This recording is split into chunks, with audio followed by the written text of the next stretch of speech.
eu acho mais cruel é o ataque cibernético a instalações de saúde, como já aconteceu na Inglaterra. E o senhor acha que esse setor especificamente está preparado ou ele está vulnerável a ataques cibernéticos? Nós estamos vivendo de maneira silenciosa uma guerra. Salão Nobre, nesta quarta, 8h, aqui na TV Senado. Uma notícia falsa pode vir de quem a gente menos espera, no grupo da família ou nas nossas redes sociais. Mas como saber se uma informação é verdadeira? Agora, as informações sobre o Senado podem ser checadas pelo WhatsApp. Envie texto, link, foto, captura de tela ou vídeo de qualquer notícia duvidosa sobre o Senado Federal. Nossa equipe vai analisar o material e responder se a informação é falsa, verdadeira ou imprecisa. Ficou na dúvida? Senado verifica. É uma série que vai contar a história do Senado e as histórias que passaram por aqui, de leis, as leis relacionadas ao racismo. É uma série que eu acho que vai convidar também as pessoas de uma forma muito intensa a terem mais participação política, né? Porque mostra coisas que talvez muita gente não saiba.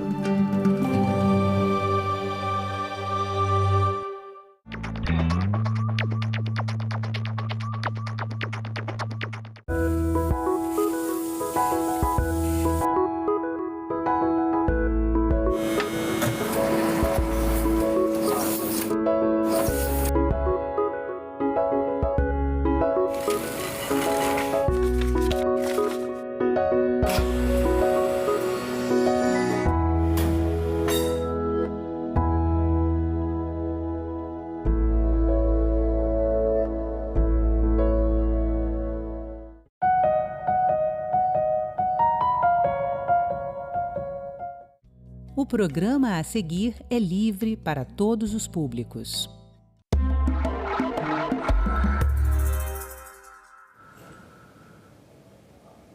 Dono de uma diversidade étnica incomparável, por essa e certamente por outras razões, o Brasil é um dos países mais procurados pelos grandes laboratórios para realizar pesquisas de vacinas e medicamentos. Mas só agora nós temos uma lei que resguarda os direitos da nossa população e também das nossas instituições e empresas. Para conversar sobre esse tema, a Cidadania recebe Fernando de Rezende Francisco, gerente executivo da Associação Brasileira de Organizações Representativas de Pesquisa Clínica. Seja bem-vindo, Fernando. É um prazer estar aqui. Obrigado pelo convite. Fernando, vamos explicar um pouco melhor por que o Brasil é tão procurado aqui por conta dessa diversidade étnica. São muitos fatores. O Brasil é procurado por muitos fatores. A diversidade étnica é uma coisa única que a gente tem aqui no Brasil. Então, o Brasil é um país muito populoso, mais de 200 milhões de pessoas. O Brasil ele tem uma infraestrutura, uma capacidade instalada na área médica invejável. Né? Então, ele tem muitos hospitais, clínicas, ele tem muitas indústrias farmacêuticas, ele é um mercado farmacêutico muito grande. Então, ele tem várias características. Além disso, né, também tem uma diversidade étnica única. Ou seja, nós somos brancos, somos mulatos, somos indígenas, somos portugueses, Exatamente. Somos coreanos, somos japoneses. É o resultado de 500 anos de mistura. Então, população europeia, indígena, africana, asiática. Então, o brasileiro é difícil você olhar para uma pessoa e falar assim, você é brasileiro. Tanto que por outras razões, por isso, também o passaporte brasileiro é daqueles que você pode surrupiar, né, no mercado negro. É o melhor passaporte para os bandidos internacionais. Tem cara de todo mundo. Exatamente. Mas o que essa diversidade, essa variedade tão grande de combinação de pessoas, de tipos de gente, favorece as pesquisas do laboratório em termos de remédios e vacinas? A gente precisa entender, a pesquisa clínica ela é a fase final do desenvolvimento de uma tecnologia médica. Pode ser uma vacina, um medicamento, um equipamento. Pesquisas clínicas em humanos, né? Pesquisas clínicas em humanos, exatamente. E ela é a fase final de uma cadeia muito longa, científica. E aí, a pesquisa clínica é quando você vai testar em seres humanos. Antes disso, é chamada de pré-clínica. Depois que você vai testar em seres humanos, é a clínica. E o que você espera dessa fase? Você espera entender a segurança e a eficácia do medicamento. É um balanço. Então, se existe o risco desse medicamento não ser seguro, ele não vai para a etapa clínica. Quando você tem um balanço, fala, olha, tem boas características de segurança e tem bons indícios de eficácia, de ser eficiente naquele tratamento, aí o medicamento entra na etapa clínica. E aí você vai ter que entender no organismo de cada um, como que ele funciona. Então, se você pegar por exemplo, chineses, que tem uma característica física muito marcante, e africanos, que tem uma característica física muito marcante e muito diferente dos chineses, a medicação deve se comportar de maneira diferente nessa população. Quando você pensa no brasileiro, e aí chegando na diversidade étnica, você consegue aqui no Brasil ter um grupo diverso dentro de um mesmo país e você vai entender o mesmo medicamento, como funciona com esse público. Então, esse é um dos pontos muito importantes. Por isso que a gente diz que é importante você ter essa diversidade étnica quando você está pesquisando uma medicação. Mas espera aí, isso gera uma certa desconfiança, ou pelo menos deveria gerar desconfiança nas nossas autoridades. Por que esse laboratório estrangeiro está lá querendo vir para cá, para o Brasil, fazer isso? Será que eu não tenho que tomar algumas cautelas? As cautelas são tomadas. Não se faz nenhuma pesquisa clínica sem seguir rigorosos padrões éticos. Tá? Então, a ética é a base da pesquisa clínica. É a base. Então, existem diretrizes internacionais, eu costumo dizer que são diretrizes universais, que dão suporte para as regras éticas em cada país. E o Brasil agora, com a lei de pesquisa com seres humanos, ela trouxe isso para o Brasil de uma maneira muito sólida, colocou isso na força de uma lei. Né? Então, hoje nós temos uma regra de Estado, né? A lei é praticamente algo permanente, então nós temos uma regra de Estado. O Brasil, então, ele pode comunicar para o mundo inteiro, falar, olha, o Brasil tem uma lei que é em prol da ciência. Aí eu te pergunto, como é que era antes? Será que havia alguma brecha para que esses laboratórios fizessem alguma coisa, alguma experiência com brasileiros que não eram aplicáveis, porque eram recusadas por leis de outros nos países deles mesmos? Não. A maioria dos estudos, quando a gente está falando de estudos, então, das indústrias farmacêuticas globais, a gente está falando do que a gente chama de fronteira da tecnologia, fronteira do conhecimento. São os medicamentos mais inovadores. Esses medicamentos, eles não são testados exclusivamente aqui no Brasil. Aí a gente está falando de de outro tipo de medicamento, né? Que é as doenças raras, pesquisas digamos assim, na fronteira da tecnologia, não é isso? Isso. São essas tecnologias, esses tratamentos, geralmente é um tratamento que, para alguma doença que ainda não tem nenhum tratamento, ou algum tratamento inovador para um tipo de câncer em que os resultados não são tão bons quanto esperados. Essas medicações, elas não são testadas só no Brasil. Fazem parte de estudos que nós chamamos de multicêntricos internacionais. Então, o Brasil faz parte, por conta disso, diversidade étnica, por conta da sua capacidade, da sua qualidade de fazer pesquisa clínica, mas o estudo também é feito na Argentina, no Chile, nos Estados Unidos, na Europa, em diversos países, na Ásia. Ele é multicêntrico internacional. Depois, os resultados são somados, aí do ponto de vista estatístico, há uma soma desses resultados para entender esse medicamento foi eficaz, esse medicamento foi seguro. Se você, depois, no final desse protocolo, entender que tem dados suficientes, aí você começa o registro do medicamento. Aí você vai registrar na Anvisa, no FDA, na autoridade europeia, enfim, aí cada país tem a sua regra própria. Como é que era antes da lei? E o que mudou em termos de segurança para os cidadãos brasileiros que são objeto dessas pesquisas e dos nossos laboratórios e tal, enfim, nossa reserva também tecnológica, que nosso conteúdo, da nossa ciência. O que mudou antes e agora com essa lei? Mudou muita coisa, mas assim, indo direto ao ponto, em alguns pontos principais, a gente fazia pesquisa ética.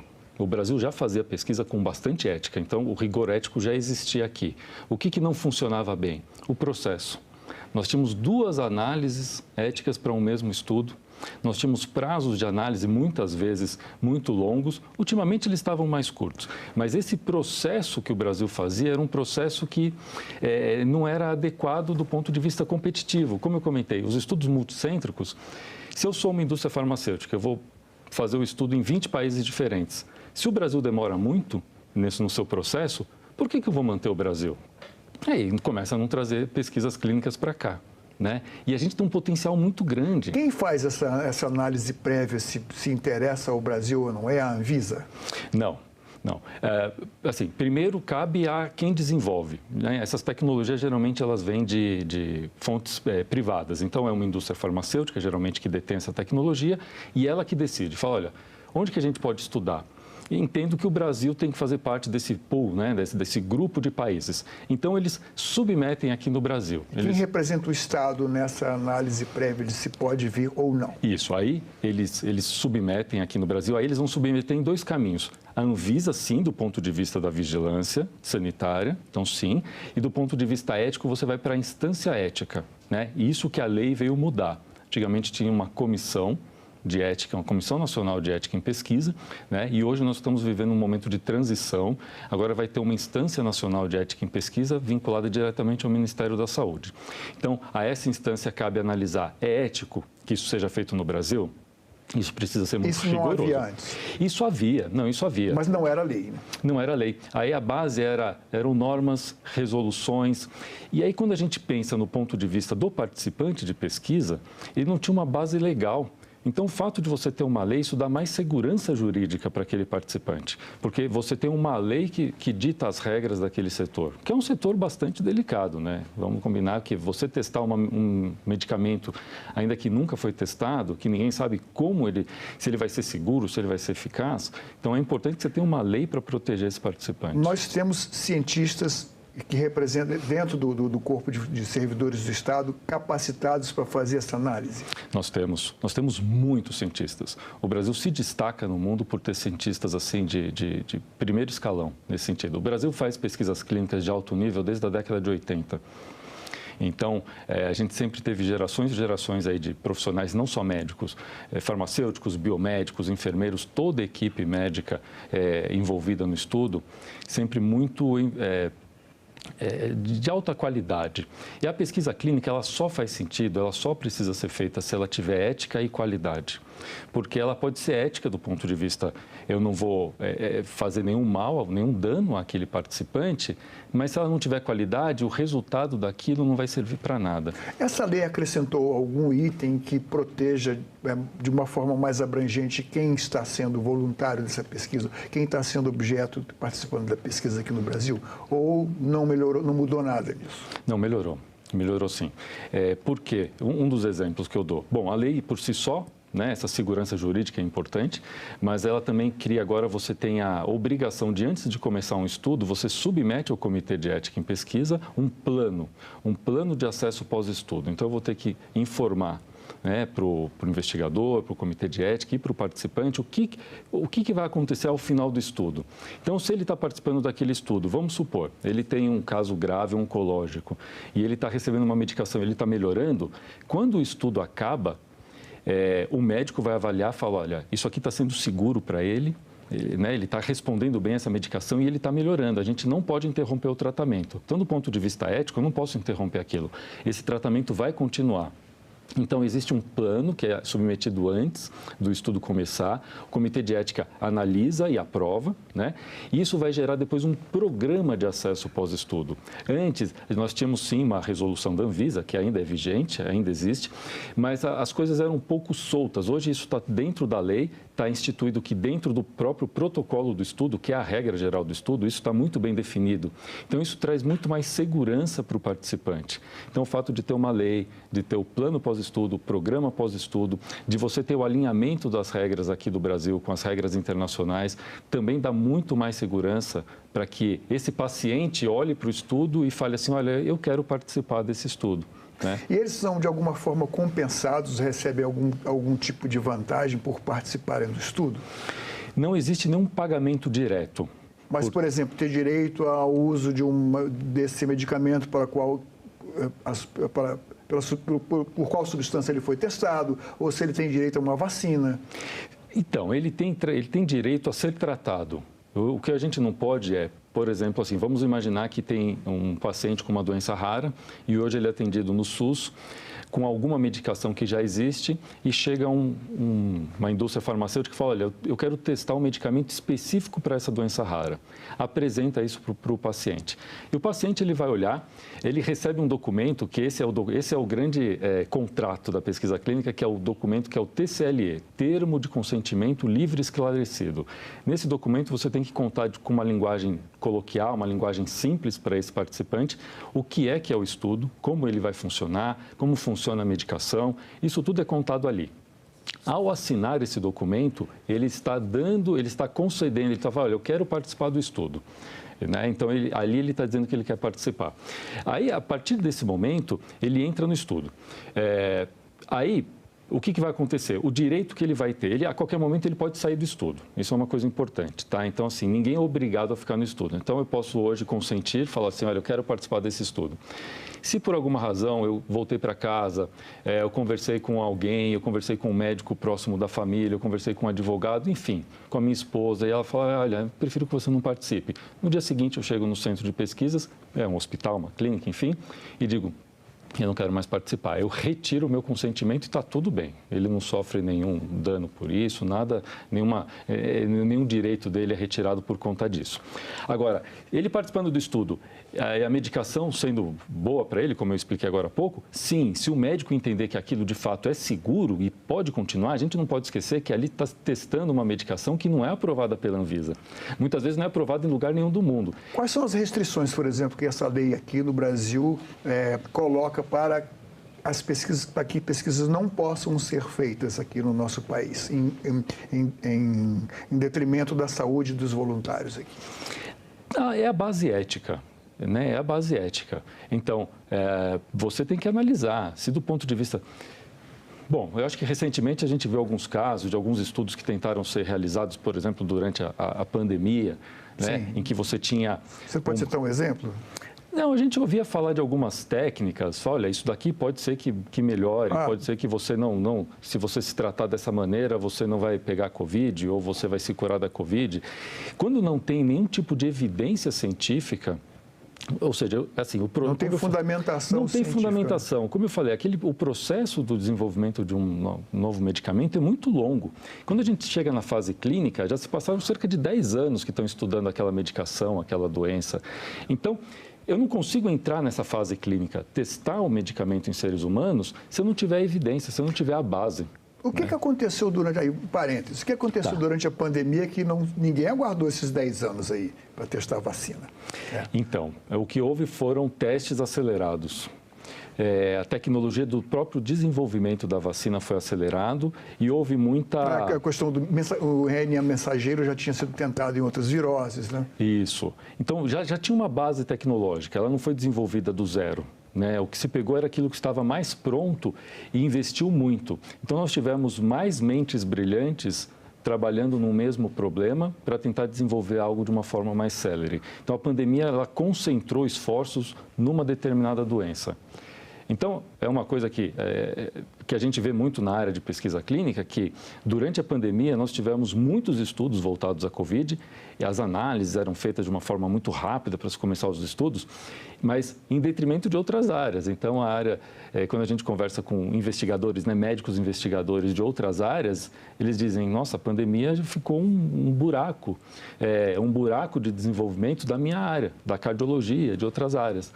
Né, porque não se pesquisava nada naquela época. Agora, voltando aqui para a nossa lei aqui, os autores dessa lei argumentaram que a sanção dessa lei, que ela entrando em vigor, a pesquisa de doenças raras poder ser beneficiada.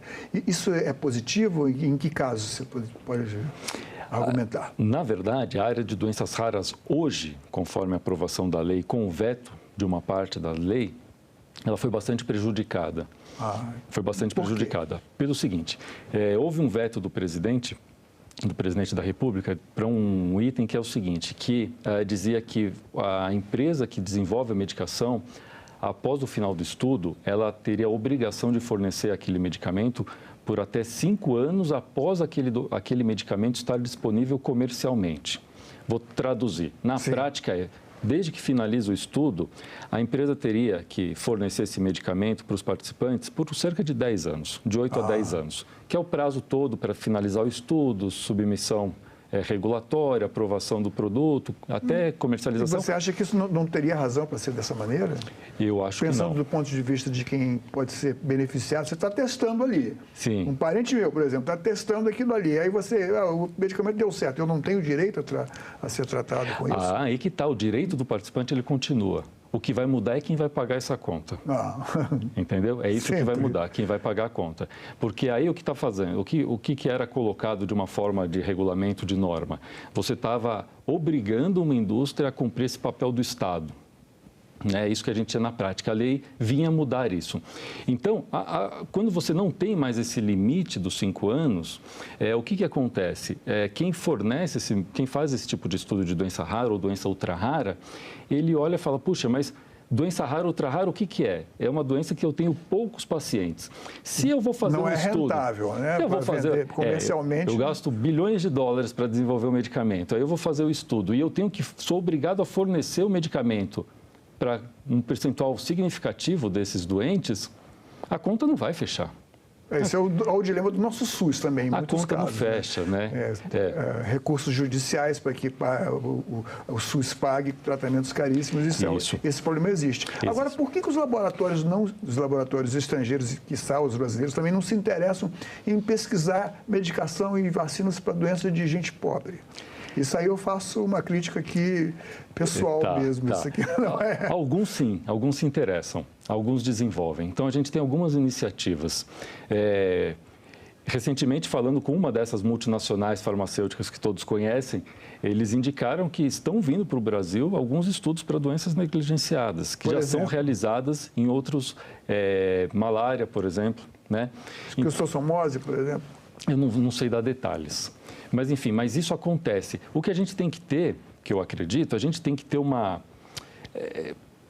base científica para isso. Porque o mercado também não pode mandar em tudo, né? Exatamente. Uma coisa que eu vejo que é muito significativa, eu acho que isso que é importante a gente explorar um pouco, que é, quando a gente recebe no Brasil um estudo para um desses medicamentos que são a fronteira da tecnologia, são esses medicamentos com nomes muito complicados para doenças muito específicas, isso deixa um legado no país, que a gente não pode não olhar para isso. Nós temos profissionais da saúde que são muito bem treinados, eles têm que estudar determinadas doenças com muito afinco para poder participar desse tipo de estudo. Há investimento nessas clínicas, né, que são centros de pesquisa, podem ser privadas ou públicas, podem ser hospitais, clínicas, enfim, você tem um investimento ali, né? Você tem uma movimentação econômica importante, uma geração de empregos importante, você tem, na verdade, uma renda. Até recentemente, eu estive participando de um evento com uma representante da Santa Casa de Porto Alegre e eu fiquei, assim, muito bem impressionado a quantidade de recursos financeiros que a Santa Casa de Porto Alegre recebe, lucro de fato, e até pela característica da Santa Casa, ela reverte isso para assistência. Então, a área de pesquisa clínica deles gera muito lucro. Eu estou falando de alguns milhões e milhões de reais mensais que são revertidos diretamente para assistência. Então, tem um legado financeiro direto. Quando a gente começa a aprofundar a análise da pesquisa clínica, a gente vai vendo que ela vai deixando um ciclo virtuoso de benefícios, né? E isso já é um legado. Agora, esses pesquisadores, essas equipes que fazem esses estudos, elas estão prontas para realizar qualquer tipo de estudo. Então, por exemplo... Ou seja, você também cria uma massa crítica de cientistas aqui. Exato. Mas que críticas... Falar em crítica, quais são as críticas que a Abracro faz a essa lei? Eu sei que você não é... Posso só um comentário ainda da pergunta passada. Essa base que fica, esse legado que fica, agora a gente tem que ter investimentos talvez públicos ou investimentos privados de laboratórios farmacêuticos nacionais para investir nas doenças que têm um alto impacto aqui no Brasil também. Certo. A gente já está pavimentado um bom caminho, né? Mas é um setor, basicamente esse setor de desenvolvimento de pesquisa clínica, para essas tecnologias, o grande investimento é privado. Então, a gente não demanda muito do governo. Mas existem linhas importantes de financiamento, por exemplo, FINEP, né? A gente tem ministérios, além do Ministério da Saúde, o MDIC, o MCTI, são ministérios que têm muito incentivo para a pesquisa. Então, eu acredito que as iniciativas desses ministérios para as doenças negligenciadas, as doenças que existem poucos estudos, fica um caminho mais fácil, só pelo fato da gente participar de muitos mais estudos, tá? Essa era a parte final, mas voltando à pergunta agora. Agora, que julgamento você faz, qual o juízo que a Abracro, sua entidade, faz dessa lei em que vocês acham que poderiam melhorar? A lei é muito boa. A lei é muito boa. A gente acompanhou o processo de criação dessa lei, né, de toda a tramitação. Foram 9 anos, né? No mínimo. Foram 9 anos. Na verdade, o processo começou até um pouco antes, porque houve uma tentativa dentro aqui do Senado, né, da própria senadora Ana Amélia, de falar, olha, vamos fazer alguns grupos aqui para tentar discutir como melhorar, como a gente fazer mais pesquisas clínicas. Okay. Né? Enfim, então, teve toda a tramitação, tudo, nós acompanhamos isso bastante de perto. E a dinâmica a gente não consegue escrever a lei, a gente consegue vir, é o que a gente fazia, trazer dados, trazer informações, né, para os senadores, depois para os deputados, depois voltou aqui para o Senado. Mas já avançamos de qualquer forma, né? Mas a gente entende que a gente avançou muito. Então, assim, a gente comemora muito que essa lei foi sancionada. A gente acredita que o veto que foi feito pelo presidente não foi um veto que vai trazer benefícios para a população. Na verdade, a gente vai fazer com que uma boa parcela da população fique sem alguns estudos, por exemplo, doenças raras e ultra-raras. Então, a gente acredita que esse veto possa ser trabalhado e derrubado, né? Que isso não vai fazer nenhum mal para o país, pelo contrário, isso vai trazer benefícios para a gente. Então, quando a gente olha para a lei como um todo, a gente está muito feliz com a aprovação dela. Se a gente pudesse ter uma borracha e um lápis, talvez a gente reescrevesse um ponto aqui, um ponto ali, mas isso é normal. Eu acho que todo mundo que olha para a lei pensa nisso. Mas a gente está muito satisfeito e a gente acredita que essa lei é capaz de colocar o Brasil no lugar que ele merece. Então, o Brasil hoje está lá na 25ª posição num ranking mundial de pesquisa clínica e a gente acredita que o Brasil pode só estar em 10º lugar. A gente tem potencial. Temos um salto, né? Historicamente, a gente participa de 2% desses estudos. Assim, quando a gente pega dados assim de dezenas de anos. Quando a gente tira uma fotografia aí dos último ano, últimos 6 meses, a gente retraiu muito, a gente está muito perto de 1%. E a gente tem o potencial em estar lá perto de 5%. Então, imagina que 5% a gente está dizendo que vai aumentar aqui no Brasil praticamente um estádio de futebol cheio por ano, de pacientes que vão ter oportunidade de participar de um estudo clínico, de profissionais que vão ter novos empregos. Então, assim, é um ciclo de benefícios que está deixando a gente muito empolgado, assim, num momento muito interessante, e a gente acha que talvez 2025 seja o principal ano da pesquisa clínica aqui no Brasil. Fernando, muito obrigado pela sua presença aqui. Esperamos que você consiga levar suas ideias adiante e que continue aqui colaborando com o Congresso, com o Senado, com as ideias, que a sua associação colabore cada vez mais com as novas ideias aqui. Muito obrigado. Eu que agradeço pelo convite, foi um prazer participar. Esta entrevista e todos os nossos outros programas estão disponíveis para você rever ou compartilhar no nosso site, senado.leg.br/TV, ou então pelo nosso canal do YouTube. Inscreva-se lá e marque o sininho para receber notificações. Obrigado pela companhia e até o próximo Cidadania.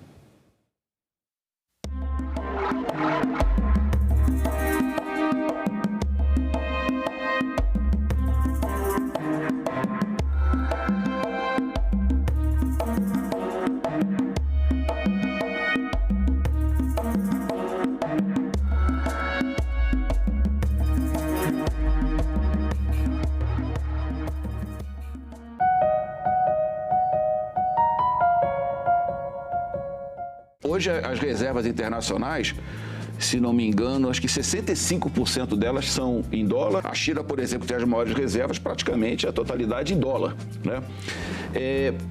O que explica isso, né? Eu diria que, por um lado, reflete a pujança econômica dos Estados Unidos, né? Maior PIB do mundo.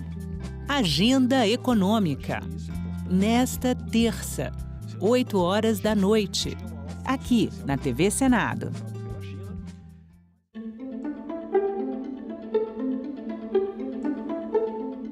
A violência contra a mulher no Brasil segue, infelizmente, números alarmantes, com recordes. Em 2023, o número de casos parou para quase 260 mil, exatamente 258.941. aumento de 9,8%, em comparação a 2022, 258 mil, viu? A mobilização é fazer com que nós possamos chegar efetivamente no que foi o que o Betinho fez na década de 80 e 90 com Fome Zero. Nós precisamos chegar em todas as pessoas, nós precisamos chegar na casa das pessoas. Quando o time adere, ele assina uma carta, compromisso, mas é muito mais do que isso. É a gente trabalhar com a base do time, para que nós não tenhamos novos Daniel Alves, novos Brunos, novos jogadores, e que o time possa pensar ações de intervenção na questão da violência contra as mulheres. Nós tivemos ações em 10 jogos que nós entramos com a faixa. Os jogadores é que seguram que a mensagem a ser dada aqui é que efetivamente eles são rivais dentro do jogo, mas fora do jogo o time, os jogadores, eles estão contra o feminicídio. A forma como vocês formataram o programa, a campanha, chegando a todos os segmentos, é uma forma extraordinária e interessante, falando em linguagens bem específicas, falando com a mulher quilombola, falando com a mulher da área da cultura, falando com a mulher intelectual, falando com a trabalhadora. Então, assim, parabéns.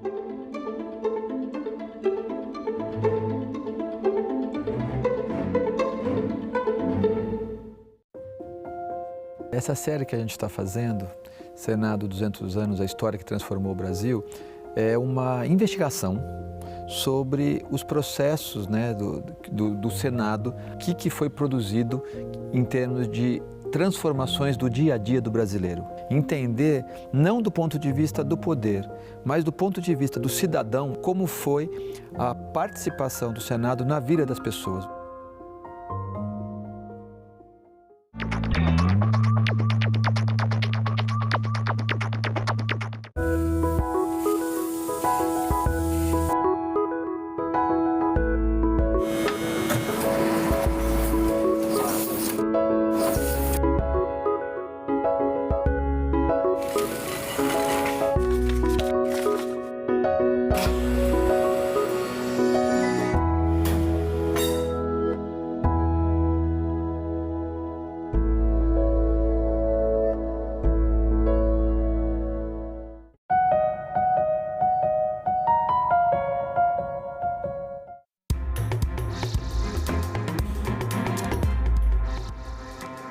Olá, bom dia. Segunda-feira, 18 de novembro, o Senado Notícias está no ar.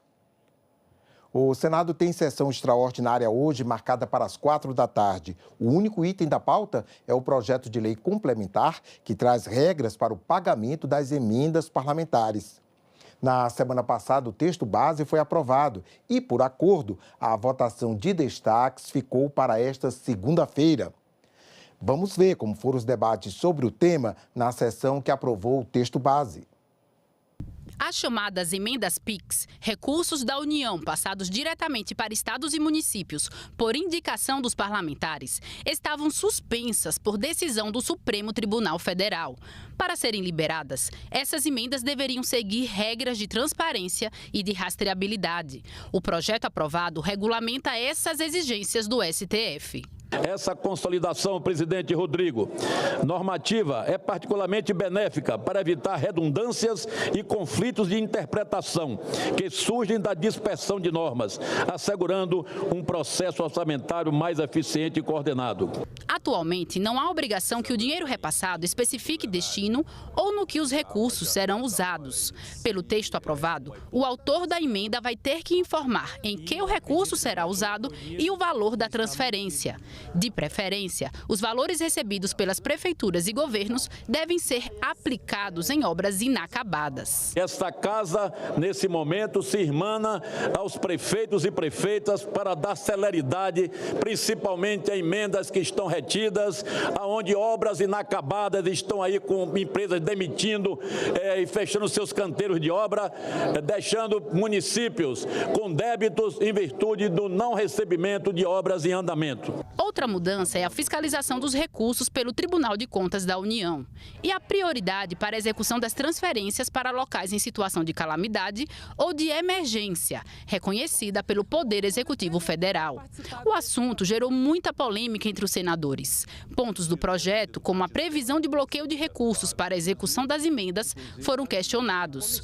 Parte dos parlamentares também discutiu sobre o que chamaram de interferência do judiciário. Todos nós queremos a transparência, todos nós queremos a rastreabilidade e todos nós entendemos que o Brasil está passando por um problema de crise fiscal que afeta o conjunto das contas públicas brasileiras. A proposta que Vossa Excelência traz é de permitir não o contingenciamento, mas o bloqueio dos recursos parlamentares, aliás, sem nenhum sarrafo. Tem uma circunstância, tem um prejuízo que foi muito bem dito aqui pela deputada Dorinha, pela senadora Dorinha, pelo meu colega Carlos Portinho, tem um prejuízo para os municípios, tem a necessidade desses recursos.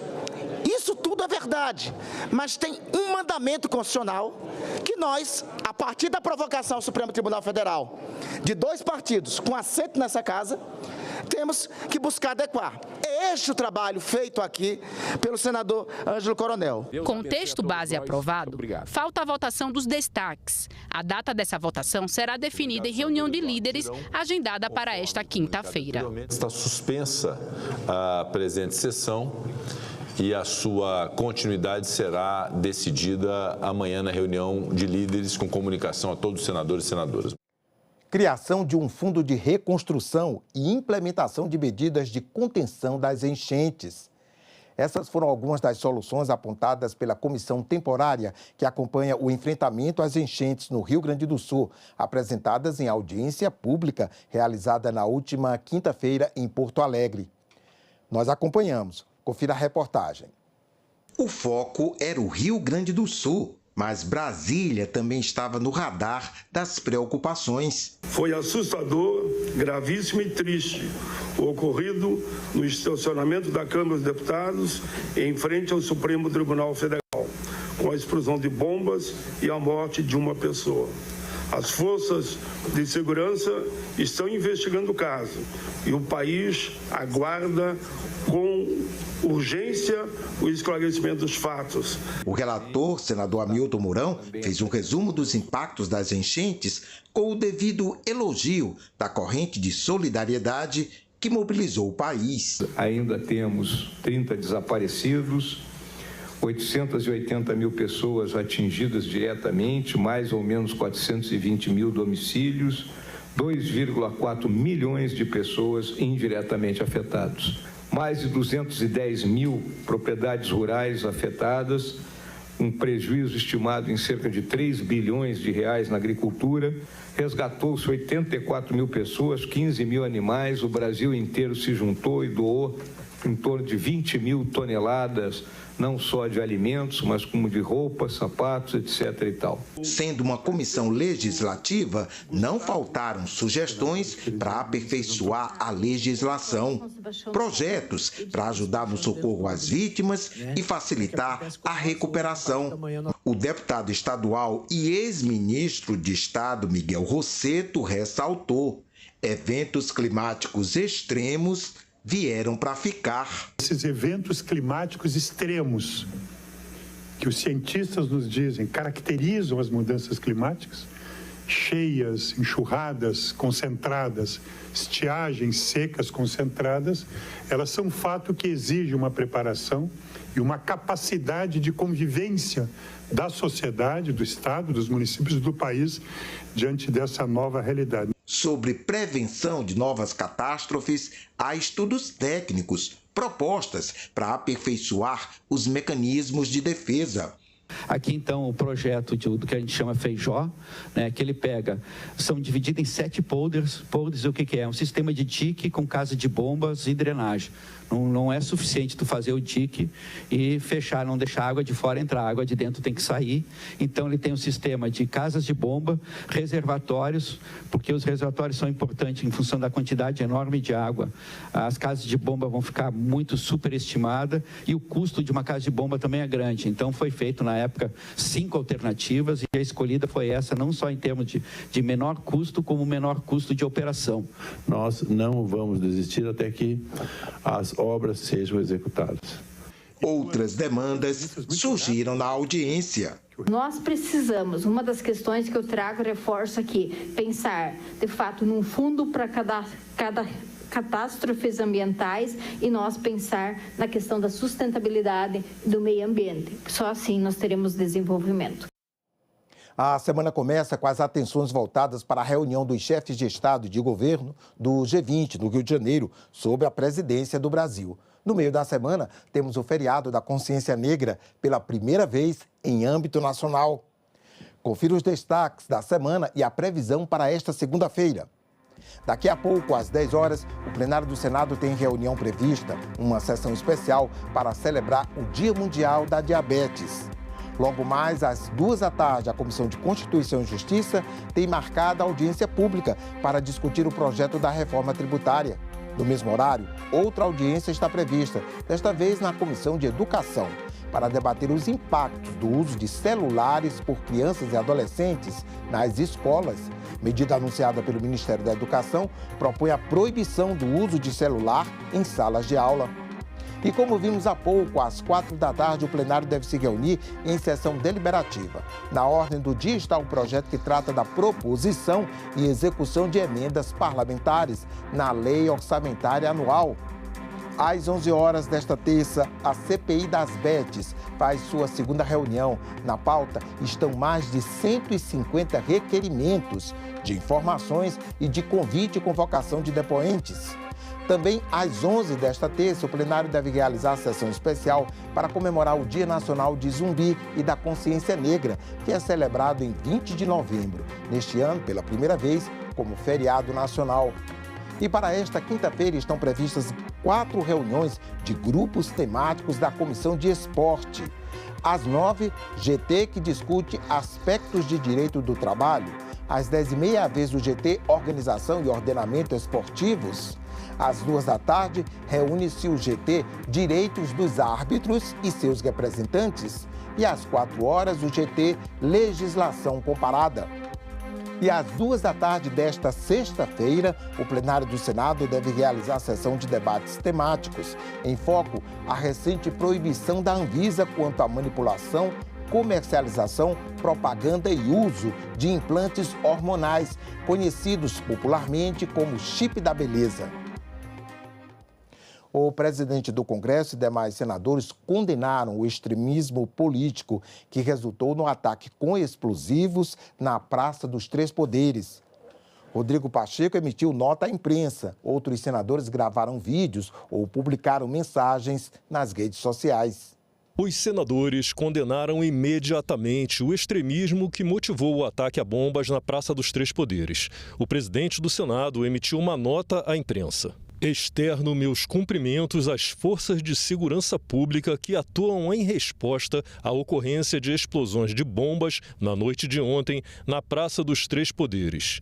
O triste episódio que chocou a todos nós e lamentavelmente resultou na morte de uma pessoa demonstra o quanto devemos repudiar e desestimular atos de violência e discursos de ódio em nosso país. Alguns senadores expressaram a indignação em vídeos. Se trata do mais grave atentado à democracia brasileira desde 1985, com a redemocratização. Similar somente aos atos golpistas de 8 de janeiro, a isso só tem um nome a ser dito. Isso se trata de fascismo, delinquência, e deve ser combatido como tal. Eu não tenho dúvida de que esse é o momento em que o Brasil precisa se desarmar. O Brasil precisa se pacificar. Nós precisamos voltar a ter normalidade democrática. E isso não vai acontecer sem que haja uma reconciliação. Atos extremos não resolvem nada no regime democrático. Foi assim durante os atos antidemocráticos, durante todo o ano de 2022, e foi exatamente assim no 8 de janeiro do ano seguinte, em 2023.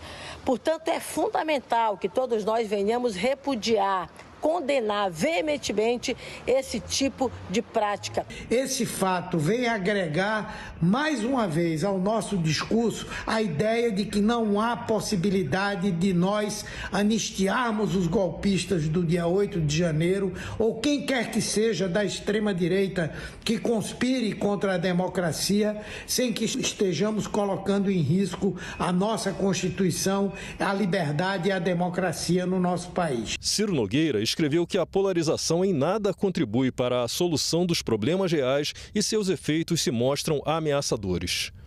Fabiano Contarato disse que as explosões representam um grave ataque à democracia, ao Estado brasileiro e suas instituições. Mara Gabrilli alertou que não podemos normalizar a violência e os ataques contra nossas instituições.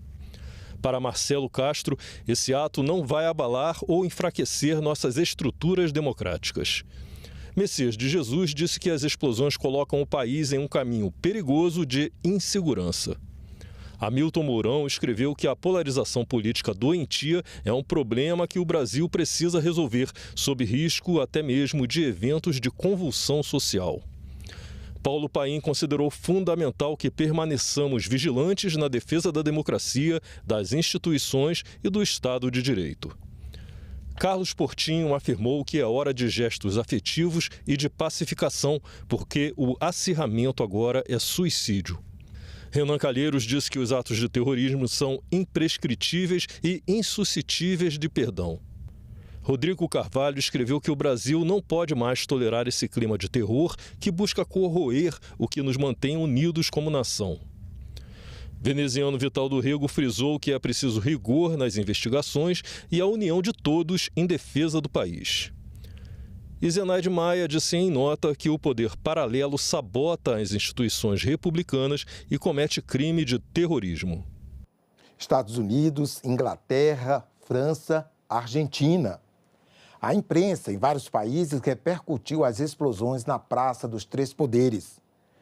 Mais de uma vez apareceu a preocupação com a segurança no Brasil por causa da proximidade da cúpula do G20 no Rio de Janeiro, que vai ser realizada hoje e amanhã. As explosões na Praça dos Três Poderes, que resultaram na morte do autor do atentado, repercutiram em todo o mundo. O New York Times, dos Estados Unidos, disse que o ataque ecoou a violência que caiu sobre Brasília após a eleição do presidente Lula há quase 2 anos e que a extrema-direita brasileira parece energizada depois da vitória de Donald Trump nas eleições para presidente dos Estados Unidos. O The Guardian, do Reino Unido, demonstrou preocupação com a segurança no Brasil por causa da cúpula do G20, que nos dias 18 e 19 de novembro vai reunir líderes mundiais no Rio de Janeiro. O jornal britânico afirmou ainda que o ministro Alexandre de Moraes, do Supremo Tribunal Federal, teve um recente embate público com Elon Musk, dono da rede X. Na França, o Le Monde disse que o autor das explosões era apoiador do ex-presidente Jair Bolsonaro e que há temores de um ataque contra as instituições. Na Argentina, o La Nación remeteu aos ataques a prédios públicos em 8 de janeiro de 2023 e também demonstrou preocupação com a segurança no Brasil por causa da proximidade da cúpula do G20 no Rio de Janeiro. O jornal argentino fez ainda um perfil de Francisco Vanderlei Luiz, destacando que ele foi candidato a vereador no Rio do Sul, em Santa Catarina, pelo PL. É isso. Ficamos por aqui. Você pode rever as reportagens desta edição na nossa página na internet, senado.leg.br/TV. Obrigado pela companhia. Continue sintonizado aqui na TV Senado.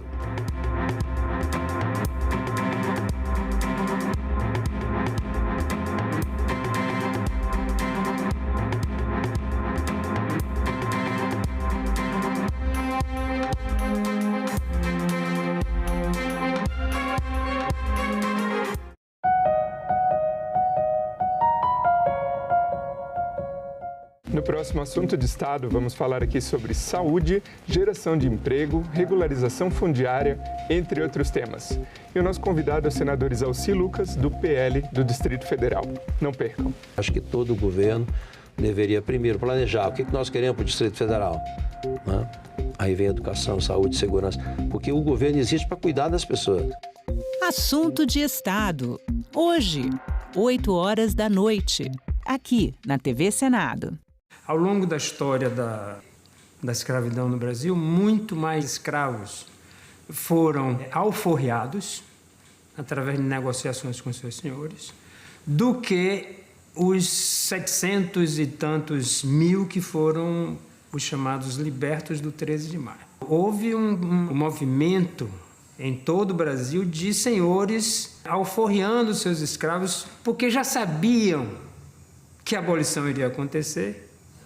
Então alforriavam em troca desses escravos permanecerem nas fazendas, nos engenhos, sobretudo nas fazendas do sul, de café, para pelo menos garantirem o trabalho, a mão de obra da próxima safra. Os senhores viram que o movimento dos próprios escravos estava crescendo.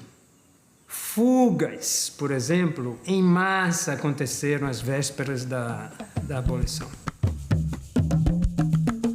Hoje, as reservas internacionais, se não me engano, acho que 65% delas são em dólar. A China, por exemplo, tem as maiores reservas, praticamente a totalidade em dólar, né? O que explica isso, né? Eu diria que, por um lado, reflete a pujança econômica dos Estados Unidos, né? Maior PIB do mundo. Agenda Econômica. Nesta terça, 20h, aqui na TV Senado.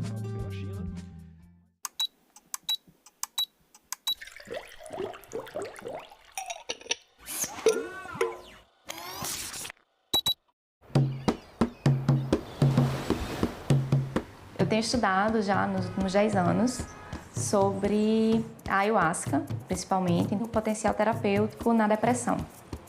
Esse estudo que a gente fez aqui, ele foi o primeiro a testar uma substância psicodélica para uma condição como a depressão resistente a tratamento. Foi o primeiro no mundo.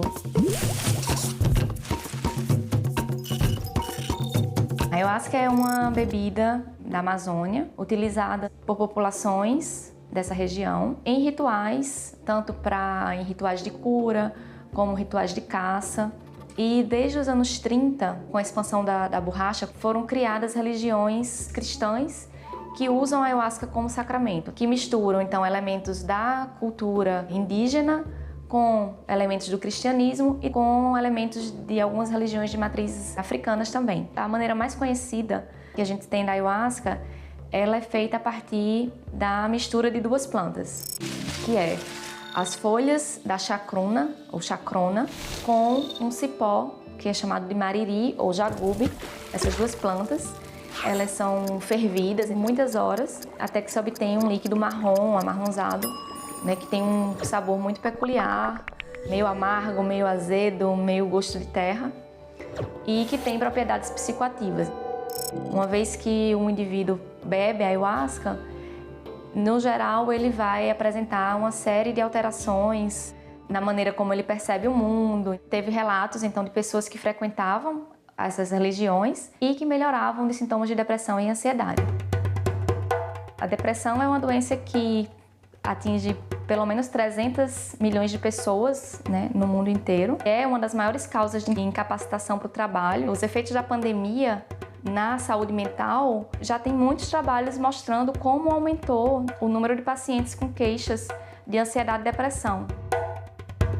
Depressão é um transtorno mental que a gente não sabe exatamente as causas, assim. Então, atualmente a gente tem basicamente duas vias de tratamento para a depressão: farmacológica ou psicoterapia, que podem ser associadas ou não. Todo mundo pode ser tratado com esses remédios, mas 30% aproximadamente dos pacientes, eles são o que a gente chama de pacientes resistentes ao tratamento. Então, pessoas que tomam pelo menos 2 antidepressivos, né, em doses adequadas e pelo tempo adequado, e que não melhoram. 100 milhões de pessoas não conseguem melhorar com os tratamentos que a gente tem atualmente. Se a gente olhar, então, para esses pacientes que não respondem, né, é importante que a gente tenha tratamentos alternativos, né? Então é aí um ponto que a gente chega, né, na pesquisa com a ayahuasca e com outros psicodélicos.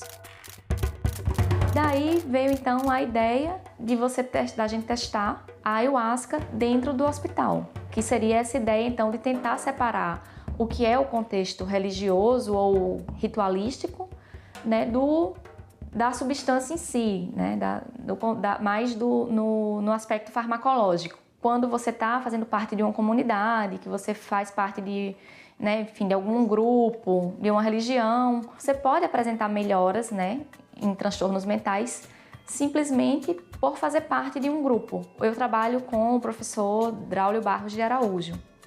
E Draulio, ele era professor da USP de Ribeirão Preto. E em 2006, então, eles administraram lá no hospital uma única dose de ayahuasca. E os resultados foram muito promissores, né? Então, os pacientes eles apresentaram uma melhora já 40 minutos após a ingestão da ayahuasca.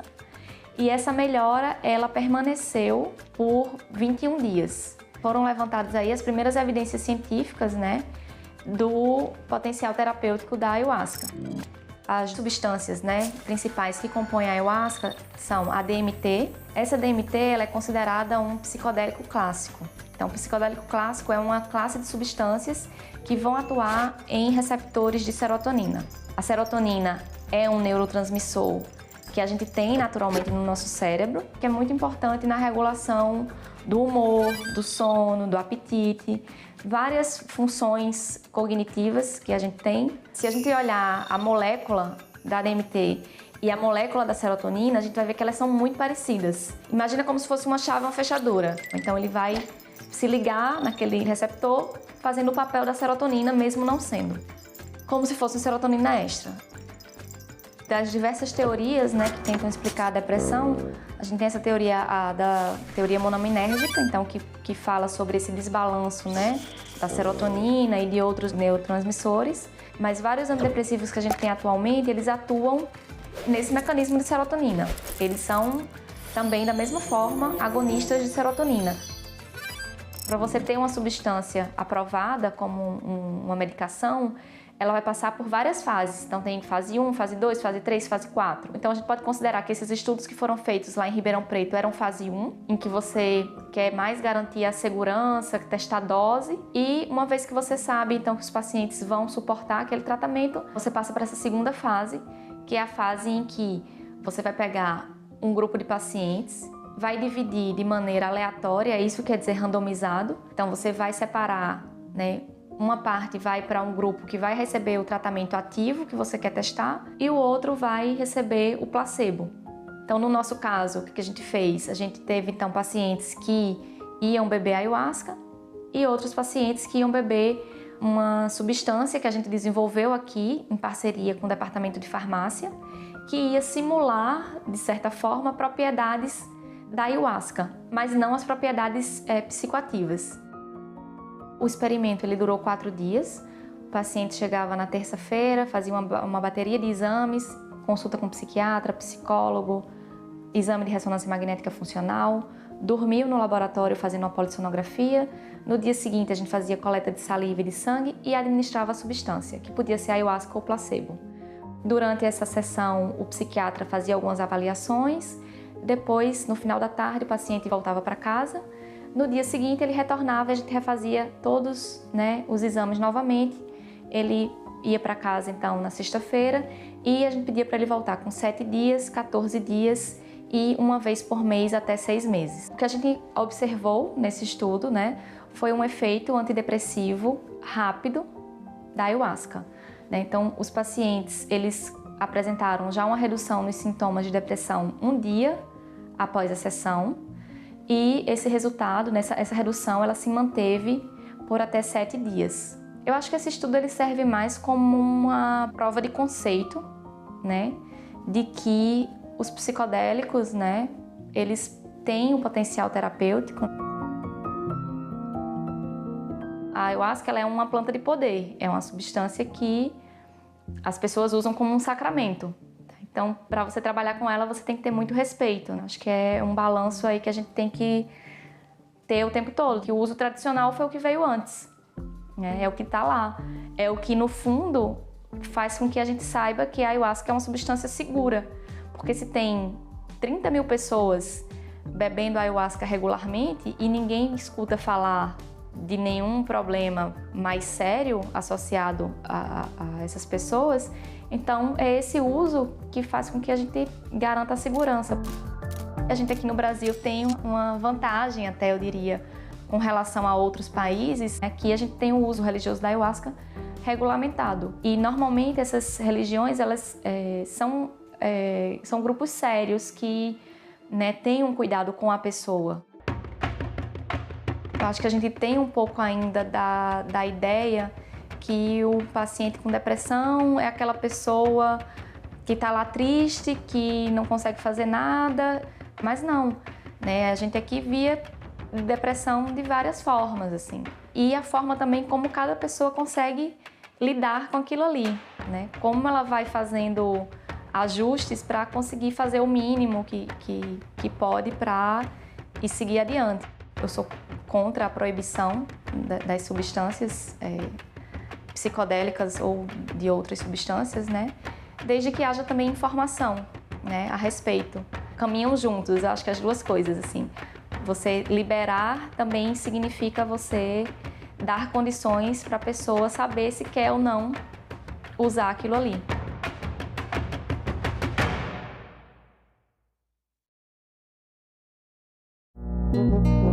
Agora é lei. O programa Pé de Meia cria uma poupança para estudantes de baixa renda das escolas públicas do ensino médio. Os alunos vão receber 9 parcelas de R$ 200 mensais e mais um depósito de R$ 1.000 no final de cada ano concluído com aprovação. As escolas devem enviar ao governo federal os dados dos bolsistas do Pé de Meia. O Senado votou, agora é lei.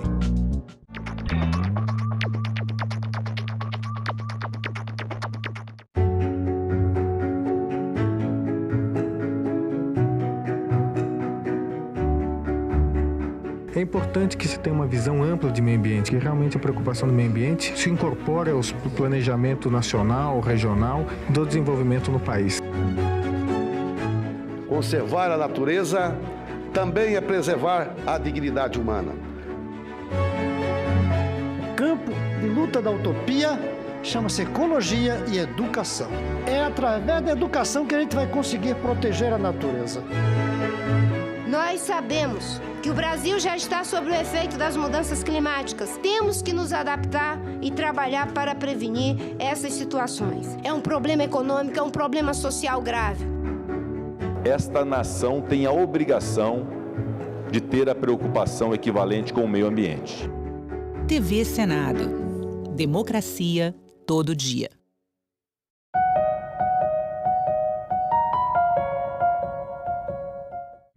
O programa a seguir é livre para todos os públicos.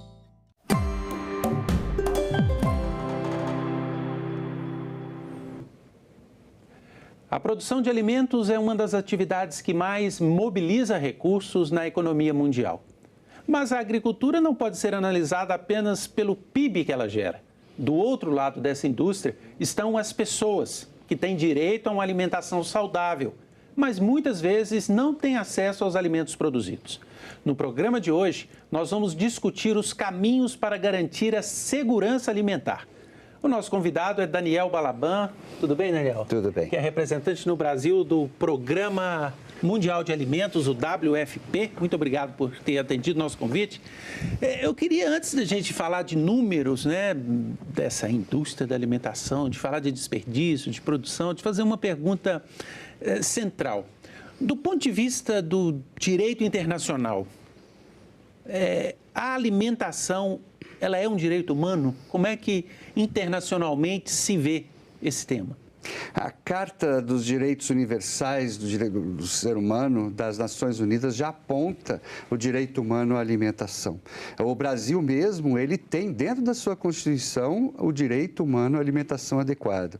Então, a maioria dos países do mundo, né, eles já pressupõem a alimentação como um direito humano.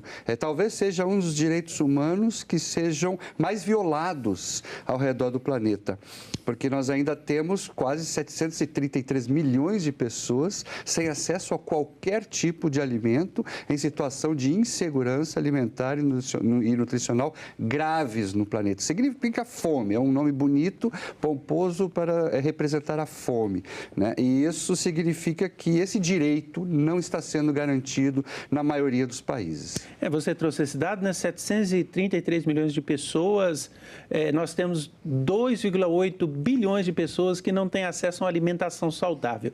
Eu queria que você explicasse a diferença entre esses conceitos, né? Porque nós estamos falando de fome, insegurança alimentar, falta de acesso à alimentação saudável. Qual que é a diferença entre esses vários conceitos? Muito bem. A gente classifica a insegurança alimentar e nutricional, né? Hoje tem essa diferenciação, alimentar e nutricional. Porque muitas vezes você tem alimento, mas o alimento não é nutricionalmente adequado. O que significa isso? Ele não tem os nutrientes necessários. Você come uma comida ultraprocessada, ela te mata a fome, você não sente fome, mas você não tem as vitaminas e os minerais necessários ao seu crescimento biopsicossocial, nome bonito, né? Então, por isso que existe esse conceito de insegurança alimentar e nutricional. Então, nós temos hoje 3 níveis, o grave, moderado e leve, né? O grave é quando as pessoas realmente não têm acesso a qualquer tipo de alimento, seja ele bom ou ruim. Esse é o que está com fome mesmo. 733 milhões. Então, é por isso que eu falo, é fome, né? As pessoas não têm acesso a qualquer tipo de alimento.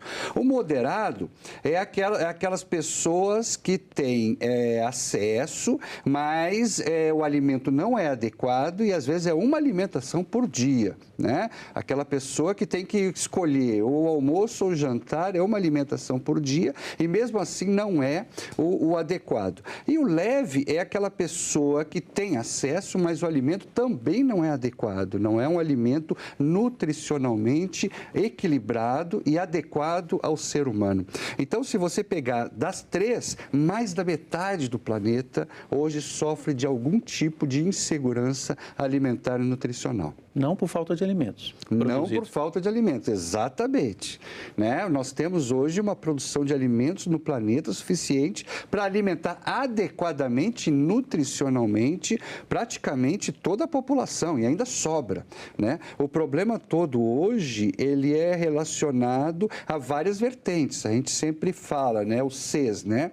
Primeiro, a questão de conflitos, onde tem guerra, onde tem conflito, as pessoas estão alijadas de alimentação.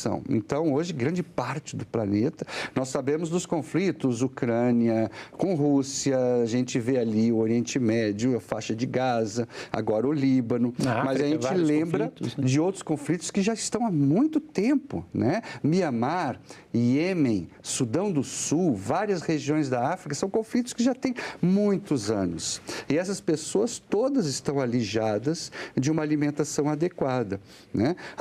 O outro C seriam as crises, a crise climática, que tem feito com que grande parte da produção mundial seja afetada com grandes secas, ou com grandes enchentes, ou com vendavais, ou tudo isso que a gente tem visto acontecer no planeta. E isso destrói a plantação, né? Tem sido o outro C, né? A crise climática. E as crises econômicas também são, talvez, um dos maiores, as pessoas não têm acesso, não têm dinheiro, é o caso brasileiro. O Brasil é um grande produtor de alimentos, você vai no supermercado, tem alimentos de todos os tipos, mas as pessoas não têm o poder aquisitivo para comprar uma alimentação de qualidade. Então, acabam se alimentando mal no dia a dia, naquela correria, né? Comem qualquer coisa para se manter de pé. Então, esse é um outro problema. Eu queria introduzir um outro problema, perguntar para você se de fato ele é um problema, que é o desperdício de alimento. Temos aqui alguns dados para a gente discutir, que eu vou colocar aqui para nós vermos algumas informações sobre o desperdício de alimento no mundo e no Brasil, né? No mundo, mais de 1 bilhão de refeições são desperdiçadas por dia, dado da Organização das Nações Unidas. 13% dos alimentos são perdidos do momento da colheita até a venda lá no ponto de varejo. No Brasil, são desperdiçados 26,3 milhões de toneladas de alimento por ano. E cada família de classe média brasileira desperdiça 130 quilos de comida por ano, dados oficiais de organismos públicos, de organismos do governo. Eu queria discutir o desperdício com você e perguntar primeiro qual é a diferença do desperdício em países mais pobres, países em desenvolvimento como o Brasil, e do desperdício em nações ricas, europeias, na América do Norte. Quanto mais pobre o país, mais desperdiça alimentos. Por quê? Por conta dos problemas de infraestrutura. Então, por exemplo, o caso brasileiro, na colheita de alimento, você já perde muito, principalmente entre os pequenos e médios produtores, por falta de processos produtivos mais avançados. Muitas vezes você lembra, numa feira, que as pessoas ainda colocam em caixotes, né, o tomate, a verdura. E aí, aquele caixote, é óbvio que todo tomate que fica nas bordas, ele começa a amassar, a ficar prejudicado. Aí chega na feira, chega no supermercado, você vai lá comprar, você já não quer aquele tomatinho que já está um pouquinho amassado, né? Vai ficando para trás aquele tomatinho. E isso acontece em toda a escala. Você começa a não querer consumir aquele alimento só porque ele ficou amassadinho. No transporte, o Brasil é um dos países que transporta ainda muito mal os alimentos, porque a gente tem um transporte rodoviário, não é adequado. O melhor, né, é ferroviário, através de ferrovias. Você coloca, né, nos pallets e pega o alimento e leva direto para o local de armazenamento ou para os portos, se for fazer uma exportação, né? Então, é a melhor forma de você conseguir transportar alimentos. Aqui no Brasil, nossas ferrovias ainda não estão adequadas, tem muito pouco ainda transporte de alimento por ferrovias. Então, você veja, os países, né, que deveriam ter mais segurança na questão de alocação de alimentos são os que mais desperdiçam. Os países mais desenvolvidos acabam desperdiçando menos, exatamente porque eles têm uma tecnologia melhor desde a produção até a comercialização de alimentos. Aqui no Brasil ainda tem a questão da venda. Os supermercados agora, coisas que os europeus já fazem há muito tempo, agora os supermercados estão colocando alimentos que estão para vencer, né? Falta um mês para o vencimento, a maioria. Então, aí naquele mês final, você coloca com preço abaixo do preço de mercado, metade do preço, 40%, para as pessoas que vão consumir aquele alimento mais rapidamente, poderem comprar. Mas há também, e a gente viu nos dados, né, o desperdício dentro de casa, no consumo. Esse ainda... Claro que o desperdício maior é esse que você fala aí, né? Mas o do consumo, né? 130 quilos de comida. Exatamente. Como educar a população, como mostrar para as pessoas que isso aí faz diferença? Você lembra daquele lema da maioria das famílias quando vai fazer um almoço ou um jantar? É melhor sobrar do que faltar, né? Tá errado. A gente tem que mudar esse conceito, né? A gente tem que começar a pensar em fazer os alimentos de acordo com o que vai ser consumido. Não é melhor sobrar, né? A gente tem que pensar, e o brasileiro, ele ainda tem, não importa a classe, ele sempre pensa desse jeito: vou fazer a mais do que eu acho que vai ser consumido. E muitas vezes o alimento acaba sobrando, e sobra, e muitas vezes ele vai realmente ser descartado. Então é importante que a gente comece a se conscientizar. Nós compramos também, aí o mercado também tem que se adequar. O mercado, às vezes, hoje em dia, muita gente mora sozinho, muitas vezes é um casal. E quando você vai no mercado, os produtos são vendidos, né, com tamanho família.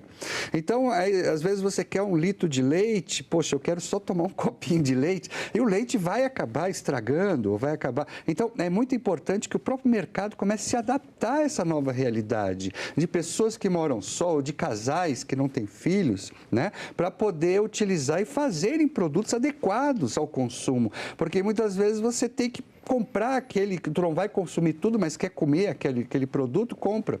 E aí não come tudo, come só uma parte, e o restante vai ser descartado. Então, tudo isso é uma questão de nós começarmos a fazer campanhas de esclarecimento para que as pessoas compreendam. A parte das famílias é uma das partes onde se tem o maior desperdício, principalmente aqui no Brasil. Vamos falar um pouco de produção de alimentos e vamos trazer alguns dados para nós analisarmos, né, sobre a produção de alimentos no mundo e no Brasil também. nós temos hoje o foco, né, do agronegócio muito importante na economia brasileira, muito importante para o PIB. Em relação à produção de alimentos, nós temos, então, áreas de cultivo. 1 bilhão e 200 milhões de hectares no mundo hoje são usados para produzir alimentos, ou seja, 12% de toda a superfície do planeta. Essa área de produção de alimentos aumentou 10% nos últimos 20 anos. 37% apenas das áreas cultivam alimentos para o consumo doméstico. O que nós estamos querendo dizer? A maior parte da produção é produção para fazer ração para gado, para exportação. Esse foco na grande produção, ele é o melhor foco para você resolver o problema da fome no mundo ou não? De forma alguma, de forma alguma. Você levantou uma das questões hoje que estão sendo discutidas em vários fóruns mundiais relacionados à agricultura.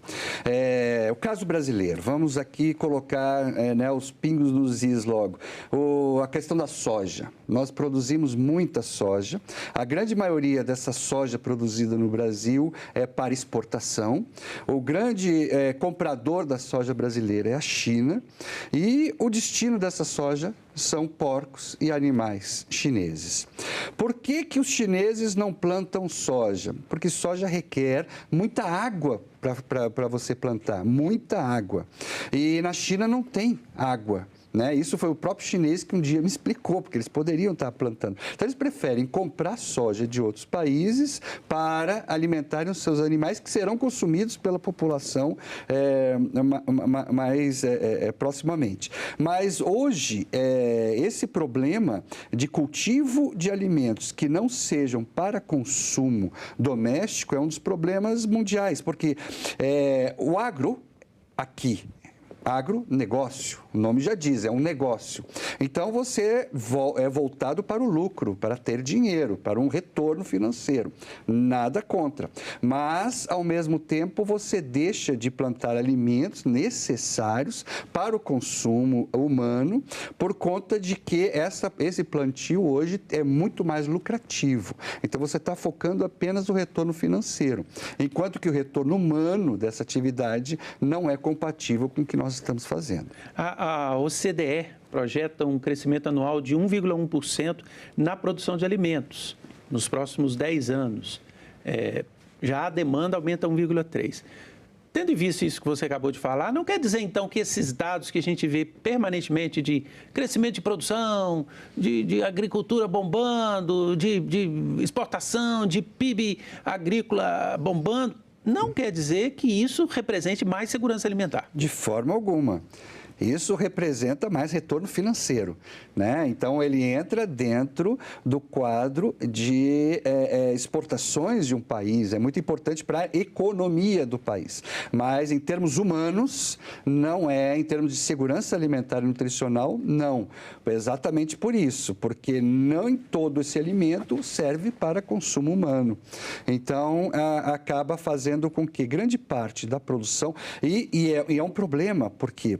Como é mais lucrativo, muitos produtores de alimentos humanos acabam deixando de lado essa produção para produzir esse produto, porque vai dar um retorno financeiro melhor.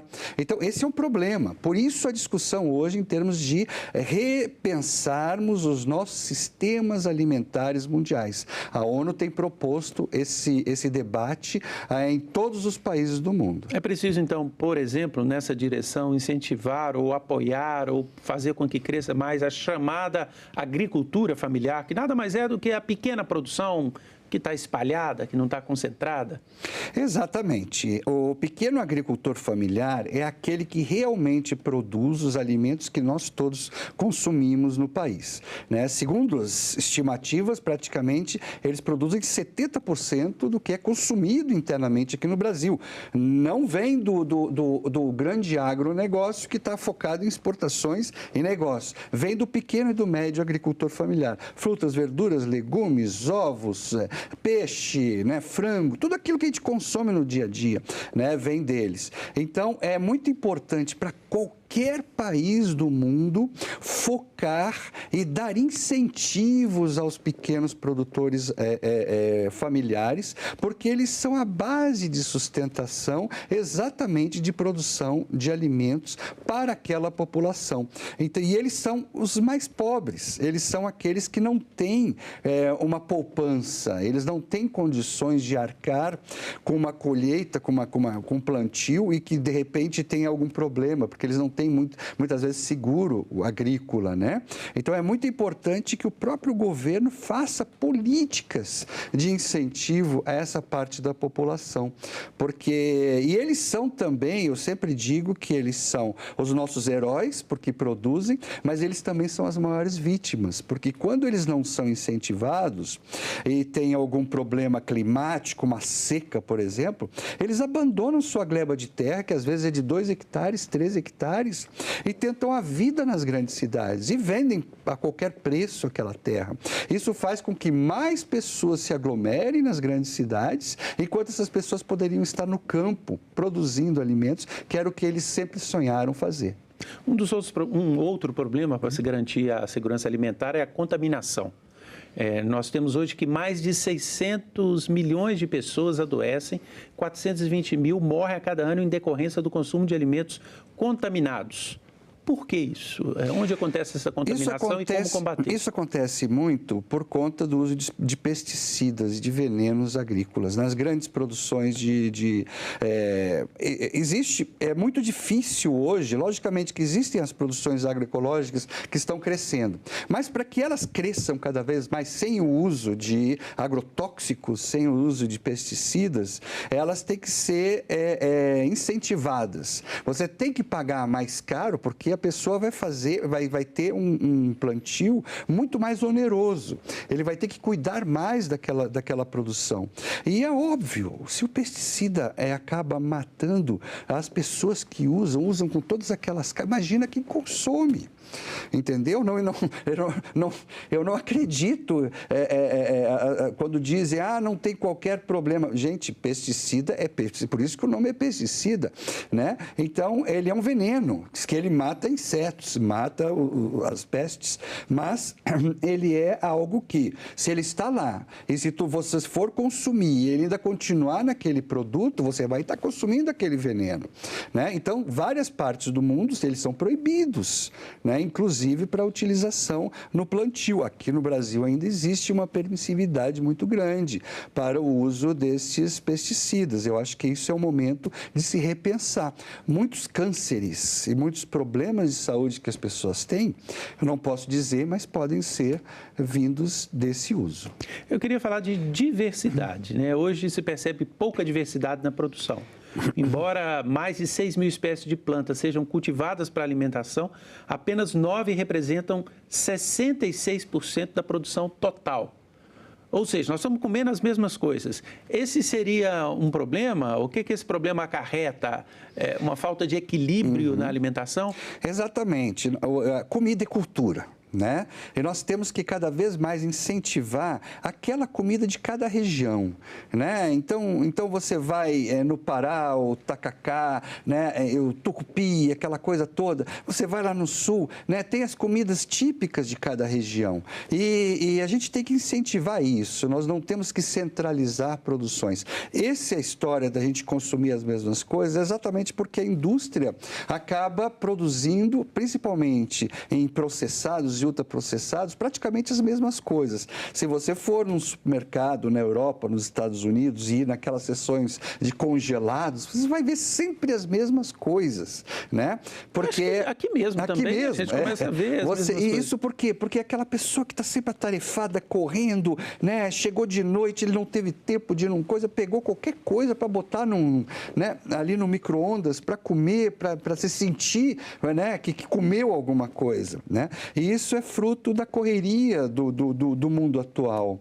E nós temos, eu gosto muito de alguns países europeus que eles têm uma cultura cultura de alimentação, por exemplo, na Itália, você senta num restaurante e os próprios atendentes, eles querem que você vá devagar, que você curta aquela comida, que aquilo ali seja um momento, né, de relacionamento seu com aquele alimento, né?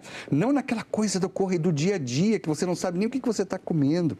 Então, é muito importante que a gente volte e alimento é cultura, e que a gente comece a experimentar novos sabores, né? Como você disse, o mundo está cheio de sabores, tem plantação de tudo quanto é coisa, e a gente tem que se permitir conhecer novos produtos e novos sabores. Qual a situação do Brasil hoje em relação a esse tema? Segurança alimentar. Nós sabemos que nos últimos anos houve um aumento do número de pessoas com fome. Esse ano passado para cá, essa tendência tem mudado. Qual é o balanço que você faria hoje da situação do Brasil? É muito importante que nós lembremos que não existe mágica na questão de segurança alimentar e nutricional. Se você não foca no assunto, não faz políticas direcionadas a esse assunto, é óbvio que começa a aumentar o número de pessoas em insegurança alimentar e nutricional. O Brasil, no início do século, com o Betinho, com todas aquelas campanhas, né? O Brasil começou a falar o tempo todo sobre a questão da segurança alimentar. Lembro do início do século, campanhas, né? Fome zero, que ninguém mais passe fome. Ele estava todo mundo discutindo, era pauta. Então, todas as políticas estavam voltadas para aquilo. O que aconteceu? O Brasil, até o ano de 2015, praticamente zerou a questão da insegurança alimentar, saiu do mapa da fome. A partir de 2015, ninguém mais falava nesse assunto, não era mais um assunto pautável, né? Então, ninguém mais achando, resolvemos. Porque esse não é um assunto que se resolve once and for all, de uma vez por todas. Você tem que estar sempre mantendo políticas, né, nesse sentido. E ali, o que aconteceu? Começamos a ter crises econômicas, o dinheiro começou a baixar, os orçamentos públicos começaram a diminuir, começaram a cortar projetos e políticas que eram sensíveis a essa pauta. O que aconteceu? Aumentou consideravelmente o número de pessoas em insegurança alimentar e nutricional. E aí nós tivemos, para piorar, a Covid, a pandemia, que aí piorou totalmente o cenário. Então, é importante dizer que essa pauta de combate à insegurança alimentar e nutricional é uma pauta permanente para qualquer país do mundo. Se os países nórdicos, os escandinavos, que são os países que têm menos fome hoje no mundo, pararem de fazer políticas sociais, eles vão ver a fome aparecer. Então, é importante fazer com que todas as pessoas que caiam abaixo da linha da pobreza sejam atendidas por políticas públicas do Estado para que voltem à cidadania. O custo da fome é muito maior do que o investimento necessário para evitá-la. Isso nós temos que colocar na cabeça de todos os nossos parlamentares, de todos os nossos governos. É muito mais barato evitar a fome através de políticas sociais, através de políticas de transferência de renda, do que arcar com os custos provenientes da extrema miséria. Todos os países desenvolvidos do mundo hoje sabem disso e mantêm políticas sociais perenes. Daniel, muito obrigado pela entrevista. Eu que te agradeço. Eu conversei com o Daniel Balaban, que é representante no Brasil do Programa Mundial de Alimentos e é diretor do Centro de Excelência contra a Fome. Agradecemos a sua companhia, você que esteve conosco até aqui. Este programa já está no site do Senado, senado.leg.br/TV, também no nosso canal no YouTube, canal da TV Senado. Aproveite, se inscreva lá, curta o programa e garanta acesso à informação de qualidade. Até o próximo Agenda Econômica.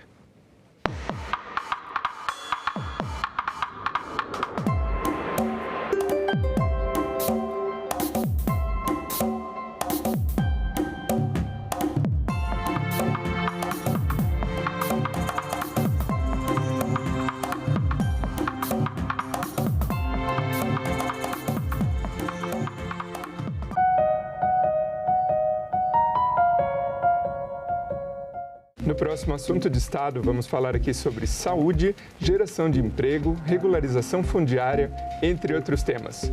E o nosso convidado é o senador Isalci Lucas, do PL do Distrito Federal.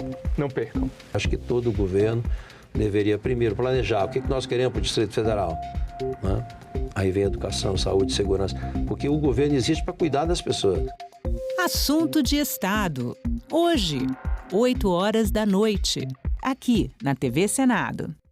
A maior resistência que houve até hoje foram várias, mas as duas maiores. Uma foi Palmares e a outra foi a revolta dos malês. Em Palmares, quem era a liderança no início? Gangazumba. Depois que Gangazumba foi admoestado e fez as pazes com os portugueses, quem substituiu Gangazumba? O sobrinho dele, Zumbi.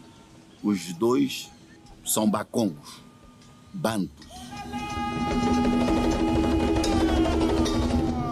Até a palavra quilombo a gente já está vendo que é uma palavra banto, são justamente esses Angolas e Congos que estiveram à frente dessa luta de resistência o tempo inteiro. Então, na mata, eles eram acolhidos pelo indígena. Por isso que o candomblé Congo-Angola no Brasil é um candomblé que tem um indígena como primeiro ancestral pelo acolhimento, pelo cuidado, pelo carinho e pela troca de saberes.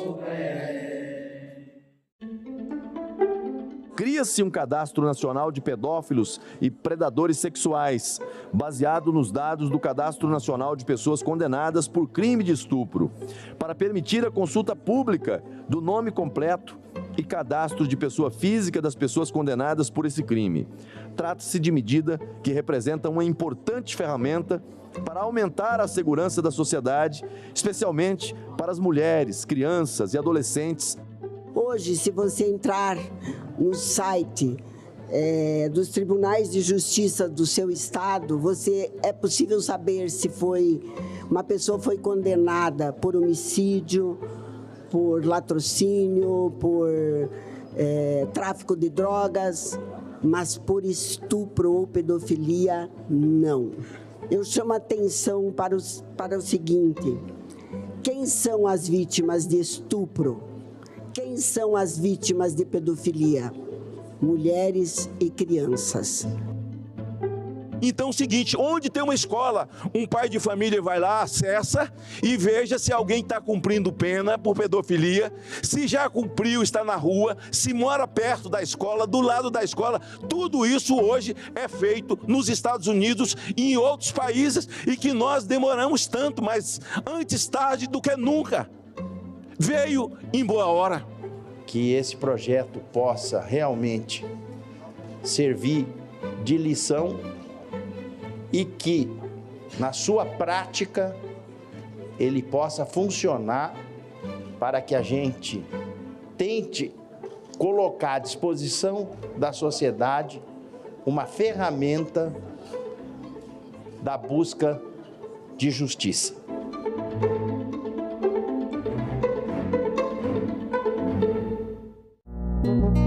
Agora é lei. A carga horária da formação geral básica do ensino médio, com matérias como português, matemática, história e geografia, passa a ser de 2.400 horas nos 3 anos letivos. A carga total é de 3.000 horas. Caberá ao aluno escolher uma área de estudo nas 600 horas restantes. A norma passa a valer a partir de 2025. O Senado votou. Agora é lei.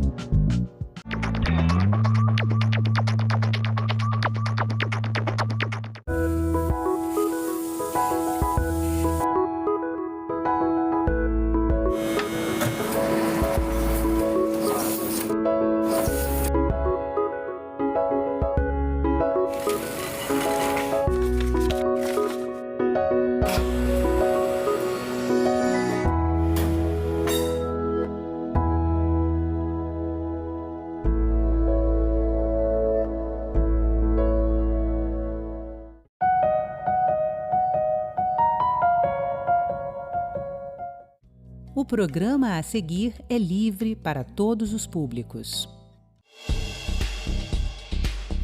O pedestre tem responsabilidade, ciclista... Fiz uma cadeira na academia, me foi negado pela história e pelo meu país. Hoje nós podemos, com o nosso megafone, que é o diploma na mão, nós não podemos recuar nesse debate. Declaro aberta a 7ª reunião da Comissão Senado.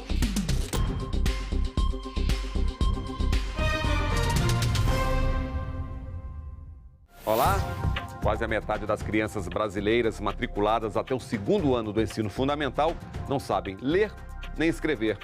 E na conta do baixo desempenho estão carência e qualificação de professores, desigualdades sociais, regionais, pandemia. O que fazer? Os desafios do país para promover a alfabetização na idade certa aos alunos da educação básica brasileira.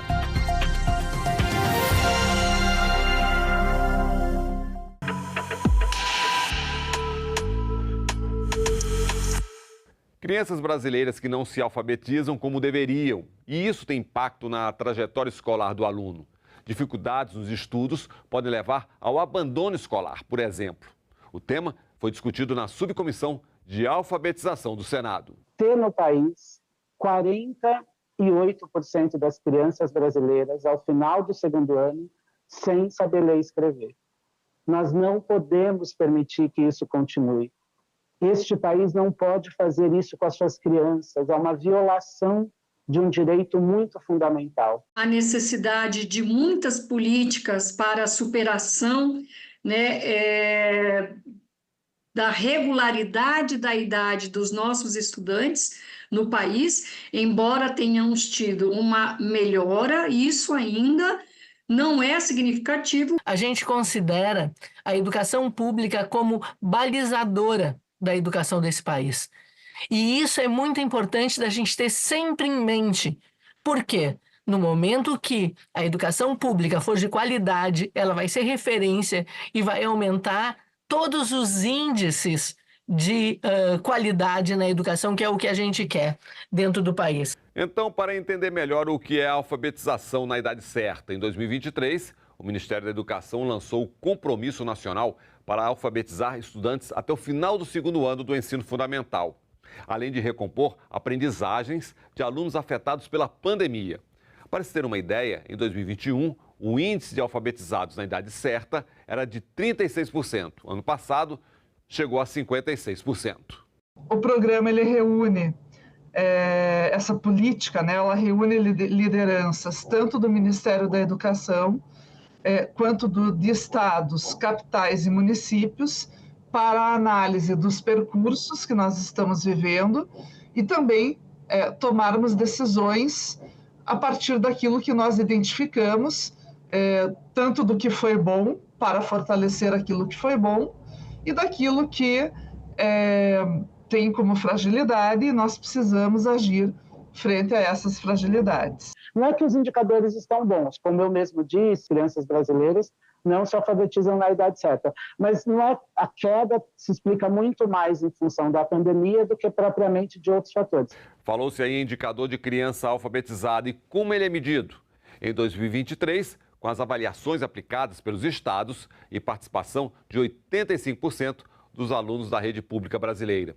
O Ministério da Educação espera progressivamente até 2030 alcançar 80% ou mais das crianças da rede pública alfabetizadas na idade certa. É o nosso desejo, enquanto educadores, educadoras, gestores, trabalhadores da educação, estejam alfabetizados ali ao final do 2º ano do ensino fundamental. De fato, é um esforço coletivo, Também nós da CNTE temos plena concordância dos esforços necessários, toda a sociedade, ela precisa estar muito presente, todos os gestores, todos os governos, todos os profissionais da educação, pais e mães, Então, é um desafio gigantesco para nós, na educação básica do nosso país, que tenhamos sucesso nesta política e nessas definições futuras. Mas tem os imprevistos.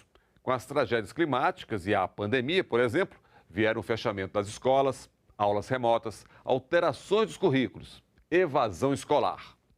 Acompanhe. Aqui no Sul, a gente acaba de passar por uma tragédia climática. Não só, a gente passou há 2 anos atrás por uma tragédia pandêmica, e a gente tem essas tragédias que são recorrentes e que podem e que atrapalham na questão da alfabetização? Sobretudo depois da pandemia, a gente teve uma queda mesmo nos indicadores de alfabetização, principalmente porque esse período crítico que cobre um pedaço da educação infantil e o primeiro e segundo ano do ensino fundamental foi o período mais afetado pelo fato das crianças não poderem ir à escola no período de reclusão por força da pandemia. A evasão a gente precisa resolver, porque isso tem a ver, inclusive, com as crianças tendo que ficar em casa para cuidar dos irmãos. A gente precisa entender como é que se dá essa evasão e como é que se resolve. Desigualdades sociais também prejudicam a alfabetização, o trabalho infantil, a violência urbana. Em situações em que a gente ainda experimenta no Brasil crianças trabalhando na rua, mas também trabalhando em casa. Às vezes é uma criança de 8 que cuida do irmão de 4. Às vezes é uma menina de 8, sobretudo meninas, se responsabiliza por todo o trabalho doméstico em casa. Então, esses elementos que não são pedagógicos, toda a sociedade precisa cuidar para que a gente garanta que no pedagógico a aprendizagem aconteça. Tem um desafio adicional, porque as nossas capitais, as nossas grandes cidades, elas são os lugares que mais explicitam as desigualdades, que mais a violência está marcada e que tem desafios adicionais no campo da educação. E um outro agravante, as diferentes condições de ensino pelo país, as disparidades regionais. Em 2023, os estados que apresentaram melhores indicadores de crianças alfabetizadas foram Ceará, Paraná e Espírito Santo. Por outro lado, alguns estados tiveram indicadores abaixo de 40%. É o caso de Sergipe, Bahia, Rio Grande do Norte. Então, como corrigir as diferenças? Por que eu digo que nós temos uma superação? A partir do momento que o programa ele dá a liberdade dos estados e municípios organizarem os seus materiais, organizarem as suas formações dentro desse programa, nós temos a condição também de olhar algo que é fundamental, que são as questões das localidades de cada região do nosso país. Por mais que a alfabetização ela tenha uma especificidade que é única para todos, ela acontece culturalmente dentro de uma perspectiva regional. Fundamental a RENALFA, nossa Rede Nacional de Articulação de Gestão, Formação e Mobilização, que conta com os nossos formadores na área de alfabetização e, por óbvio, fazem a gestão desse processo no país todo, então conseguem representar os municípios, conseguem representar as diferentes regiões do país e conseguem, então, fazer exatamente esse trabalho que é fundamental. A partir das diversidades, a partir das especificidades regionais, fazer um trabalho que nos conduza àquilo que é único na perspectiva de nós aprendermos, né, e desenvolvermos essa perspectiva que é tão importante na alfabetização, sempre respeitando as especificidades de cada local. Como falou aqui a professora Maria Silvia, as especificidades de nosso Brasil, um país continental, com regiões que precisam de modalidades específicas para cada uma. Falamos em índices, desigualdades, mas afinal, qual a importância da alfabetização na idade certa? Existe uma idade certa? O Brasil tem que saber que se faz essencial essa alfabetização na idade certa. Tem pessoas que me perguntam qual a idade certa, entendeu? A gente começa a dizer, a idade certa é aquela que não vai ser necessário. A gente tem que ter um plano de alfabetização para adultos e outras pessoas. A idade certa, digamos que seriam os 5 primeiros anos do ensino fundamental, tá? Ou os 4 primeiros, onde tem a unidocência, tudo dentro do seu tempo, certo? E para que a meta de alfabetização seja alcançada, um gargalo a ser resolvido, a carência de mão de obra. Estamos falando justamente dos professores, os responsáveis diretos pela alfabetização. Quero chamar a atenção, não é a primeira vez que vou falar isso numa comissão, num debate aqui no Senado, de que a gente ainda também vive o apagão de trabalhadores e trabalhadoras da educação, ou seja, professores e professoras. Então, nós também temos uma preocupação bastante grande na necessidade de que neste compromisso, nesta pactuação, para se ter o sucesso escolar dos nossos estudantes, estejam previstos os concursos públicos. Hoje nós temos no país 54% de toda a rede estadual com contratos temporários e 42% de todas as redes municipais com contratos temporários, o que significa trazer uma insegurança muito grande num processo de continuidade, né, do processo de alfabetização e de garantia desses trabalhadores nas escolas públicas do nosso país. Me chamou a atenção a questão de professores com contratos temporários. Olha, gente, para mim, algo grave que foi aprovado nesse país, ainda eu acho que em 2016 foi a terceirização plena, que não chamou muito a atenção da sociedade. A PEC do teto chamou mais atenção do que a terceirização plena. Mas, na verdade, a terceirização plena acabou com as carreiras dos serviços públicos, porque isso permitiu que a atividade fim, que no caso aqui são os professores, na área da saúde dos médicos, possam ser contratados com contratos temporários. Então, como qualificar os professores? Na hora que você qualifica, completa os 2 anos, você passa a ter uma rede já com deficiência, um apagão de recursos humanos. E o governo, o que tem a dizer? O que tem sido feito para resolver a crise de mão de obra na educação? A expansão da EAD, dos cursos em EAD para a formação dos professores, aconteceu de modo muito complicado no Brasil, comprometendo bastante a qualidade da formação docente. Nos parece, né, nós que pesquisamos educação, nós acreditamos que não é possível formar um bom professor com um curso 100% à distância, sem nenhuma interação presencial no ambiente universitário. Então, o ministro Camilo Santana suspendeu a abertura de novos cursos em AD e, nas diretrizes curriculares nacionais para a formação inicial, não poderá mais haver curso 100% EAD na formação do professor, porque as dificuldades começam na formação inicial, e o MEC está formando 250 mil professoras da educação infantil com foco na leitura, oralidade e escrita dentro do programa LEI. São 250 mil professoras que estão fazendo, neste momento, a formação, apoiado por 34 universidades federais e estaduais.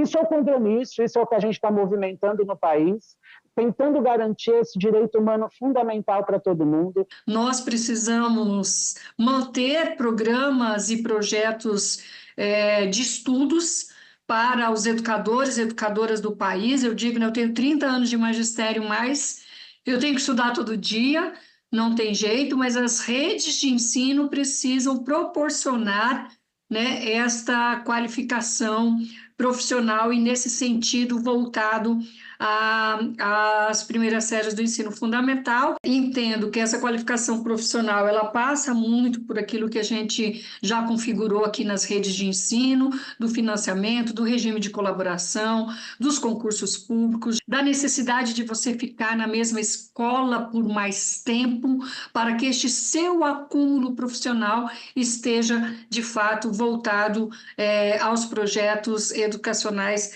desenvolvidos, né? E no caso da formação continuada, no Compromisso Nacional Criança Alfabetizada, o Ministério da Educação está investindo recursos para garantir que todo professor e toda professora do 1º ao 5º ano do ensino fundamental e da educação infantil tenha formação continuada com foco em alfabetização. Analisar as condições das escolas e dos alunos, tecnologias, sistemas de avaliação e considerar também a alfabetização para além dos muros da unidade de ensino. A gente espera políticas públicas que sejam permanentes. A gente espera, certo, a compreensão dessas crianças e desses estudantes do letramento, quer dizer, reflexão sobre o conteúdo, leitura, todas essas coisas que significam a alfabetização na idade certa ou efetivamente para garantir a questão da cidadania. Tá? O que a gente tem? Uma realidade muito distante disso. Muito distante, seja porque, às vezes, esses estudantes são preparados para uma avaliação que não reflete exatamente o que está acontecendo, às vezes porque as condições da escola não são exatamente o que a gente espera, às vezes porque as políticas públicas não chegaram lá. A gente precisa de espaços, apoio pedagógico e aí formação continuada para que as pessoas envolvidas dentro desse processo possam realmente, certo, olhar individualmente para cada um desses estudantes e crianças e fazer com que haja o desenvolvimento na idade certa e do jeito certo. A gente precisa garantir que as crianças tenham acesso à leitura e à escrita também fora da escola. Então, existem municípios, governos estaduais, que promovem, por exemplo, programas de distribuição de livros para as famílias, né? O governo federal também está apostando nisso. Nós incluímos as bibliotecas comunitárias e as bibliotecas públicas municipais no PNLD. A questão das tecnologias, isso é a qualidade da infraestrutura física das escolas e o conhecer e o saber utilizar as tecnologias a seu favor é super importante. E quando a gente fala do acompanhamento, ele entra com a questão do transporte. A criança pode evadir ou não chegar na escola porque não teve transporte para chegar. Tem a questão da alimentação, tem a questão da família e da rede de apoio, que é super importante. Atenção às crianças desde cedo, ainda na educação infantil, e aqueles que ficaram para trás. E também dos indígenas, quilombolas, ou seja, inclusão, cidadania, por meio da educação. A alfabetização não começa no primeiro ano do ensino fundamental. A alfabetização começa na educação infantil. É preciso um olhar intencional para que as crianças possam ter acesso a práticas de leitura, de escrita, de oralidade, intencionais, bem preparadas desde a educação infantil. Eu gostei muito da fala do professor Alessandro, porque foi o único aqui que referiu a educação infantil. Tá? A gente não tem como garantir, certo, uma educação de anos iniciais, finais e médio com qualidade, se a gente não tiver uma educação infantil de qualidade efetivamente. Tá? Isso é muito importante. A educação popular precisa ser vista, e a EJA também, como a recuperação desse tempo, se a gente não conseguiu chegar na idade certa. Isso também é um jeito de garantir. Tem uma pesquisa que foi feita que diz que 77% das crianças alfabetizadas conseguem mudar ou ascender, certo, na sua situação socioeconômica, enquanto que as não alfabetizadas não ultrapassam 43%. Então, a alfabetização garante a cidadania dessas crianças e desses estudantes. E, portanto, a gente tem que fazer isso e recuperar esse tempo, caso ele não tenha acontecido na idade certa. A gente tem certas modalidades da educação básica que são muito específicas. A educação escolar indígena, a educação escolar quilombola, a educação escolar no campo, a educação escolar da pessoa surda. Então, essas modalidades da educação, elas precisam de uma modelagem de política só para elas, para garantir a especificidade desse atendimento. E o outro processo é a gente também cuidar daquilo que não é pedagógico, mas que interfere muito no pedagógico. Então, crianças que estão em condição de vulnerabilidade e risco, nós precisamos garantir políticas da área social para atentar para isso. Crianças que têm comprometimento de saúde, sejam aqueles associados à deficiência, sejam outros comprometimentos de saúde, precisam ter bons serviços de saúde para dar conta dessa dimensão. crianças que vivem em territórios conflagrados, territórios com muita violência, em que a criminalidade está instalada. A gente sabe, os dados mostram isso, que escolas que estão nesses territórios, muitos dias suspendem aula. E quando isso acontece, o prejuízo à aprendizagem é muito grande. E quero corroborar com o que disse a Margot, né? Não é possível que você tenha uma criança que chegue no primeiro ano e que não passou ali pela educação infantil, é muito diferente do que aquele que passou. E um desafio nosso em nível nacional é que tenhamos, né, educação infantil no final do próximo Plano Nacional de Educação, que sai antes, mas até o final do próximo Plano Nacional. A alfabetização se dá lá no município. Então, como cumprir o programa Crianças Alfabetizadas na Idade Certa em um país continental e diverso, como o nosso? Primeiro, o reconhecimento de que a responsabilidade para alfabetizar as crianças brasileiras não pode ficar somente na conta dos municípios. Se a gente deixar os municípios sozinhos para cuidar desse direito humano de cada criança, os municípios não conseguirão fazer tudo o que precisa ser feito.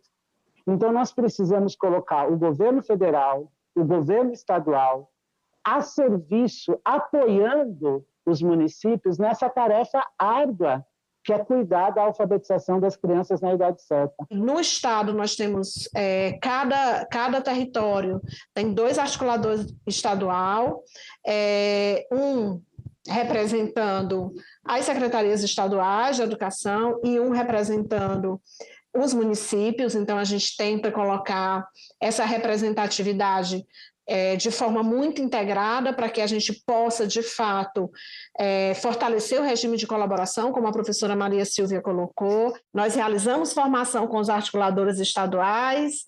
Essa formação segue para os articuladores regionais e para os articuladores municipais. Então, esse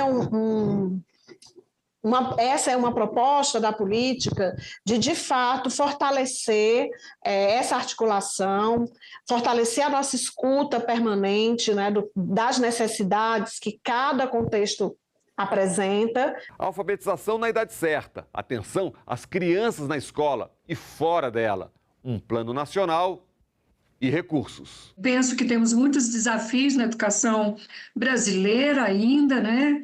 A aspiração de um plano de Estado, a aprovação do próximo Plano Nacional de Educação, que ele seja realmente efetivado, a necessidade de novos recursos para a educação pública, esse pacto federativo tão...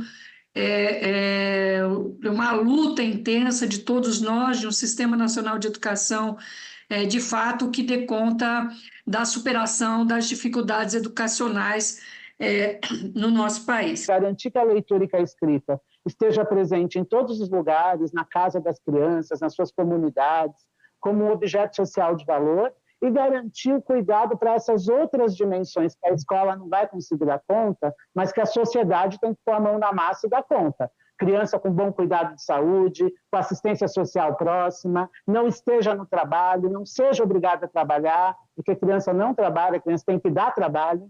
Então, que a gente cuide juntos para garantir essas coisas.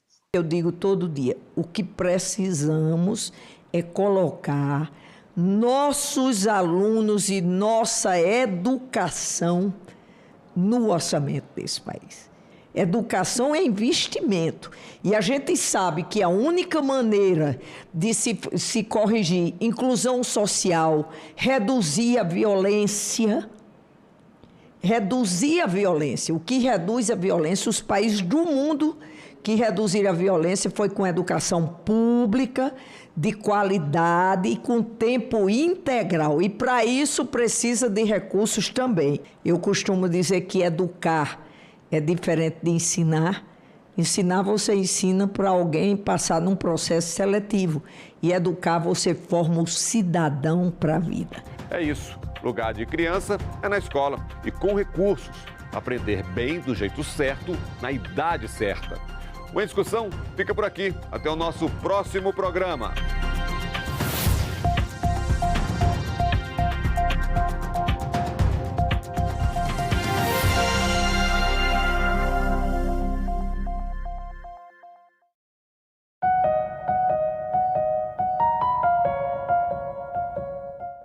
próximo assunto de Estado, vamos falar aqui sobre saúde, geração de emprego, regularização fundiária, entre outros temas.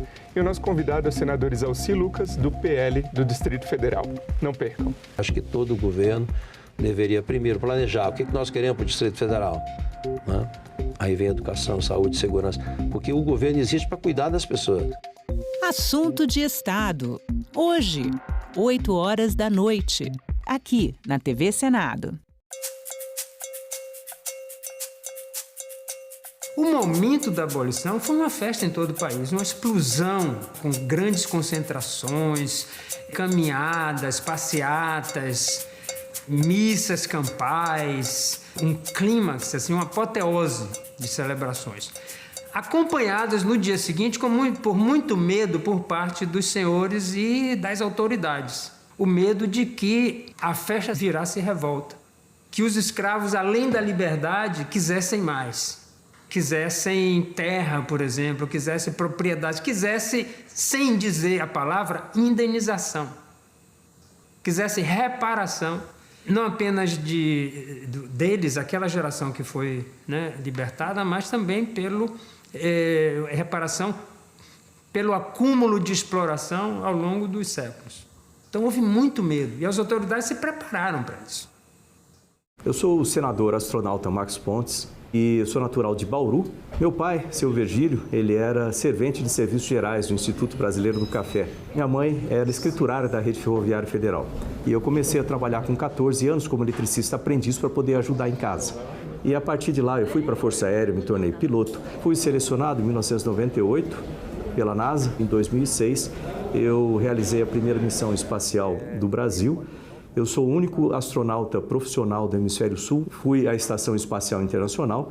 Eu trabalhei junto com a ONU como embaixador para desenvolvimento industrial. Também eu sou embaixador mundial de ensino profissionalizante. Em 2018, a convite do presidente Bolsonaro, antes de ser candidato ainda, me convidou para ser ministro de Ciência, Tecnologia, Inovações e Comunicações, no dia 1º de agosto, dia de aniversário da minha cidade, lá de Bauru, e eu passei então a ser candidato ao Senado. Sempre cumpri missões na minha vida, e aqui é mais uma missão no Senado. Acabei de entrar em 3 comissões, que é a Comissão de Ciência e Tecnologia, a Comissão de Relações Exteriores e Defesa e, obviamente, pela educação que eu tenho trabalhado durante tanto tempo. Essas são comissões, para mim, extremamente preciosas. Então, chegando no ambiente de trabalho... Apresentando aqui meu gabinete. O gabinete é simples, não tem que ser com um monte de coisa, tem que ser operacional, né? A ideia é justamente dar continuidade ao trabalho que eu tenho feito ao longo da minha vida, na promoção da ciência, da tecnologia, da educação e a utilização disso para o bem-estar das pessoas. Quando você vai decolar, você está sentado numa bomba de tamanho bem grande e naquele momento lá eu senti o coração pulsando, vamos dizer assim, do Brasil inteiro. E é o que eu sinto aqui no Senado também. Sou brasileiro e muito da minha vida eu passei 20 anos com a NASA, não tenho uma relação excelente com os Estados Unidos e com outros países, como a Rússia, por isso que entrar na Comissão de Relações Exteriores, para mim, aqui era uma coisa extremamente importante. Essa frase está marcada como minha, mas, na verdade, é da minha mãe. Querendo ser piloto, não tinha dinheiro. Pô, moleque, você está sempre com esse livro aí, você está estudando para quê? Não estou estudando para fazer a prova da academia, você é piloto. Você é piloto? Cai na real, isso é coisa impossível para você, só para filho de rico, você nunca vai conseguir. Minha mãe, dona Zuleika, olhou bem para mim e falou assim, presta atenção, você pode ser tudo o que você quiser na vida, desde que você estude, trabalhe, persista e sempre faça mais do que esperam de você. Por uma razão muito simples, acreditar que é possível. Hoje as reservas internacionais, se não me engano, acho que 65% delas são em dólar. A China, por exemplo, tem as maiores reservas, praticamente a totalidade em dólar, né? O que explica isso, né? Eu diria que, por um lado, reflete a pujança econômica dos Estados Unidos, né? Maior PIB do mundo. Agenda Econômica. Nesta terça, 8 horas da noite, aqui na TV Senado.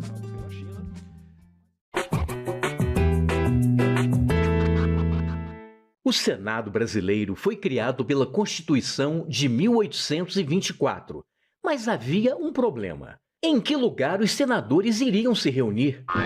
Pensando nisso, Dom Pedro I decide comprar o Palácio Conde dos Arcos e reformá-lo para abrigar o poder legislativo. Só 2 anos depois, em 1826, aconteceria a primeira sessão oficial do Senado.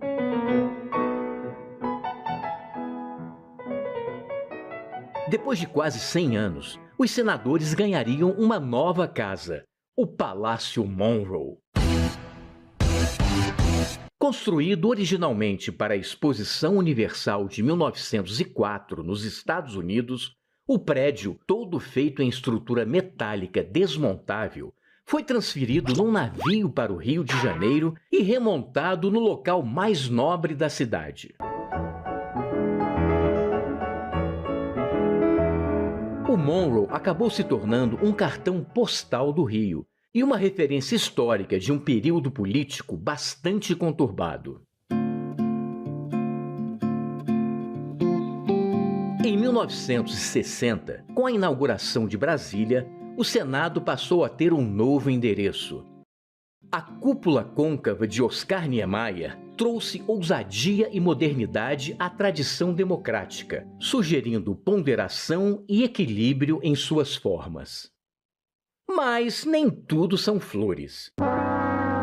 Se o Palácio Conde dos Arcos hoje é a Faculdade Nacional de Direito, o Palácio Monroe foi quase apagado da nossa memória quando o ex-presidente Ernesto Geisel mandou demolir o prédio para construir um chafariz e um estacionamento subterrâneo.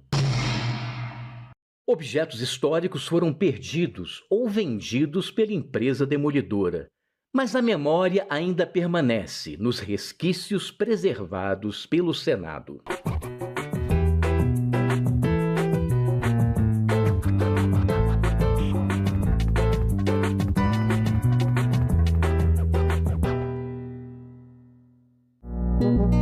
Agora é lei. Já está em vigor a Política Nacional de Manejo Integrado do Fogo. São diretrizes para as queimadas controladas e prescritas, visando a proteção das pessoas e da biodiversidade. O manejo é vital para evitar incêndios florestais de grandes proporções que causam danos à natureza e prejuízos à economia. O Senado votou. Agora é lei. Eu acho o mais cruel é o ataque cibernético a instalações de saúde, como já aconteceu na Inglaterra. E o senhor acha que esse setor especificamente está preparado ou ele está vulnerável a ataques cibernéticos? Nós estamos vivendo de maneira silenciosa uma guerra. Salão Nobre, nesta quarta, 8 horas da noite, aqui na TV Senado. Quando é que foi Palmares? 1635 a 1695, 60 anos. Nessa época não ouvimos falar de... Não, eram os bantos que aqui estavam. O que o Brasil não sabe do que ele tem de banto é aquilo que ele não aceita. Há uma diferença. Como havia muita gente antigamente que era negro e não aceitava ser negro. Muita gente...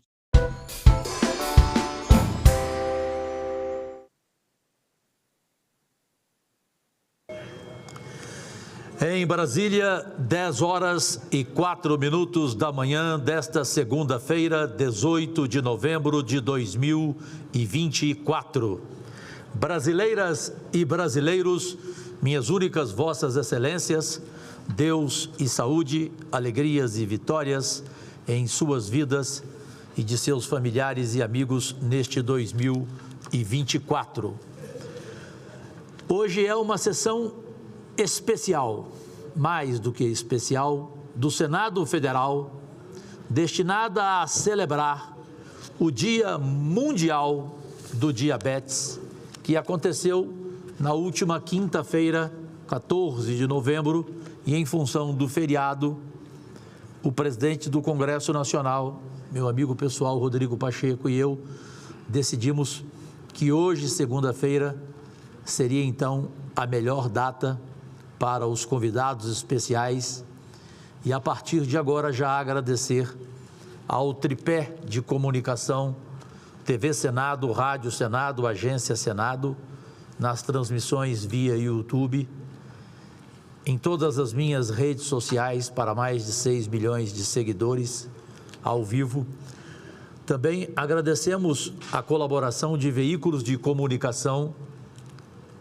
a TV Meio, que vai transmitir na íntegra, a Rede Nova Brasil FM, que vai transmitir os melhores momentos e as falas, principalmente, e a Band News FM 90.7. Eu declaro aberta a sessão. Sob a proteção de Deus, iniciamos os nossos trabalhos. A presente sessão especial foi convocada em atendimento ao requerimento número 677 de 2024, de autoria desta presidência.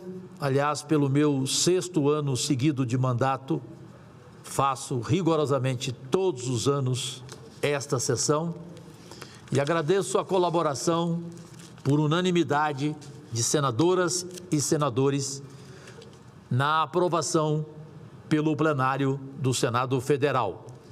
A sessão é destinada a celebrar o Dia Mundial do Diabetes. Fico feliz de ver aqui no plenário o domínio da presença feminina.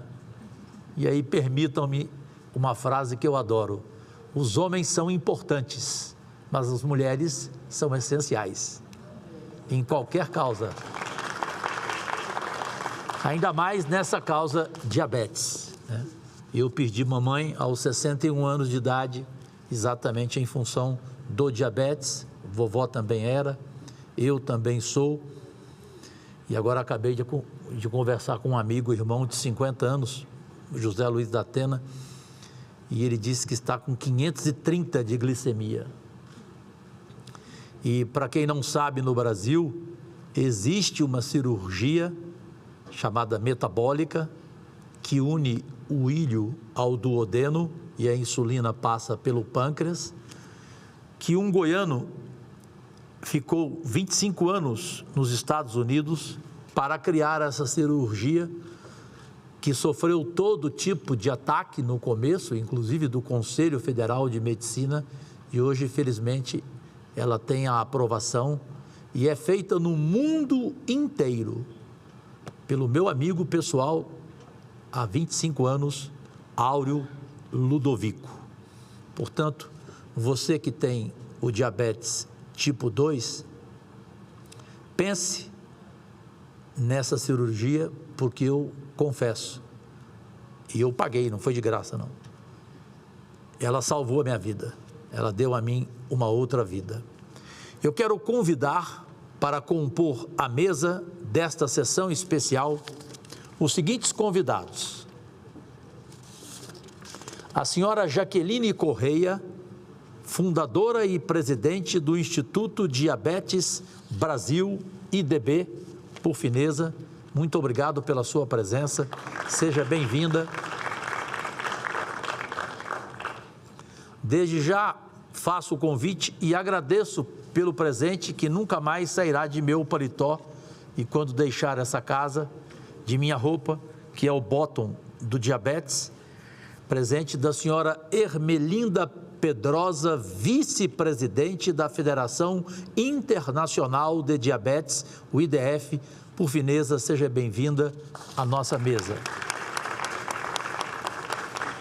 O senhor Rui Lira da Silva Filho, que é o presidente da Sociedade Brasileira de Diabetes, SBD, tem até um vídeo especial. Por fineza, a mesa, muitíssimo obrigado pela sua presença. O senhor Fadlo Fraige Filho, presidente da Associação Nacional de Atenção ao Diabetes, ANAD, por fineza, muito obrigado pela presença, seja bem-vindo, fique à vontade. A minha amiga goiana, não sei se já chegou, a deputada federal Flávia Moraes, que é minha parceira, mas assim que chegar, gostaria que ela também ficasse à mesa, porque eu não trabalho no singular, trabalho no plural. Apenas fico triste, senhoras e senhores presentes, e brasileiros e brasileiras, meus únicos patrões, fico até aturdido por ser um parlamentar desde vereador, eu estou na vida pública há 8 anos. E como vereador, eu criei o primeiro centro de diabético do Brasil. E até hoje, por isso que eu fico estarrecido, São Paulo não tem. Um senador de São Paulo foi em Goiânia conhecer o meu, disse: Cajuru, o teu parece um hospital privado, que vocês vão ver aqui em vídeo, inclusive. E quando forem a Goiânia, podem visitá-lo. Porque foi o senador Marcos Pontes, astronauta, que ele deseja fazer um semelhante em São Paulo. Até então, São Paulo não tinha, gente. Rio de Janeiro, Belo Horizonte, o presidente Rodrigo Pacheco prometeu que também vai fazer em Belo Horizonte. E eu não conseguia entender como que um parlamentar não pensava em uma causa como a do diabetes, que é a terceira que mais mata no mundo, mas na verdade ela acaba sendo a primeira, porque as duas anteriores são procedentes dela. Vocês que conhecem mais do que eu e que estão aqui por essa razão, né? Então, os governantes deveriam ter esta preocupação. Eu, desde já, quero comunicar ao meu amigo desde 1989, Luiz Inácio Lula da Silva, o presidente da República, que perderei a minha amizade com o senhor se o senhor não confirmar o que a ministra Anísia Trindade deseja, o que também o vice-presidente da República, Geraldo Alckmin, deseja, e sei que o senhor não vai falhar, presidente. O senhor prometeu, e uma coisa que o senhor tem é palavra. É um projeto meu que foi sancionado com 3 meses de mandato em 2019 pelo vice-presidente da República, general Hamilton Mourão, apaixonado pela causa do diabetes, ele e a sua esposa, a Paula. Estranhamente, o presidente Bolsonaro, que era favorável, ao voltar da viagem, ele até hoje não regulamentou um simples projeto criado por mim, aprovado por unanimidade aqui e na Câmara, que é o quê? O SUS oferecer os primeiros socorros aos diabéticos e fornecer aquilo que nós sabemos da dificuldade que tem os brasileiros e as brasileiras, os mais carentes, que é a insulina. Em Goiânia eu consegui, inclusive, e espero conseguir também no Brasil, pelo SUS, a bombinha de insulina que tantas crianças precisam e que muita gente, inclusive aqui no Senado Federal, por ignorância, embora a ignorância seja a maior multinacional do mundo para mim, aqui tem parlamentar que nem entende o que significa o diabetes e não sabe que essa bombinha leva uma criança à morte na ausência dela, perfeito? Então, eu tenho certeza que o SUS vai iniciar o mais rápido possível, até porque, presidente Lula, o senhor sabe que não é bom ser inimigo do Cajuru, né? A presidência informa que esta sessão terá também a participação dos seguintes convidados de forma remota e agradecemos da mesma maneira pela atenção de cada um. O senhor Gilberto Casanova, que é presidente da Associação de Diabetes Juvenil, a ADJ. Também aplausos para o Fineza. Muito obrigado. A senhora Marília Sobral Albiero, coordenadora do projeto Alimentação Saudável da ACT Promoção da Saúde. Neste momento, convido a todos e todas para que, em posição de respeito, acompanhemos o nosso amado hino nacional brasileiro.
Com muita alegria, registro a presença no plenário da senhora Ana Patrícia Silva, advogada e ativista. Muito obrigado pela presença, seja bem-vinda.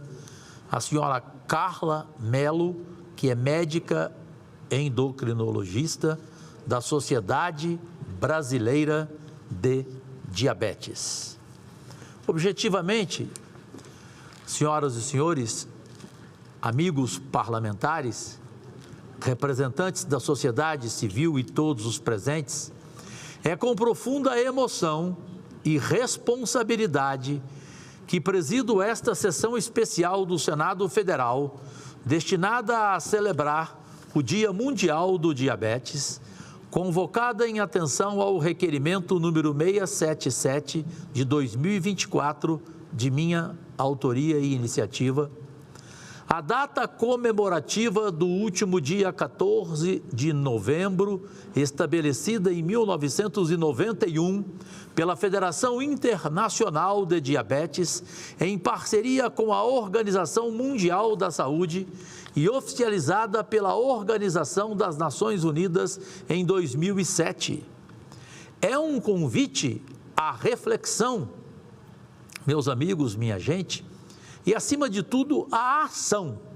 Hoje, nos reunimos para chamar a atenção para uma doença que afeta milhões de pessoas em todo o mundo e que exige de nós, legisladores, um compromisso renovado com a saúde pública e com políticas eficazes de prevenção e tratamento. A referida data não foi escolhida de forma aleatória, ela sim homenageia o aniversário de Frederick Banting, que ao lado de Charles Best descobriu a insulina em 1921, revolucionando o tratamento do diabetes. No entanto, mais de um século, pátria amada, após essa conquista científica, ainda enfrentamos o desafio de controlar uma epidemia silenciosa, que eu chamo de praga silenciosa, que atinge números alarmantes.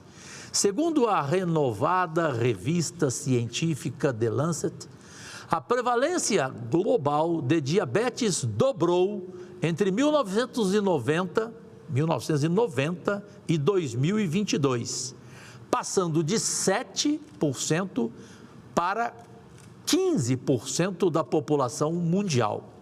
Isso significa que hoje temos 828 milhões de adultos vivendo com diabetes, dos quais mais da metade, cerca de 445 milhões, não recebeu qualquer tipo de tratamento no último ano.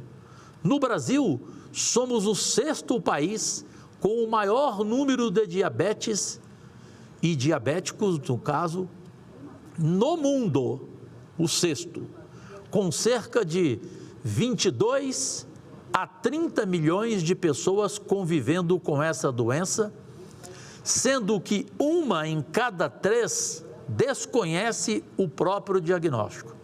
E aqui de improviso, rápida história para vocês terem noção como que é aquele que diz: Cajuru, eu sou pré-diabético.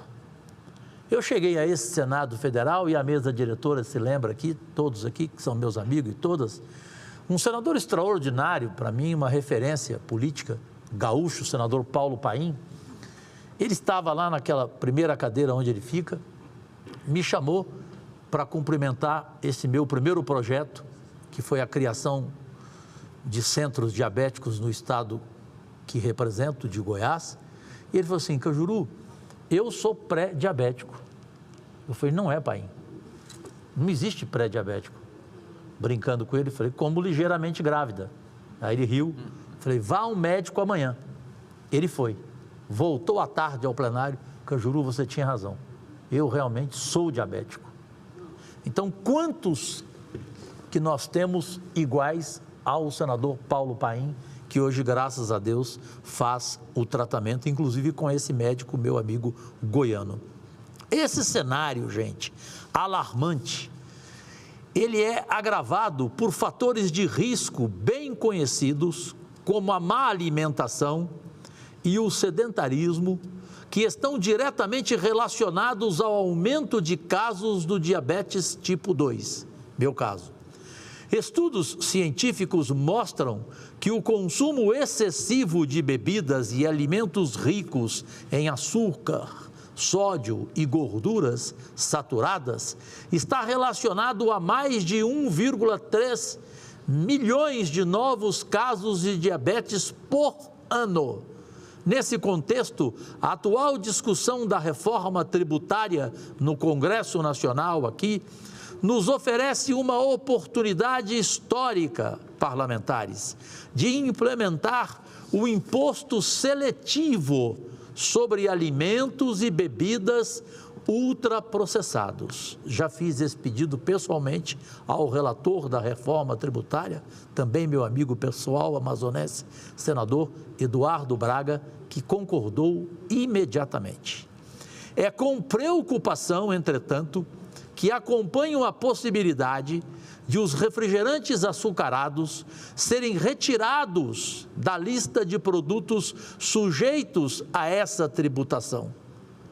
Mamãe morreu por causa de 1 litro de Coca-Cola de manhã, à tarde e à noite, e manjar, que substituía o arroz e o feijão dela. Isto, gente, representaria um grave retrocesso na luta contra doenças crônicas como o diabetes. Eu não posso negar que sou orgulhoso de dizer que ao longo de todo o meu mandato tenho buscado atuar de forma efetiva na defesa da saúde pública e especialmente na causa do diabetes. Sou o único parlamentar que de minhas emendas, dos 100%, eu dedico à saúde 70%. Sabendo eu que a educação é prioridade também.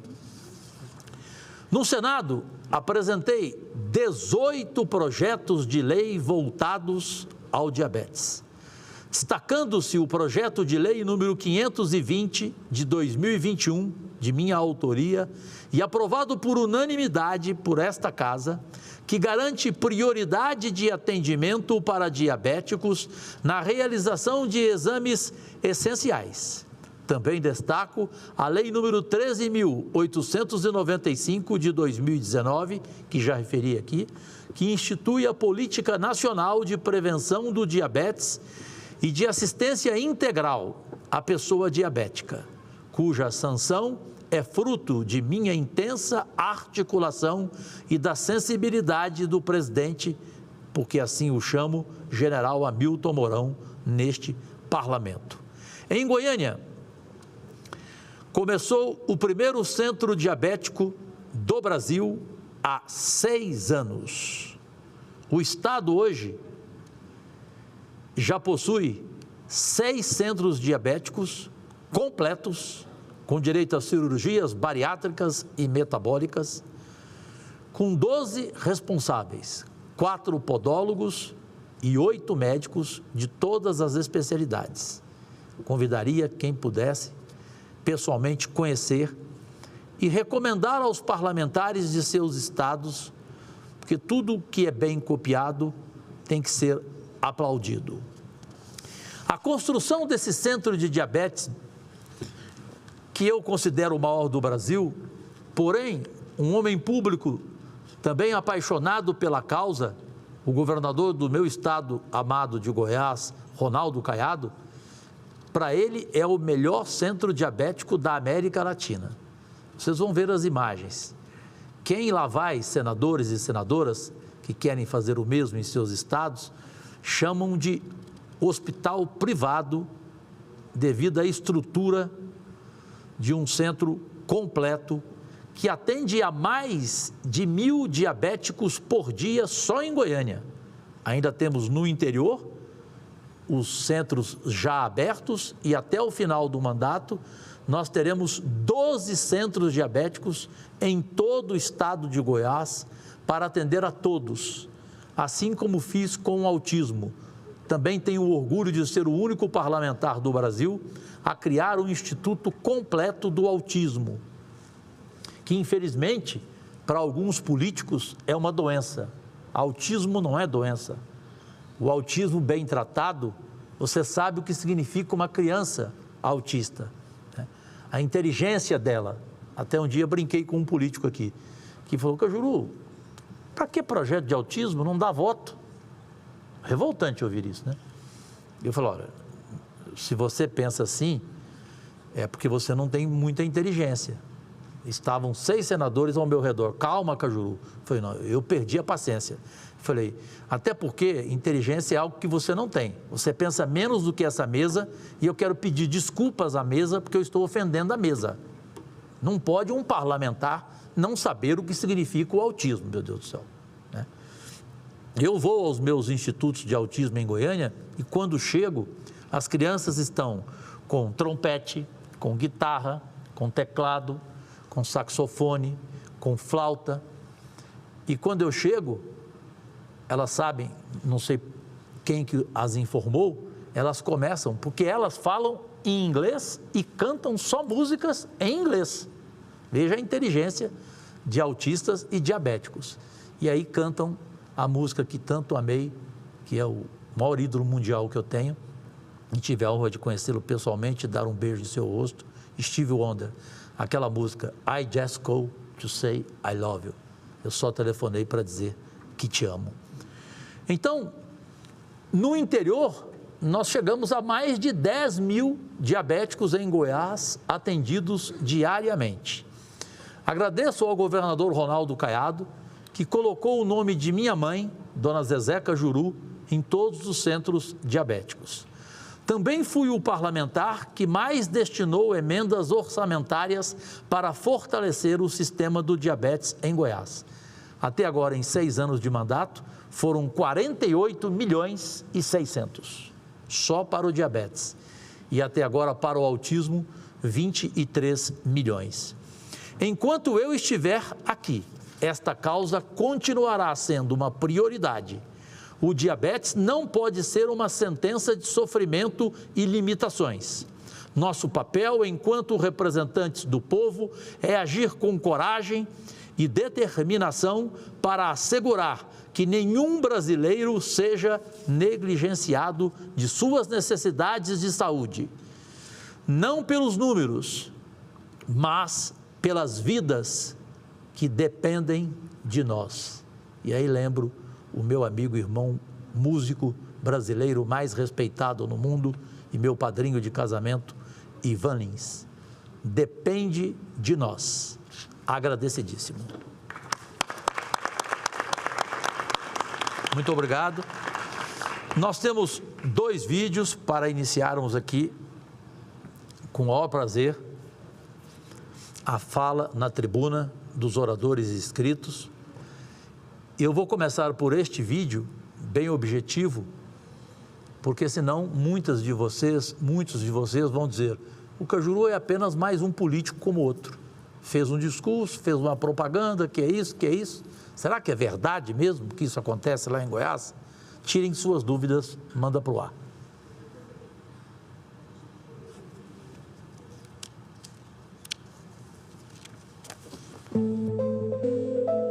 Uma doença avassaladora e silenciosa. O diabetes está entre as doenças que mais matam no Brasil. A cada ano, o número de pessoas detectadas com diabetes cresce em números alarmantes. Isso sem contar aqueles que não sabem que estão com a doença. Por ser diabético, Jorge Cajuru sabe o quão terrível é essa doença. Cajuru foi eleito vereador em Goiânia na disputa de 2016. Ele assumiu em 2017, com muita luta, articulando com vários setores da sociedade, conseguiu a criação do primeiro centro diabético do país. Aqui está o número do documento, está o valor, 6 milhões, Fundo Municipal de Saúde, para a compra de equipamentos para o centro diabético. A parte de mobília do centro diabético será bancada por mim através dos meus salários economizados por 6 meses para que o centro diabético tenha a parte imobiliária ideal e necessária e os equipamentos. Em 2018, Cajuru foi eleito senador por Goiás. Profundamente focado desde o início, decidiu que faria um trabalho agora em escala nacional, em defesa de um tratamento digno e eficaz para os diabéticos. Em 2019, o Senado aprovou a Política Nacional de Prevenção do Diabetes, o PLC 133 de 2017, que garante a manutenção dos investimentos no tratamento completo para os doentes por meio do SUS. A proposta, inclusive, já foi transformada em lei, a Lei de número 13.895 de 2019. O senador Jorge Cajuru foi o principal defensor da causa no Senado e ressaltou que o diabetes é uma doença cara e, por isso, é importante que o SUS ofereça tratamento digno para a população. Voltando a Goiânia, o Centro de Atenção ao Diabético está funcionando e bem. Hoje é uma referência no estado e também no Brasil. Localizado na Avenida Anhanguera, ao lado do Lago das Rosas, ele oferece atendimento nas áreas de endocrinologia, oftalmologia, enfermagem, nutrição, psicologia, podologia, assistência social e fisioterapia. Além também de disponibilizar programas de prevenção e tratamento ao pé diabético, incentiva práticas de atividades físicas e cirurgias metabólicas. Outra atividade do centro é a promoção da educação alimentar, uma cozinha experimental para orientar pacientes e familiares de forma fácil e prática, como se alimentar melhor e colaborar com o tratamento da doença. Esse acompanhamento integral permite que complicações decorrentes do diabetes não se agravem, melhorando a qualidade de vida dos pacientes. A cozinha experimental Dona Zezé é uma homenagem à mãe de Jorge Cajuru, Maria José Nasser da Costa. Senador Cajuru, boa tarde. Acabei de sair do consultório médico aqui do Centro de Apoio. A consulta é bem detalhada. É ótimo estar aqui. O seu Antônio também estava em consulta e mostrou estar contente com a unidade criada por Jorge Cajuru. Aqui nesse hospital que eu fundou aqui e tal, estou sendo atendido aqui pela doutora Vivi, pela assistente dela, muito bacana, que o atendimento foi bom e nós estamos muito satisfeitos, senhor. Pode continuar, abre mais outros hospitais aí para ajudar nós. Aqui foi muito bem, nós estamos sendo muito bem atendidos, graças a você, viu? Obrigado, Jorge. Já foram mais de 100 milhões de reais em recursos encaminhados, sendo 95% voltados à saúde do povo goiano. Com o Centro de Atenção ao Diabético, Cajuru criou com certeza um marco na saúde do país. Uma luta incansável, mas satisfatória, e os resultados mostram por si só que o caminho que ele segue é o correto. Pois é, Cajuru, eu estou muito satisfeito do lugar que eu estou aqui, que as meninas aqui estão me atendendo muito bem atendidas, os rapazes também, muito bonzinho também, muito legal. Hilda Belém Dias. Então, Cajuru, eu tenho sim que agradecer, porque esse serviço aqui é de suma importância. Tem muita gente lá fora que eu conheço, que ainda não conseguiu aqui, porque são muita gente. Então, tudo que for feito para cá, o muito que for, ainda é pouco. Entendeu? Divino Ovídio Bispo, Santa Bárbara de Goiás. Para mim, foi muito importante. Eu achei muito bom, estou fazendo esse tratamento aqui, de modo outro. E quero acompanhar ele até o máximo possível que ele é bom. Você foi bem atendido? Muito bem atendido. Eu agradeço ele muito, muito obrigado ao senador. O que ele está fazendo não é só para mim, é para todos, não é?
O diabetes é uma doença que ataca de 9 a 10% da população mundial. E a Prefeitura Municipal de Rio Verde tem dado toda a atenção aos diabéticos, tanto na promoção, na prevenção e também no tratamento, tanto da atenção básica quanto da atenção especializada. Juntamente com o senador Cajuru, através da emenda, foi criado o 2º Centro de Atenção ao Diabético no estado de Goiás, que tem funcionado há mais de 3 anos. Nesse último ano foram mais de 7.300 atendimentos, além de cirurgias metabólicas e bariátricas, mais de 100 cirurgias metabólicas e bariátricas. E com atenção com oftalmologistas, endocrinologista, nefrologista, angiologista, cardiologistas, nutricionista, psicólogo. Toda a atenção é dada ao paciente diabético. Eu quero só agradecer aqui ao senador Cajuru por esse empenho, né? Todo ano ele manda emenda para custeio. No início ele mandou recursos para compras de equipamentos e agora para manutenção. Então, toda a atenção é dada ao paciente diabético. Queria agradecer mais uma vez ao senador Cajuru por essa iniciativa.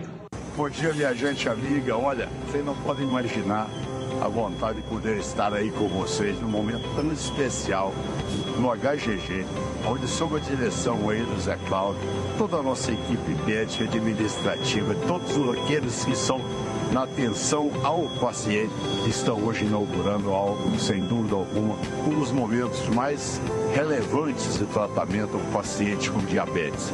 O Centro Estadual de Atenção ao Diabetes e, ao mesmo tempo, o Centro de Especializações.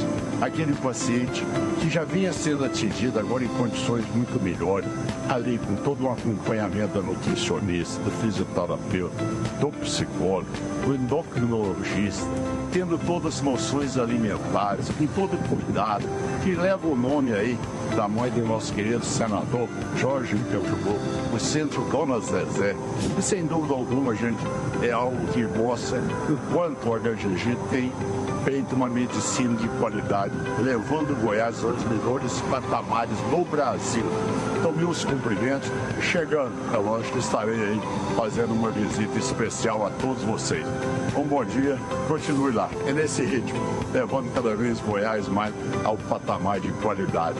Não só no tratamento do diabetes, mas também em todas as cirurgias hoje, que são referência hoje no Brasil.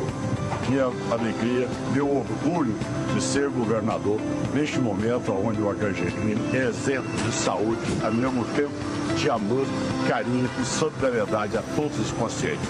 Um grande abraço, olha, logo já estarei de volta. Bem, apenas... Muito obrigado. Apenas para registrar, vocês observaram, o prefeito de Rio Verde, que é a 3ª cidade do estado de Goiás e a 2ª economicamente falando, né? Ele falou do custeio. Quando eu entrei aqui no Senado, entre as coisas que eu mais abominei foi saber que um político enviava uma emenda para comprar equipamentos, para inaugurar, reformar ou ampliar um hospital, mas depois ele não mandava mais nada. Aí eu falei, gente, o mais importante é o custeio, porque daqui a 6 meses a gente vai ver que esse hospital vai fechar. Então, por isso que chega esse valor citado nesse vídeo de 100 milhões, porque também são de minhas emendas mensalmente o custeio de cada centro diabético, porque é o que é mais importante e o que as prefeituras e até às vezes o próprio governador não tem essa condição e acho que é uma obrigação nossa parlamentar em função do que recebemos anualmente, exclusivamente para as nossas populações. 2 presenças internacionais aqui que nos dão satisfação e honra. A senhora ministra conselheira da Embaixada do Zimbábue, Ruchendo Sanguete, e o senhor ministro conselheiro da Embaixada do Zimbábue, Abisha Botza, na verdade, Botza. né, a pronúncia. Muito obrigado pela presença de vocês. E dando sequência ao último vídeo, para iniciarmos a fala na tribuna dos oradores, eu solicito à Secretaria-Geral da Mesa a exibição de mais um vídeo que é da Sociedade Brasileira do Diabetes. Manda para o ar.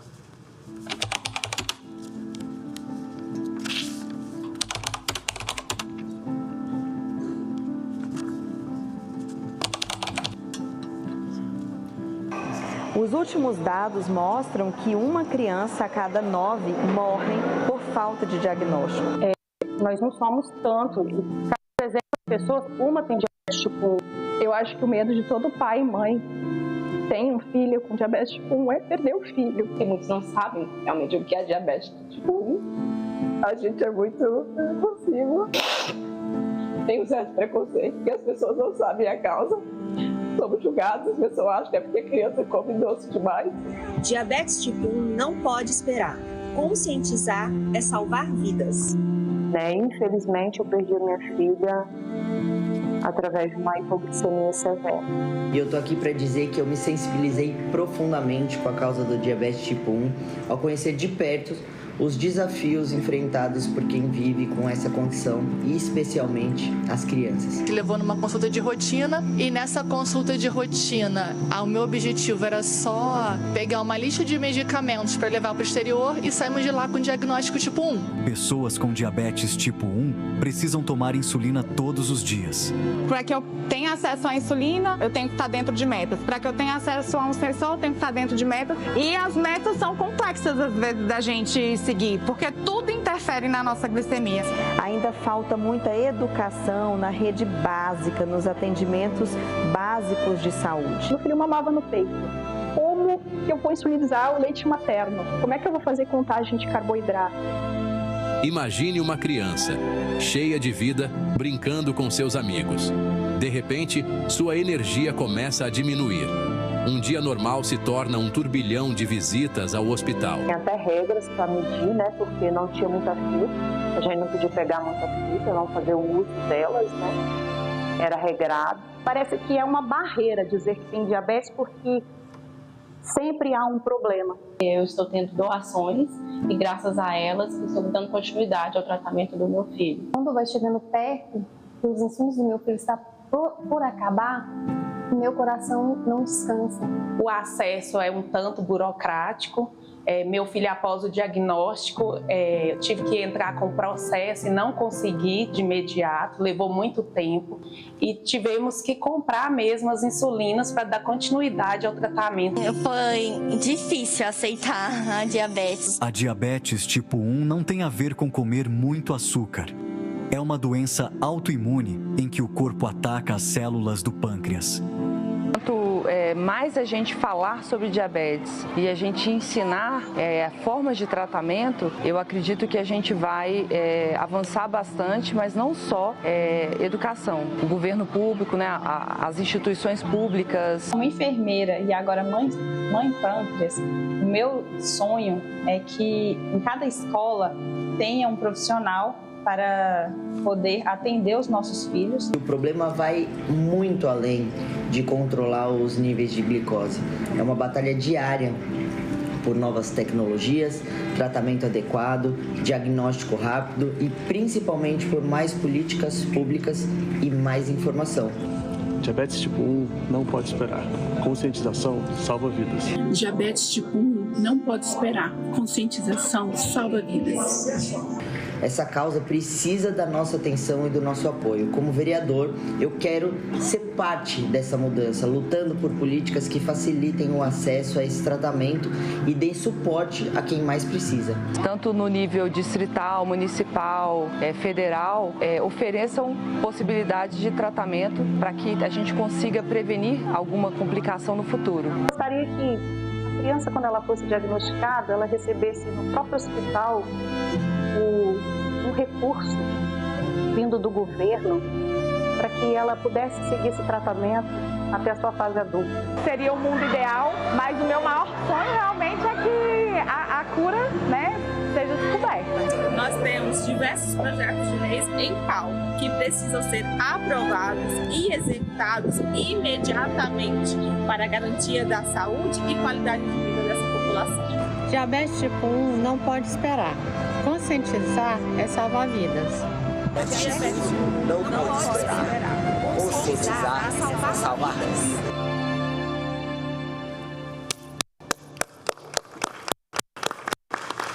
Parabéns. Esse vídeo ficou melhor do que o meu, inclusive. Principalmente por falar muito sobre o diabetes tipo 1, né? Essa questão da insulina. Eu queria abraçar aqui na galeria do Senado Federal a presença dos alunos do Centro de Convivência e Fortalecimento de Vínculos Ceilândia Norte, nossa Brasília, Distrito Federal. Muito obrigado, Deus e saúde, pela presença de vocês. Só rapidinho, segundos, eu não posso esquecer de falar sobre isso. A questão da visão. Todos vocês, todas sabem do descolamento da retina, o que ela provoca, a cegueira. Eu só tenho 3% de visão e não queixo. Até porque a minha visão, eu não consigo enxergar de longe. Não quero ver ninguém de longe mesmo. Eu quero ver as pessoas de perto. E, graças a Deus, as pessoas chegam e se aproximam, porque a maioria sabe desse meu problema visual. E como foi, rapidamente, que muita gente não sabe no Brasil? Eu estava com a Adriane Galisteu, que era minha companheira de apresentação no SBT do programa Fora do Ar, juntamente com a nossa madrinha Hebe Camargo, em um spa em Itatiba, São Paulo. Ela e a mãe dela, Dona Ema. E eu comecei a ter uma sensação de moscas volantes. E veja como é que é ter conhecimento. Tanto a Adri, como a mãe dela, como a Dona Miriam, a proprietária do Spa Sete Voltas, que não é uma propaganda, apenas porque ela foi muito gentil comigo, falava, não, Cajuru, calma, não tem nada disso, fica tranquilo, vamos descansar. Passa o primeiro dia, segundo dia vem, aumenta a sensação de moscas volantes. Terceiro dia, quando chega no quarto dia, aí a Dona Miriam fala, Cajuru, agora chega, eu estou preocupada. Não vamos para São Paulo, vamos mais próximo aqui de Itatiba, em Jundiaí, e eu vou te levar no oftalmo. Cheguei, doutor Bertoni, que me atendeu. Cajuru, você tem que fazer cirurgia agora, nesse momento. Vamos embora. Fomos para o Hospital Santa Cruz. Perdi 100% desse olho por causa do descolamento da retina e porque ninguém ali entendia que a sensação de moscas volantes tem que levá-lo urgentemente à cirurgia. Se você esperar, como eu esperei, ter 3 dias, no quarto, perdi a visão. Bem, com muito prazer, vamos começar a parte mais importante desta sessão histórica do Senado Federal, em homenagem ao Dia Mundial dos Diabéticos, do Diabetes. Eu concedo a palavra à senhora Jaqueline Correia, que é fundadora e presidente do Instituto Diabetes Brasil, o IDB. E como eu sou conhecido aqui, Cajuru é o quebrador de protocolo. Vou quebrar mais um aqui. Eles escreveram aqui, por 5 minutos. 5 minutos não, a pessoa fala o tempo que ela achar necessário.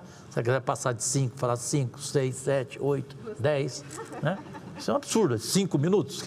Se eu estou falando aqui um tempão, por que eu sou obrigada? Né? Então, mais um protocolo quebrado prazerosamente. Senhora Jaqueline Correia, por gentileza, a tribuna é sua. Muito obrigado. Obrigada, senador. Quero agradecer a todos aqui pelo convite, principalmente sua, doutora Ermelinda, doutor Rui, doutor Fádulo, doutora Solange, doutora Carla, todos que estão presentes, os voluntários do Instituto também, as mães pâncreas.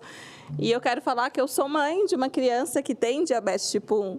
E algum tempo atrás eu vim aqui lutar pelos direitos do meu filho e alguma assessoria chegou para a gente e falou bem assim, aqui não é o lugar de pessoas lutarem. Eu falei, sim, aqui é o nosso lugar e a gente não vai sair daqui. Aqui a gente tem várias mães, várias pessoas que têm diabetes e nós vamos lutar bravamente sempre pelos direitos dos nossos filhos.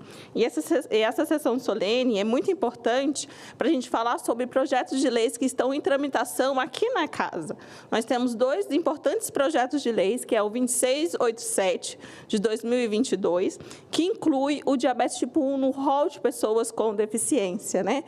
O pâncreas do meu filho ele não funciona, ele não produz insulina, há uma deficiência. Né? Não é uma ação que mães trouxeram para o Congresso, essa política pública já acontece nos Estados Unidos, Canadá, Reino Unido, e lá a qualidade de vida dessas pessoas, dessas crianças é gigantesca. No nosso país, ainda, 1 a cada 9 crianças morrem por falta de diagnóstico oportuno. Se tivesse, senador, um teste de ponta de dedo numa urgência e emergência, a gente salvaria a vida dessas crianças. Uma vida vale mais do que 40 centavos, que é uma tira, 50 centavos. Nós perdemos cerca de 234 mil pessoas com diabetes tipo 1 por falta de acesso ao tratamento adequado. Então, por isso que esse projeto de lei é de suma importância para a gente garantir os direitos. As crianças nas escolas têm suas matrículas negadas.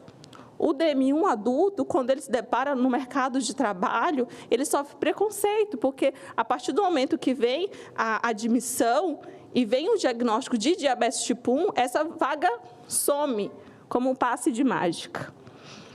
E a gente precisa resguardar essa população. Então, nós já vimos aqui desafios na matrícula, desafios no DM1 adulto, tem também os desafios das mães pâncreas, que as mães pâncreas, a partir do momento que vem o diagnóstico, muitas delas têm que abandonar o seu trabalho para cuidar integralmente dessas crianças. Muitas vezes elas se tornam mães solos, porque abandonadas. E a gente precisa, mais uma vez, resguardar essa população. Eu tive o prazer, né, de ir em vários gabinetes aqui, junto com as mães pâncreas, com as pessoas com diabetes, e bater de porta em porta para falar sobre os desafios da população com o DM1. E nenhum parlamentar sabia desses desafios. Hoje, nós não temos nenhuma lei que respalde essas crianças nas escolas. Nós não temos uma lei que respalde a criança ou o adolescente ou o adulto quando vai fazer algum concurso. Por exemplo, o Enem, nós não temos. Esses adolescentes são retirados de sala de aula por usar um monitor de glicemia. Bombas de insulina. Então, a gente precisa. Nós temos o PL 4809 também, que inclui sobre coberturas obrigatórias, tecnologias aprovadas pela Anvisa no tratamento de pessoas com diabetes tipo 1 em planos de saúde privados. Esses projetos de leis são de suma importância para a gente garantir o acesso ao tratamento adequado. Esses importantes projetos de leis, eles foram pensados junto com familiares, com pessoas com diabetes, com associações, e a gente tem certeza da importância desse texto, desse projeto de lei. E hoje, eles estão na Comissão de Assuntos Sociais, já tem algum tempo que está parado, não tem movimentação, e a gente percebe assim, cadê a atenção das autoridades junto com essa população? Nós vamos esperar que mais pessoas possam morrer por falta de acesso ao tratamento adequado, por mais pessoas que não tenham amparo legal dentro das escolas, por mais famílias que tenham sua renda diminuída, porque essa criança não tem um respaldo legal. E é isso que a gente pede. Então, quando a gente pensou nesses 2 importantes projetos de leis, o 2687 e o 4809, que foi trabalhado em conjunto, tanto o texto como a apresentação aqui no Senado Federal, a gente pensou que as autoridades poderiam ter mais carinho, né, sobre essa população, mais atenção. Mas tem alguns que já estão indo para o 3º ano e até agora a gente não teve nenhuma atualização sobre eles, né? Então, eu venho aqui, em nome da comunidade de pessoas com diabetes, pedir para que essa casa tenha atenção referente a esses 2 importantes projetos de leis.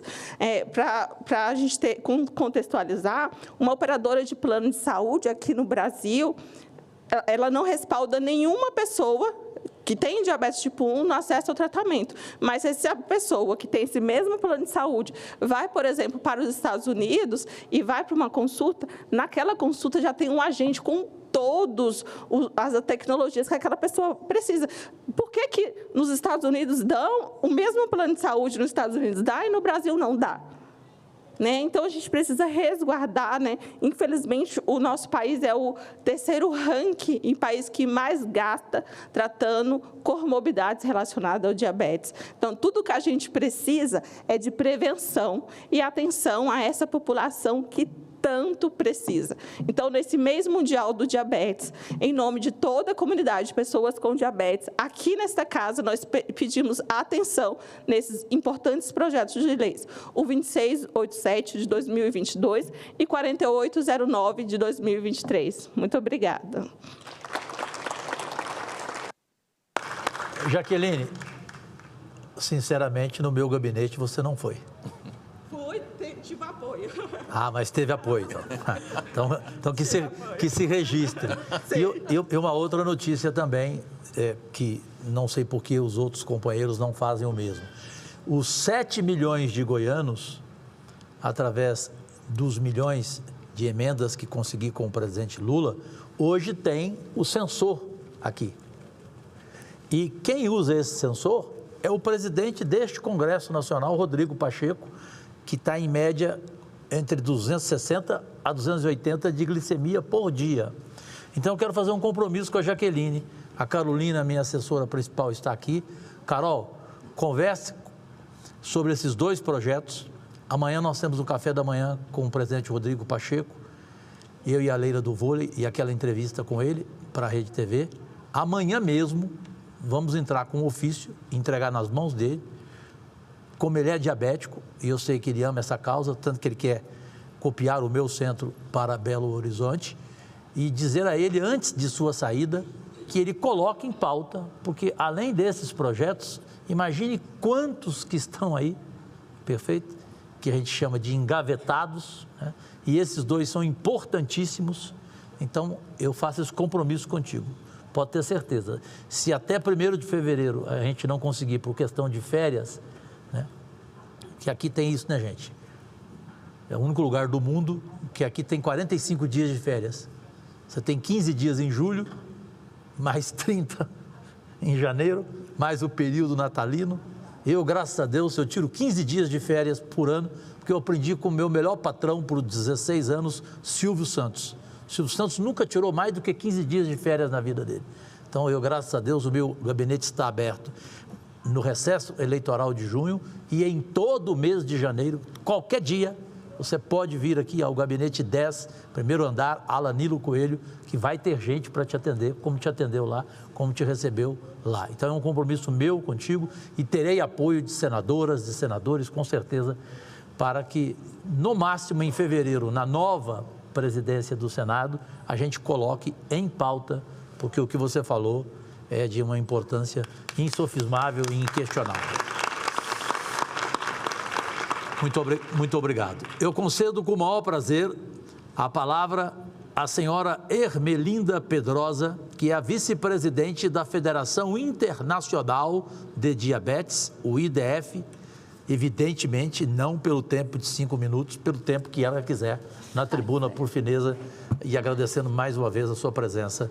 Tá, muito obrigada, senador. Eu queria, através do senador Jorge Cajuru, cumprimentar todos da mesa e todos os presentes, ressaltando também que a gente tem aqui a nossa Diana Santini, que é a endocrinologista que capitaneia toda a campanha do Novembro Diabetes Azul.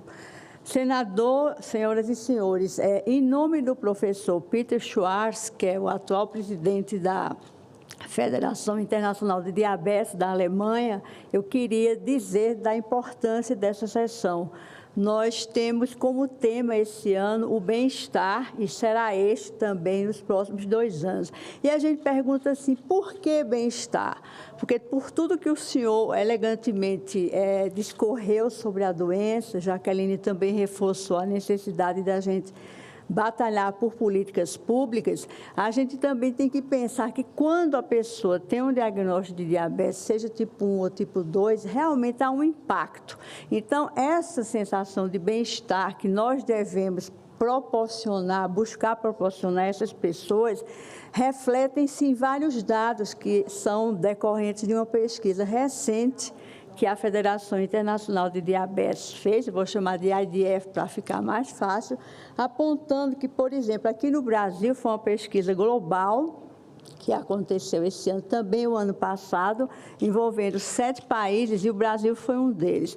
Para a gente ter uma ideia, um dos pontos marcantes que foi apontado por essas pessoas entrevistadas, mostrou que 90% delas, 91%, sentem o receio de desenvolver complicações. E a gente sabe que, além do controle da doença, né, a monitorização adequada através de insumos, medicamentos e também a possibilidade de dispor de tecnologias, tem um papel fundamental. Mas, por outro lado, esses mesmos brasileiros entrevistados também relataram que gostariam de ter mais acesso ao profissional de saúde. Então, 68% disseram que sentiam essa dificuldade. Por outro lado, 88%, quer dizer, uma cifra expressiva, gostariam de contar com esses profissionais de saúde que envolvem as várias categorias que cuidam da pessoa que tem diabetes, também para conseguir relatar os seus receios, as suas ansiedades. E, nesse contexto, o bem-estar envolve não só o bem-estar físico, o bem-estar social, mas também o bem-estar psicológico. Por quê? Porque a doença, como é uma doença crônica, ela vai impactar, do ponto de vista psicológico, de forma bastante contundente, claro, se não for bem administrado desde o início. Então, a gente sabe de quadros de ansiedade, quadros de depressão, e esse quadro todo que leva, de fato, a pessoa a ter uma qualidade de vida questionável. Outra coisa importante que a gente também já tinha percebido em pesquisa feita pelo Fórum de Doenças Crônicas Não Transmissíveis, na época da Covid, que um ponto importante foi justamente também a gestão diária da doença, porque envolve essa questão da monitorização, da aplicação de insulina para quem tem diabetes tipo 1 e também aqueles que têm diabetes tipo 2, que em algum momento passam também até essa necessidade, e essa gestão diária do diabetes emplacou, digamos assim, 83% dos entrevistados, como também o acesso a medicamentos e a suprimentos. Ou seja, se a gente também teve aquele impacto durante a Covid, esse impacto continua ocorrendo, porque essa pesquisa foi agora, entre agosto e setembro. Então, o que é que eu queria colocar aqui para todos nós? Tanto o avanço nos projetos de lei, como a Jaqueline muito bem já mencionou todos, mas também abraçar mais, senador. Esse Novembro Diabetes Azul, ele foi resgatado em 2018, quando eu estava na presidência da SBD. E por que foi que a gente buscou isso? Porque, infelizmente, diabetes não fazia nem parte do catálogo de atividades do Ministério da Saúde. Então, como a gente sabe que também tem toda essa campanha para a neoplasia, o câncer de próstata, a gente tem que buscar, não é uma guerra de cores, entendeu? Acho que o mundo é um verdadeiro arco-íris para a gente contemplar a atenção a todas. Mas a gente queria, de fato, que iniciativas como a sua ficassem consolidadas, como aconteceu em 2018 na Câmara dos Deputados e depois em 2019 aqui no Senado, para que a gente pudesse transformar essa sessão no alcance do bem-estar das pessoas que têm diabetes, seja no tratamento adequado, seja na prevenção, como o senhor bem colocou. Nós temos 20 milhões de pessoas com a doença, quadruplicou no mundo inteiro, e os dados da IDF virão no próximo ano no Congresso na Tailândia, em abril, que o presidente Rui Lira e eu estaremos lá, como também o doutor Fábio faz porque representamos parte dos membros associados à IDEF. Então, eu queria, mais uma vez, agradecer a importância de suas iniciativas, saudá-lo por ter abraçado a causa e que a gente lute nesses próximos anos pelo bem-estar das pessoas com diabetes, buscando um diagnóstico precoce para aquelas não sejam diagnosticadas tardiamente e também trazendo esse bem-estar em todas as esferas que a expressão encerra. Muito obrigada pela atenção.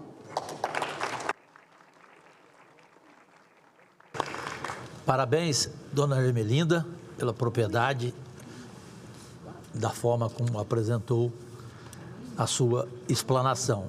Quero aqui também abraçar, neste momento, aos visitantes deste Congresso Nacional, que no momento ocupam a nossa tribuna. Deus e saúde a vocês todos. Com certeza, em seus familiares, muitos aí devem ter diabéticos. Um grande abraço a vocês. Com muito prazer, concedo a palavra ao senhor Rui Lira da Silva Filho, que é o presidente da Sociedade Brasileira de Diabetes, SBD, e que nos dá a honra de sua presença na tribuna. Fique rigorosamente à vontade. Obrigado, ilustríssimo senador Jorge Cajuru. Saúdo o senhor e saúdo a todos da mesa em seu nome. Senhoras e senhores, antes de tudo, me permita falar em meu nome e em nome da Sociedade Brasileira de Diabetes. Eu estou emocionado e grato pelo seu envolvimento na causa do diabetes. Nós precisamos de políticos que abracem a causa, porque o nosso objetivo, e aí falamos em nome de todos, é que as pessoas com diabetes, elas sejam respeitadas e elas tenham o devido acesso ao devido tratamento para que se evite as complicações. Então, me congratulo a ilustríssimo senador Jorge Cajuru. O diabetes é uma doença crônica que, segundo a própria Federação Internacional de Diabetes, mostra que no ano 2021 nós tínhamos 530 milhões de pessoas com diabetes e nós temos uma projeção alarmante para 800 milhões de diabéticos, conforme dito anteriormente. No nosso caso especificamente, nós temos pelo menos 20 milhões de diabéticos no Brasil. 10% da população adulta brasileira apresenta diabetes. E o que pode levar particularmente a risco aqueles inadequadamente controlados. Esses pacientes se vulnerabilizam para as chamadas complicações crônicas, como a retinopatia diabética, a nefropatia diabética, a neuropatia diabética e as doenças cardio- e cerebrovasculares. As doenças cardiovasculares que definitivamente dizimam milhões de indivíduos, sobretudo o diabetes tipo 2, mas também o diabetes tipo 1. Então, diante desse cenário, a Sociedade Brasileira de Diabetes tem como dever institucional lutar bravamente para a minimização de risco para as pessoas com diabetes. A SBD tem como alicerces difundir o conhecimento em busca da qualidade de vida e da felicidade das pessoas com diabetes, desenvolver suas ações por meio de novos padrões de educação, bem como de assistência, e entre seus membros de diversos departamentos, parceiros e audiência, estimular a diversidade, a equidade e a inclusão como práticas obrigatórias e essenciais para as pessoas com diabetes. Diante desse cenário, ilustríssimo senador, eu gostaria de falar um pouco da ação da Sociedade Brasileira de Diabetes em cada uma dessas situações. A SBD tem uma composição de ao menos 24 departamentos, todos de suma importância, trabalhando de forma incansável nos mais diversos segmentos. Na minha gestão, que se iniciou no início desse ano, gostaria de destacar como plataformas de especial interesse os departamentos de saúde pública e de educação em diabetes. Na visão de nossa sociedade, é imprescindível que busquemos reduzir a distância de acesso à saúde entre ricos e pobres. É nosso dever como cidadãos que busquemos que o pobre tenha o mesmo acesso aos insumos para que, a partir de então, eles possam evitar as complicações. na Universidade Federal de Pernambuco, onde eu tenho a honra de ser professor, ilustríssimo senador, eu digo aos meus alunos que eu me sinto muito incomodado de fazer uma medicina de manhã no serviço público e fazer uma outra medicina à tarde no meu consultório. Eu não vejo isso como normal. O normal é que cada pessoa com diabetes, ela tenha a atenção devida, não só do profissional de saúde, não só do médico, não só da enfermeira, do psicólogo, nutricionista, mas que a gente forneça os insumos, porque com os insumos nós podemos sair da teoria do que falamos para os nossos pacientes e passamos à prática para que eles possam efetivamente desempenhar aquilo que nós consideramos vital, que é o controle, é o cuidado com a saúde e o controle para que se evite as complicações. Nós também temos, dentro da SBD, várias ações e gestões envidadas junto ao governo federal, com apoio incondicional dos ilustríssimos senadores e deputados para lograr esse intento. Podemos citar, portanto, o suporte técnico-científico à Frente Parlamentar Mista para a Prevenção, Diagnóstico e Tratamento do Diabetes. Diante da nossa ação em sessões plenárias, sessões solenes e audiências, nós buscamos efetivamente dar todo o suporte necessário para que a sociedade civil ela possa efetivamente ajudar e lograr êxito na efetivação de todos esses benefícios para os pobres. A SBD tem ainda trabalhado junto a setores governamentais para melhor disponibilização de insumos que visam melhorar o controle glicêmico e qualidade de vida dos diabéticos. Podemos citar a luta pela incorporação dos análogos de insulina, de ação prolongada e rápida, suporte na elaboração do PCDT para as pessoas com diabetes tipo 1, bem como parcerias com CONAS e CONASEMES, no tocante à educação em diabetes e estratégia de saúde pública. No que se refere ao público em geral, a SBD tem elaborado e disponibilizado manuais e guias nas mais diversas áreas envolvendo o diabetes, assim como disponibilização de informações relevantes nas nossas mais diversas mídias sociais. A SBD ela tem uma ecleticidade e ela busca chegar ao diabético de uma forma mais ampla possível através de várias mídias sociais. Por fim, dando suporte institucional e financeiro para projetos de grande relevância, tais como estudo de prevalência de retinopatia e doença renal diabéticas em nosso país, programa Diabetes e Sala de Aula, fundamental que nós cheguemos nessa abrangência, campanha de diagnóstico precoce de diabetes, entre outros. Ilustríssimo senador, como já dito, não só por mim, mas por todos os que já se apresentaram aqui, os desafios são inúmeros e de grande abrangência. Finalizo trazendo um pensamento de Paulo Roberto Gaifke, que diz: hoje é um bom dia para começar novos desafios. Aonde você quer chegar? E alto, sonhe alto, queira o melhor do melhor, queira coisas boas para a vida. Pensamentos assim trazem para nós aquilo que desejamos. Muito obrigado. Robusto, completo, como sempre, o presidente Rui Lira nos traz para a reflexão, apenas sendo aquilo que o doutor Sócrates, lembra dele, jogador de futebol? Sim. Eu sou da cidade dele, de Ribeirão Preto. Ele, com 12 anos, me apelidou de super sincero. Desculpa a sinceridade. Tem muita frente parlamentar aqui que é conversa fiada, que não faz nada, que é só propaganda, mas não trabalha. Veja o exemplo aqui. Um dia como esse, vocês todos aqui, nós somos 81 senadores. Quantos senadores estão aqui? Essa é a realidade. Por isso que eu falei no começo, a dificuldade que eu tive de conversar com colegas que achavam que Cajuru, isso é um projeto que não dá voto, Cajuru. Gente, como é que pode um sujeito entrar na vida pública pensando em que vai dar voto? Né?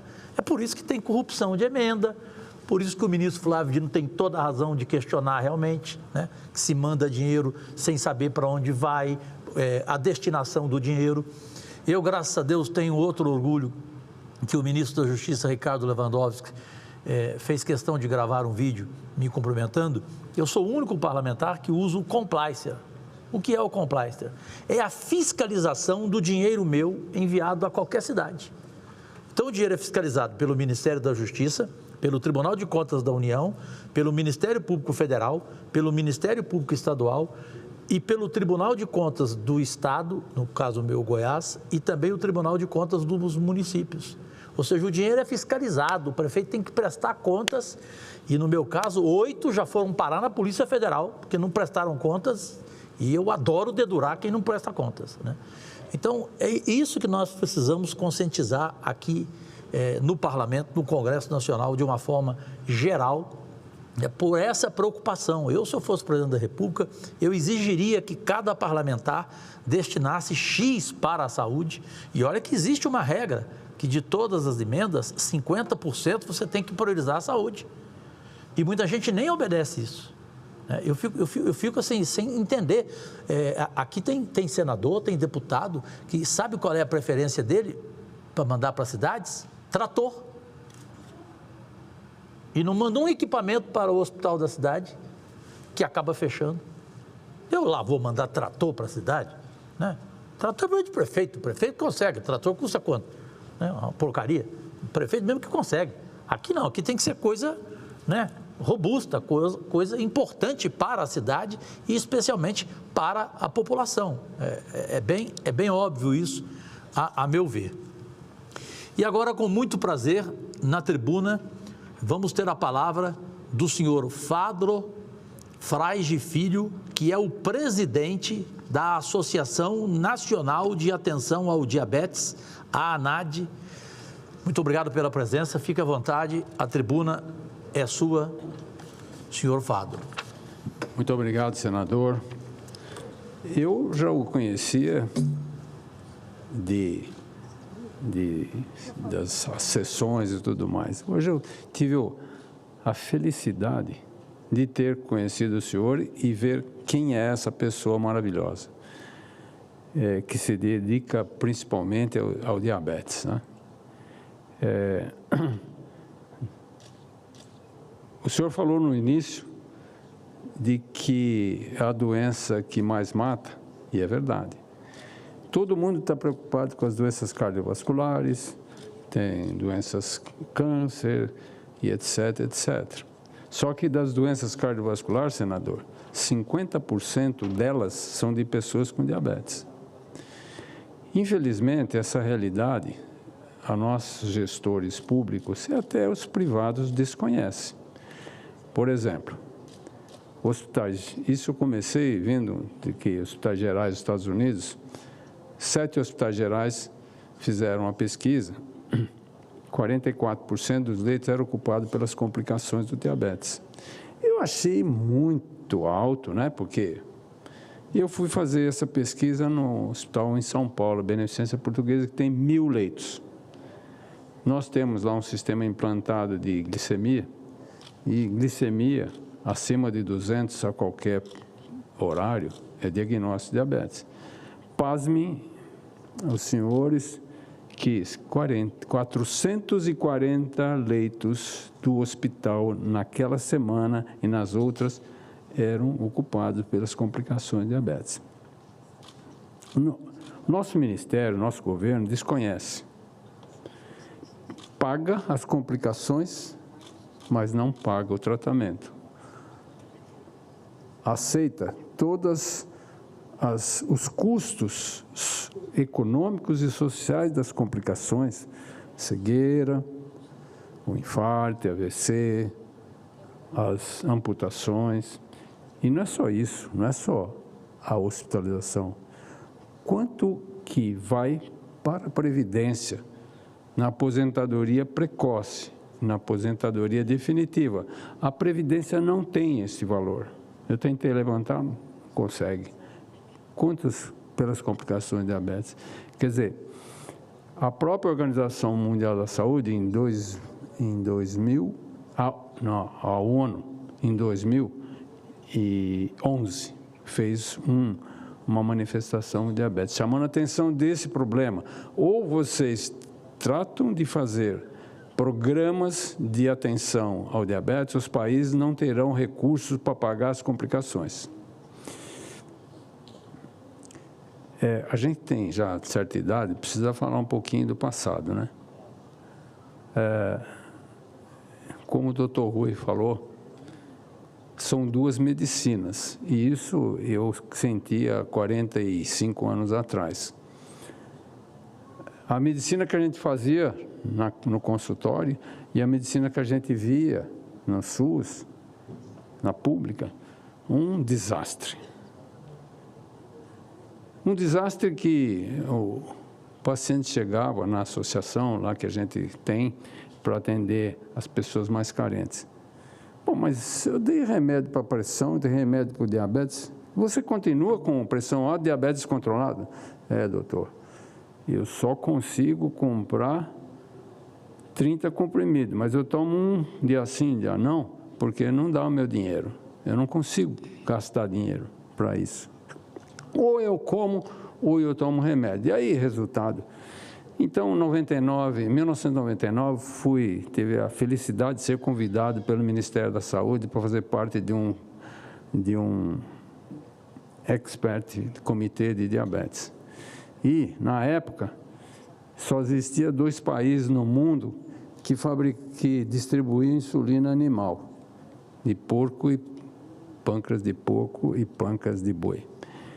E, obviamente, é claro, isso não tinha cabimento, a gente tratava o diabetes tipo 1, dava uma dificuldade tremenda. Aí, conseguimos reverter esse estado, que já tinha naquela época as insulinas DNA recombinantes, que são atuais NPH irregular.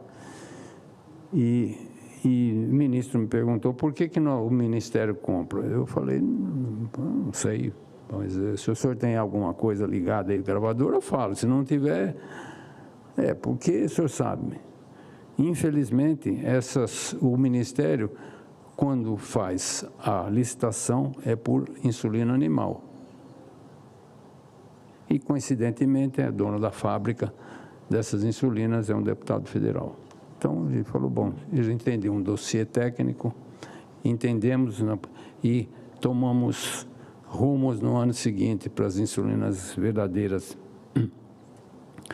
Baseado também nessa, tive a felicidade de participar de um programa de atenção à diabetes e hipertensão que iniciou-se em 2001, a distribuição de medicamentos orais para diabetes e hipertensão nas unidades básicas e, inteligentemente, em 2004, evoluiu para a farmácia popular.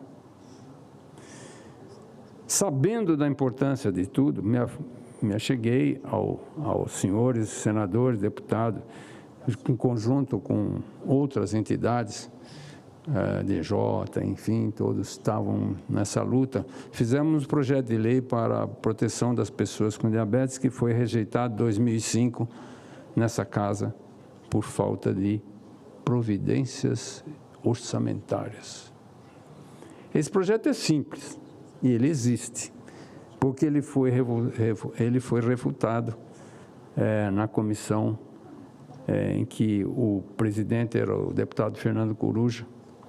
E, não me conformando nisso, eu vim aqui a Brasília, fiquei aqui 2 dias conversando e conseguimos que esse projeto fosse enviado para o plenário e foi aprovado em 2006.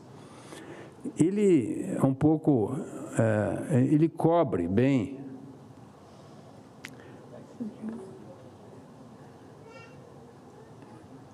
ele cobre muito bem hoje algumas das nossas necessidades. É o 11.347, de 2006. Conseguimos que fosse aprovado. Bom, de qualquer maneira, as suas intenções são louváveis. Eu fico muito feliz de conhecê-lo, de ver a sua intenção, do seu apoio, da sua honestidade no seu compliance, que o senhor acabou de citar. Fantástico, isso é raro, né? A gente vê. E queria também dizer que, quando o senhor estiver com o governador Ronaldo Caiado, o senhor fala, doutor Fábio, que colaborou no projeto de lei de centros de diabetes. porque naquela época eu procurei e conversamos, fizemos junto com os seus assessores um projeto de lei que exatamente é isso, que eu vejo agora realizado esse sonho, né, que é um sonho, você ter um centro de diabetes. É que as pessoas não têm ideia, né, de qual é a dificuldade, né? Em São Paulo, eu vou lhe dizer, o senhor não tem centro de diabetes, então o senhor tira aqui, no dia seguinte a mãe tem que ir lá retirar a insulina, depois no outro dia vai tirar a fita em outro lugar, pede-se um exame de oftalmologia, é daqui 6 meses. Um exame com um cardiologista daqui 3 meses. Quer dizer, todos esses especialistas e todas essas situações estão nisso aí que o senhor apresentou. Centro de diabetes que leva o nome da sua mãe. Maravilha. Isso é o sonho, nosso sonho, de ter uma integração. E quero parabenizá-lo e também ao governador Ronaldo Caiado, e que a sementezinha que nós deixamos lá, ela se prosperou. Muito obrigado, eu não vou falar mais, porque a gente fica falando do passado, né? Mas é muito importante que a gente reviva as coisas que já se foram. A luta foi grande começou há 45 anos atrás. Muito obrigado, senador. Obrigado a todos. Parabéns, senhor Fádulo, em função de tudo que falou, até de forma elegante, sobre os erros governamentais em relação a essa causa e a outras. Levarei ao meu amigo e irmão de 35 anos, um homem que já salvou a minha vida, inclusive, Ronaldo Caiado, e ele que começou a luta do diabetes, mas ele não conseguiu aprovação, por incrível que pareça. Lá atrás ele tentou e não conseguiu aprovação, e eu falei para ele, eu vou conseguir, né?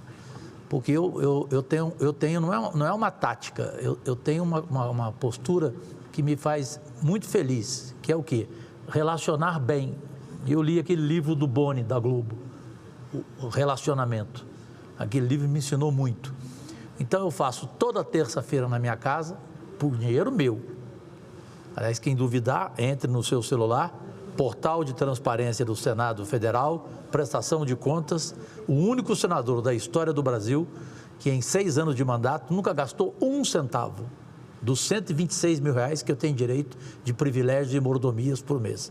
Nunca gastei nada. No meu gabinete, até o café é dividido entre os assessores. A água, o papel Chamex, nada, porque eu tenho respeito ao dinheiro público. E o Caiado falou, Cajuru, você vai conseguir, porque você tem essa posição que eu realmente não dou conta de ter, Cajuru. O que eu faço? Toda terça-feira à noite na minha casa, eu faço um jantar, uma galinhada goiana, um peixe, aí os convidados levam um vinho, levam uma bebida, somente com senadores bolsonaristas, na terça.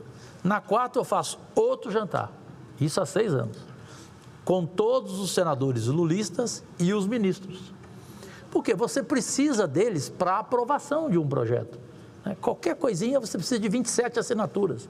E olha que é difícil. Eu tentei aqui a CPI da toga para conseguir 27 assinaturas, missão impossível. Depois, pedido de impeachment de ministro. Eu quase fui assassinado aqui no plenário. Teve um que eu consegui 3 assinaturas. Eu precisava de 27, né? Queria registrar aqui, ele fez questão de vir aqui, dar um abraço em vocês, está me esperando, inclusive, no seu gabinete, para mais tarde, não tem hora, um senador que, para mim, é referência desse país, amado na Bahia, em todo o Brasil, que é médico, e que salvou a minha vida aí nessa cadeira que você está aí, ó. Eu estou enxergando bem. E a outra que está do seu lado era a Leila do Vôlei, senadora, 19 de novembro de 2019, eu tive um AVC aí. Que esse ambiente aqui, ele causa AVC. De tanta decepção que você tem, às vezes. É frustrante. E ele que salvou a minha vida, o senador Otto Alencar, que é médico, juntamente com outro médico, o Marcelo Castro, que estava aqui, e outro que estava atrás de mim, o Nelsinho Tradi. Então, só registrar, portanto, a presença do senador Otto Alencar. Então, só para concluir, o governador Ronaldo Caiado vai receber essa sua mensagem e pode ter certeza que ele foi fundamental para o que eu estou conseguindo lá em Goiás. As minhas frentes da saúde são diabetes, autismo, doenças raras, cataratas. Estou zerando as filas toda semana, sexta, sábado, domingo, inclusive sexta, feriado, nós atendemos lá no Serof. Não sei se vocês já ouviram falar no oftalmo conhecido de Goiás, Dr. Marcos Ávila, é considerado um dos melhores do Brasil. Ele me ajuda com 64 médicos e nós estamos zerando a fila das cirurgias de cataratas, porque é impressionante a alegria que a pessoa fica depois de uma semana quando ela volta a enxergar, né? E agora, graças a Deus, também consegui, Caiado vai me ajudar, o presidente Lula foi fundamental, uma carreta que vai se chamar Saúde na Sua Casa. Então, você não vai precisar sair da sua cidade, às vezes a 400 quilômetros da capital Goiânia, no caso Goiás. Você vai na sua casa, vai ter a visita dessa carreta que eu consegui, que vai estar com 8 especialidades. A saúde bucal, a saúde visual, inclusive entregando óculos em 40 minutos à criança, a saúde auditiva, para as mulheres, Papa Nicolau, ginecologia, tem mais 2 especialidades para as mulheres, os idosos, enfim, diabetes, tudo aquilo que precisar. Eu acho que é uma obrigação do governante ele ir até, como diz a música de Milton Nascimento, né? Ele ir até onde o povo está. Porque hoje é uma dificuldade, como o senhor falou, no caso de São Paulo, o senhor foi muito feliz, né? Como é que uma pessoa sai de um bairro hoje para buscar uma insulina aqui, amanhã tem que sair para outro lugar para buscar uma bomba de insulina para sua filha, para o seu filho, né? Então, tudo isso foi muito importante. E agora, com muito prazer, concedo a palavra à senhora Marília Sobral Albiero, que é coordenadora do projeto de alimentação saudável da ACT, Promoção da Saúde. Pelo tempo que quiser na tribuna, muito obrigado pela sua presença. Fique à vontade. Desculpa, ela é remota, falha minha. Remotamente, mas é do mesmo jeito. Queremos vê-la remotamente, fique à vontade. Muito obrigado pela presença e pelo tempo que espera aí, com a sua paciência de Jó. Bom, eu que agradeço, senador, aí pela oportunidade de estar em nome aqui da CT Promoção da Saúde, participar desse dia tão importante, da sessão solene do Senado, pelo esse dia e o mês da diabetes, e também faço coro aos meus colegas que parabenizaram, porque é muito motivador vendo uma atuação bastante enfática, contundente, e não só olhando para a diabetes, mas para outras doenças, doenças raras, autistas. Realmente é muito motivador. A minha fala aqui, a CT Promoção da Saúde é uma organização não governamental, a gente trabalha na prevenção das doenças crônicas não transmissíveis através de políticas públicas. E o que é importante a gente hoje destacar, acho que todos os meus colegas anteriores já mostraram a magnitude do problema da diabetes no Brasil e no mundo e o avanço de crescimento ao longo das últimas décadas. E, no caso da minha fala, eu gostaria muito, como nós somos uma organização que trabalha muito com prevenção, de olhar para um pacote de políticas públicas que vão além do diagnóstico, tratamento e da própria educação alimentar, que é muito importante, que é olhar a prevenção e olhar muito para a alimentação que os brasileiros estão tendo. Se a gente olhar para pensar, toda a população brasileira, ela está muito mais exposta a uma alimentação inadequada do que uma alimentação saudável. Se você pegar toda a jornada, principalmente população de baixa renda, periferia, de centros distantes, elas vivem no que a gente chama de desertos e pântanos alimentares, onde o acesso à alimentação saudável é muito difícil. Então, o que é importante a gente colocar? Chamar a atenção de um rol de políticas públicas, e aí eu faço coro à sua fala inicial, onde o senhor já traz a questão da reforma tributária. A reforma tributária é uma das reformas mais estruturantes desse país, uma reforma que demorou mais de 30 anos para ganhar corpo, de tentar trazer para o Brasil um avanço em termos de uma engenharia tributária, né? Hoje trazendo um sistema tributário mais rápido, mais ágil, que é usado em alguns países do mundo, e trazendo elementos novos. Eu acho que o Brasil já evoluiu uma parte da reforma tributária em definir uma cesta básica, e a cesta básica tem diretrizes alinhadas com o Guia Alimentar para a População Brasileira. Ela está numa direção de realmente privilegiar a alimentação saudável para que, sim, ela seja a mais barata e acessível. E ela traz a reforma tributária também um mecanismo inovador, que é o imposto seletivo, né? O imposto seletivo foi criado para produtos que fazem mal à saúde e ao meio ambiente. O tabaco e álcool sempre entraram com muita força, e nós, como um conjunto dos ministérios, a Organização da Sociedade Civil e a Academia, chamando a atenção da questão dos ultraprocessados, né? Os ultraprocessados têm feito mais parte da dieta dos brasileiros, são 57 mil mortes atribuídas ao consumo dessa categoria. Ela tem um consumo, os dados novos do ENANI trouxeram que, enquanto a população adulta tem 20% das calorias diárias, esse número sobe muito para 25% das nossas crianças. Então, como esse mecanismo ele poderia ser usado para você tributar mais os ultraprocessados. E aqui eu queria dar um recorte muito especial às bebidas açucaradas, que já estão presentes no texto do Senado, que veio da Câmara. Para se ter uma ideia, cerca de quase 100 localidades no mundo já tem um tributo específico para as bebidas açucaradas. E você pega todos os espectros de países. Você pega países de alta, média e baixa renda, países praticamente nos 5 continentes, países de dimensões continentais, países menores. Então, é uma política que tem se mostrado custo efetiva. Então, são mais de 97 localidades no mundo e 25 delas já tributam também ultraprocessados. E também a gente gosta de chamar a atenção das bebidas açucaradas, porque só elas impactam o SUS com todo o seu espectro de diagnóstico, tratamento e doenças relacionadas, mais de 3 bilhões de reais. É um custo que poderia ser realmente previsto, você limitando o acesso ao consumo dessas bebidas. E a reforma tributária também, ela conseguiu evoluir trazendo mecanismos novos como o imposto seletivo, mas ela ainda não conseguiu resolver alguns problemas de algumas isenções. As bebidas açucaradas ainda vão conseguir manter as suas isenções fiscais devido à Zona Franca de Manaus. Esse número que a Receita Federal coloca são em torno de 3 a 4 bilhões de reais ao ano. Então, você tem uma categoria que ainda, mesmo com uma reforma tributária, ela ainda vai manter os seus benefícios.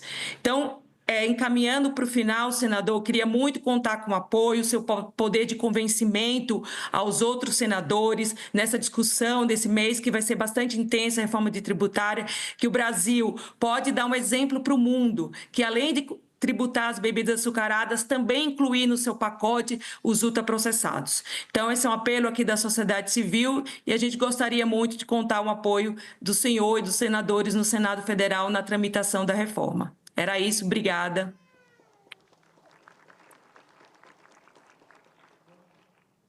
Senhora Marília, além de escorreito o seu pronunciamento, a senhora dá aqui um direito de minha parte de pedir a todo o Brasil que nos acompanha agora pelos veículos de comunicação, e vocês em seus estados podem fazer o mesmo, até porque eu sei que aqui tem pessoas que usam redes sociais com responsabilidade, né, e não com irresponsabilidade, mas que em cada estado todos peçam aos seus deputados, aos seus senadores, essa questão da reforma tributária que eu apresentei no meu discurso inicial, no meu pronunciamento, e que a Marília voltou a falar com muita propriedade.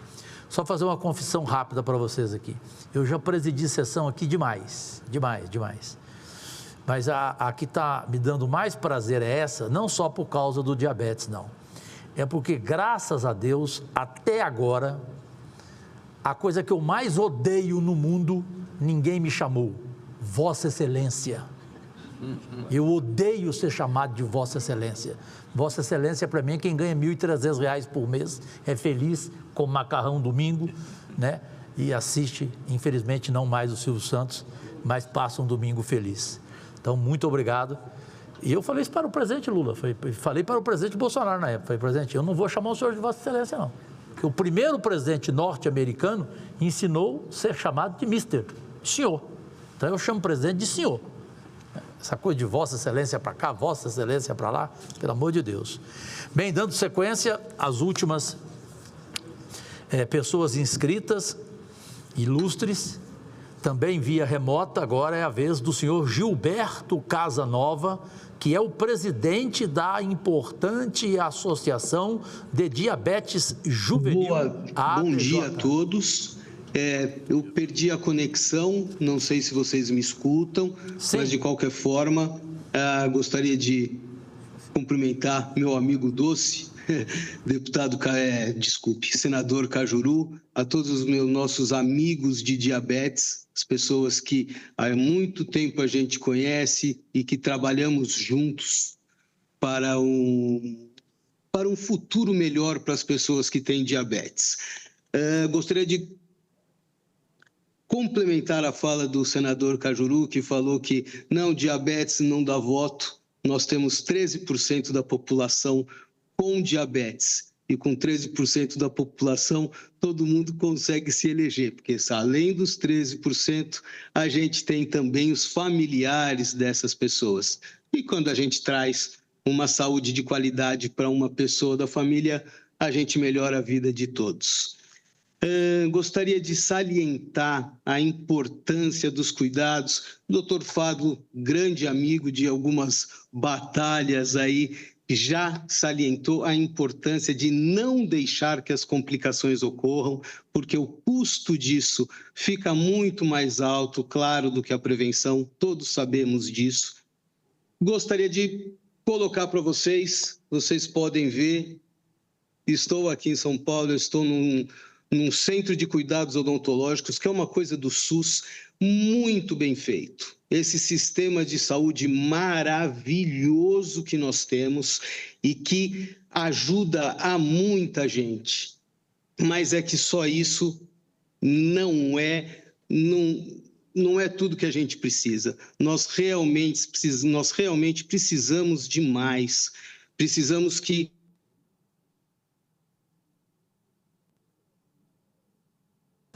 tem diabetes. Mais uma vez, vou citar o meu amigo Fádulo, que colocou aí que diabetes é a doença que mais mata. As complicações do diabetes trazem muitos problemas para a sociedade e financeiros para o país. Então, de longe, a prevenção, o melhor tratamento. A educação em diabetes, que é uma coisa que a nossa associação, a ADJ, luta há mais de 40 anos, é essa a nossa ideia principal, é que o melhor tratamento para o diabetes é a educação. A medicação é muito importante, claro, não dá para ficar sem ela, mas se a gente não souber usar a medicação, a gente vai acabar caindo nas complicações do diabetes.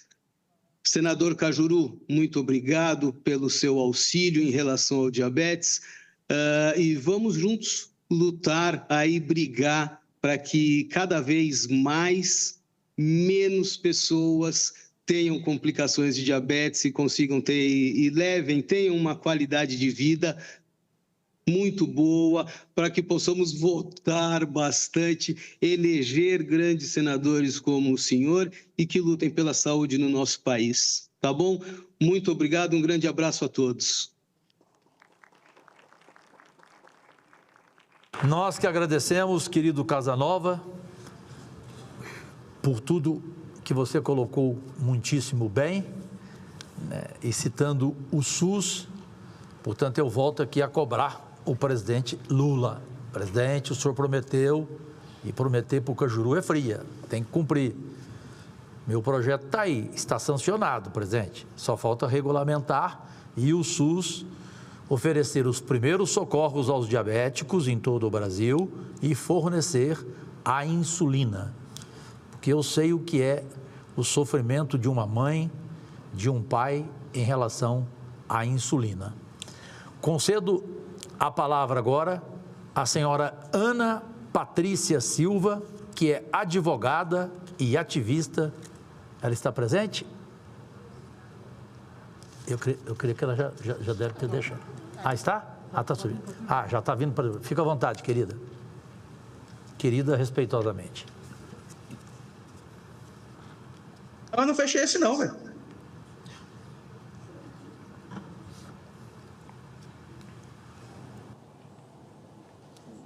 Bom dia a todos. Eu cumprimento os integrantes da Frente de Honra em nome do senador Cajuru. Gostaria de cumprimentar também as famílias pâncreas e pessoas com diabetes em nome do meu amigo ativista, Raul Gustavo. Senador, uma outra oportunidade em que eu te encontrei, eu compartilhei com o senhor, né, que o senhor fez parte da minha infância, porque eu ia aos Jogos do Vila Nova, lá no estádio Serra Dourada, e a gente escutava a sua transmissão, né? Então, hoje, na verdade, a gente muda um pouco o foco e a transmissão, a narrativa de hoje, o que está em jogo realmente é a vida das pessoas com diabetes, né? Até 1921, que foi o ano da descoberta da insulina, o diagnóstico do diabetes tipo 1 era uma sentença de morte. Como também foi colocado aqui pelos representantes das associações, infelizmente, as pessoas continuam morrendo por falta do tratamento adequado, seja por hipoglicemia, seja por hiperglicemia, através da cetoacidose. Tantas outras crianças e adultos e também idosos não têm o diagnóstico no momento adequado, então, por isso, também sofrem as complicações e, querendo ou não, é uma morte lenta, né, e algo que poderia ser absolutamente evitado. E, especialmente, mulheres morrem profissionalmente ao deixarem de trabalhar para cuidar dos filhos com diabetes, né? Então, acho que o que a gente precisa falar aqui é justamente dessa questão que o senhor também trouxe com relação à fala do Ivan Lins, depende de nós. E aqui a gente está pedindo realmente uma interlocução do Congresso Nacional com o Poder Executivo, né, para que melhore essas políticas públicas. A gente realmente precisa de políticas públicas para poder evoluir o tratamento. O doutor Fábio também falou, né, a respeito do surgimento da Lei 11.347 de 2006. Essa lei tem 18 anos sem atualização, né, e durante todos esses anos, não só a internet evoluiu, né, a fibra ótica evoluiu também, mas o tratamento do diabetes evoluiu e a gente precisa trazer essa questão das tecnologias assistivas para o nosso tratamento, né? Então, voltando a fazer a analogia do jogo, a gente tem, infelizmente, dois times aqui que estão em lados opostos. A gente tem um time que tem um tratamento adequado, que tem acesso à tecnologia e à educação e que consegue viver com dignidade, mas, por outro lado, infelizmente, a gente tem um grupo que é a maioria, que é justamente quem não tem acesso ao tratamento adequado e que está em risco diário.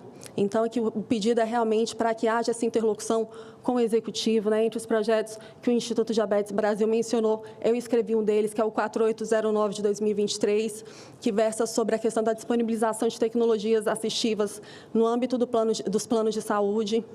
Existem outras dezenas de projetos que correm não só aqui no Senado, mas também na Câmara dos Deputados, com relação às tecnologias assistivas. Tem uma aqui que está no Senado, que é o 12 de 2022, que também prevê o fornecimento da bomba de insulina através do SUS. Então, assim, o que a gente precisa realmente é dessa união, né? E principalmente do acesso à saúde, porque a saúde, ela é o alicerce de todos os nossos outros direitos fundamentais. Sem saúde, a gente não consegue exercer nenhum desses outros direitos. Então, eu gostaria muito de agradecer, né, por estar aqui, mas principalmente por estar com tantas pessoas envolvidas, inclusive mães pâncreas que vêm aqui também, que lutam pelos direitos das pessoas com diabetes, mas especialmente agradecer por ser o senhor presidindo essa frente e por ter compartilhado com a gente tantas ações que, sem sombra de dúvidas, ajudam a nossa população, mas a gente ainda precisa de mais, justamente para que a gente viva com dignidade, para que todas as pessoas tenham acesso ao tratamento adequado. Todos nós que estamos aqui, não só eu, já tenho diabetes tipo 1 há 23 anos, graças a Deus, sem complicações, mas também passei por problemas graves de saúde, então poderia estar morta com 4 anos de diagnóstico. Entrei em coma por hipoglicemia, mas eu estou aqui. E há 8 anos eu uso uma tecnologia que me mantém viva e que nunca mais me deixou passar por nenhum desses problemas. Então, essa tecnologia tem que ser para todos, seja através dos planos de saúde ou seja através do SUS. E a gente conta com essa interlocução, seja com o presidente da República, seja com demais parlamentares, para que a gente consiga atingir esse objetivo. Muito obrigada, senador. Ana Patrícia, você é de Goiânia? Não, eu sou daqui de Brasília, mas morei em Goiânia por 5 anos. Ah, tá. Então você não é da época da última gestão do prefeito Iris Rezende? Não. Eu era vereador, eu brigava com ele todo dia, porque ele não fornecia nem a insulina e nem a bomba de insulina. Sim. Eu achava um absurdo. E eu batia na tribuna nele todo dia. Aí, a primeira vez que ele foi prestar contas na Câmara, né, os vereadores tinham que ficar babando o ovo, olhando para ele e ele falando lá, né? Aliás, ele babava muito, por sinal, né? Eu simplesmente, sabe o que eu fiz? Eu fiquei de costas para ele. Fiquei de costas com uma faixa, insulina.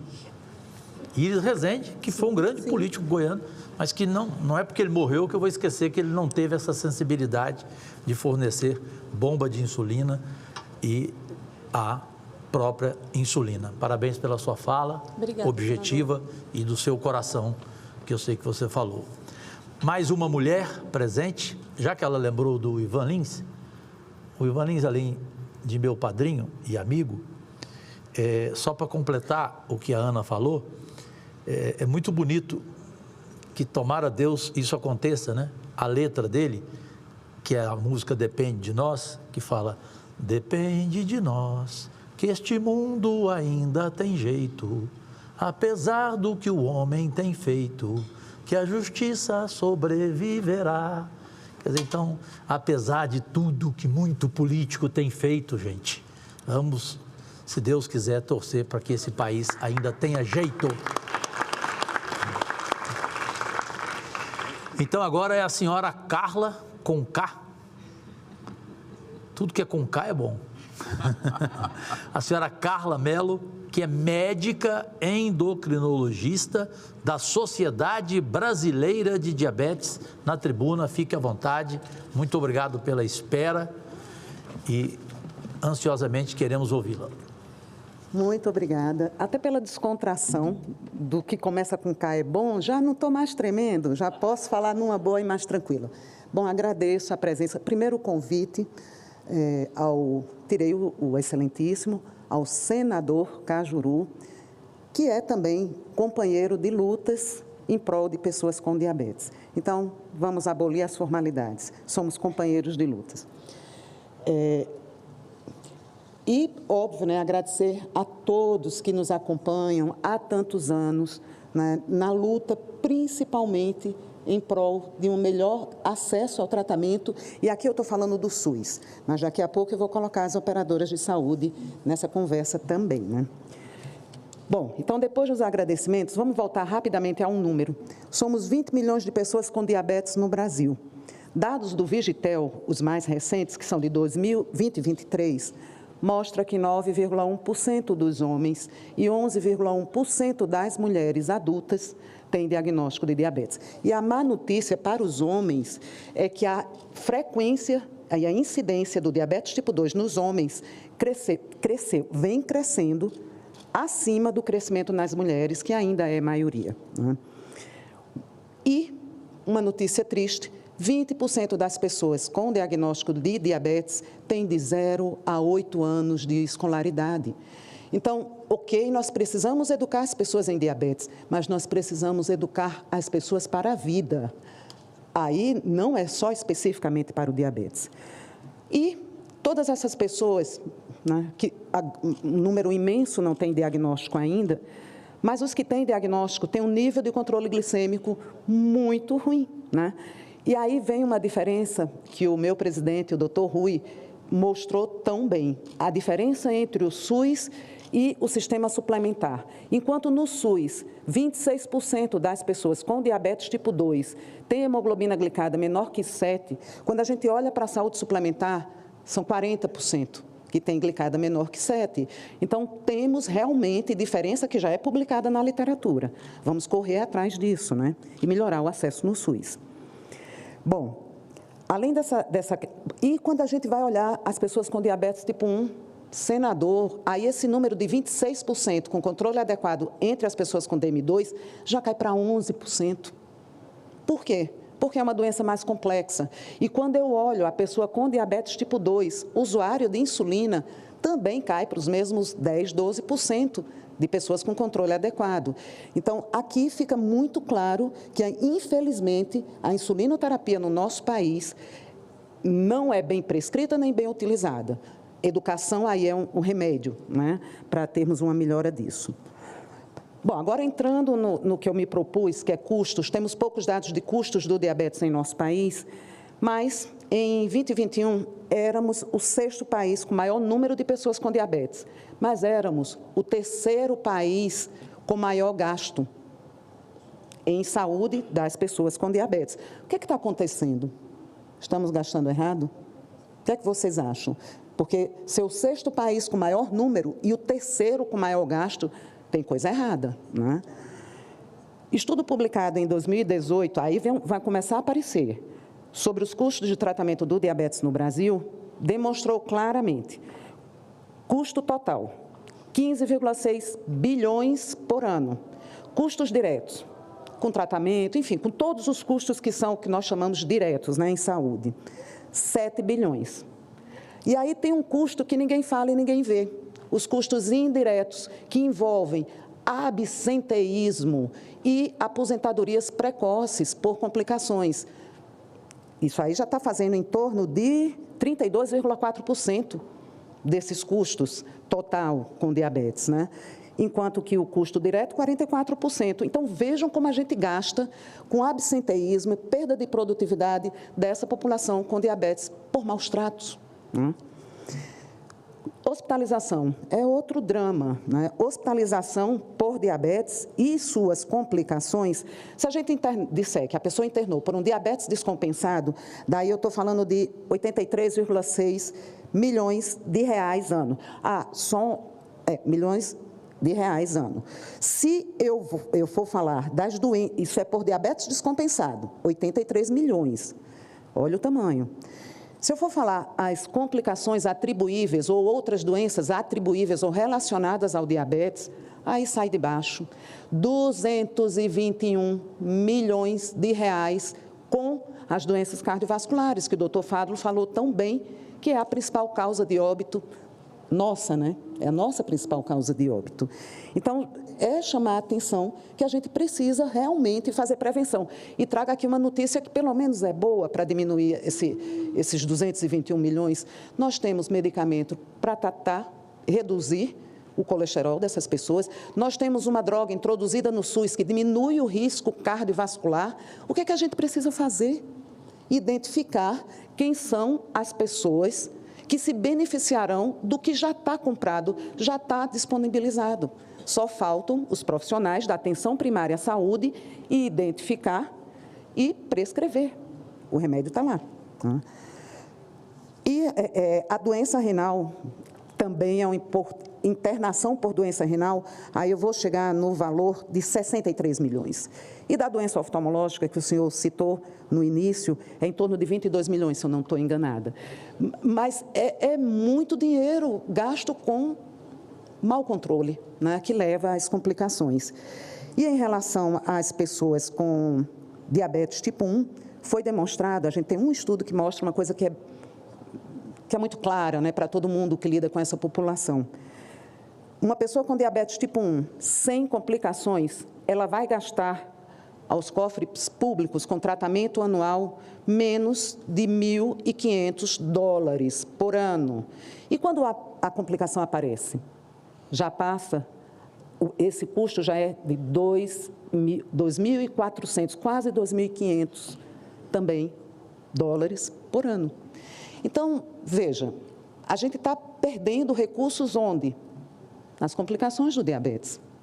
Então, a gente precisa inverter isso, deputado. Precisamos, de fato, fazer com que as pessoas tenham mais saúde, tenham acesso facilitado, não só ao tratamento, mas aos profissionais e que, acima de tudo, consigam escapar dessas complicações. E aqui, para finalizar, eu tenho mais 2 pontos que eu acho importantíssimos. Quando a gente vai colocar as operadoras de saúde para dividirem o custo com o nosso SUS, né? Isso é extremamente importante, porque quando uma pessoa da operadora de saúde judicializa seu tratamento, Na grande maioria das vezes, quem paga é o SUS. Essa história pode ser que mude, né? Eu espero que mude com os nossos PLs, com 4809, enfim. Eu espero que isso seja modificado. Mas, até hoje, não é isso que a gente vê. O que nós vemos é negativas de subsídio de tratamento pelas operadoras de saúde e para onde eles vão? Para o SUS. E, por fim, eu gostaria de dizer para vocês que eu me sinto como uma mãe que enterra um filho. Quando eu vejo uma criança ou uma adolescente até 19 anos de idade ter complicações que eu ainda não tenho. Ano que vem eu completo 50 anos de diagnóstico de diabetes. Tudo bem, aprendi a me cuidar. Fiz medicina, fiz endocrinologia, todos vão fazer isso? Não, senador. Então, somos nós que precisamos cuidar dessas pessoas. E, de fato, essa sensação de enterrar um filho, toda vez que eu vejo uma pessoa bem mais jovem do que eu com a complicação, é o que me faz estar aqui com vocês e andar junto com vocês em prol de melhorias com pessoas com diabetes. E muito obrigada por todo o seu empenho. Carla, com K, foi importantíssimo te ouvir, principalmente com os números que você trouxe. Isso aqui nos faz, de uma forma simples, quando eu falo isso aqui na tribuna, muita gente fica chateada comigo. Gente, nós temos quase 6 mil políticos no Brasil. Todos eles têm emendas. Se nós temos hoje, para mim, o número não é 13. Aqui foi falado 13% dos brasileiros são diabéticos. Para mim, nós já chegamos a 18%. Para mim, para o doutor Auro Ludovico, que é especialista, nós vamos admitir 13%. Se cada político, cada parlamentar destinasse de suas emendas, aqui, por exemplo, a menor emenda por ano é de 60 bilhões. Tem quem recebe 100. Se você passasse 13% de sua emenda para essa causa, o que custaria? O que custaria? Então, é por isso que eu insisto, não depende de nós, né? Das prioridades que cada parlamentar deve ter. Você foi muito feliz ao colocar essas suas palavras e me fez também aqui, na hora que você falou, na hora que você falou de uma mãe enterrar, né? Lembrou de uma música? Não é uma parte da música. Lembrando que tem a senhora Magna, que vai ser agora a última fala. A senhora Magna perdeu a sua filha diabética com 21 anos de idade. Ela quer falar um pouco e quer fazer apresentar um vídeo bem rápido aqui. Sim. Porque também é duro para um filho enterrar uma mãe diabética, né? E a minha foi embora com 61 anos de idade. Puxa. Então, não é fácil, né? É duro. E ela me enganava. Eu em São Paulo, trabalhando lá no SBT com o Silvio Santos, eu era jurado dele, ligava para minha casa: mamãe, o que você comeu? Não, filho, só uma saladinha e tal. Aí a minha tia, que morava parelha com ela, né, ligava: mentira, filho, ela acabou de comer um prato de manjar e 1 litro de Coca-Cola. É duro. Então, educação. É por isso que você foi muito feliz. E também o doutor Casanova, lá de São Paulo, falou o quê? A palavra-chave: educação. Isso. Por isso que o professor Darcy Ribeiro, meu amigo pessoal, com quem eu jantava semanalmente no restaurante Fiorentina, na Praia do Leme, no Rio de Janeiro, quando lá trabalhava no SBT no Rio, ele dizia que educação é prioridade e o resto é perfumaria. Isso. Professor Darcy Ribeiro. E hoje no Brasil está difícil de ter um Darcy Ribeiro. Muito difícil de encontrarmos Darcys. Não, muito obrigado. Acesso ao tratamento e à educação. Exatamente. Juntos. Muito obrigada, senhor. Nada que isso. Bom, essas palmas são extensas aos alunos do ensino fundamental da Escola Galeno de Samambaia, Brasília, Distrito Federal. Obrigado pela presença. Deus e saúde a todos e todas aí. Tá? Então, nós temos, para finalizar, a mãe, a dona Magna, que perdeu a filha de 21 anos, exatamente pelas complicações do diabetes. Ela está aqui presente? Por gentileza, aqui. De novo, respeitosamente, querida. Obrigado pela sua presença, fique à vontade. Um bom dia a todos. Eu quero agradecer a minha amiga Jaqueline pelo convite e quero saudar todos aqui, né, a tribuna, o senador Jorge Cajuru, que Deus abençoe a sua vida por estar tomando essa iniciativa de ajudar nessa causa tão nobre, porque é necessário, né? Eu vou falar pouco, não vou me demorar, até por conta do tempo, mas eu gostaria de fazer rapidamente, com todos que estão ainda no plenário, uma dinâmica.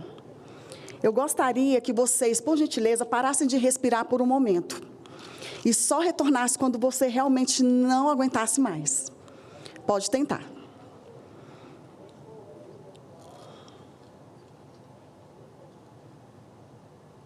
Pronto? É difícil ficar sem respirar, né? Nós precisamos do oxigênio. Esse é o efeito de uma insulina, de um tratamento na vida de um diabético. Porque a insulina é como oxigênio, se faltar, morre. Se você voltou a respirar de novo, é porque você está recebendo oxigênio. Graças a Deus que o oxigênio é de graça.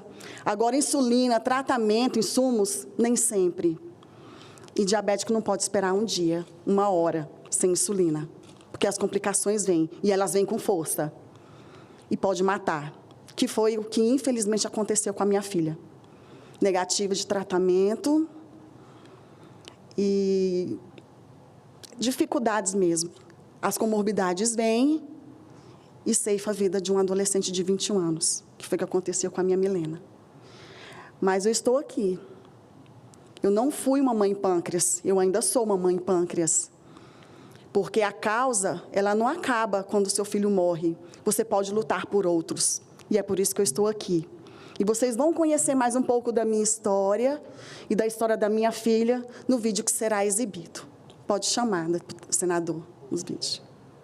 Por gentileza, o vídeo. Emocionante suas palavras. Milena ficou diabética tipo 1 aos 10 anos de idade.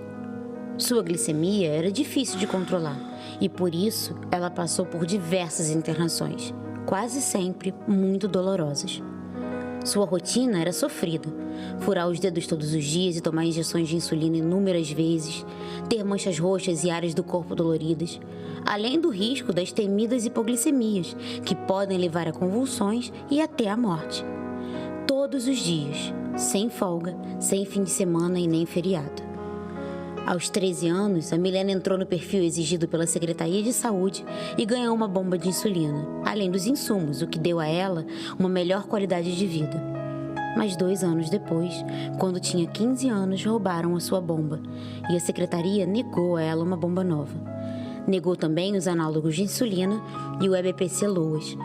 E as fitas de medicação e as insulinas NPH irregular, tão necessárias para o tratamento, nem sempre estavam disponíveis.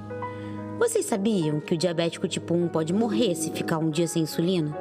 Pode ter um descontrole fatal se ficar um dia sem bomba? Pois é, aos 21 anos, a Milena morreu. E foi por uma hipoglicemia que ela tanto temia que a levou.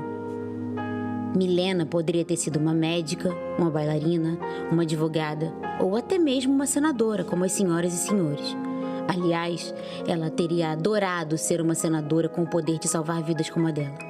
Porque nesse exato momento está nas mãos dos senhores e das senhoras, nossos representantes do Senado, a vida de milhões de pessoas. Muitas delas crianças e jovens como a Milena. A PL 2687 pode salvar vidas e está aguardando a aprovação no Senado. Só que as vidas não aguardam. As senhoras e os senhores podem evitar que outras Milenas morram. Tem uma frase famosa de uma história em quadrinhos de um super-herói que diz o seguinte: com grandes poderes, vem grandes responsabilidades. E essa frase nunca fez tanto sentido como agora.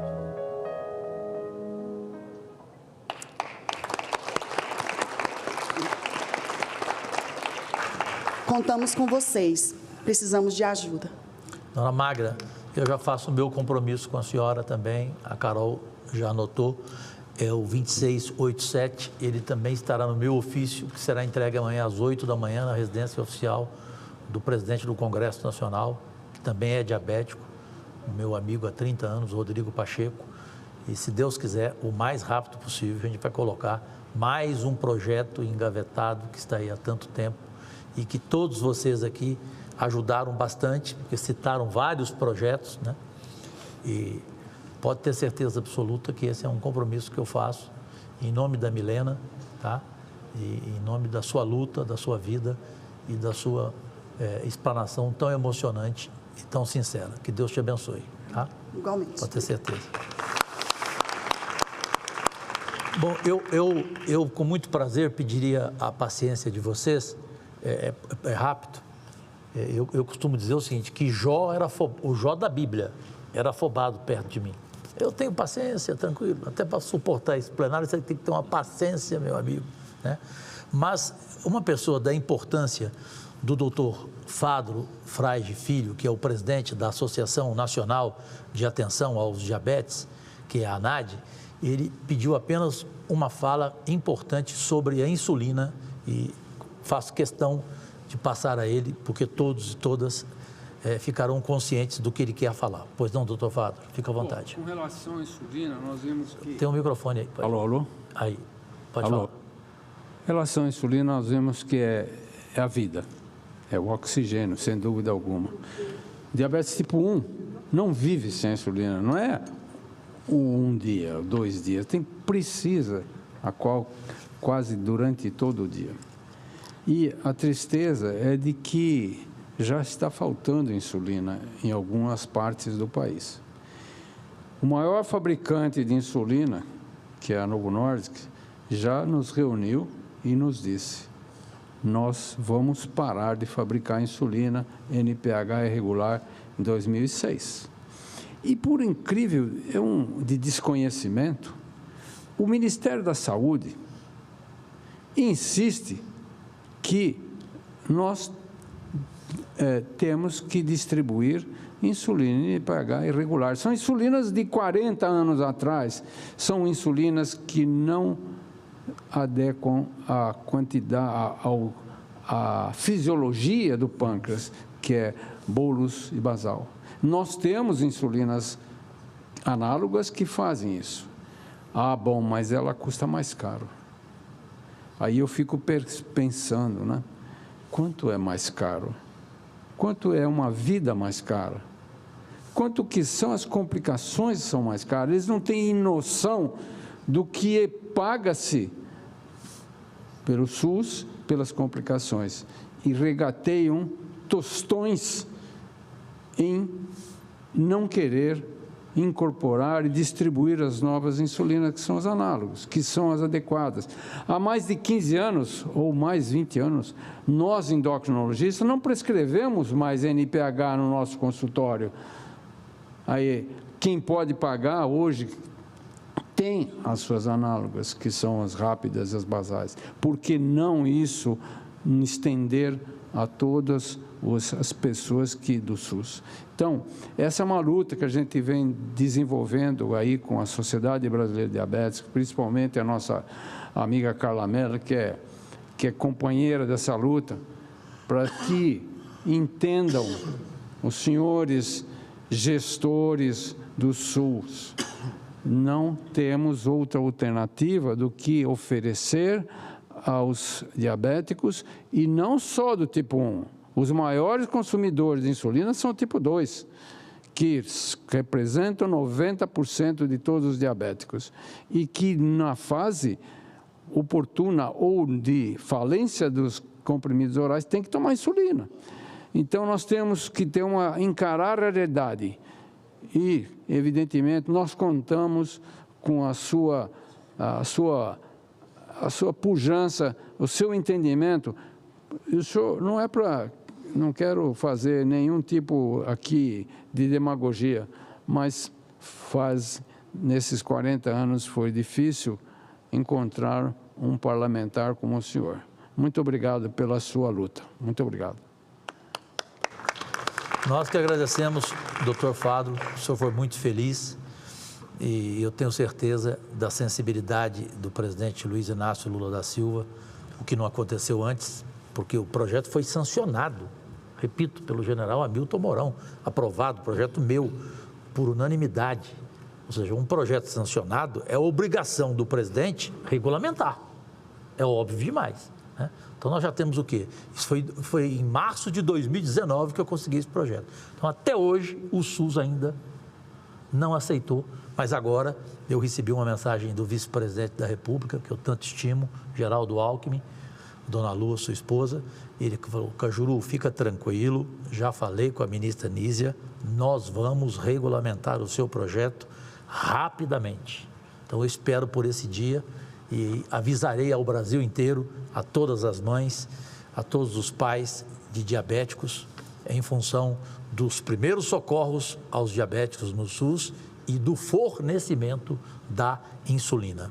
Também aqui os aplausos aos alunos do ensino fundamental do Colégio Nova Dinâmica, do nosso amado Mato Grosso do Sul, das minhas amigas irmãs Simone Tebet e Soraya Tronic. Muito obrigado pela presença de vocês. Bem, gente, antes do encerramento rápido, eu aprendi com Pablo Neruda e a minha esposa Flávia, o amor depois de mamãe mais incondicional de minha vida, ela fica feliz e não tem nenhum ciúme quando eu faço isso. E a Simone Tebet também, ela fala assim para mim, a ministra: Cajuru, o Eduardo, meu marido, aproveitando o pessoal do Mato Grosso do Sul, né? Ele disse que o único homem que pode fazer poema para mim é você.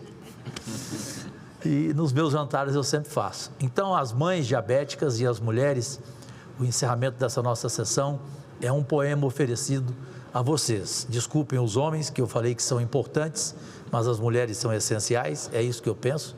E vocês merecem um poema para que vocês nunca desistam de suas lutas em suas vidas. Se teu sonho for maior que ti, alonga tuas asas, esgarça os teus medos, amplia o teu mundo, dimensiona o infinito e parte em busca da estrela. Voa alto, voa longe, voa livre, voem mulheres brasileiras, mães de diabéticos e mulheres em geral, especialmente as presentes nessa nossa sessão, que eu aproveito para agradecer, primeiramente, aos convidados dela, especialíssima sessão, de segunda-feira, 18 de novembro de 2024, cuja presença enriqueceu este momento e fortaleceu o propósito do nosso trabalho. Ao meu gabinete, por sua dedicação incansável, que se destaca pelo comprometimento e competência, que não tem segunda, não tem sexta, não tem sábado, não tem domingo, não tem hora para trabalhar. Em especial a Caroline da Luz, ao Raul Gustavo, a Liana Miranda, a Luma Pascoalato, Roberto Gonçalves. E sem essa Secretaria-Geral, eu seria um inútil aqui. A Secretaria-Geral da Mesa, em nome do Gustavo Saboia, que é o secretário-geral, a Ludmila Fernandes, a Lígia José, ao Bruno Alessandro, secretário da sessão, que está aqui do meu lado, obrigado por tudo, Bruno, a Renata Leão, ao Zezinho, nosso querido Zezinho, o homem que me dá bala todo dia, ou seja, sabendo que eu sou diabético, né? E o Rodrigo Pacheco também tem aqui, pode ver, toda a sessão que ele comanda, ele tem a balinha dele aqui do lado. Fazer o quê, né? Ao Jaerson Souza, ao Edinaldo, ao Valdir, ao painel eletrônico, em nome de Gabriel Lima, Sóstenes de Paula, Eduardo Marinho, à Polícia Legislativa do Senado Federal, em nome do Adriano Gomes, a Taquigrafia, em nome de Késia Farias, Armando Menezes, a cabine de áudio, em nome de Clair Aparecido, a TV Senado, que transmitiu na íntegra, em nome da Érica Seolim, que é a diretora, ao Senac, em nome do Claudinei, Relações Públicas, em nome da Samara Sadek, e isso aqui que eu estou fazendo, gente, ninguém faz, viu? Todo mundo que preside sessão encerra, esquecendo que você teve uma equipe inteira que trabalhou para você e que merece a citação, porque na vida nada é singular, tudo é plural. Por falar em plural, eu só saio triste com uma coisa: um poema tão lindo não mereceu o aplauso das mulheres? Ou será que vocês já tinham ouvido esse poema? É lindo, né? A vida é isso, a vida é uma poesia. Mas, enfim, uma segunda-feira, chegamos a 12h e 25 minutos, durou o tempo que muitos até esperavam que a gente não alcançaria, mas eu só quero agradecer, em nome de Deus, oferecer Deus e saúde, alegrias e vitórias em suas vidas. Muito obrigado a cada orador, a cada oradora, a cada um. E tenham certeza, o ano que vem estarei eu de novo presidindo sessão, enquanto estiver aqui e seguindo a minha luta e dando satisfação ao que eu faço no meu estado de Goiás. E tomara a Deus que todos os estados façam, e por favor, nem citem o meu nome não, façam porque vocês quiseram fazer, eu não preciso de citação, porque eu não faço isso para aparecer, eu faço em nome de minha mãe, filho único que sou, libanês, Dona Maria José Nasser da Costa. Mães não morrem, quando elas vão lá para o colo de Deus, aí que elas protegem mais a gente. Eu sei o quanto sou protegido pela Dona Zezé Cajuru, que leva o nome do maior centro diabético, do único do Brasil por enquanto. E um abraço especial ao governador Ronaldo Caiado, que queria estar aqui. E vamos para o almoço, porque à tarde tem votação aqui no Senado Federal. Agradecidíssimo, gente. Tem que falar isso aqui, né? A declarar cumprida a finalidade desta sessão especial do Senado Federal. Agradeço às personalidades que nos honraram com a sua participação. É que tem sessão aqui no Senado que ela é tão ruim, né, que ela vota tanta coisa errada que ela não podia nem ser encerrada. Isso é igual enterro, né? Que aqui tem sessão que é enterro, né? Que tem cada coisa para discutir aqui que você fica enlouquecido, né? Por falar nisso, estão querendo aprovar ainda esse ano o jogo do bicho, né? Projeto lindo, né, gente? Impressionante. Eu fico até emocionado, eu arrepio. Beijo para todos. É encerrada a sessão, falei. Muito bem.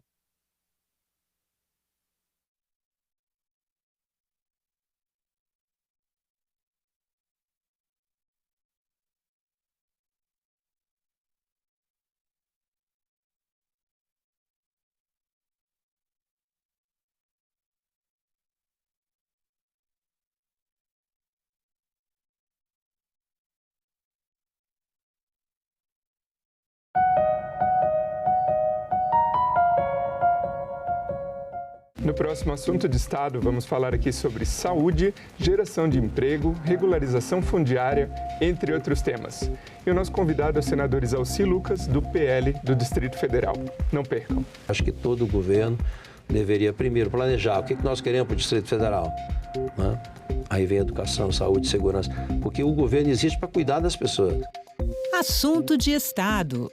Hoje, 20h, aqui na TV Senado. Quando os brancos chegaram, eles foram admitidos como mais um na diferença. Quer dizer, demorou para os índios interpretarem que os brancos estavam aqui para ficar e para tomar a terra e, se possível, escravizar os donos da terra. A história da colonização é a história da conquista contínua, da guerra contínua, para ocupar o território e dominar os povos. A falsificação ideológica que sugere que nós temos paz é para a gente continuar mantendo a coisa funcionando. Não tem paz em lugar nenhum. É guerra em todos os lugares o tempo todo.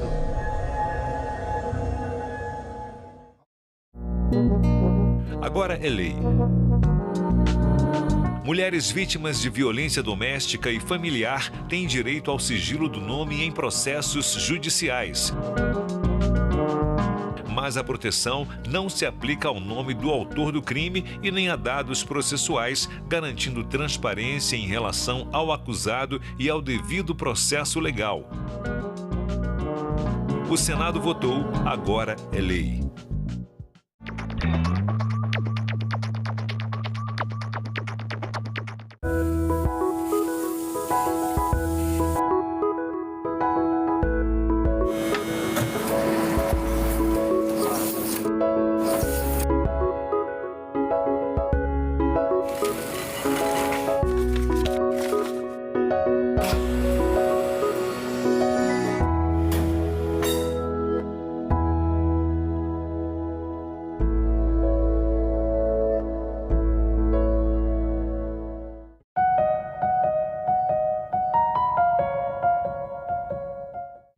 O programa a seguir é livre para todos os públicos.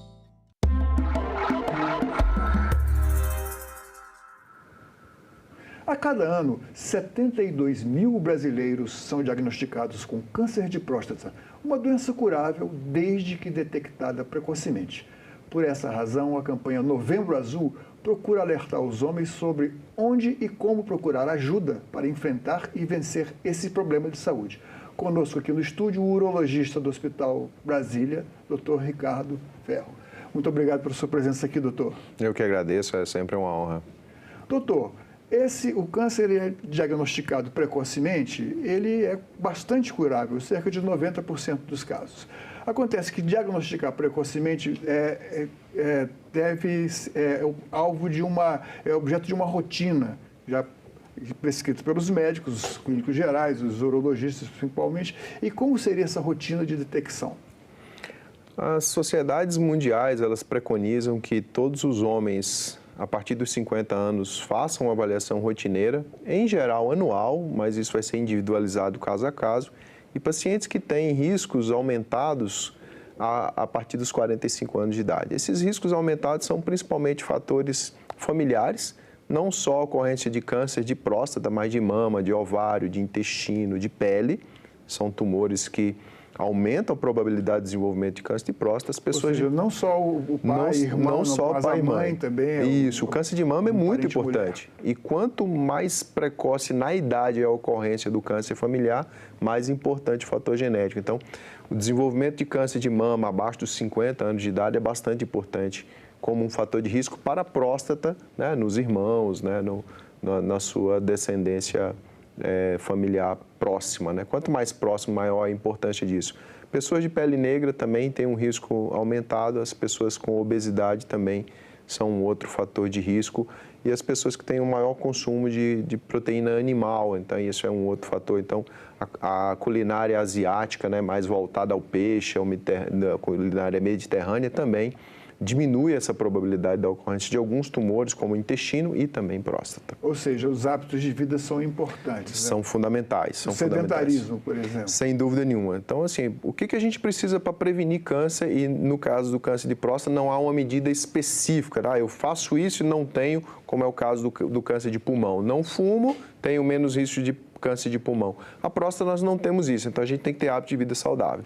O que passa por isso? Boa alimentação, controle do peso, atividade física regular, tanto aeróbica quanto anaeróbica, ou seja, fazer parte cardíaca, né? Caminhada, bicicleta, natação e musculação, isso ajuda a controlar peso, boa qualidade de sono, então, e hábitos como o lazer mesmo, né? As coisas que fazem redução do nível de estresse. Tudo isso melhora o nosso sistema de defesa e a gente está protegendo contra qualquer tipo de câncer, incluindo próstata. Bom, a próstata é uma glândula, só os homens têm. Sem dúvida. Então, qual a função da próstata? Muitos homens acreditam que a próstata participe da produção de testosterona e isso é um equívoco, né? Então, a produção de testosterona não tem qualquer relação com a glândula prostática e a glândula suprarrenal. Isso. 95% são os testículos, 5% glândula suprarrenal. A glândula prostática, ela serve para produzir sêmen. E qual que é a importância disso? Os espermatozoides sobrevivem até 72 horas na vagina da mulher, ou seja, esperando uma ovulação, vamos falar assim. A natureza querendo Isso, funcionar. a natureza querendo ajudar a fecundação. Então, essa é a função da próstata, ou seja, quando a gente não quer mais ter filhos, a gente, na verdade, não precisaria mais de próstata. Por que a gente não tira a próstata preventivamente? Porque os nervos que determinam o controle urinário e ereção, ou seja, potência sexual, estão grudados à próstata. Então, se a gente fosse operar todo homem que não quisesse mais ter filho, né, como um método de prevenção, a gente poderia colocar em risco esses pacientes. Eu acho que já a gente vai voltar a essa questão dos nervos que ficam perto da próstata. Mas se a próstata ela está aumentada, quais são os sintomas que o homem sente? O aumento benigno da próstata todos experimentaremos. Então, a partir dos 35, 40 anos de idade, modificações nos nossos níveis de testosterona vão produzir aumento da glândula prostática. Só que isso acontece na parte interna da próstata. E como a uretra atravessa literalmente o meio da próstata, os sintomas urinários são atribuíveis ao crescimento benigno. E isso é uma questão bastante traiçoeira. Os homens acabam se referindo a não ter problema de próstata por não ter sintomas urinários. Acordar à noite para urinar, jato fraco, urinar em 2 tempos. Esses são sintomas. Esses são sintomas. Mas a pessoa, o homem, quando envelhece, ele pode acontecer isso como a próstata pode estar aumentada sem que seja um câncer. A questão toda é que o crescimento benigno causa sintomas. O câncer de próstata, por acontecer na periferia, na parte externa da próstata, se a gente esperar ter sintomas que o tumor saia da periferia e vá para a parte central, esses pacientes não curarão em 95% dos casos. Então, câncer de próstata na sua fase curável, na sua fase inicial, ele não tem qualquer sintoma. E os sintomas são, sim, atribuíveis, na quase totalidade dos homens, ao crescimento benigno, que é natural. Bom, desde que o homem não sinta qualquer sintoma, então a gente já deduz que a partir de uma determinada idade seria necessário que o homem se submetesse a um exame para que, mesmo ele não sentindo nada, ele pode ter um câncer em evolução, né? Exatamente, porque se a gente quer fazer diagnóstico precoce para poder permitir tratamentos menos agressivos, isso precisa ser feito sem sintomas e a gente precisa diferenciar sintomas do crescimento benigno e da ausência de sintomas do câncer de próstata na sua fase inicial. A partir de que idade o homem deve procurar o médico, o urologista, para fazer o exame de rotina? Na população em geral, a partir dos 50 anos de idade, e nas pessoas que têm os fatores de risco que a gente mencionou agora há pouco, a partir dos 45 anos. Aí, com que frequência deve ser feito esse exame? Em geral, isso é feito anualmente, mas muitos pacientes que a gente percebe que têm uma situação de risco aumentado, a gente pode fazer isso de forma mais precoce, a cada 3, 6 meses, ou às vezes até de forma mais retardada, a cada 2 anos. Então, caso a caso, a gente vai individualizando. Bom, que exames são esses? A gente sabe que o exame o mais popular e o mais temido também é aquele toque retal. Mas esse é o exame que é bastante recomendável, quer dizer, talvez o mais recomendável de todos. Por quê? Como funciona isso? Assim, em câncer de próstata, a gente ainda não tem um exame mágico, né? Assim, aquele exame que a gente faça e se ele der positivo, a gente tem a doença, se ele der negativo, a gente não tem a doença. Então, a gente tem que contar com a contribuição de cada um desses atores. Esses atores são o exame de sangue, que é o antígeno prostático específico, que as pessoas chamam de PSA. É uma proteína exclusiva de produção prostática e, quando aumentada, pode indicar câncer de próstata, mas ele aumenta também no próprio crescimento benigno, em infecções urinárias, na prostatite, que é uma infecção prostática. O toque retal, ele faz parte do exame físico e ele também é bastante útil, porque a maioria dos tumores de próstata eles estão na parte em contato com o reto. Daí a necessidade, a importância de se realizar o exame de próstata, que é um exame muito rápido, a gente leva 2, 3 segundos para executar o exame, né? É o toque retal. E é um exame sem custo algum, que faz parte do exame físico e é possível de ser realizado em qualquer local mais remoto do Brasil, um país de dimensão continental, né? Bom, eu vou contar aqui a trajetória de todo mundo que quer escapar desse toque retal.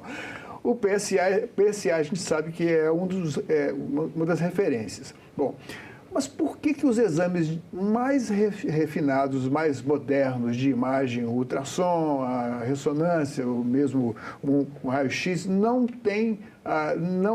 eliminam? Por que não detectam no diagnóstico de imagem o câncer de próstata? A ecografia, a ultrassonografia, ela tem baixíssima importância nesse cenário. Ela basicamente serve para dimensionar o tamanho da próstata, estimativa de peso, exatamente. E essa estimativa de peso se correlaciona com o PSA. Então, quanto mais próstata, mais PSA eu vou ter.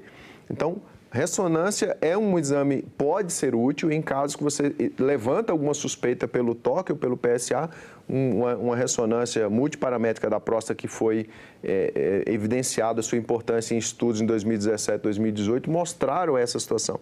Só que esse é um exame de alto custo, é um exame demorado, é um exame de difícil acesso. Então, ele não pode ser adotado como um exame de triagem, ele tem que ser um exame complementar a uma situação inicial de suspeita pelo PSA ou pelo toque retal, isso levando em conta os fatores de risco maiores de cada paciente. E qual é o caminho do diagnóstico? Vamos pedir. Bom, o PSA é o exame que ele também, com a idade da pessoa, ou a idade do homem, ele vai sofrendo alterações também, né? Sem dúvida. Por exemplo, uma pessoa de 70 anos, um homem de 70 anos, qual seria o normal? A forma mais simples de você considerar o PSA não seria pela idade, sim pelo peso estimado da próstata. Então, o PSA é mais ou menos 10% do tamanho da próstata. A próstata normal tem mais ou menos 25, 30 gramas, esse é o tamanho normal, mas ela vai aumentar. Então, o nosso PSA tem que aumentar. O problema é que o PSA falha muito. Então, a gente tem muito problema de análise do exame, então é um exame que você não pode depositar toda a confiança. Além disso, alguns tumores mais agressivos, inclusive, eles não sabem produzir PSA. Então, eu já tive a oportunidade de operar pacientes com câncer de próstata com PSA menor que 1, né, que seria um PSA bastante baixo, né? Se você for imaginar que uma próstata com 10 gramas, ela poderia até ter 1 de PSA. Então, nós não podemos depositar confiança absoluta no exame de PSA. Ele pode dar exames que o resultado não corresponde ao estado do Exatamente. Então, às vezes vem no referencial do laboratório normal até 2,5, até 4. Isso é uma situação que a gente considera que não ser segura. Então, mas a gente tem que individualizar. Depende da idade também, né? Depende da idade, porque com a idade a próstata vai crescer. Então, só que o crescimento é absolutamente individual, ou seja, tem pacientes com 70 anos que podem ter próstata de 30, de 60, de 90, de 120 ou muito mais que isso, ou seja, o crescimento da próstata é absolutamente individual. Agora, por que é recomendável que antes de fazer o toque retal, o paciente tenha seu sangue colhido e feito a dosagem do PSA? Porque existem... Pode alterar alguma coisa? Isso, existem estudos que falam que algumas situações podem alterar o PSA. O toque retal é uma delas, atividade sexual, atividade física. O médico me recomendava, você não ande de bicicleta.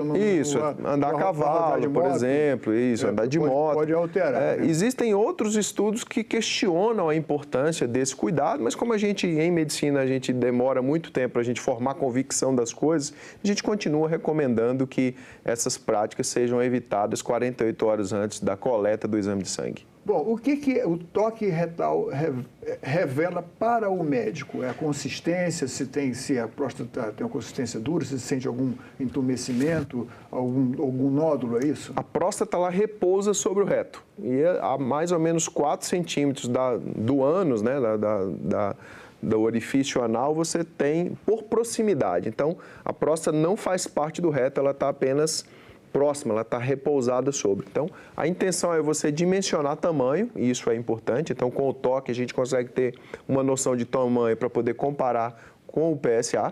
E a maior importância é você buscar nódulos, né? Caroços, áreas endurecidas, e muitas vezes não é um nódulo propriamente formado, mas uma área de alteração na sua consistência. Então, essas são situações que a gente vai colocando na balança. Tudo isso para quê? Para formar a convicção da necessidade de biópsia, que é o exame que faz o diagnóstico. Então, a biópsia é o diagnóstico definitivo. Isso.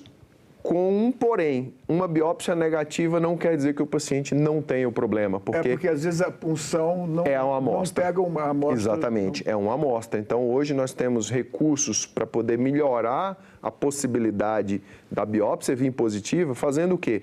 Se você localiza um nódulo na ressonância multiparamétrica da próstata, você pode guiar, fundir a imagem da ressonância com o ultrassom em tempo real e direcionar o apontamento da agulha para tentar capturar a amostra daquele nódulo especificamente. Mas, mesmo assim, isso não é uma situação de mira laser, né? Não é uma situação de acerto absoluto. Eu acho que a nossa entrevista pode ser mais positiva, mais frutífera para quem está nos assistindo, se o senhor tentar convencer aquele paciente que está ali naquela câmera, que é homem, por que ele deve fazer, não deve ter resistências ao toque retal do diagnóstico. O toque retal é um exame muito rápido, completamente indolor e que pode salvar a sua vida. Como o câncer de próstata não tem sintomas, nós precisamos fazer diagnóstico na sua fase inicial. Na sua fase inicial, os tratamentos serão muito mais rápidos, muito mais eficientes no sentido de cura e pouparão, sem dúvida nenhuma, os grandes efeitos indesejáveis dos tratamentos,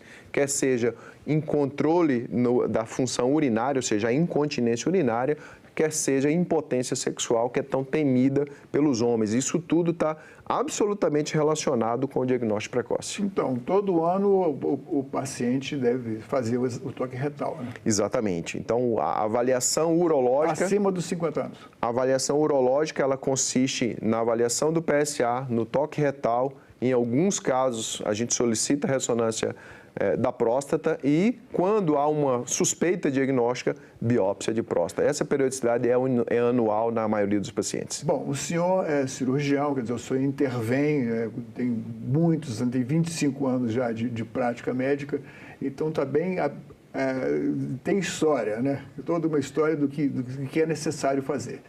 Bom, é claro que uma cirurgia sempre deixa o homem meio apavorado, porque ele escuta muitas histórias de que ele vai ficar impotente, e não é totalmente sem motivo, porque as terminações nervosas, como o senhor falou, ficam em torno da próstata e pode ser que, não é nem questão de imperícia, pode ser que haja, assim, os nervos ficam tão próximos que sejam lesados. Então, a primeira opção que o paciente vai pedir, existe alguma solução que não seja cirúrgica? Tipo assim, colocar nódulos radioativos, inserir na próstata?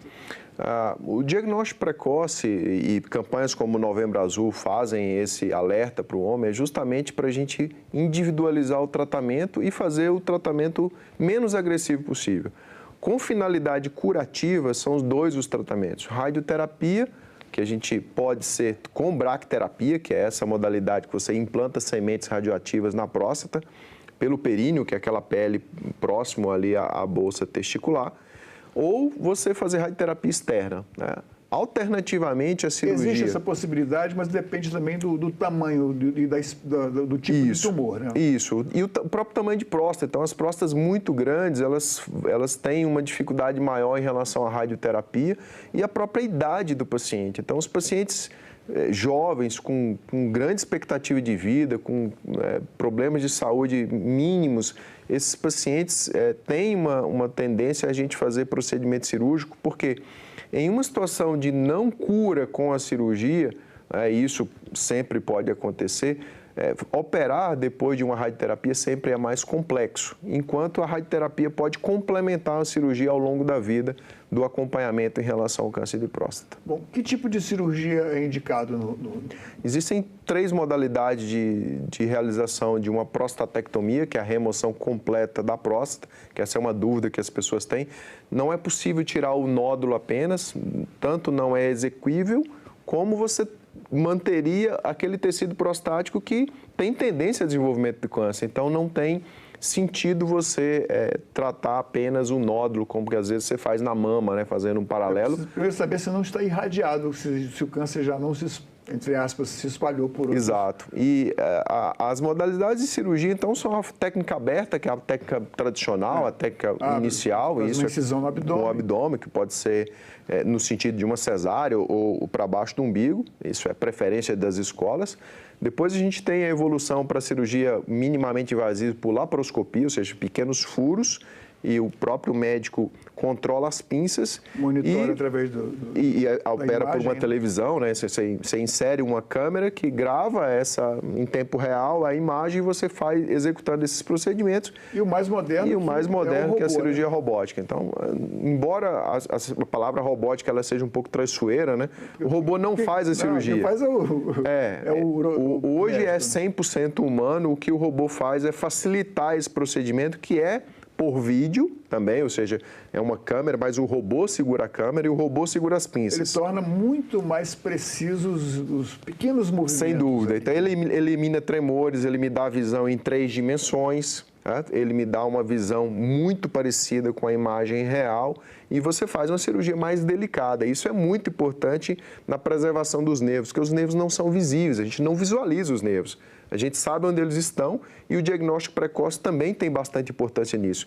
Se a doença é diagnosticada num ponto mais tardio, o nódulo, o câncer, pode estar invadindo a área dos nervos e eu vou precisar obrigatoriamente sacrificar os nervos, aumentando, sem dúvida nenhuma, níveis de impotência e incontinência urinária. Por isso a importância de fazer o toque do diagnóstico retal, precoce. fazer o exame anual, né? Sem dúvida. Bom, além desse tipo de cirurgia, além dos tipos de cirurgias, nós temos uma classificação dos cânceres de próstata, né? Dos estágios, né?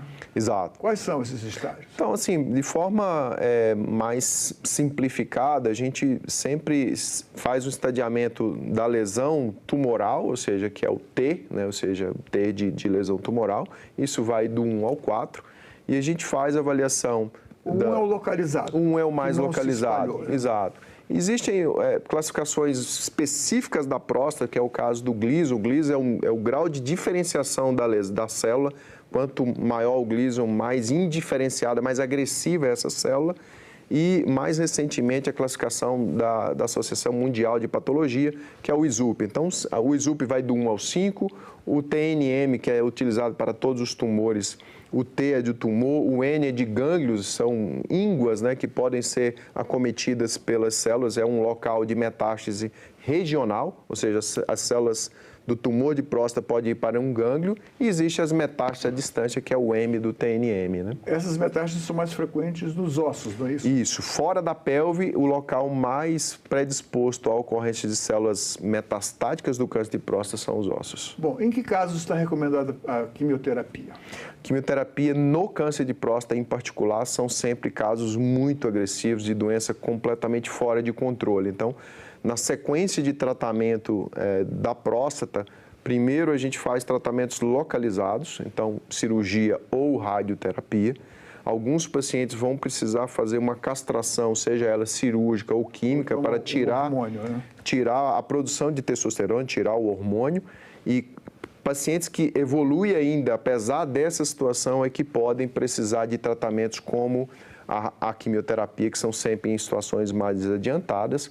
E mais modernamente existem radioisótopos que podem ser utilizados também para tentar diminuir essa doença, controlar essa doença, mas esses pacientes terão uma doença sem capacidade de cura. De cada 100 pacientes que é diagnosticado com câncer de próstata, quantos são curáveis? 90% a 95% dos pacientes são curáveis. Os 5% que a gente não cura é por atraso no diagnóstico, e essa é a importância da gente alertar o homem para essa situação, ou então doenças muito agressivas, ou seja, pacientes que vão aparecer ao diagnóstico, mesmo tendo feito a avaliação periódica, já com uma doença fora de controle. Mas, felizmente, essa é uma situação rara.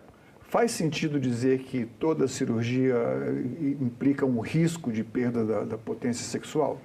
Sem dúvida há. Então, quando as pessoas associaram a perda da próstata à impotência e achar que ela produzia testosterona, é porque realmente sempre há a possibilidade. Daí a importância da experiência do cirurgião, né? O recurso tecnológico, no caso da cirurgia robótica, realmente facilita muito a vida da gente, aumenta em 15 vezes, por exemplo, a imagem e o diagnóstico precoce. Então, quando você junta recurso tecnológico, diagnóstico precoce, capacitação do cirurgião executor da cirurgia, você mitiga muito isso. Isso a gente vê isso na vida real. Então, eu por ter 25 anos de formado, completei esse ano, eu passei pelas 3 situações. Então, fiz só cirurgia aberta no começo da carreira, no meio da carreira a gente fazia cirurgia laparoscópica e hoje a gente se dedica à cirurgia robótica com mais de 600 casos realizados e a gente vê muita diferença na resolução do problema, que é a questão mais importante. Mais importante é curar, mas sem dúvida nenhuma, após a cura, a gente precisa tentar preservar as funções, tanto potência sexual como controle de urina. A cirurgia robótica já está disponível no SUS?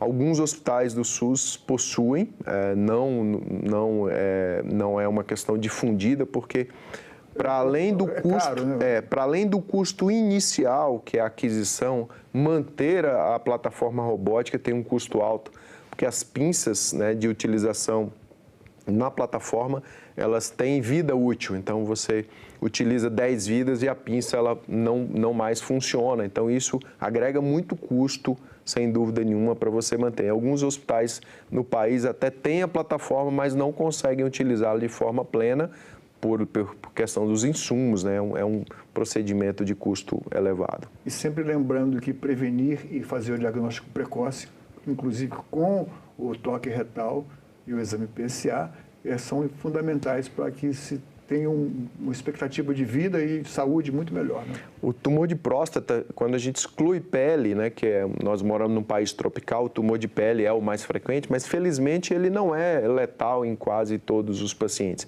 Então, dos tumores que podem levar à morte, o câncer de próstata é o mais comum.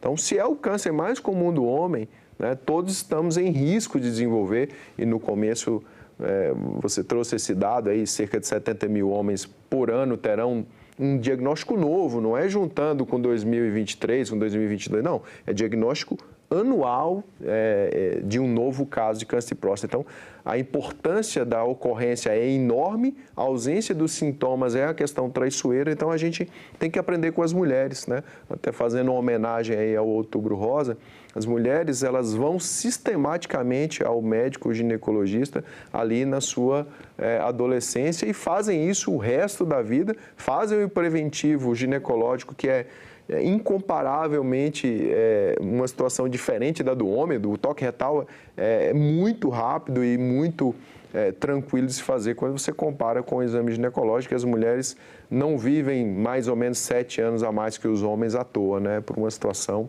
de precaução. Doutor, muito obrigado por sua presença aqui no Cidadania, foi excelente, muito útil para nós, homens. Eu que agradeço e não deixe de consultar o seu médico urologista.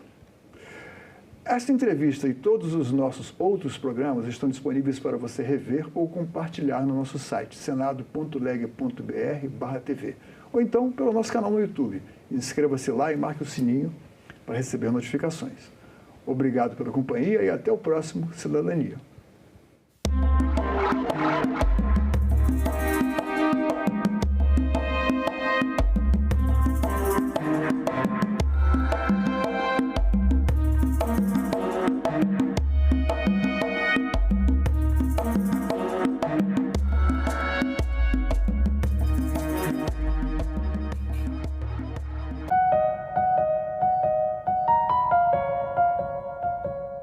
No próximo assunto de Estado, vamos falar aqui sobre saúde, geração de emprego, regularização fundiária, entre outros temas. E o nosso convidado é o senador Isalci Lucas, do PL do Distrito Federal. Não percam. Acho que todo governo deveria primeiro planejar o que nós queremos para o Distrito Federal. Né? Aí vem educação, saúde, segurança, porque o governo existe para cuidar das pessoas. Assunto de Estado. Hoje, 20h, aqui na TV Senado. O parlamento é a expressão da democracia. Ele funcionando é a expressão que o Brasil caminha para o destino que se espera. É claro que o parlamento tem que discutir e decidir o que é melhor para o povo brasileiro, respeitando o devido processo legislativo. A nossa missão aqui no parlamento será discutir a fundo cada projeto e seu impacto na vida de todos. É a essência do parlamento, o acordo, o diálogo para aquilo que é bom para o povo brasileiro. Que possamos juntos buscar soluções modernas e coerentes no âmbito do parlamento, para garantirmos o crescimento, continuando o mais justo para todos os brasileiros. Porque é essa a função do parlamentar, usar a palavra para apresentar o Brasil ao Brasil. O parlamento expressa, o parlamento afirma, o parlamento representa. TV Senado. Democracia todo dia. Agora é lei. Mulheres vítimas de violência doméstica e familiar têm direito ao sigilo do nome em processos judiciais. Mas a proteção não se aplica ao nome do autor do crime e nem a dados processuais, garantindo transparência em relação ao acusado e ao devido processo legal. O Senado votou, agora é lei.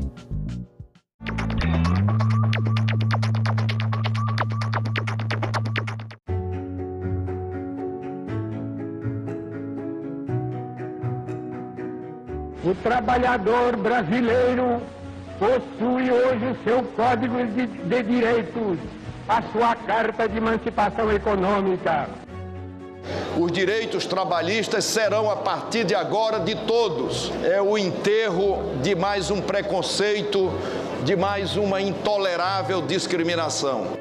Foram necessários muitos anos para que o direito à previdência, o direito básico ao descanso na velhice, após uma vida inteira de trabalho, se estabelecesse de forma ampla no nosso país. Colegas profissionais da enfermagem, esse é o tempo de vocês, esse é o tempo da valorização da enfermagem do Brasil. Prevalece a sensação de que ainda nos resta muito chão a marchar em nome dos trabalhadores brasileiros. TV Senado. Democracia todo dia.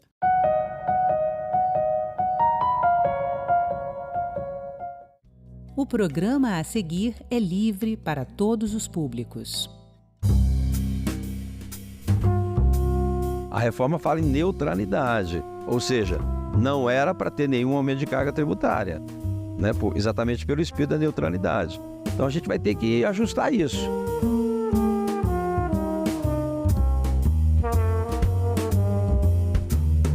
Esse ajuste vai caber ao Congresso?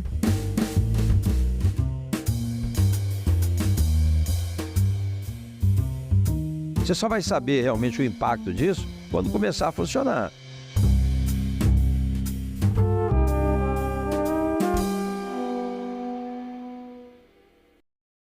Seja bem-vindo, senador Isalci. Obrigada pela presença. Eu que agradeço. Senador, o senhor está no comando do Grupo de Trabalho da Comissão de Assuntos Econômicos, dedicado à regulamentação da reforma tributária. A reforma ela já foi aprovada, promulgada e ela tramita na Comissão de Constituição e Justiça. Mas a CAI, Comissão de Assuntos Econômicos, criou esse grupo de trabalho que o senhor está conduzindo. O senhor pode explicar o que é esse trabalho? Bem, primeiro é uma reforma importante, né, que está sendo discutida há quase 30 anos. Eu mesmo fui deputado por 3 mandatos e já debati a reforma na Câmara e conseguimos aprovar. Evidente que a proposta ela está maravilhosa em termos acadêmicos, em termos teóricos, é muito bacana. Se realmente funcionar do jeito que estava lá, a coisa vai funcionar perfeitamente. Agora, tem muito ajuste para ser feito. É evidente que a CAI, que é a Comissão de Assuntos Econômicos, é a comissão adequada para tratar dessa matéria. Como ela veio em regime de urgência, foi direto para a CCJ. Mas nós vamos colaborar com a CCJ, nós criamos um grupo de trabalho, eu acabei assumindo a coordenação, talvez em função não só da minha formação, que eu sou contador, sou auditor. Primeiro, a reforma tributária ela foi vendida com uma questão de simplificação, neutralidade, né, e justiça tributária. De simplificação agora, neste momento, não existe, muito pelo contrário. Bem, com relação à neutralidade, ela pode ser trabalhada no global, mas alguns segmentos o impacto é muito alto. Então, essas são as discussões que nós estamos fazendo. Então, nós temos aí o setor, por exemplo, da construção civil, que é um setor que gera muito emprego e que, pelos dados do segmento, os percentuais colocados na reforma não são suficientes para ter neutralidade. Senador, eu queria que o senhor explicasse um pouquinho melhor o que são esses percentuais, do que o senhor está falando. É porque é o seguinte, a neutralidade é você manter a mesma tributação atual. Então, foi colocado os percentuais de abatimento, vamos dizer assim, para que desse o mesmo valor pago hoje. Mas pelos dados do segmento... Abatimento que o senhor fala são os setores que foram incluídos no regime especial e não vão pagar a alíquota geral que todo mundo exatamente, vai pagar. Vários setores da economia foram beneficiados por um regime especial de tributação, exatamente. Entre eles a construção civil, que foi ouvida na audiência pública. Exatamente, no caso da educação, no caso da saúde, né, que já está previsto na emenda constitucional. No caso da construção civil, né, os índices colocados na reforma seria um abatimento de 40% para a construção de um modo geral e 60% no caso de aluguéis.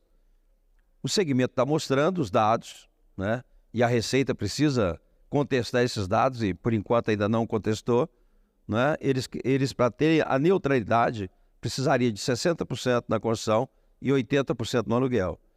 Então, esse é um exemplo. Você tem a saúde. A saúde hoje tem um redutor de 60%, como a educação também. Mas muitos elementos da saúde não foram colocados. Então, você tem que incluir outros, por exemplo, equipamentos médicos, equipamentos hospitalares. Isso muda todo dia. Hoje a tecnologia muda todo dia. O setor de home care foi um também que se manifestou na audiência pública, então, você tem que incluir o home care. Você tem que dar condições de medicamento também, porque a lista tem previsão de ajuste, né, de alinhamento anual. Mas, como não tem consequência nenhuma, esse é um dos fatores que estão sendo questionados. Por exemplo, o equilíbrio fiscal. O setor de infraestrutura questiona isso. Não é?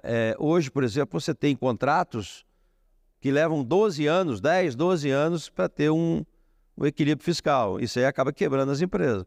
Então, a reforma tributária prevê o equilíbrio fiscal, o equilíbrio contratual, né, para ter o equilíbrio econômico, para viabilizar, mas não tem consequência nenhuma. Então, esses órgãos, muitas vezes, mesmo tendo prazo, não cumprem o prazo. Então, a gente precisa colocar alguma coisa para que os segmentos, como concessão de rodovias, de ferrovias, não é, saneamento básico, que tenha essa cláusula para que eles possam reajustar em caso de desequilíbrio econômico. Então, esse é um problema. Segundo, a reforma ela foi construída... Mas esse não trata propriamente de entrar no regime especial ou não. Trata de criar novos mecanismos de controle de contratos. Porque uma das preocupações nossas é exatamente, você tem que ter segurança jurídica. Então, tem muita coisa no texto que dá insegurança jurídica. Então, você tem que melhorar o texto em muitas coisas, né? Adicionando alguns elementos, mudando ali, por exemplo, no caso de aluguéis, por exemplo, não é? No texto da Câmara veio que se a atividade preponderante, não é, for aluguel, teria tributação. No caso de pessoa física, não tem tributação. Mas no caso de pessoa física, como tem esse termo preponderante, então, por exemplo, se eu tenho uma aposentadoria de R$3.000, mas tem um imóvel alugado que me dá 4, dá margem a interpretar que a atividade preponderante é o aluguel. Então, esse cara, na pessoa física, teria que pagar imposto de aluguel, que isso é renda, né? Não é consumo. Então, você tem que mudar esses termos e tal. Agora, a reforma ela foi construída em cima de um sistema que não existe ainda, que é o sistema ideal, que é um sistema online que você, na hora de comprar, ele automaticamente alimenta, já manda o recurso, já vai para o Estado, para o município, para o fornecedor, automático. Então, por isso que o regime... Você pode explicar de novo essa questão, senador? Porque a proposta é que todo pagamento recebido, o desconto do imposto já seja feito automaticamente. Exatamente. Porque né? hoje, vem descrito para a gente paga R$100 num produto e vai pagar 126,5, porque esses 26,5 vão ser de imposto, né? Isso. E aí os 26 já vão imediatamente para os órgãos, né, para o município, se for IBS, né, União, né, se for o CBS. Mas o que acontece? Hoje, como é que funciona? Hoje as empresas emitem nota, não é? E quando você compra, também você recebe as notas. E você lança no livro de entrada e saída. Você tem que lançar todas as compras que você fez e todas as vendas que você fez. No final do mês você apura isso e paga o imposto, não é? Hoje não. Pelo sistema que está aí previsto, isso é automático, é o que você falou. Você vai no supermercado, pagou lá R$126, né? Você tem 100 que é do produto, 26 é de imposto. Na hora que você paga, o sistema já encaminha imediatamente o imposto. Por isso é que fala que é regime de caixa, não é de competência, que é esse regime, não é, que independente se você recebeu ou não, você paga o imposto. Agora não. Na medida que você faz uma compra, automaticamente isso já é contabilizado automaticamente. Isso vai evitar sonegação, porque hoje muitas empresas compram, vendem e muitas vezes não pagam imposto. E muitas vezes se acredita e o fornecedor não pagou também o imposto. Então, nessa forma que está desenhada agora, então deverá diminuir muito a sonegação, que aí é regime de caixa. Pagou é na hora. Se você comprar em 10 vezes, vai ser em 10 parcelas que o imposto será direcionado. Então, mas esse sistema não existe, na prática está sendo construído. Será que vai dar certo? Espero que sim, porque o Brasil tem um sistema muito bom, financeiro, você tem aí os cartões de crédito, o sistema de pagamento, mas que demanda tempo, porque não é só o sistema do governo. Não só tempo, senador? Tempo e dinheiro, porque tempo é muito dinheiro, recurso humano, muito recurso, dedicado a dar conta do sistema tributário brasileiro. Que é um dos questionamentos. Quem é que vai pagar essa conta? A reforma não fala. Então, em princípio, quem vai pagar a conta são quem vai utilizar o processo. Então, por exemplo, cartão de crédito, eles vão ter que desenvolver um sistema já automático para encaminhar. O governo tem o sistema dele, mas automaticamente você pagou em cartão de crédito, isso já tem que ir no sistema do governo para ver qual é o crédito que tem a empresa e automaticamente encaminhar. Agora, então, está previsto já em 2026 o funcionamento. Nós nem aprovamos ainda. Não sei nem se a gente consegue... funcionamento de teste, senador? Foi estabelecido algumas alíquotas de teste, mas o sistema em si já está previsto em 2026 funcionar. Você tem um sistema que eles chamam de sistema inteligente, completo, e um sistema mais simples, que é um resumido aí, Então, mas está previsto o lançamento dos dois em 2026. Se a gente aprovar a reforma este ano, possivelmente até dê tempo, mas mesmo assim há muito questionamento, porque é muito complexo. Por exemplo, na contabilidade das empresas, todas as empresas terão que mudar também o seu sistema, contábil, sistema fiscal. Então, há uma preocupação de prazos e custo disso. Mas, funcionando, vai ser perfeito. Agora, tem que funcionar. Senador, o senhor ouviu todos esses setores, o senhor conduziu pessoalmente cada uma das audiências públicas do grupo de trabalho da CAI dedicado à regulamentação da reforma tributária. E o senhor é sensível à demanda de todos os setores, O senhor sempre se declarou sensível à demanda, mas é possível atender todos? Olha, o que a gente está orientando nesse grupo de trabalho é que os segmentos tragam para a gente o texto da Câmara, a proposta do segmento e a justificativa. Se for uma justificativa óbvia, que todos os senadores vão entender perfeitamente, porque isso tem que ser muito didático, porque é uma matéria complexa. Então, por exemplo, educação, por exemplo, tem esse abatimento de 60%. Agora, o que diz o texto? Por exemplo, no contraturno, as atividades do contraturno, como se tiver, por exemplo, balé, esporte, ginástica, balé, natação. Inglês, francês, alemão, isso aí está sendo tributado. Não tem lógica, então a gente precisa mudar isso. Então, a gente tem que mudar para que haja realmente... E eu até achei estranho, porque o ministro da Economia foi ministro da Educação. Não tem sentido cobrar o imposto integral dessas atividades do contraturno que faz parte da educação. Isso é um exemplo que eu estou te dando. Uma reivindicação grande agora também, muito sensível, é que o sistema PETs, dos animais, que hoje nós temos 160 milhões de cachorro, gato, tartaruga, passarinho, essas coisas que as pessoas estão criando hoje como se fosse alguém da família. Tem muita gente que trata o cachorro e o gato como se fosse um filho, muitos até como se fosse um neto. Então, qual é a reivindicação do setor? Que essa questão de ração, a questão veterinária, seja tratada da mesma forma como se fosse para o ser humano. Então, porque hoje estão excluídos. Então, a alimentação dos pets tem a tributação integral. Eles querem isso, óbvio. E é uma coisa razoável. Então, é uma questão que tem que ser discutida, mas muito sensível. Hoje, realmente, a aceitação e o entendimento que tem que ter um tratamento diferenciado é muito grande. Então, eu acredito que os senadores terão essa sensibilidade com relação a isso. Mas, é o que a gente está dizendo. O que nós vamos fazer? Nós temos várias reuniões ainda. Dia 22 de outubro, a gente conclui o relatório nosso da CAI e nós vamos entregar para o relator, que ainda não foi, que ainda não começou ainda as audiências, para ele fazer as audiências da CCJ. Eu espero que ele possa acatar muito das sugestões, porque de fato tem muita coisa na infraestrutura, na exportação. Olha, a exportação tem que ser totalmente isenta, como nos demais países. Então, na reforma tributária, ficou pendente aqueles serviços que antecedem a... Então, por exemplo, todo o transporte para chegar no porto, não é?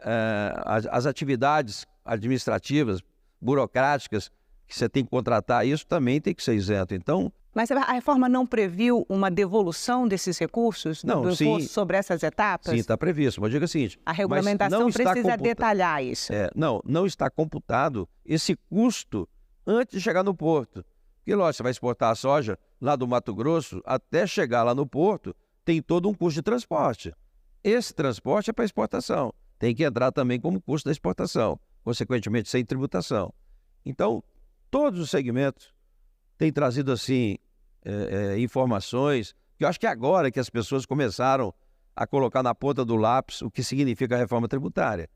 Então, todos os segmentos, por exemplo, aluguel de espaço. Mas é para deixar claro só para quem está ouvindo a gente, senadora, porque a reforma tributária já definiu quais são os setores que serão beneficiados com regime especial. A regulamentação agora está fazendo o que em relação a isso? Você tem que regulamentar isso. Então, por exemplo... Dentro dos setores, o que vai beneficiar, o que não vai beneficiar? Porque não são todas as atividades, não né? De um todas. Setor econômico que estão... Então, por exemplo, saúde. Você tem remédios e equipamentos que está na faixa de 60% e de 100%. Quais são os produtos que são 100% e quais são aqueles que são 60%? Entendeu? Então, tem uma lista. Então, tem muita coisa que ficou fora da lista. E essa questão de equipamento e medicamento muda todo dia. Como é que a gente vai fazer? Vamos prejudicar a inovação? Inibir que haja inovação? Então, tem uma série de coisas que tem que ser ajustada. Por exemplo, essa questão do PET que eu falei com você, está fora. Mas é alimentação, mas de PET. Vai incluir ou não vai? Né? No caso da educação, essa que eu disse também, vai ser considerado educação no contraturno para efeito de tributação ou não? Isso tem que ser ajustado. Então, por exemplo, Uber. Né? Uber hoje tem uma tributação em cima de um faturamento que não existe. Na prática, se eles forem pagar os 26% do faturamento deles, eles vão pagar para trabalhar. Então, o que tem que fazer? Foi criado, tem a MEI, né, que são um microempreendedor individual, agora foi criado o Nano MEI, o Nano Empresarial, né, exatamente para pegar esse tipo de atividade. Então, o que você tem que fazer? Você tem que pegar o faturamento do Uber, 75% é custo, gasolina, aluguel, etc. E aí sim, você vai tributar a renda dele, os 25%. Mas como se for dentro do faturamento até 40 mil, né, que a MEI é a partir de 80, até 81. Foi criado agora 40.500, que é a Nano MEI, que é uma nano empresa, né? Que aí poderia absorver, seria o não contribuinte. Mas se passar de 40.500 por mês, aí você teria uma tributação somente do ganho, entendeu? Então tem muitos detalhes assim que tem que ser ajustado, né? E o cálculo do impacto que aumentar as isenções vai trazer para a alíquota final que toda a população brasileira vai pagar? Com certeza. Quanto mais você coloca de regimes diferenciados, evidentemente que a alíquota maior vai crescendo. E o senhor acredita que o Senado está sensível a essa questão? Essa alíquota, na realidade, ela tem outros fatores que fazem parte, né? Que é a questão, por exemplo, de manter os incentivos fiscais, né? Porque tem que se garantir o direito adquirido, né? Tem essa questão de compensação de município, de estado, né? Que isso aí, né, acabou comprometendo um pouco. Ontem mesmo, aliás, já diversas reuniões, as pessoas têm colocado isso, né? Por exemplo, tem técnicos dizendo que a alíquota já está superior a 30%. Agora, há uma questão, se é uma taxa referencial ou se é uma taxa efetiva, que é outra complexidade que tem. Eu, como contador, agora que eu estou começando a entender, né? Não são coisas exatas, são previsões, né? Que você não sabe exatamente. Você só vai saber realmente o impacto disso quando começar a funcionar. Por isso que no início você estabeleceu... Mas todos os setores econômicos que vieram aqui estão convictos de que o impacto vai ser de um aumento de carga tributária em relação à carga atual, né? Não tenha dúvida. E não é esse o espírito da reforma. A reforma fala em neutralidade, ou seja, não era para ter nenhum aumento de carga tributária, né? Exatamente pelo espírito da neutralidade. Então a gente vai ter que ajustar isso, né? A própria lei prevê, né? Se ultrapassar 26, tem que ter um ajuste para reduzir esses regimes diferenciados para não ultrapassar 26,5. Esse ajuste vai caber ao Congresso? Sim, teria que ter uma lei para definir essa redução dos ajustes, entendeu? Porque o máximo que foi estabelecido, na Câmara é 26,5. E acho que isso aí não será alterado.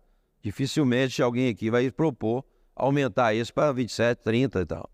Então acredito que vai acontecer, deixar do jeito que está e vamos ver o que vai acontecer.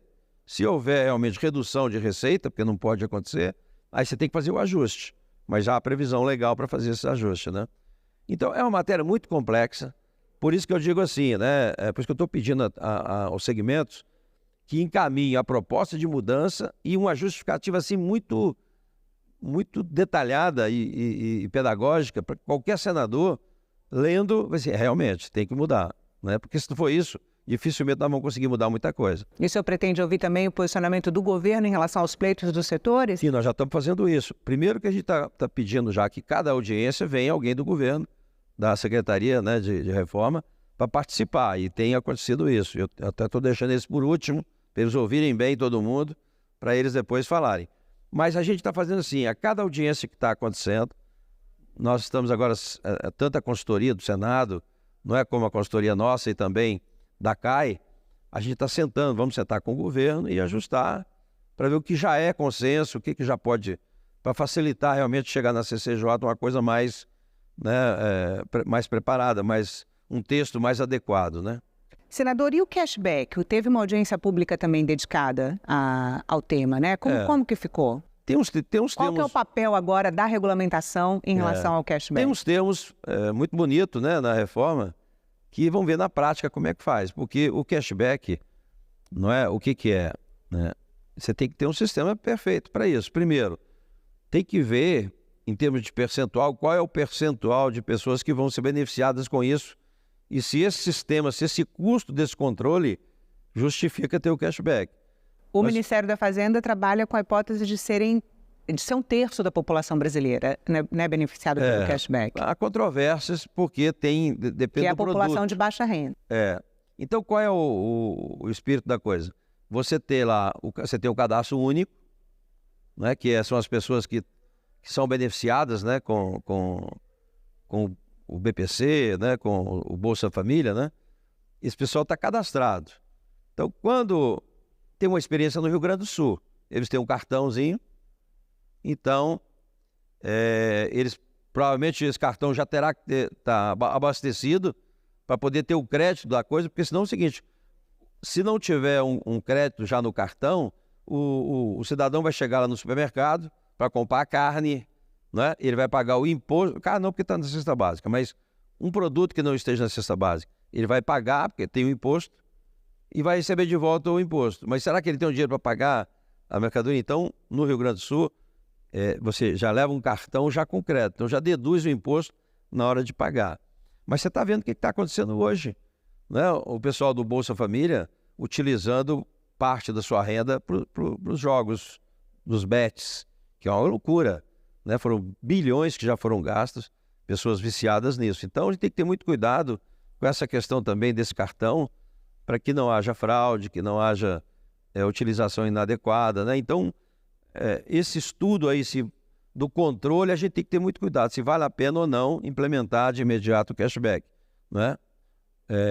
Tem várias reivindicações ainda, né, com relação à alimentação, por exemplo, alimentação regional, né? Por enquanto, tem que colocar, você tem o açaí, que deveria ser colocado, você tem a castanha, que devia ser colocado, porque há uma previsão de você ter a cesta básica levando em consideração os produtos regionais, né? Então, tem alguns produtos, por exemplo, rapadura, né, lá no Ceará ou no Nordeste, tem né, um consumo muito maior, né? Como o açaí também hoje tem no Pará, né, tradição. Então, são ajustes que tem que ser feitos e que a gente espera nessa reforma aí, a gente poder ajustar bem isso, né? para a gente ter uma reforma mais adequada. Tem muitos detalhes, cada segmento, tem a questão dos cemitérios, as pessoas que no caso do cemitério, as pessoas que morrem, né, elas estão fora da saúde. E na prática é um processo, né? A pessoa vai para o hospital, tem lá todos os benefícios lá na reforma, mas ele vai até o final, depois ele tem que ser embalsamado, tem que, né, vai ser enterrado e tal. Tudo isso está fora da reforma.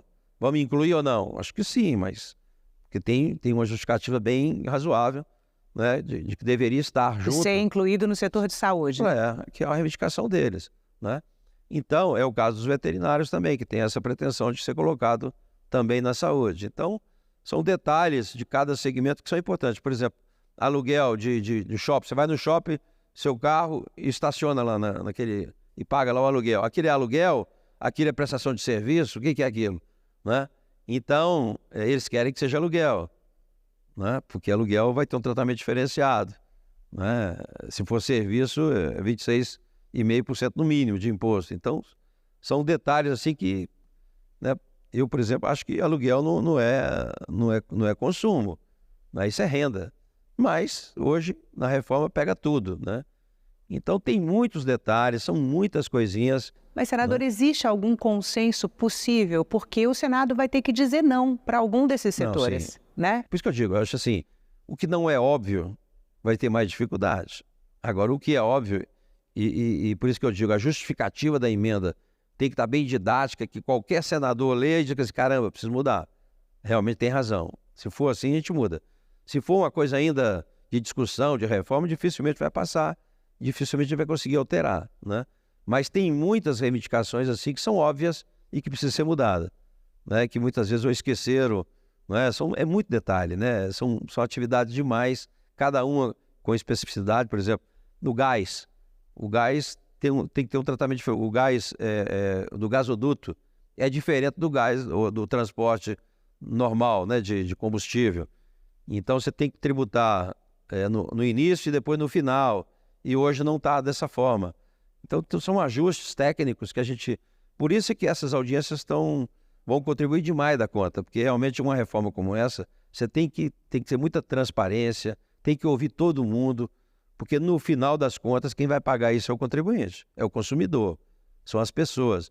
Então quando você fala numa defesa, por exemplo, dos supermercados, ou uma defesa do setor, né, desses setores todos, no fundo eles estão protegendo o consumidor, porque a conta vai chegar lá, né? Os profissionais liberais, quando tem um aumento significativo, né, por exemplo, se pegar os profissionais hoje, eles pagam 4, 5%, né, de ISS ou de COFINS, PIS/COFINS. Vai passar para 26,5%. Agora não, porque tem os 30%, foi colocado uns 30% de abatimento da base. Então vai para 18 e pouco. Mas de qualquer forma, de 4 para 18 é uma diferença muito grande. Quem vai pagar essa conta? Lá na ponta. Nós vamos passar para o segmento, escola, educação, saúde, etc. E eles vão cobrar isso do consumidor. Então, por isso que a gente tem que ter muito cuidado também, né, para não deixar a coisa assim e ficar muito pesado. Porque o consumidor hoje, além de já pagar muito imposto, ele não tem de volta a educação de qualidade, a saúde, a segurança, né? Ele tem que pagar tudo isso de novo. Tem que botar o filho na escola particular, tem que fazer um plano de saúde, tem que ter questão de segurança privada. Então, entendeu? Se tudo isso funcionasse perfeitamente, era muito mais fácil para o contribuinte aceitar qualquer aumento de carga. Mas aumentar a carga sem ter a contrapartida, realmente a gente tem que ter muito cuidado, né? Porque, afinal de contas, o consumidor já está pagando muito. Senador, muito obrigada pela entrevista. Eu que agradeço.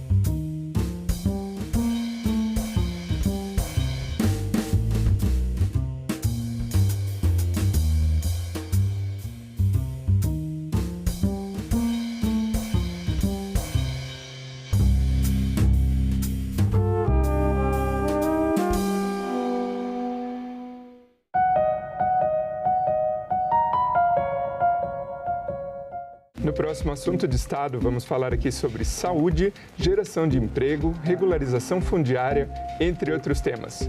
E o nosso convidado é o senador Isalci Lucas, do PL do Distrito Federal. Não percam. Acho que todo governo deveria primeiro planejar o que nós queremos para o Distrito Federal. Né? Aí vem educação, saúde, segurança, porque o governo existe para cuidar das pessoas. Assunto de Estado. Hoje, 20h, aqui na TV Senado.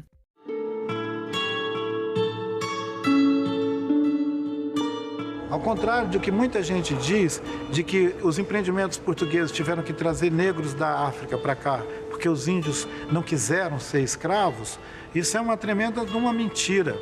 Os índios foram escravizados à exaustão, foram mortos aos milhares, sendo explorados pelo trabalho escravo. Os escravos indígenas foram utilizados durante todo o período da colonização. E essa escravização se deu com um fundamento da guerra justa. Grosso modo, se os indígenas se recusam à fé, são contrários à fé, portanto é justo guerreá-los. Como é justo guerreá-los, então significa que é justo matá-los, é justo ocupar os seus territórios e é justo escravizá-los. Eu escravizo o indígena para salvar a alma dele.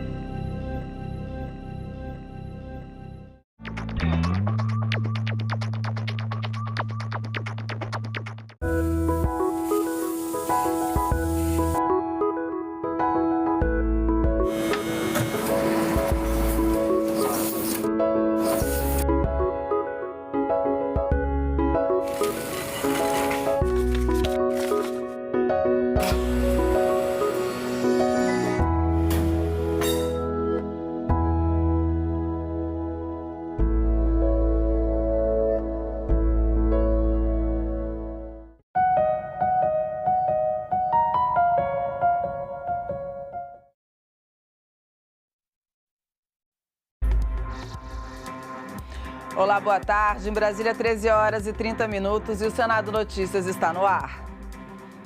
Mais de 800 milhões de pessoas no mundo têm diabetes. Para reforçar a necessidade de políticas de acesso e prevenção à doença, o Senado celebrou em sessão especial o Dia Mundial do Diabetes. O pedido foi feito pelo senador Jorge Cajuru, que é diabético. O Dia Mundial do Diabetes é celebrado em 14 de novembro, para reforçar a importância das políticas de acesso à prevenção e ao tratamento da doença. O senador Jorge Cajuru presidiu uma sessão especial no plenário do Senado. Hoje, nos reunimos para chamar a atenção para uma doença que afeta milhões de pessoas em todo o mundo e que exige de nós, legisladores, um compromisso renovado com a saúde pública e com políticas eficazes de prevenção e tratamento. Dados citados pelo parlamentar mostram que a prevalência global de diabetes dobrou entre 1990 e 2022, passando de 7% para 15% da população mundial. Ou seja, 828 milhões de adultos vivendo com a doença. O Brasil é o sexto país com maior número de diabéticos no mundo, com cerca de 22 milhões de pessoas, sendo que 1 a cada 3 desconhece o próprio prognóstico. No nosso caso especificamente, nós temos pelo menos 20 milhões de diabéticos no Brasil. 10% da população adulta brasileira apresenta diabetes. E o que pode levar particularmente a risco aqueles inadequadamente controlados. Esses pacientes se vulnerabilizam para as chamadas complicações crônicas, como a retinopatia diabética, a nefropatia diabética, a neuropatia diabética e as doenças cardio- e cerebrovasculares. Enquanto eu estiver aqui, esta causa continuará sendo uma prioridade. O diabetes não pode ser uma sentença de sofrimento e limitações. Nosso papel, enquanto representantes do povo, é agir com coragem e determinação para assegurar que nenhum brasileiro seja negligenciado de suas necessidades de saúde. Não pelos números, mas pelas vidas que dependem de nós. 6 meses depois da calamidade no Rio Grande do Sul e do começo dos trabalhos da comissão criada para acompanhar as atividades de enfrentamento da tragédia, os senadores lançaram o livro Além da Calamidade. Foi no feriado de 15 de novembro. Na tradicional Feira do Livro de Porto Alegre, já na 70ª edição, uma obra que discute o presente e aponta caminhos e soluções para as situações de desastres ambientais. Além da calamidade, respostas e reconstrução no Rio Grande do Sul, reúne textos de reflexão de senadores e outras autoridades. E também a visão de técnicos e especialistas em eventos climáticos e prevenção de desastres. A atuação de órgãos públicos e as diversas iniciativas para socorrer vítimas e áreas afetadas e fortalecer os mecanismos de segurança e proteção. 6 meses depois da tragédia, no feriado da proclamação da República, uma cerimônia de lançamento justamente num dos locais atingidos. É quase inacreditável que depois de 6 meses nós estamos aqui nesse local que viu as águas chegarem a 2 metros de altura. E foi também pelo trabalho do Senado Federal que nós conseguimos galgar a recuperação do nosso Estado pouco a pouco. Nossa comissão ela foi constituída com a grande finalidade de buscar agilizar as legislações que fossem importantes para a recuperação do nosso Rio Grande do Sul. E o artigo que eu escrevi neste livro tem como título O Rio Grande é mais forte. E essa foi a realidade. Nós recebemos auxílios do governo federal, de toda a sociedade brasileira. O povo gaúcho como um todo se mobilizou, mas foi a nossa força, a força de rio-grandenses que somos, que nos fez chegar a este momento. Nosso sonho é esse. Em primeiro lugar, o interesse de todo o povo brasileiro. Por isso que esse livro leva esse nome, construído de forma coletiva. Nós, aqui no Rio Grande, a comissão no Congresso Nacional, teve o apoio de todos os estados e o DF.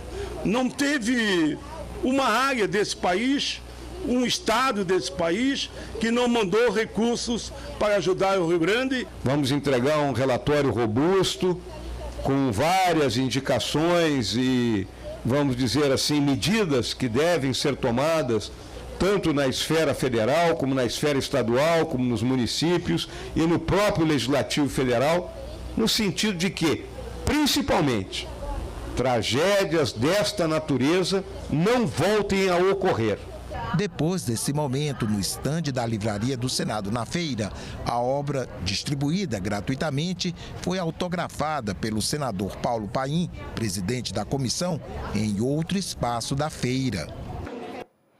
Criação de um fundo de reconstrução e implementação de medidas de contenção das enchentes. Essas foram algumas das soluções apontadas pela comissão temporária que acompanha o enfrentamento às calamidades no Rio Grande do Sul, apresentadas em audiência pública realizada na última quinta-feira em Porto Alegre. O foco era o Rio Grande do Sul, mas Brasília também estava no radar das preocupações. Foi assustador, gravíssimo e triste o ocorrido no estacionamento da Câmara dos Deputados em frente ao Supremo Tribunal Federal, com a explosão de bombas e a morte de uma pessoa.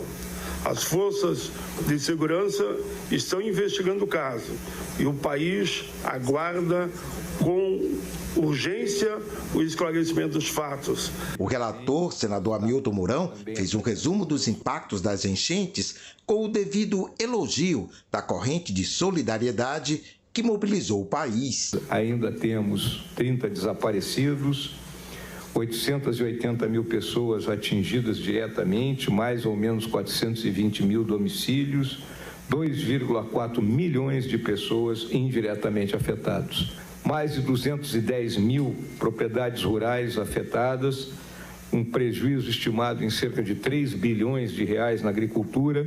Resgatou-se 84 mil pessoas, 15 mil animais, o Brasil inteiro se juntou e doou em torno de 20 mil toneladas, não só de alimentos, mas como de roupas, sapatos, etc. e tal. Sendo uma comissão legislativa, não faltaram sugestões para aperfeiçoar a legislação, projetos para ajudar no socorro às vítimas e facilitar a recuperação.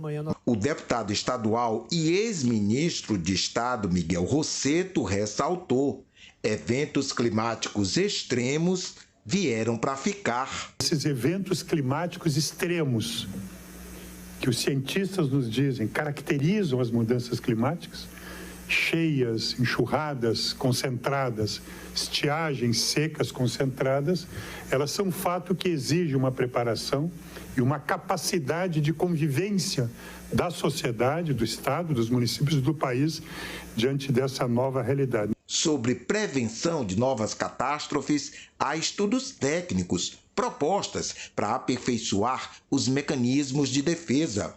Aqui, então, o projeto do que a gente chama Feijó, né, que ele pega, são divididos em 7 polders. Polders, o que é? Um sistema de dique com casa de bombas e drenagem.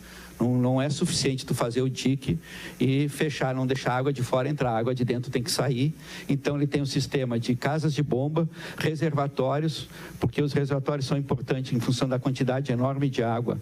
As casas de bomba vão ficar muito superestimadas e o custo de uma casa de bomba também é grande. Então foi feito na época 5 alternativas e a escolhida foi essa, não só em termos de menor custo, como menor custo de operação.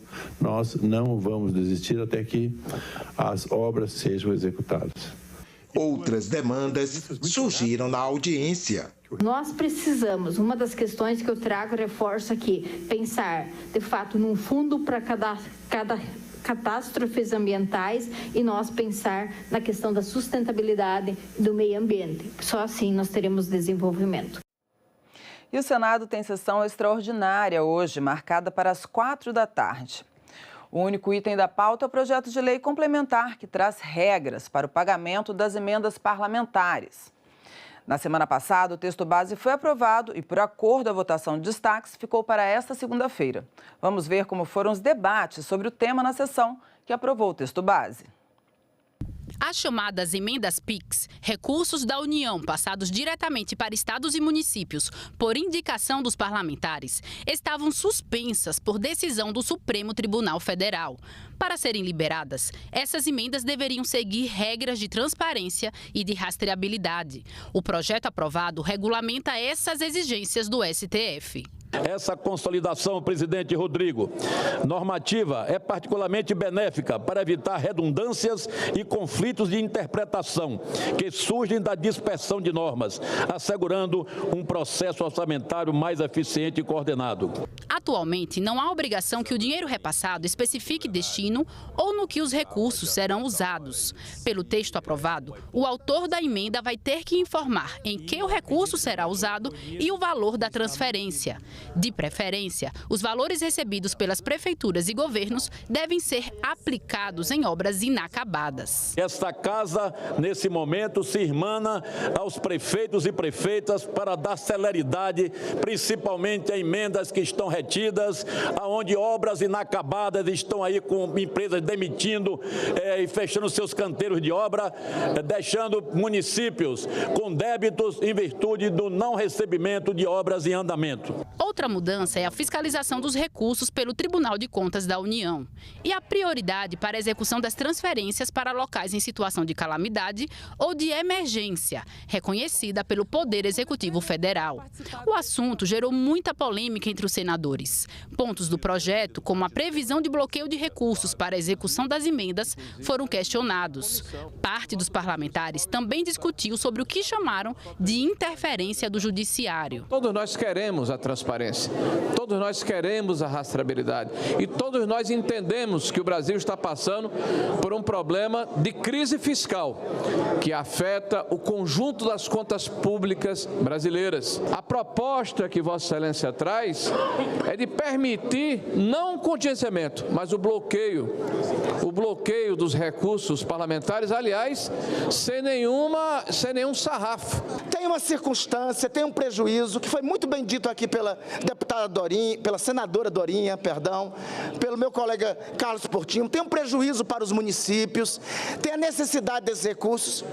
Isso tudo é verdade, mas tem um mandamento constitucional que nós, a partir da provocação ao Supremo Tribunal Federal, de 2 partidos com assento nessa casa, temos que buscar adequar. É este o trabalho feito aqui pelo senador Ângelo Coronel. Com o texto base aprovado, falta a votação dos destaques. A data dessa votação será definida em reunião de líderes agendada para esta quinta-feira. Está suspensa a presente sessão e a sua continuidade será decidida amanhã na reunião de líderes com comunicação a todos os senadores e senadoras.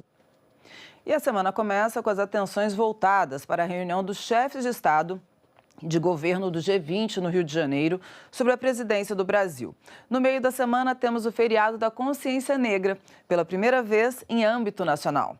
Confira os destaques da semana e a previsão para esta segunda-feira. Daqui a pouco, às 2h30 da tarde, a Comissão de Constituição e Justiça tem audiência pública para discutir o projeto da reforma tributária.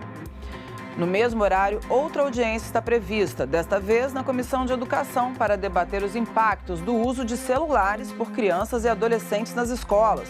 Medida anunciada pelo Ministério da Educação propõe a proibição do uso de celular em salas de aula. E como vimos há pouco, às 4 da tarde, o plenário deve se reunir em sessão deliberativa. Na ordem do dia está o projeto que trata da proposição e execução de emendas parlamentares na Lei Orçamentária Anual. Às 11 horas desta terça, a CPI das Bets faz sua segunda reunião. Na pauta estão mais de 150 requerimentos de informações e de convite e convocação de depoentes. Também às 11 desta terça, o plenário deve realizar sessão especial para comemorar o Dia Nacional de Zumbi e da Consciência Negra, que é celebrado em 20 de novembro. Neste ano, pela primeira vez, como feriado nacional. E para esta quinta-feira estão previstas 4 reuniões de grupos temáticos da Comissão de Esporte. Às 9, GT que discute aspectos de direito do trabalho. Às 10h30 é a vez do GT Organização e Ordenamento Esportivos. Às 2 da tarde reúne-se o GT Direitos dos Árbitros e seus representantes. E às 4 horas, o GT Legislação Comparada. E às 2 da tarde desta sexta-feira, o plenário do Senado deve realizar sessão de debates temáticos. Em foco, a recente proibição da Anvisa quanto à manipulação, comercialização, propaganda e uso de implantes hormonais, conhecidos popularmente como chip da beleza. O presidente do Congresso e demais senadores condenaram o extremismo político que resultou no ataque com explosivos na Praça dos Três Poderes. Os senadores condenaram imediatamente o extremismo que motivou o ataque a bombas na Praça dos Três Poderes. O presidente do Senado emitiu uma nota à imprensa. Externo meus cumprimentos às forças de segurança pública que atuam em resposta à ocorrência de explosões de bombas na noite de ontem na Praça dos Três Poderes. O triste episódio que chocou a todos nós e lamentavelmente resultou na morte de uma pessoa demonstra o quanto devemos repudiar e desestimular atos de violência e discursos de ódio em nosso país. Alguns senadores expressaram a indignação em vídeos. Se trata do mais grave atentado à democracia brasileira desde 1985, com a redemocratização. Similar somente aos atos golpistas de 8 de janeiro, a isso só tem um nome a ser dito. Isso se trata de fascismo, delinquência, e deve ser combatido como tal. Eu não tenho dúvida de que esse é o momento em que o Brasil precisa se desarmar. O Brasil precisa se pacificar. Nós precisamos voltar a ter normalidade democrática. E isso não vai acontecer sem que haja uma reconciliação. Atos extremos não resolvem nada no regime democrático. Foi assim durante os atos antidemocráticos, durante todo o ano de 2022, e foi exatamente assim no 8 de janeiro do ano seguinte, em 2023. Portanto, é fundamental que todos nós venhamos repudiar, condenar veementemente esse tipo de prática. Esse fato vem agregar mais uma vez ao nosso discurso a ideia de que não há possibilidade de nós anistiarmos os golpistas do dia 8 de janeiro ou quem quer que seja da extrema-direita que conspire contra a democracia sem que estejamos colocando em risco a nossa Constituição, a liberdade e a democracia no nosso país. Ciro Nogueira escreveu que a polarização em nada contribui para a solução dos problemas reais e seus efeitos se mostram ameaçadores. Fabiano Contarato disse que as explosões representam um grave ataque à democracia, ao Estado brasileiro e suas instituições. Mara Gabrilli alertou que não podemos normalizar a violência e os ataques contra nossas instituições. Para Marcelo Castro, esse ato não vai abalar ou enfraquecer nossas estruturas democráticas. Messias de Jesus disse que as explosões colocam o país em um caminho perigoso de insegurança. Hamilton Mourão escreveu que a polarização política doentia é um problema que o Brasil precisa resolver, sob risco até mesmo de eventos de convulsão social. Paulo Paim considerou fundamental que permaneçamos vigilantes na defesa da democracia, das instituições e do Estado de Direito. Carlos Portinho afirmou que é hora de gestos afetivos e de pacificação, porque o acirramento agora é suicídio. Renan Calheiros disse que os atos de terrorismo são imprescritíveis e insuscitíveis de perdão. Rodrigo Carvalho escreveu que o Brasil não pode mais tolerar esse clima de terror que busca corroer o que nos mantém unidos como nação. Veneziano Vital do Rego frisou que é preciso rigor nas investigações e a união de todos em defesa do país. E Zenaide Maia disse em nota que o poder paralelo sabota as instituições republicanas e comete crime de terrorismo. Estados Unidos, Inglaterra, França, Argentina. A imprensa em vários países repercutiu as explosões na Praça dos Três Poderes. Mais de uma vez apareceu preocupação com a segurança no Brasil por causa da proximidade da cúpula do G20 no Rio de Janeiro, que vai ser realizado hoje e amanhã. As explosões na Praça dos Três Poderes, que resultaram na morte do autor do atentado, repercutiram em todo o mundo. O New York Times, dos Estados Unidos, disse que o ataque ecoou a violência que caiu sobre Brasília após a eleição do presidente Lula há quase 2 anos e que a extrema-direita brasileira parece energizada depois da vitória de Donald Trump nas eleições para presidente dos Estados Unidos. O The Guardian, do Reino Unido, demonstrou preocupação com a segurança no Brasil por causa da cúpula do G20, que nos dias 18 e 19 de novembro vai reunir líderes mundiais no Rio de Janeiro. O jornal britânico afirmou ainda que o ministro Alexandre de Moraes, do Supremo Tribunal Federal, teve um recente embate público com Elon Musk, dono da rede X. Na França, o Le Monde disse que o autor das explosões era apoiador do ex-presidente Jair Bolsonaro e que há temores de um ataque contra as instituições. Na Argentina, o La Nación remeteu aos ataques a prédios públicos em 8 de janeiro de 2023 e também demonstrou preocupação com a segurança no Brasil por causa da proximidade da cúpula do G20 no Rio de Janeiro. O jornal argentino fez ainda um perfil de Francisco Vanderlei Luiz, destacando que ele foi candidato a vereador no Rio do Sul, em Santa Catarina, pelo PL. O câncer de próstata é o segundo tipo de câncer mais comum entre os homens no Brasil e deve atingir cerca de 71 mil indivíduos entre 2024 e 2025. A campanha Novembro Azul alerta para a importância da prevenção e do diagnóstico precoce, em que um exame simples e barato pode significar a cura completa da doença. Essas são imagens de uma cirurgia de próstata com tecnologia de última geração. Com o auxílio de um robô, o médico afasta com precisão de milímetros todas as estruturas que cercam a glândula até retirar o tumor, sem afetar as terminações nervosas, evitando sequelas e devolvendo ao paciente todas as funções dentro da normalidade. Mas a cirurgia robótica ainda é um procedimento caro e não está disponível nos hospitais da rede de atendimento do SUS de todo o país. O Novembro Azul existe para aumentar a consciência dos homens da prevenção do câncer de próstata. Por que isso? Porque o câncer de próstata, ele não dá nenhum sintoma no paciente. Se ele não fizer o exame preventivo, pode chegar num estágio da doença em que ele não é mais curável. Ao passo que, quando você faz o exame preventivo e você descobre o câncer na fase inicial, a chance de cura desse tumor passa de 95%. A boa notícia é que o exame considerado mais eficiente pode ser realizado em um simples consultório por um especialista, somando-se a um simples exame de sangue.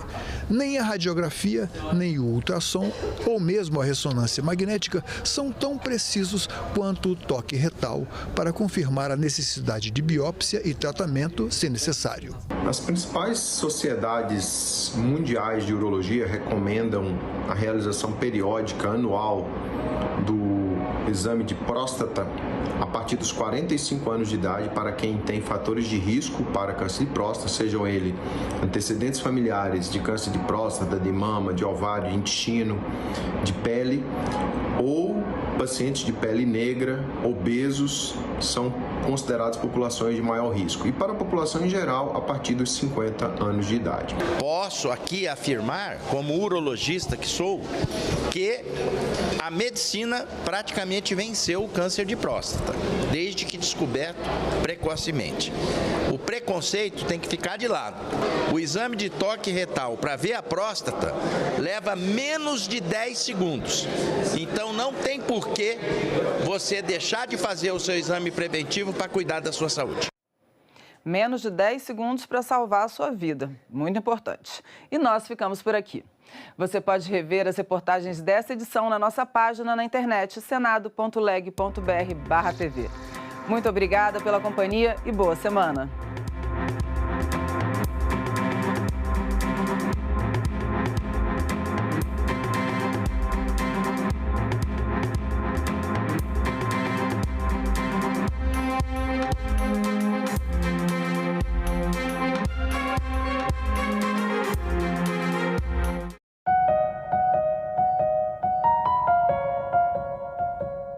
No próximo Assunto de Estado, vamos falar aqui sobre saúde, geração de emprego, regularização fundiária, entre outros temas.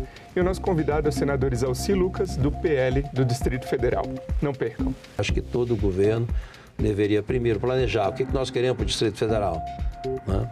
Aí vem educação, saúde, segurança, porque o governo existe para cuidar das pessoas. Assunto de Estado. Hoje, 20h, aqui na TV Senado. Nós estamos vivendo de maneira silenciosa uma guerra. É uma guerra. Tanto é que há países que já têm defesa cibernética como uma sua força armada, transversal a todas as outras, a Marinha, o Exército, a Aeronáutica. No caso da Alemanha, é o Serviço Médico, que é uma quarta força. Mas na França, a quarta força é a defesa cibernética. Então, o mundo está procurando uma forma.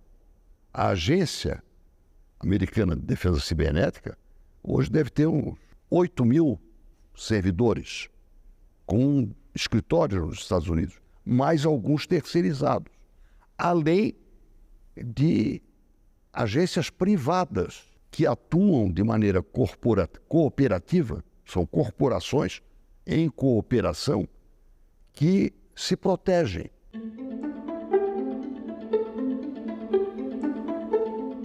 A violência contra a mulher no Brasil segue, infelizmente, números alarmantes, com recordes.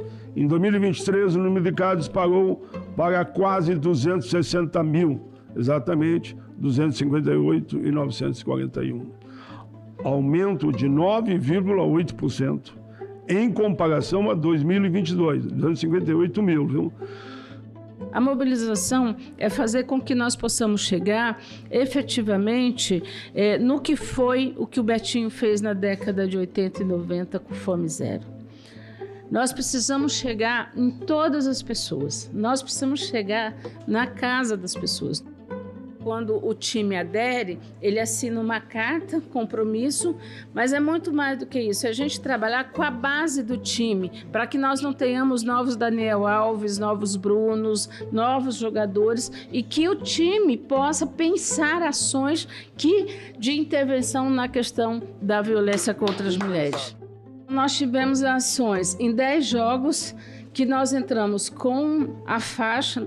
Os jogadores é que seguram que a mensagem a ser dada aqui é que efetivamente eles são rivais dentro do jogo, mas fora do jogo o time, os jogadores, eles estão contra o feminicídio. A forma como vocês formataram o programa, a campanha, chegando a todos os segmentos, é uma forma extraordinária e interessante, falando em linguagens bem específicas, falando com a mulher quilombola, falando com a mulher da área da cultura, falando com a mulher intelectual, falando com a trabalhadora. Então, assim, parabéns.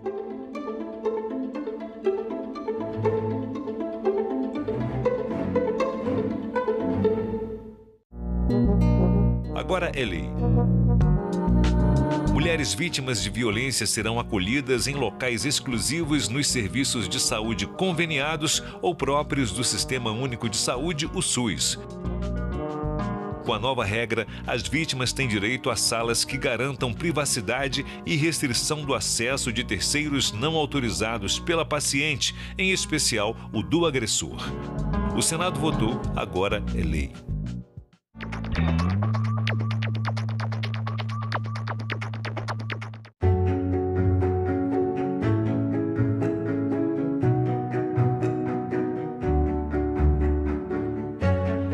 Poucas mulheres se aventuravam na carreira política, não era considerado de bom tom. A luta da mulher não é apenas um princípio, é uma questão social. Temos os mesmos direitos, devemos também ocupar os mesmos espaços.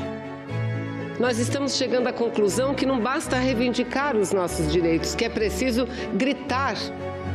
Nós somos 52% da população e temos uma representatividade no Senado de 13%. Nós estamos falando abertamente que nós queremos sim espaços de poder. Liderança no Senado Federal, não há dúvida nenhuma, é uma grande conquista, nós conseguimos avançar. A gente não quer privilégio, a gente quer justiça, né? TV Senado. Democracia todo dia.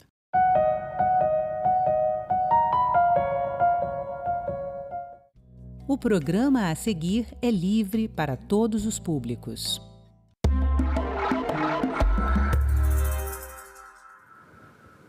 A cada ano, 72 mil brasileiros são diagnosticados com câncer de próstata, uma doença curável desde que detectada precocemente.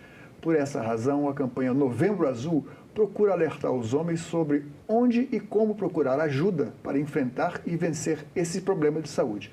Conosco aqui no estúdio, o urologista do Hospital Brasília, Dr. Ricardo Ferro.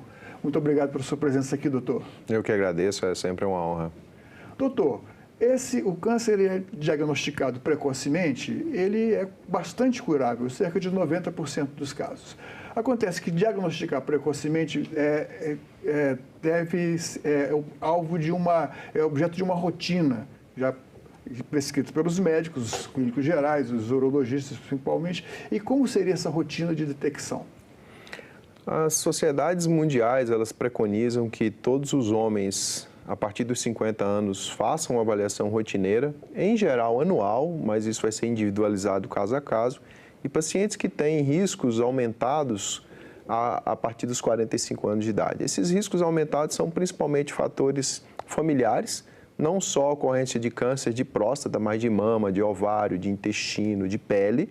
São tumores que aumentam a probabilidade de desenvolvimento de câncer de próstata. As pessoas, ou seja, não só o pai e irmão, não só mas pai a e mãe também. Isso, o câncer de mama é muito importante. Mulher. E quanto mais precoce na idade é a ocorrência do câncer familiar, mais importante o fator genético. Então, o desenvolvimento de câncer de mama abaixo dos 50 anos de idade é bastante importante como um fator de risco para a próstata, né, nos irmãos, né, na sua descendência familiar próxima, né? Quanto mais próximo, maior a importância disso.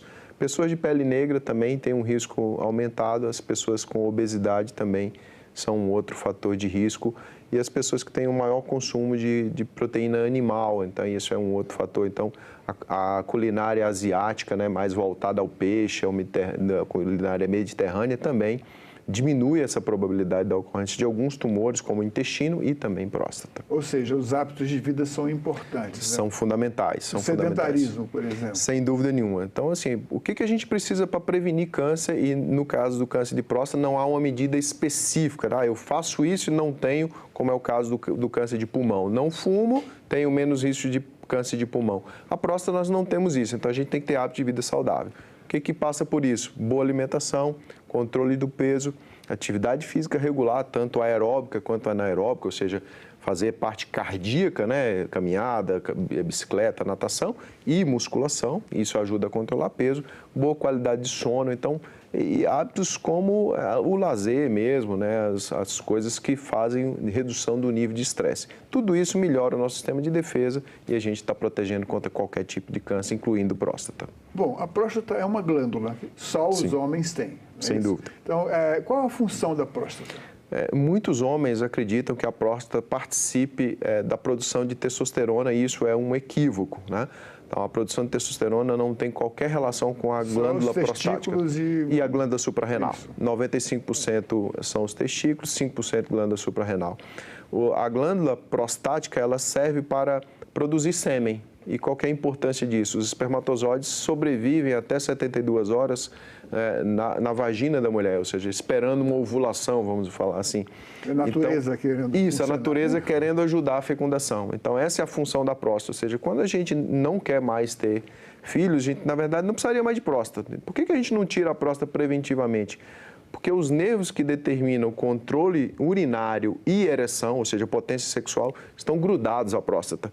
Então, se a gente fosse operar todo homem que não quisesse mais ter filho, né, como um método de prevenção, a gente poderia colocar em risco esses pacientes. Eu acho que já a gente vai voltar a essa questão dos nervos que ficam perto da próstata.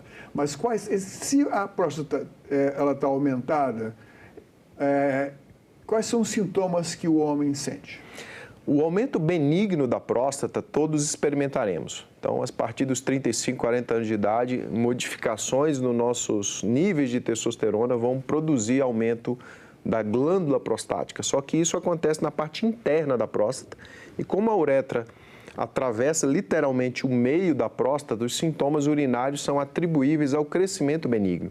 E isso é uma questão bastante traiçoeira. Os homens acabam se referindo a não ter problema de próstata por não ter sintomas urinários. Acordar à noite para urinar, jato fraco, urinar em 2 tempos. Esses são sintomas. Esses são sintomas. Mas a pessoa, o homem, quando envelhece, ele pode acontecer isso como a próstata pode estar aumentada sem que seja um câncer. A questão toda é que o crescimento benigno causa sintomas. O câncer de próstata, por acontecer na periferia, na parte externa da próstata, se a gente esperar ter sintomas que o tumor saia da periferia e vá para a parte central, esses pacientes não curarão em 95% dos casos. Então, câncer de próstata na sua fase curável, na sua fase inicial, ele não tem qualquer sintoma.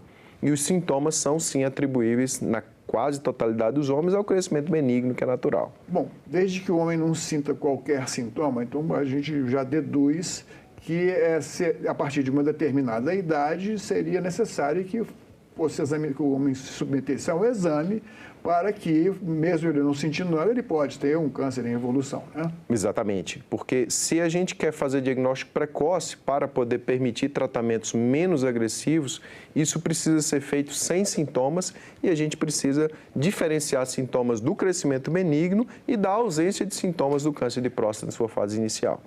A partir de que idade o homem deve procurar o médico, o urologista, para fazer o exame de rotina? Na população em geral, a partir dos 50 anos de idade e nas pessoas que têm os fatores de risco que a gente mencionou agora há pouco, a partir dos 45 anos. Aí, com que frequência deve ser feito esse exame? Em geral, isso é feito anualmente, mas muitos pacientes que a gente percebe que têm uma situação de risco aumentado, a gente pode fazer isso de forma mais precoce, a cada 3, 6 meses, ou às vezes até de forma mais retardada, a cada 2 anos. Então, caso a caso, a gente vai individualizando. Bom, que exames são esses? A gente sabe que o exame o mais popular e o mais temido também é aquele toque retal. Mas esse é um exame que é bastante recomendável, quer dizer, talvez o mais recomendável de todos.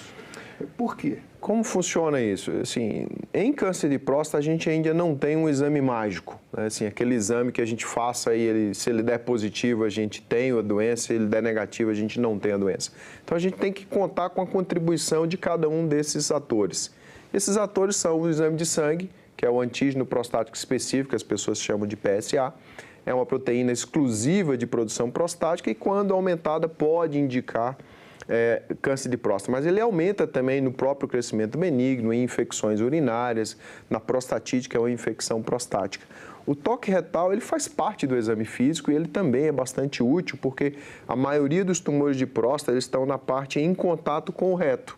Daí a necessidade, a importância de se realizar o exame de próstata, que é um exame muito rápido, a gente leva 2, 3 segundos para executar o exame, né? É o toque retal. E é um exame sem custo algum, que faz parte do exame físico e é possível ser realizado em qualquer local mais remoto do Brasil, um país de dimensão continental. Né? Bom, eu vou contar aqui a trajetória de todo mundo que quer escapar desse toque retal. O PSA a gente sabe que é uma das referências. Bom, mas por que os exames mais refinados, mais modernos de imagem, o ultrassom, a ressonância, o mesmo o raio-x, não eliminam? Por que não detectam no diagnóstico de imagem o câncer de próstata? A ecografia, a ultrassonografia, ela tem baixíssima importância nesse cenário. Ela basicamente serve para dimensionar o tamanho da próstata, estimativa de peso, exatamente. E essa estimativa de peso se correlaciona com o PSA. Então, quanto mais próstata, mais PSA eu vou ter. Então, ressonância é um exame, pode ser útil em casos que você levanta alguma suspeita pelo toque ou pelo PSA, uma ressonância multiparamétrica da próstata que foi evidenciada a sua importância em estudos em 2017, 2018, mostraram essa situação. Só que esse é um exame de alto custo, um exame demorado, um exame de difícil acesso. Então, ele não pode ser adotado como um exame de triagem, ele tem que ser um exame complementar a uma situação inicial de suspeita pelo PSA ou pelo toque retal, isso levando em conta os fatores de risco maiores de cada paciente. E qual é o caminho do diagnóstico? Vamos pedir. Bom, o PSA é o exame que ele também, com a idade da pessoa, a idade do homem, ele vai sofrendo alterações também, né? Sem dúvida. Por exemplo, uma pessoa de 70 anos, um homem de 70 anos, qual seria o normal? A forma mais simples de você considerar o PSA não seria pela idade, sim pelo peso estimado da próstata. Então, o PSA é mais ou menos 10% do tamanho da próstata. A próstata normal tem mais ou menos 25, 30 gramas, esse é o tamanho normal, mas ela vai aumentar. Então, o nosso PSA tem que aumentar. O problema é que o PSA falha muito. Então, a gente tem muito problema de análise do exame, então é um exame que você não pode depositar toda a confiança. Além disso, alguns tumores mais agressivos, inclusive, eles não sabem produzir PSA. Então, eu já tive a oportunidade de operar pacientes com câncer de próstata com PSA menor que 1, né, que seria um PSA bastante baixo, né? Se você for imaginar que uma próstata com 10 gramas, ela poderia até ter 1 de PSA. Então, nós não podemos depositar confiança absoluta no exame de PSA. Ele pode dar exames que o resultado não corresponde ao estado do Exatamente. Então, às vezes vem no referencial do laboratório normal até 2,5, até 4. Isso é uma situação que a gente considera que não ser segura. Então, a gente tem que individualizar. Depende da idade também, né? Depende da idade, porque com a idade a próstata vai crescer. Então, só que o crescimento é absolutamente individual, ou seja, tem pacientes com 70 anos que podem ter próstata de 30, de 60, de 90, de 120 ou muito mais que isso, ou seja, o crescimento da próstata é absolutamente individual. Agora, por que é recomendável que antes de fazer o toque retal, o paciente tenha seu sangue colhido e feito a dosagem do PSA? Porque existem... Pode alterar alguma coisa? Isso, existem estudos que falam que algumas situações podem alterar o PSA o toque retal é uma delas, atividade sexual, atividade física. O médico me recomendava, você não ande de bicicleta. Andar a cavalo, por exemplo, andar de moto. Pode alterar. Existem outros estudos que questionam a importância desse cuidado, mas como em medicina, a gente demora muito tempo para a gente formar convicção das coisas, a gente continua recomendando que essas práticas sejam evitadas 48 horas antes da coleta do exame de sangue. Bom, o que o toque retal revela para o médico? É a consistência, se a próstata tem uma consistência dura, se sente algum entumecimento, algum nódulo, é isso? A próstata, ela repousa sobre o reto. E a mais ou menos 4 centímetros do ânus, né, do orifício anal, você tem por proximidade. Então, a próstata não faz parte do reto, ela está apenas próxima, ela está repousada sobre. Então, a intenção é você dimensionar tamanho, e isso é importante. Então, com o toque, a gente consegue ter uma noção de tamanho para poder comparar com o PSA. E a maior importância é você buscar nódulos, né? Caroços, áreas endurecidas, e muitas vezes não é um nódulo propriamente formado, mas uma área de alteração na sua consistência. Então, essas são as situações que a gente vai colocando na balança. Tudo isso para quê? Para formar a convicção da necessidade de biópsia, que é o exame que faz o diagnóstico. Então, a biópsia é o diagnóstico definitivo. Isso. Com um porém, uma biópsia negativa não quer dizer que o paciente não tenha o problema. Porque às vezes a punção não pega uma amostra. Exatamente, é uma amostra. Então, hoje nós temos recursos para poder melhorar a possibilidade da biópsia vir positiva, fazendo o quê? Se você localiza um nódulo na ressonância multiparamétrica da próstata, você pode fundir a imagem da ressonância com ultrassom em tempo real e direcionar o apontamento da agulha para tentar capturar a amostra daquele nódulo especificamente. Mas mesmo assim, isso não é uma situação de mira laser, né? Não é uma situação de acerto absoluto. Eu acho que a nossa entrevista pode ser mais positiva, mais frutífera para quem está nos assistindo, se o senhor tentar convencer aquele paciente que está ali naquela câmera, que é homem, por que ele não deve ter resistências ao toque retal para o diagnóstico? O toque retal é um exame muito, muito rápido, completamente indolor e que pode salvar a sua vida. Como o câncer de próstata não tem sintomas, nós precisamos fazer diagnóstico na sua fase inicial. Na sua fase inicial, os tratamentos serão muito mais rápidos, muito mais eficientes no sentido de cura e pouparão, sem dúvida nenhuma, os grandes efeitos indesejáveis dos tratamentos, quer seja em controle da função urinária, ou seja, a incontinência urinária, quer seja impotência sexual, que é tão temida pelos homens. Isso tudo está absolutamente relacionado com o diagnóstico precoce. Então, todo ano o paciente deve fazer o toque retal, né? Exatamente. Então, a avaliação urológica... Acima dos 50 anos. A avaliação urológica, ela consiste na avaliação do PSA, no toque retal. Em alguns casos, a gente solicita ressonância da próstata e, quando há uma suspeita diagnóstica, biópsia de próstata. Essa periodicidade é anual na maioria dos pacientes. Bom, o senhor é cirurgião, quer dizer, o senhor intervém, tem 25 anos já de prática médica, então está bem... tem história, né? Toda uma história do que é necessário fazer. Bom, é claro que uma cirurgia sempre deixa o homem meio apavorado, porque ele escuta muitas histórias que ele vai ficar impotente, e não é totalmente sem motivo, porque as terminações nervosas, como o senhor falou, ficam em torno da próstata e pode ser que, não é nem questão de imperícia, pode ser que haja, assim, os nervos fiquem tão próximos que sejam lesados. Então, a primeira opção que o paciente vai pedir, existe alguma solução que não seja cirúrgica? Tipo assim, colocar nódulos radioativos, inserir na próstata? O diagnóstico precoce e campanhas como o Novembro Azul fazem esse alerta para o homem é justamente para a gente individualizar o tratamento e fazer o tratamento menos agressivo possível. Com finalidade curativa, são os tratamentos. Radioterapia, que a gente pode ser com bracterapia, que é essa modalidade que você implanta sementes radioativas na próstata, pelo períneo, que é aquela pele próximo ali à bolsa testicular, ou você fazer radioterapia externa, né? Alternativamente, a cirurgia... Existe essa possibilidade, mas depende também do tamanho e do tipo de tumor, né? Isso. E o próprio tamanho de próstata. Então, as próstatas muito grandes, elas têm uma dificuldade maior em relação à radioterapia e a própria idade do paciente. Então, os pacientes jovens, com grande expectativa de vida, com problemas de saúde mínimos, esses pacientes têm uma tendência a gente fazer procedimento cirúrgico, porque em uma situação de não cura com a cirurgia, isso sempre pode acontecer, operar depois de uma radioterapia sempre é mais complexo, enquanto a radioterapia pode complementar a cirurgia ao longo da vida do acompanhamento em relação ao câncer de próstata. Bom, que tipo de cirurgia é indicado Existem 3 modalidades de realização de uma prostatectomia, que é a remoção completa da próstata, que essa é uma dúvida que as pessoas têm.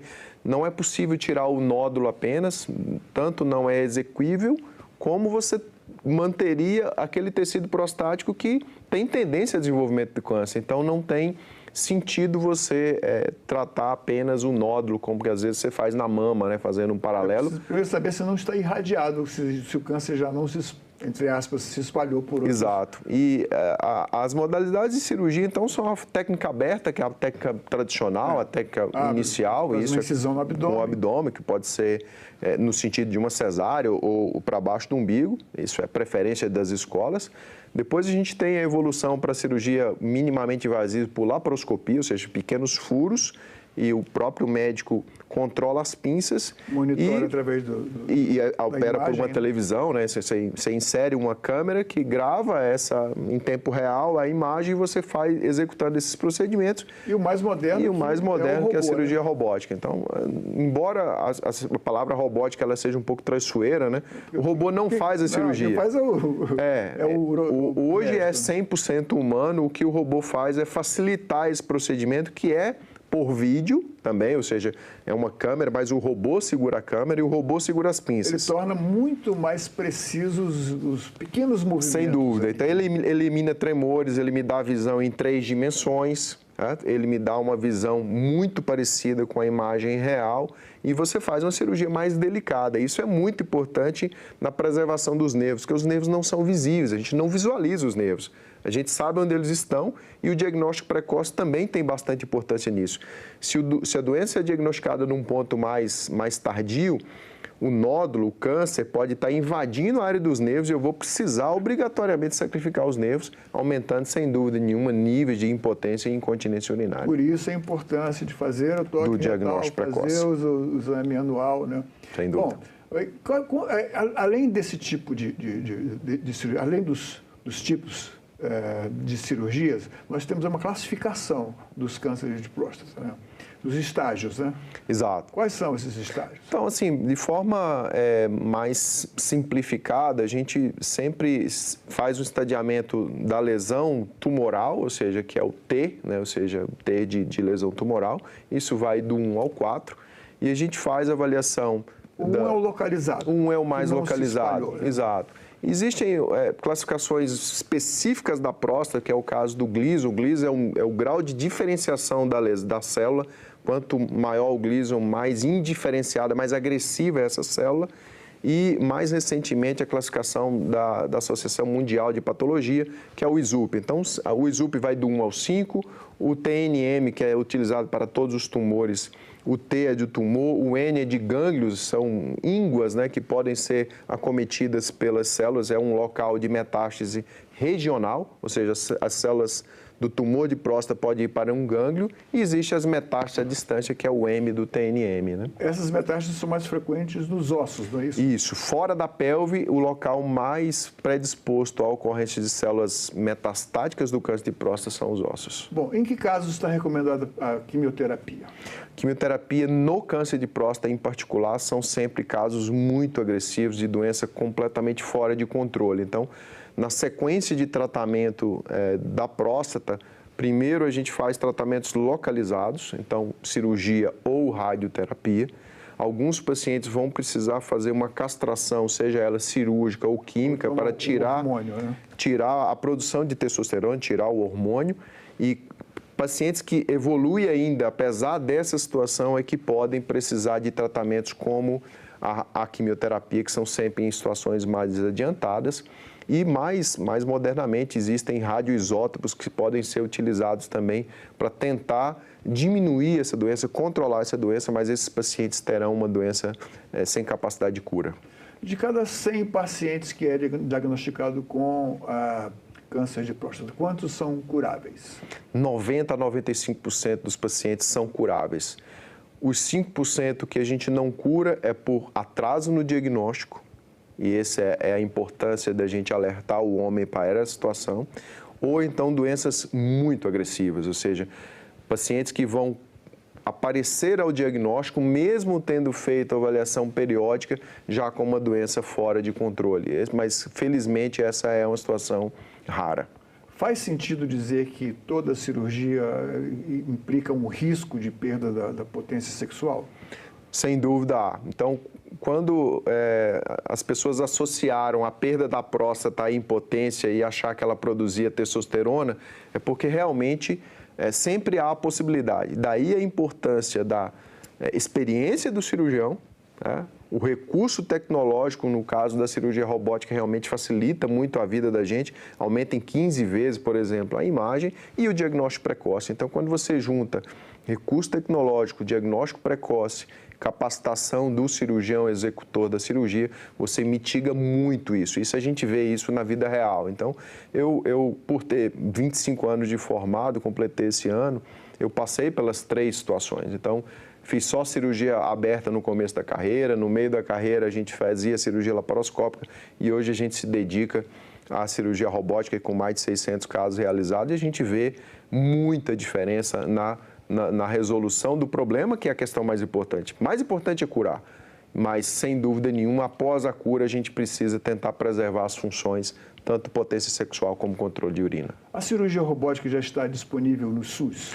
Alguns hospitais do SUS possuem, não é uma questão difundida, porque para além do custo, para além do custo inicial, que é a aquisição, manter a plataforma robótica tem um custo alto, porque as pinças, né, de utilização na plataforma, elas têm vida útil, então você utiliza 10 vidas e a pinça ela não mais funciona, então isso agrega muito custo, sem dúvida nenhuma, para você manter. Alguns hospitais no país até têm a plataforma, mas não conseguem utilizá-la de forma plena por questão dos insumos, né? É um procedimento de custo elevado. E sempre lembrando que prevenir e fazer o diagnóstico precoce, inclusive com o toque retal e o exame PSA, são fundamentais para que se tenha uma expectativa de vida e saúde muito melhor, né? O tumor de próstata, quando a gente exclui pele, né, nós moramos num país tropical, o tumor de pele é o mais frequente, mas felizmente ele não é letal em quase todos os pacientes. Então, dos tumores que podem levar à morte, o câncer de próstata é o mais comum.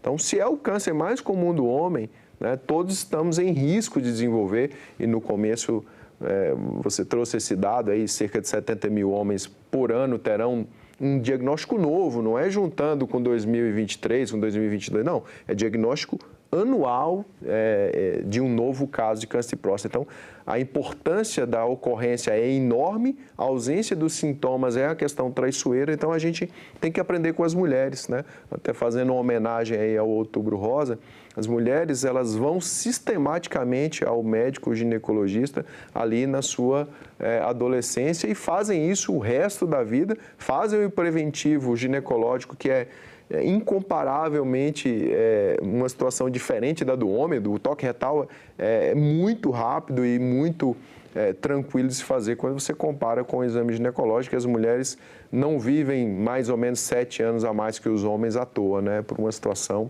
de precaução. Doutor, muito obrigado por sua presença aqui no Cidadania, foi excelente, muito útil para nós, homens. Eu que agradeço e não deixe de consultar o seu médico urologista.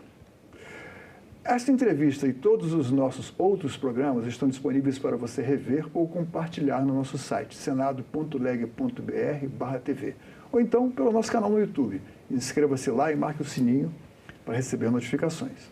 Obrigado pela companhia e até o próximo Cidadania.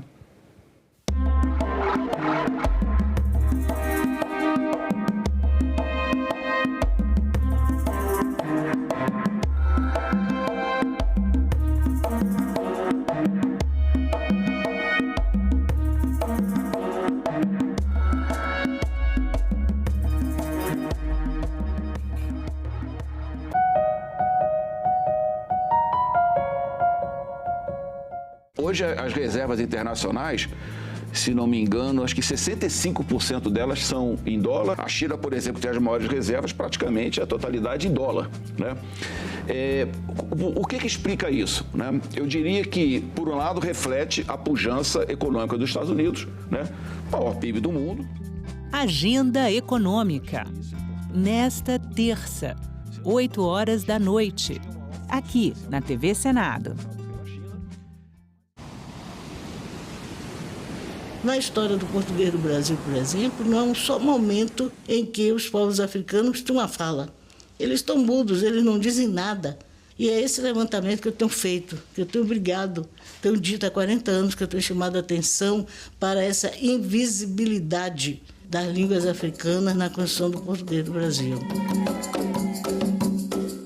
Quem foi responsável por tudo isso foi a mulher negra.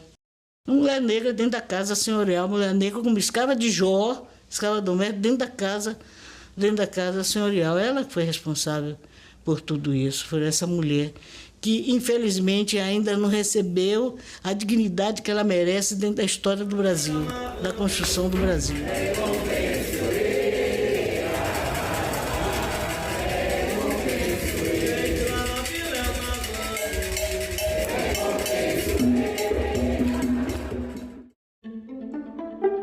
Cria-se um cadastro nacional de pedófilos e predadores sexuais, baseado nos dados do Cadastro Nacional de Pessoas Condenadas por Crime de Estupro, para permitir a consulta pública do nome completo e cadastro de pessoa física das pessoas condenadas por esse crime. Trata-se de medida que representa uma importante ferramenta para aumentar a segurança da sociedade, especialmente para as mulheres, crianças e adolescentes. Hoje, se você entrar no site dos tribunais de justiça do seu estado, é possível saber se uma pessoa foi condenada por homicídio, por latrocínio, por tráfico de drogas, mas por estupro ou pedofilia, não. Eu chamo a atenção para o seguinte: quem são as vítimas de estupro? Quem são as vítimas de pedofilia? Mulheres e crianças. Então é o seguinte, onde tem uma escola, um pai de família vai lá, acessa e veja se alguém está cumprindo pena por pedofilia, se já cumpriu, está na rua, se mora perto da escola, do lado da escola. Tudo isso hoje é feito nos Estados Unidos e em outros países e que nós demoramos tanto, mas antes tarde do que nunca. Veio em boa hora.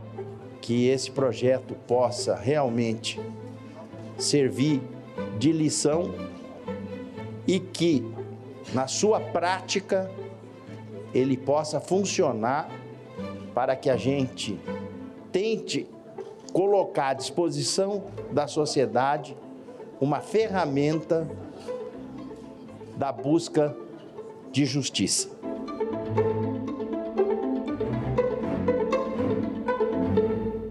No próximo assunto de Estado, vamos falar aqui sobre saúde, geração de emprego, regularização fundiária, entre outros temas. E o nosso convidado é o senador Isalci Lucas, do PL do Distrito Federal. Não percam. Acho que todo governo deveria primeiro planejar o que nós queremos para o Distrito Federal. Né? Aí vem educação, saúde, segurança, porque o governo existe para cuidar das pessoas. Assunto de Estado. Hoje, 8 horas da noite, aqui na TV Senado. Agora é lei. Mulheres vítimas de violência doméstica e familiar têm direito ao sigilo do nome em processos judiciais.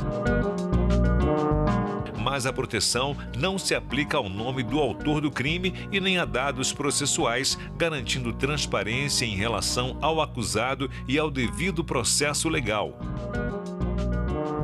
O Senado votou, agora é lei. Eu acho mais cruel é o ataque cibernético a instalações de saúde, como já aconteceu na Inglaterra.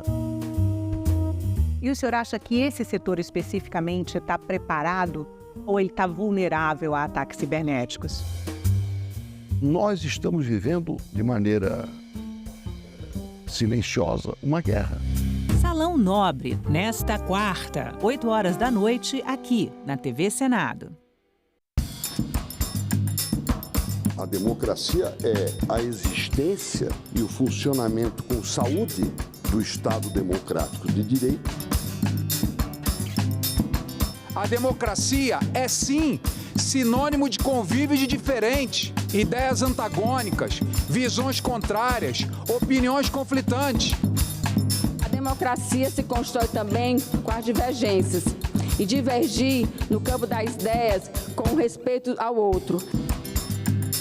A democracia e os direitos humanos são fundamentais para combater injustiças, discriminações e promover o respeito. Atentar contra a democracia, contra o Estado Democrático de Direito é crime. Aliás, um dos poucos crimes inafiançáveis e imprescritíveis. O Brasil vai continuar e a luta pela democracia é eterna. TV Senado. Democracia todo dia. Nasci, Tereza Cristina Corrêa da Costa, em Campo Grande. Bom dia, gente. Bom dia. Bom dia, senadora. Eu estudei em Campo Grande o primário todo. No segundo ano do ginásio, eu fui morar nos Estados Unidos para poder aprender inglês. Voltei, terminei o ginásio em Campo Grande e depois vim fazer o científico em Brasília.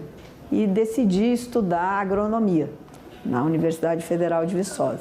Nesse período eu conheci meu marido, mineiro, me casei no último ano da escola e aí eu levei o mineiro para o Mato Grosso do Sul. Bom dia. Bom dia. Mas eu fui convidada, então, pelo governador, que tinha acabado de ganhar as eleições, para ser secretária de Agricultura, Pecuária, Indústria, Comércio e Turismo do Mato Grosso do Sul. Era uma super pasta, né? Um estado pequeno, mas era uma super pasta.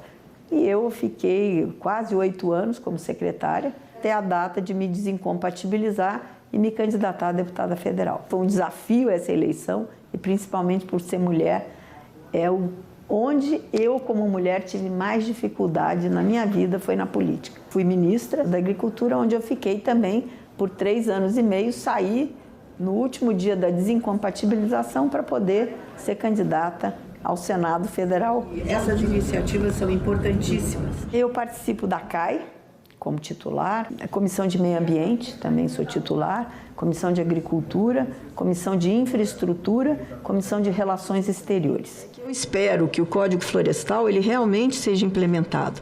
A água é um ativo valiosíssimo que vai ser, nessa década de agora em diante, talvez seja um dos ativos mais valiosos do mundo. Tem país no mundo que não tem água para beber, né? E nós temos aqui 13% da água potável do mundo está no Brasil. Nós temos que cuidar disso como se fosse ouro. Sempre incentivei programas e práticas sustentáveis e fiz também a defesa intransigente da produção agropecuária com a preservação ambiental. Estou agora aqui, nesse momento, no Senado Federal, iniciando um aprendizado muito diferente, enfim, começando tudo de novo.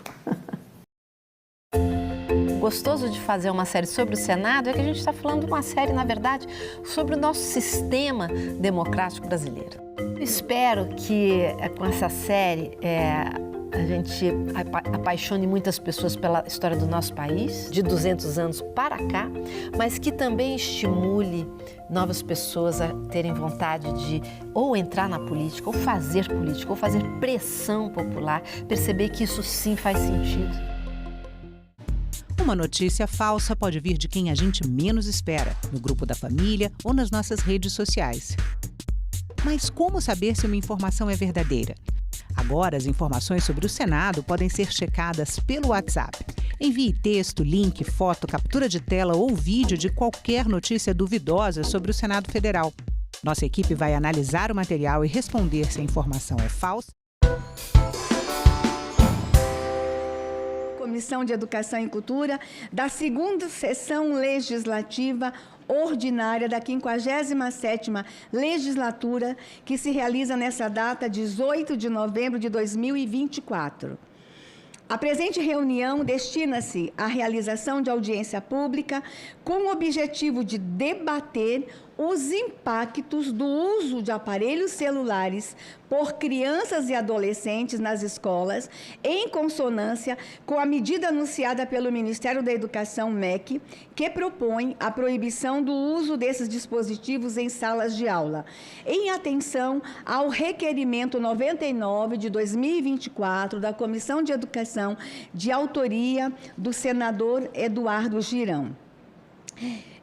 Convidamos para fazer parte dessa audiência, já estão aqui e com a presença confirmada de forma online, a senhora Anita Martinez Stefani, diretora de apoio à gestão educacional do Ministério da Educação. Bem-vinda, doutora Anita. O doutor Cristiano Nabuco, já um grande frequentador aqui da casa, que nos ajuda muito nos debates, psicólogo e PhD em psicologia clínica de dependências tecnológicas, que também vai participar de forma remota. Também está convidado e já está presente o senhor João Malheiro, doutor em Educação pela Universidade Federal do Rio de Janeiro, que também participa de forma remota. Muito obrigado, doutor João, por ter aceitado o convite. E de forma presencial está conosco a senhora Débora Camargo, pedagoga do Colégio Mackenzie, aqui de Brasília. Bem-vinda, professora, uma alegria. Os nossos expositores terão 10 minutos de forma inicial e, no final, poderão também usar mais 5 minutos para considerações finais e agradecimentos. Antes de passar a palavra aos nossos convidados, comunico que esta reunião será interativa, transmitida ao vivo e aberta à participação dos interessados por meio do portal E-Cidadania, na internet, no endereço senado.leg.br/e-cidadania. Ou pelo telefone 0800 061 2211. Eu vou repetir o telefone e a ligação, gente, não tem nenhum custo. 0800 061 2211. O relatório completo com todas as manifestações estará disponível no portal, assim como as apresentações que forem utilizadas pelos expositores. Na exposição inicial, cada convidado terá 10 minutos e, no final, poderão também fazer agradecimentos e trazer considerações finais. Nós estamos ao vivo. E, de certo, doutores, professores, tem estudante, adolescente nos acompanhando agora. Eu vou pedir aos pais, tire os adolescentes da sala, porque eles, com certeza, estão muito bravos com esse debate. Mas eu entendo que o Senado Federal é o lugar das grandes decisões, é o lugar dos grandes debates. Esse é um debate de interesse da sociedade, de interesse da família brasileira. E aí, doutores, ilustres convidados, as perguntas estão chegando. Chegaram antes, inclusive, da gente iniciar aqui os trabalhos da audiência pública. Nos últimos dias, este foi o assunto na mesa, na hora do almoço, na hora do jantar, foi o assunto da televisão, foi o assunto das redes sociais, foi o assunto da mídia, está todo mundo falando. E esse time tem sido muito precioso para nós. O senador Girão, ele foi feliz em apresentar o requerimento e nós estamos aí, no meio do debate, e eu acho que o Senado Federal hoje dá um passo, e essa comissão especial dá um passo importante para a gente tomar juntos uma decisão que vai ser melhor para os alunos, para os educadores, para as famílias. É uma decisão que a gente já está vendo que estados e municípios estão tomando de forma unilateral, e hoje a gente vai ouvir aí uma experiência do Rio de Janeiro.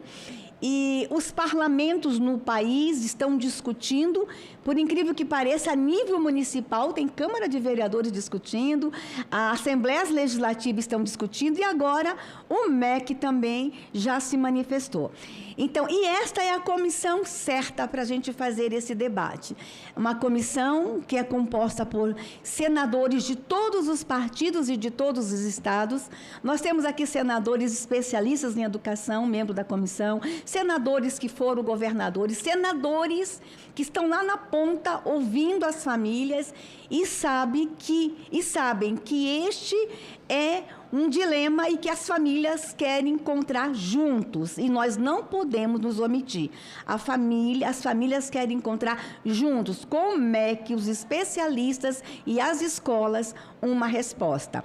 Sejam bem-vindos e nós vamos começar com a exposição da senhora Anita Martinez Stefani, diretora de apoio à gestão educacional do Ministério da Educação. Obrigada, dona Anita, por estar conosco. Já quero pedir que agradeça o seu secretário, sua secretária, né?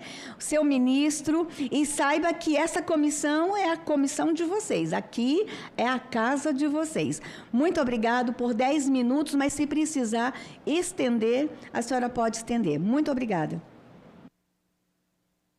Obrigada, senadora. É um prazer estar aqui na Comissão de Educação do Senado. Nós estivemos na semana retrasada numa audiência também convocada aí pela comissão, também com esse tema e com foco na educação midiática. Então, contem conosco do Ministério da Educação sempre para ampliar o debate, trazer esses temas que são tão importantes para a educação do Brasil. Eu tenho uma apresentação, vou tentar projetar aqui, mas caso eu não consiga, eu consigo falar dela. Não sei se é a equipe que está com a apresentação ou se sou eu que compartilho aqui. É você mesmo que que compartilha a sua apresentação. Vê se você consegue. Enquanto ela consegue, eu quero informar as pessoas que estão nos acompanhando que a apresentação da Anita vai ficar à disposição. Nós temos muita gente que depois, Anita, procuram esse material para pesquisa, para ajudar em palestras, em debates. Então, dizer ao público que estão nos acompanhando, as pessoas que estão nos acompanhando, que esse material vai ficar à disposição. Não só o dela, mas o dos demais expositores, se alguém mais trouxe a apresentação, vai ficar à disposição. Já estamos vendo, Anita, pode ficar à vontade. Tá ótimo. Muito obrigada. Obrigada, senadora. Bem, acho que o primeiro ponto, deixa eu só ver se eu consigo tirar do modo de apresentação, porque ele está...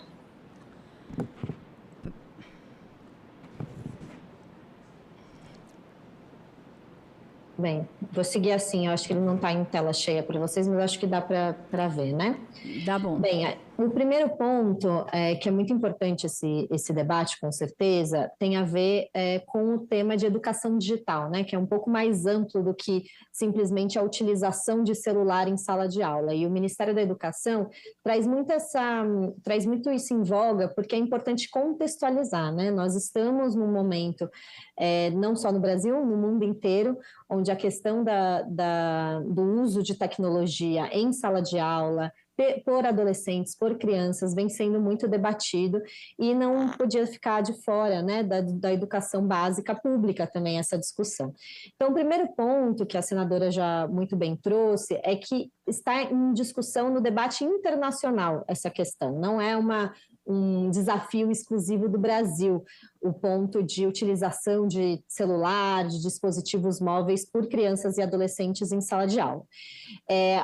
A Unesco, recentemente, no Global Education Meeting, né, que ela organiza, apontou que vários países já ampliaram essas restrições, né? Então, 1/4 das escolas do mapeamento mundial que eles fizeram já possui algum tipo de restrição no uso de celular por parte das crianças e adolescentes.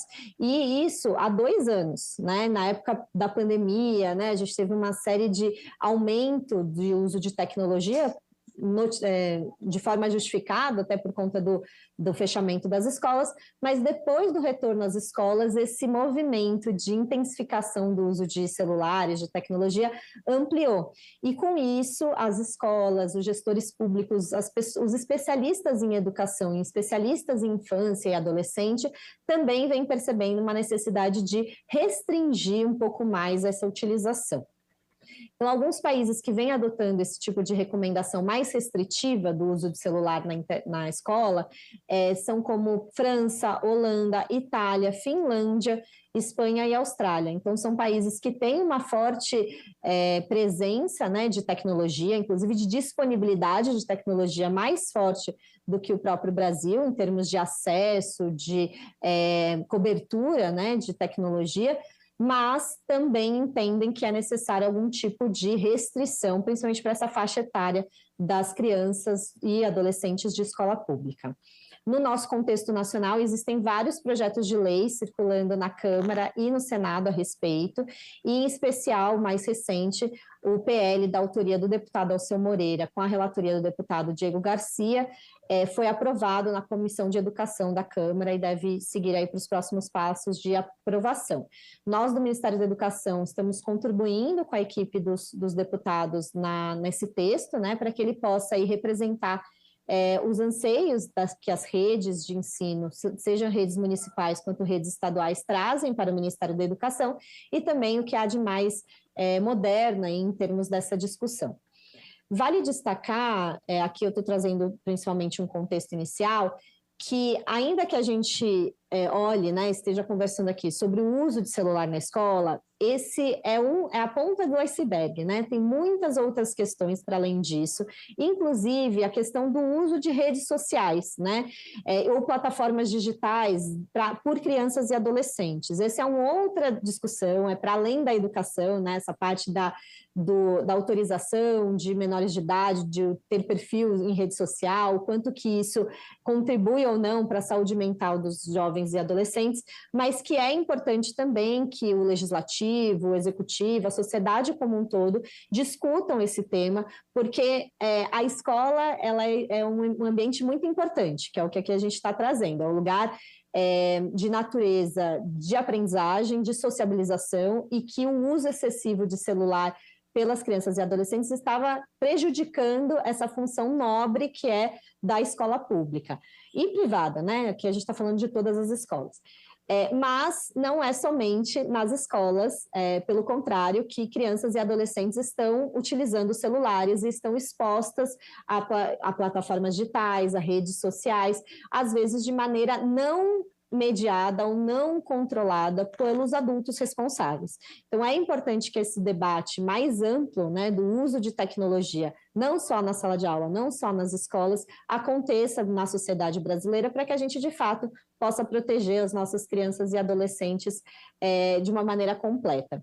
Como o Ministério da Educação, né, o que a gente pode fazer é olhar para o âmbito escolar, né, olhar para a instituição pública que é a escola e colocar aí algumas orientações de restrição conforme a gente vem tratando, né, em propostas e também apoiando aí essas iniciativas por parte do Congresso Nacional.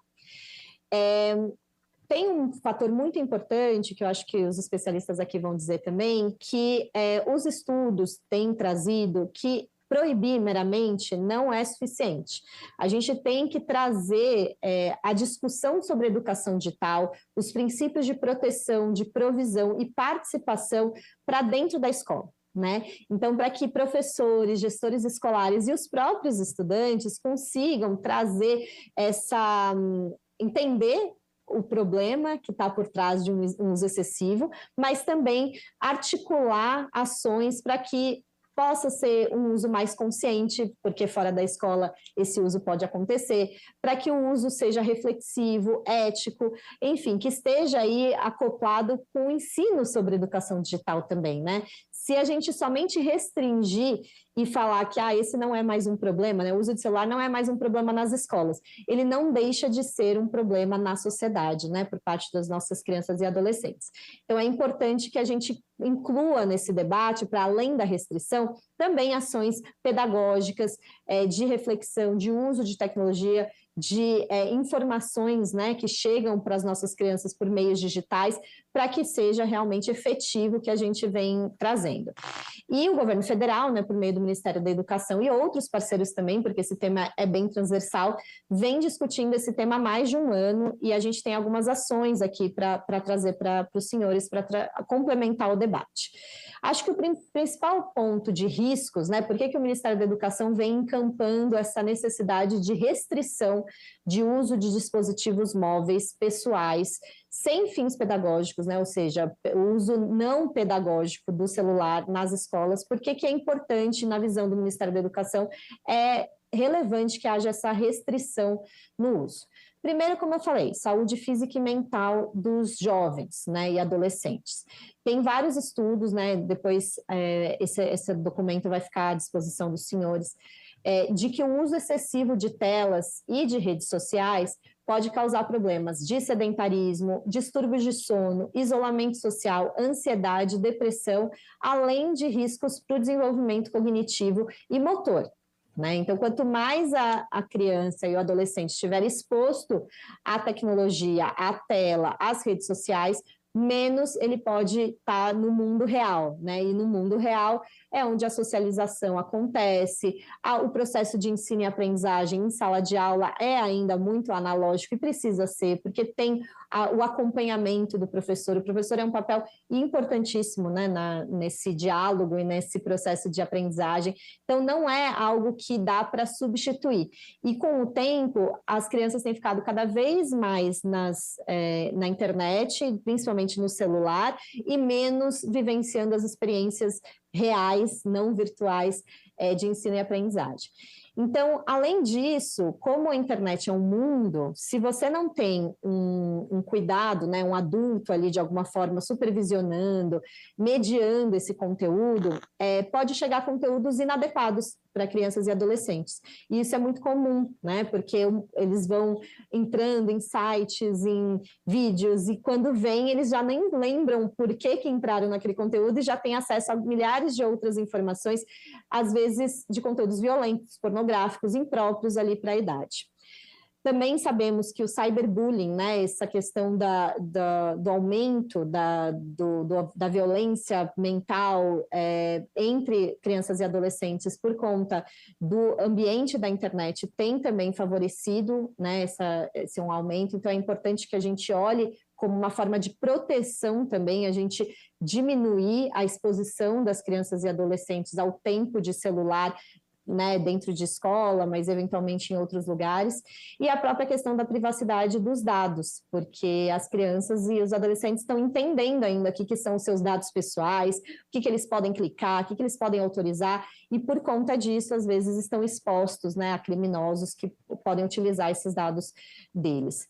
E, além disso, isso é para qualquer ambiente, né? E especificamente da escola, a gente está falando de prejuízo ao foco e à concentração, isso é relatado em estudos e pelos professores, que tem muita dificuldade de manter o aluno ali prestando atenção no conteúdo didático que está sendo oferecido, e a redução das interações sociais, então nos recreios, né? Até, não sei se todos tiveram a oportunidade de ver, ontem saiu uma matéria no Fantástico, com contribuição aqui também do MEC, trazendo essa comparação, né? Como que é uma escola onde no recreio é liberado o uso de celulares e uma escola onde o recreio também é considerado como parte pedagógica, né? Parte de interação ali social entre alunos e onde o celular não é permitido.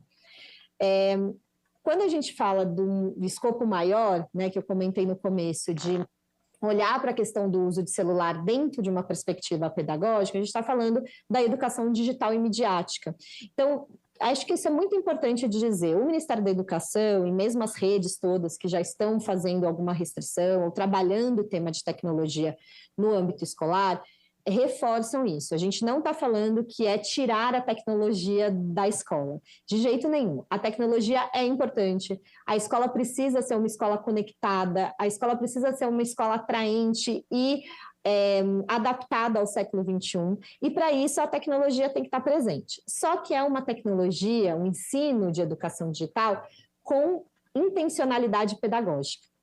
Então, uma coisa é o menino, né, a criança, usando o seu celular enquanto a aula está acontecendo ou no recreio, sem um propósito pedagógico.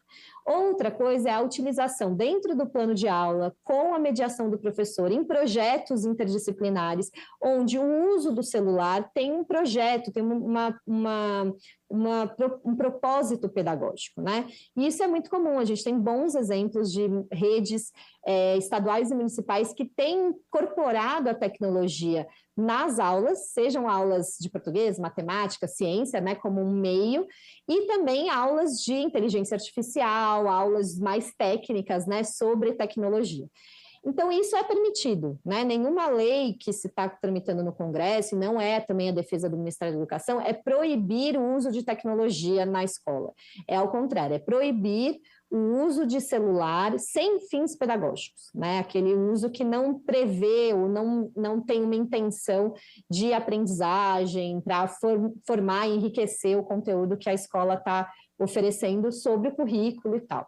Isso é importante porque a BNCC, que foi aprovada, né, em 2017, depois teve um anexo complementar que fala sobre a computação na educação básica, já fala desde o começo desse conceito de cidadania digital, de cultura digital, de mundo digital, de realmente a escola ser um lugar onde ensina para as crianças sobre tecnologia, que discute tecnologia e empodera, ainda que na educação básica, essas crianças e adolescentes para terem uma visão sobre tecnologia para apoiar o seu processo de desenvolvimento, para os próximos passos que eles vão dar, seja no ensino médio, seja na faculdade, no mercado de trabalho. Então, é importante não confundir as coisas, né? Não é um banimento da educação digital ou do uso de tecnologia na escola, e sim da restrição do uso de celulares, né, de dispositivos pessoais móveis, sem fins pedagógicos.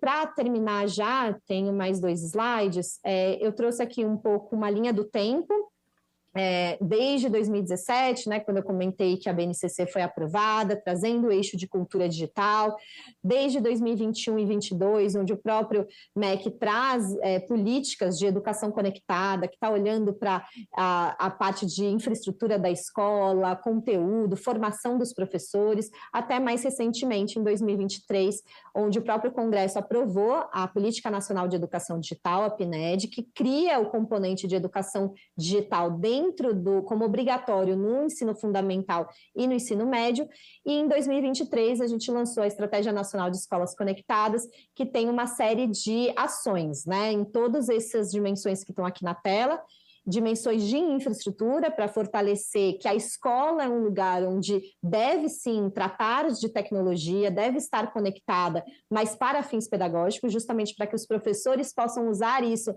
na sala de aula e não ficar dependendo necessariamente da internet do aluno, né, do celular do aluno, mas que tenha ali um equipamento, uma infraestrutura adequada para o uso de tecnologia em sala de aula. E também eixos pedagógicos, que é tratar esse tema de maneira alinhada nos currículos, dando formação para esses professores. Então, a gente está no site do MEC, no AvaMEC, tem cursos específicos sobre esse tema para todos os professores do Brasil. A gente tem uma ferramenta de autodiagnóstico para o próprio professor entender ali quais competências dele ele precisa desenvolver para tratar desses temas de tecnologia em sala de aula, e também recursos educacionais digitais para serem utilizados. Basicamente, eu acho que eram esses os principais pontos que eu queria tratar. Tem muita coisa disponível no site do MEC, muitas redes têm entrado em contato conosco, perguntando como é que vai ser, né, o dia seguinte de uma aprovação de uma lei que restringe o uso do celular nas escolas. Como que vai ser? O importante, o MEC vem confiando isso, porque a gente trabalha sempre muito em regime de colaboração com os estados e municípios, é garantir que as escolas, os gestores escolares e os professores tenham materiais, guias, elementos que os ajudem nesse processo, e também que as redes possam regulamentar, né, essa proibição na prática, né? Então, ainda que haja uma lei nacional, a gente sabe que a implementação dessa lei depende muito das redes, né, de ensino e das escolas. E, para isso, o MEC vem desenvolvendo uma série de ações, e vamos ter também, assim que a lei for aprovada, um guia de como que os gestores escolares têm que conversar com seus adolescentes sobre isso, como que isso pode ser feito de maneira respeitosa e dialógica, justamente para a gente entender um processo de mudança cultural, né? Não vai ser algo do dia para a noite, mas a gente entende que é necessário para proteger e fortalecer a aprendizagem e o desenvolvimento das nossas crianças nas escolas. Eu deixo esse último slide, que tem aqui o QR Code do site do MEC, onde tem todas essas informações que eu comentei muito brevemente por conta do tempo, para vocês terem à disposição, e permaneço à disposição para outros questionamentos. Obrigada, senadora. Obrigada, professora. A senhora usou seus 22 minutos dos seus 10 minutos. Professor é assim, gente, não tem jeito. Mas, assim, não interrompi, porque nós entendemos que há uma expectativa muito grande nesse tema, aos demais expositores também, nós vamos ser generosos com o tempo, mas há uma preocupação muito grande, o tema está no debate, e aí, doutora, professora, 2 perguntas vieram, eu já vou direcionar as 2 perguntas para a senhora, e a senhora responde, fique à vontade, porque me parece que a senhora vai precisar sair. Então, e se chegar mais algum questionamento, a gente vai encaminhar via e-mail para a senhora, tá?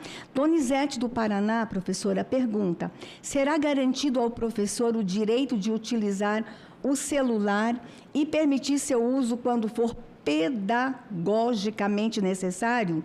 E vem também Júlio, lá de São Paulo.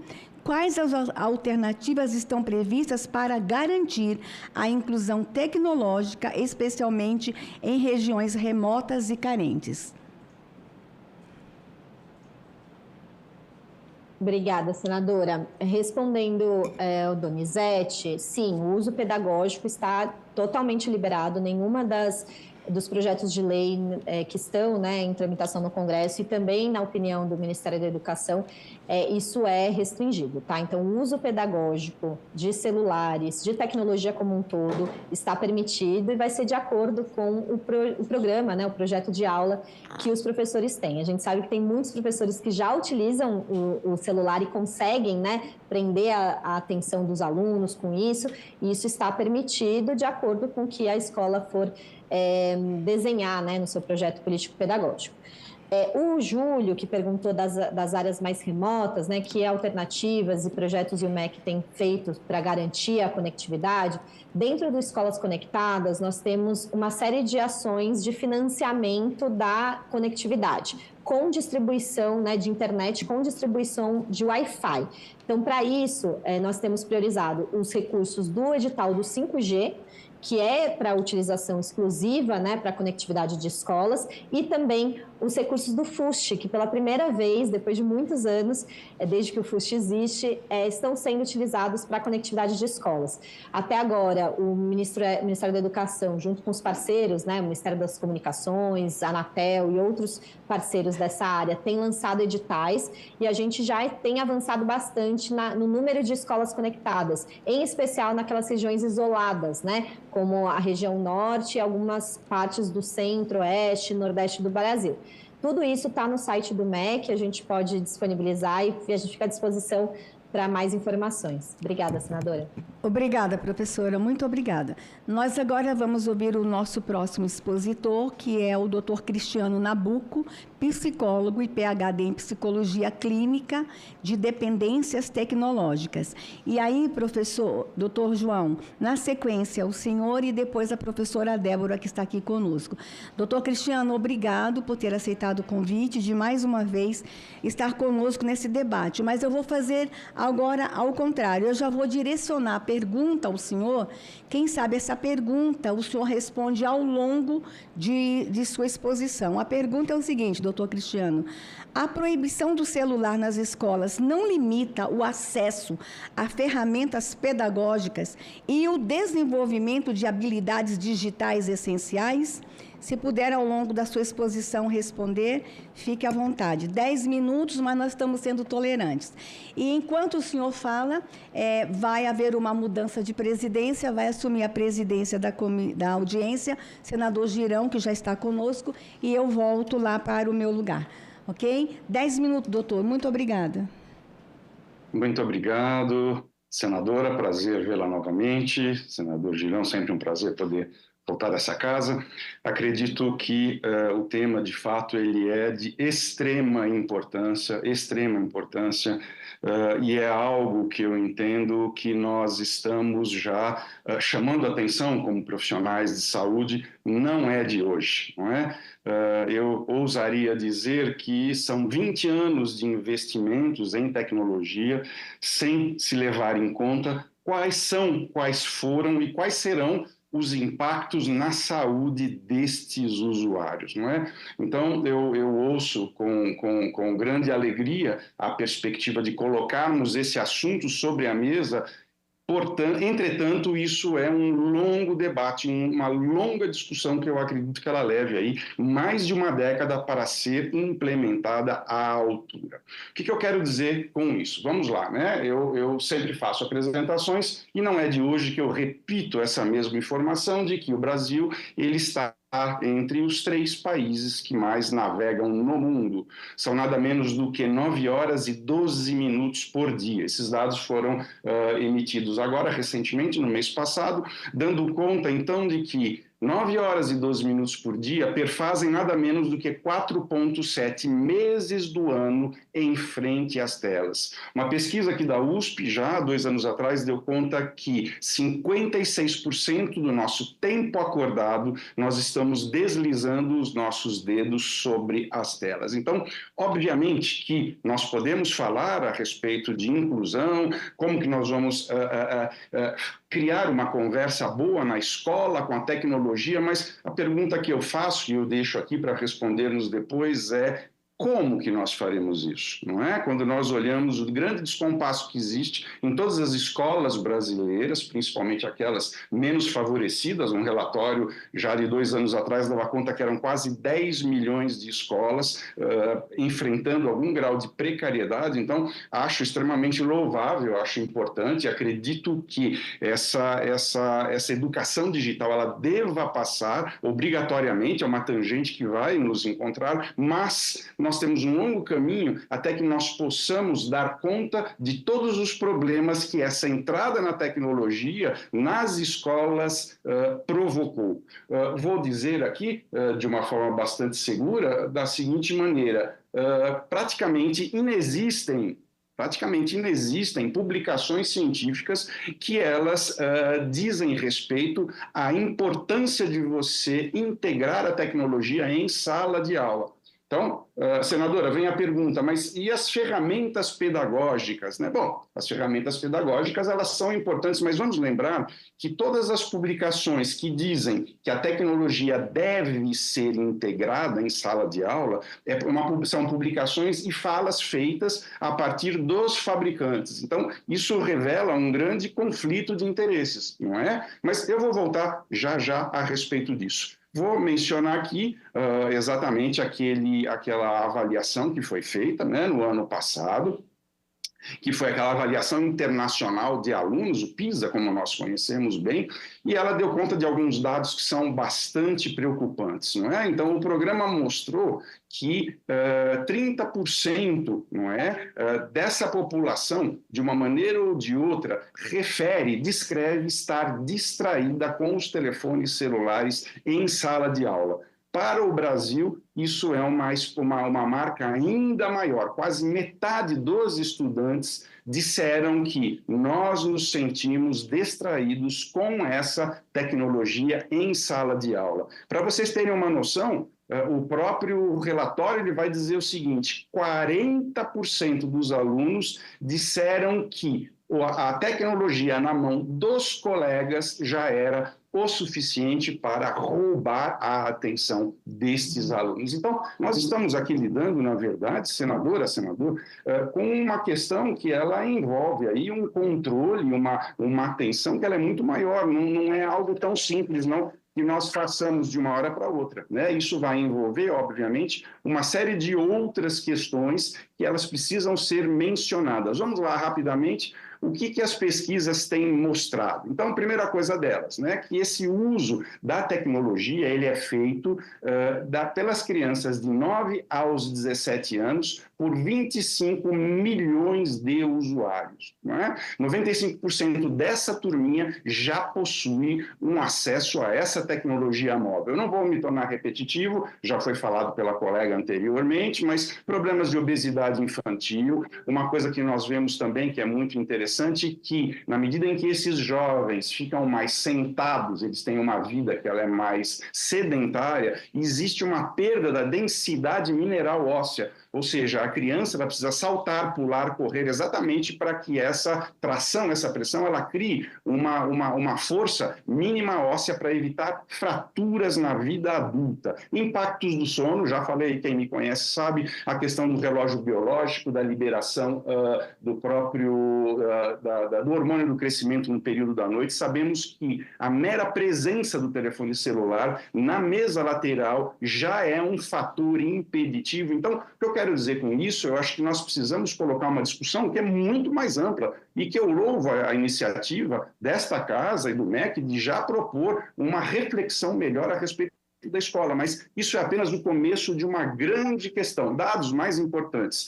70% do Conselho Brasileiro de Oftalmologia diz que 70% das crianças entre 0 e 19 anos tiveram um aumento de casos de miopia. Então, isso começa a trazer para a gente uma grande questão, quer dizer, eu posso incluir essa tecnologia na escola? Posso, mas dentro de quais princípios? Quais são as publicações que referem, que endossam ou que sugerem esse tipo de entrada? Não é? Então, isso é extremamente desafiante. Recentemente, a própria Suécia, ela diz, numa publicação do governo, o seguinte, que eles resolveram banir de uma forma assim, absolutamente irrestrita a tecnologia das escolas, porque eles disseram o seguinte, abre aspas, criamos uma geração de analfabetos funcionais. E isso, obviamente, corrobora quadros de dependência tecnológica de crianças, de adolescentes que não conseguem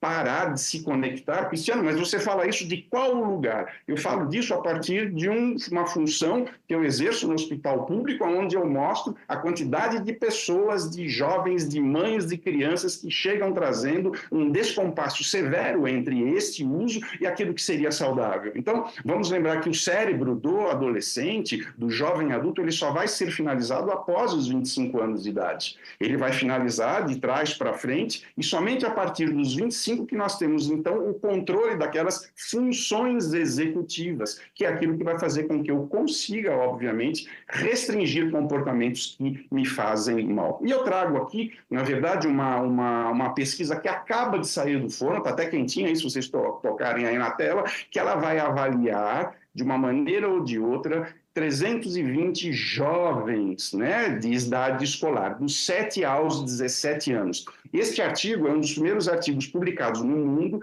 que ele cria essa tangente para procurar analisar quais são os efeitos que isso traria na vida destes alunos. Nós não tínhamos ainda uma publicação como essa. E eu vou trazer rapidamente. O que eles vão dizer? Né? Que 25% destes alunos dessa pesquisa começavam a apresentar problemas de dependência tecnológica, exatamente perdendo a capacidade de regular de uma forma sensata essa utilização. Traduzindo em miúdos, 1 em cada 4 crianças já apresentavam problemas dessa tecnologia. Mas, Cristiano, veja, será que isso surge na escola? Isso surge em todos os lugares. Ele pode ter esse uso de uma forma excessiva e isso deságua na escola, ele pode começar a utilizar na escola e isso vai para casa. Por isso que eu diria que é uma conversa que ela é multidimensional. Segundo achado, contato inicial com os dispositivos. 33% dessas crianças tiveram um contato entre 5 e 9 anos. E essa pesquisa ela é muito otimista, porque o que eu tenho de pacientes que dão telefone celular para as crianças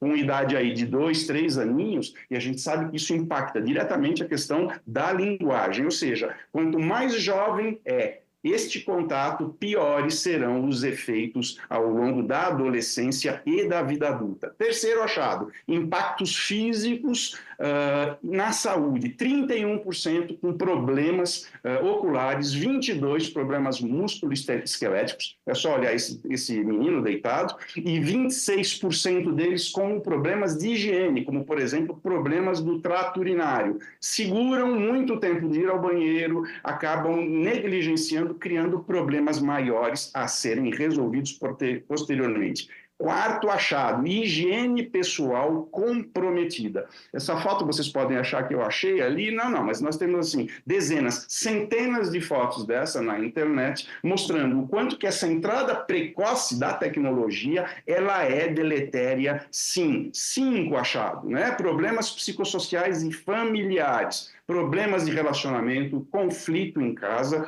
desempenho acadêmico decrescido. Nós temos visto o quanto que essa tecnologia começa também a criar problemas atencionais, problemas de memória, problemas de consolidação das informações que eu aprendo na escola. Tá? Número 7 e último, influência de redes sociais. Tem uma pesquisa que eu me recordo, que ela foi lançada logo no início da pandemia, que ela dizia o seguinte, uma pesquisa feita no Reino Unido, que dizia o seguinte, aspas, né? Meninas adolescentes que ficavam mais de 3 horas por dia nas redes sociais apresentavam um aumento de 75%, olha só, de 75% de desenvolver atitudes autolesivas, como automutilação, tentativas de suicídio. Então, aonde eu quero chegar com isso tudo? São vários os países que já baniram. Mas, Cristiano, a gente tem que provocar, a gente tem que criar uma educação, uma consciência digital? Sim, é urgente. Mas a minha pergunta é, será que nós conseguimos fazer isso? Como diz o ditado, trocar o pneu do carro com ele andando? Então, eu vejo, num primeiro momento, com bons olhos, a ideia de pararmos um pouco as coisas para que a gente possa minimizar os impactos, para que, então, essa discussão possa ser feita com parcimônia, aonde nós temos, então, vários países fazendo isso. Fecha a história, vamos começar a conversar, inclusive existem várias escolas que elas recomendam que não exista contato com a tecnologia até os 8 anos de idade, inclusive em casa. Então, para a gente concluir, qual é a direção a ser seguida? Eu acho que eu volto e me alinho com a fala da senhora Anitta com relação. Temos que ter uma educação digital consciente e responsável. Ontem, essa educação midiática ela precisa ser pauta na nossa sociedade. E mais, não é? Nós temos que dar voz, então, aos pais, aos especialistas, os alunos precisam sentar aqui para conversar e, finalmente, temos que fazer, não é, senadora, senador, pesquisas a respeito do Brasil, como que isso tem acontecido na escola, porque nós sabemos que isso, infelizmente, inexiste ainda de uma forma mais ampla. Então, respondendo à pergunta, né, devemos restringir o uso ou não dos celulares na escola, eu diria que sim, urgentemente, para que a gente possa estancar os problemas que nós observamos não apenas na escola, mas fora da escola, nas famílias, em todos os lugares onde as telas entraram no lugar do que se usava muito na pandemia, do novo normal. Se você não tiver tela, você começa a ter problemas. Então, precisamos colocar essa discussão como um amplo debate na sociedade para que possamos desenvolver uma condição que seja minimamente mais saudável e adequada para a sociedade como um todo. Muito obrigado. Muito bem, muito bem. Eu quero agradecer ao doutor Cristiano Nabuco pela brilhante exposição, né, de forma muito objetiva, trazendo dados, e eu confesso que eu aprendi muito aqui. Então, muito obrigado. Tem umas perguntas chegando, mas antes eu queria agradecer à senadora Damares Alves, né, que é uma referência nossa aqui na Casa Revisora da República em defesa da infância, da juventude, né? Ela que, enquanto ministra, também foi responsável pelo Plano Nacional, foi fundamental pelo Plano Nacional de Prevenção ao Suicídio e Automutilação, né? Que é um projeto que veio do governo federal na época. E eu quero dizer que essa audiência pública, pedir desculpa à doutora Débora, à doutora Anitta, agora nós vamos ouvir o doutor João Malheiro, mas pedir desculpa pelo atraso, né? A questão de voo, segunda-feira está acontecendo o G20 no Rio de Janeiro, e eu tive que passar pelo Rio de Janeiro hoje, não para participar do G20, mas é porque eu tive que pegar uma outra conexão, porque não consegui chegar aqui a tempo. E a nossa senadora Damares prontamente disse, olha, pode deixar comigo, esse assunto é prioridade no Brasil. E a gente está vendo, né, senadora, uma convergência muito grande para isso. Independente de se é governo, se é oposição, né, se tem espectros políticos, ideológicos diversos, existe uma convergência para essa... Está destruindo aqui o celular, e eu sou do Nordeste, percebo claramente isso, né? A gente vê, muitas vezes, visitando o interior, as crianças, não digo apenas nas escolas, né, que acontece também, mas nas ruas, elas vão... Falhou o som? Interessante, tá ligado. Alô, alô? Alô, alô? Não, é uma falha. Nunca tinha acontecido. Será que eu vou aqui para o lado? Porque tá ligadinho aqui, tá aceso aqui. Acho que é um problema de... Será que é tempo de uso? Falando de tecnologia, né? Falando de tecnologia, a gente sabe que tudo tem um tempo de uso também, né? Então, o equipamento do Senado aí eu acho que precisa de uma revisão. Mas eu estava comentando que no interior do Ceará, fazendo visitas, né, a gente percebe cada vez mais uma legião com muita preocupação de crianças, de adolescentes, assim, nos cantos, nas calçadas. Né? Eu não digo durante o período da escola, não. Eu digo geral. Né? Assim, com o celular, jogando. E a gente está vendo aí as bets que ganharam uma força grande. E esses joguinhos, eles já vão trabalhando lá na frente para quando a criança tiver dinheiro, quando tiver adolescente, adulto, já torrarem também o dinheiro, né? Já vai trabalhando a mente e o cérebro para serem apostadores, né? E a gente percebe um distanciamento da família, quem não já viu em restaurantes e em ambientes públicos, a família junto, cada um separado ali, estão juntos fisicamente, mas totalmente separados por causa dessa pandemia que virou a questão do vício em celular, né? Que afeta a todos nós, né? E as crianças eu acho que a gente tem que proteger, tem que orientar mais do que nunca. E nas escolas, eu tenho acompanhado os debates aqui na casa, não é o primeiro, senadora Damares, tivemos outros, e acredito que a gente está na hora da ação mesmo, efetiva, porque o aprendizado, os especialistas estão dizendo, daqui a pouco nós vamos ouvir os outros dois que estão faltando, mas pessoas percebem realmente a queda do aprendizado, o afastamento, perde ali a capacidade de integração, porque a escola também é um convívio, não apenas com os professores, mas com os alunos, é um aprendizado mútuo, né? E você perde o olhar, você perde essa sensibilidade e se afasta. Então, eu quero passar aqui a palavra para... como a nossa querida Débora está aqui, você prefere falar agora, Débora? Então eu vou seguir a ordem aqui,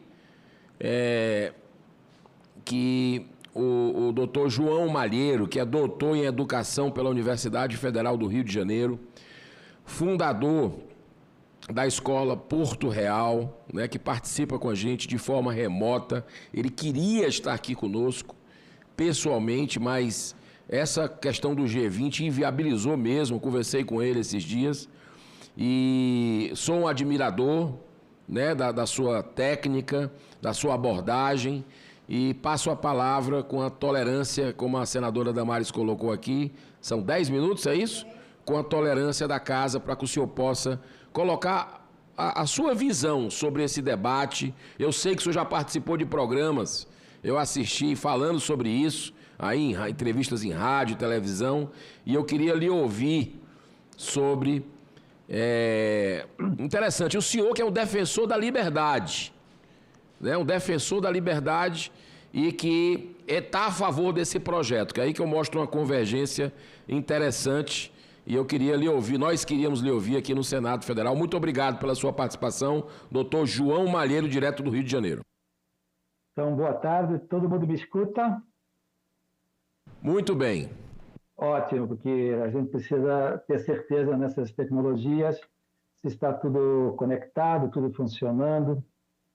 Então, agradecer de coração o convite para participar da audiência pública. Como o senador bem disse, bem gostaria de estar aí presencialmente, mas as inviabilidades de passagem de avião, questões desse tipo, né, me proibiram praticamente de estar aí, mas estou aqui, presença virtualmente, que vai ser, de alguma maneira, também bastante produtivo.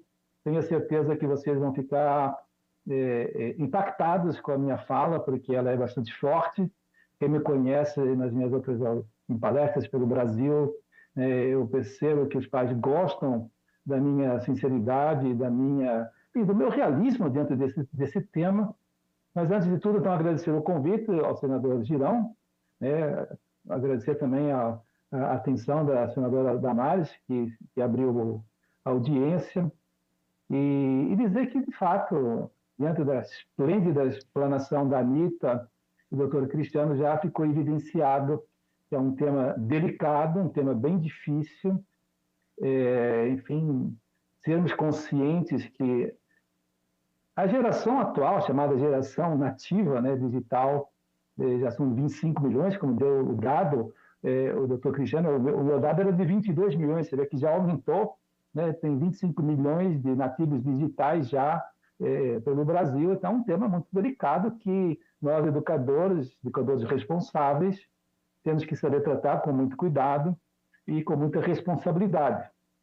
Uma coisa que me chamou a atenção recentemente, não sei se o doutor Cristiano sabe disso, mas o uso patológico de telas e de jogos e celulares já entrou, né, no seu recente manual de diagnóstico de transtornos mentais, quer dizer, já está incluído, né, como transtornos mentais, né, esse abuso excessivo, esse vício, né, terrível que o jovem está passando no mundo atual, e que tende a aumentar se nós, educadores, não fizermos nada em torno disso. Então, é preciso ter muita cautela com esse tema, muito cuidado, e não deixar a coisa piorar. Então, eu gostaria de começar logo dando a minha opinião sobre esse tema, né? E, então, eu vou justificar toda a minha tese com uma apresentação que eu vou compartilhar a tela também logo em seguida. Mas a minha tese é a seguinte, né? Crianças de 0 até aos 14 anos, portanto, lá na escola a gente chama, né, de educação infantil, mais fundamental 1, mais fundamental 2, portanto, até o 9º ano da escola, a minha tese é que nenhuma criança deve levar o celular para a escola.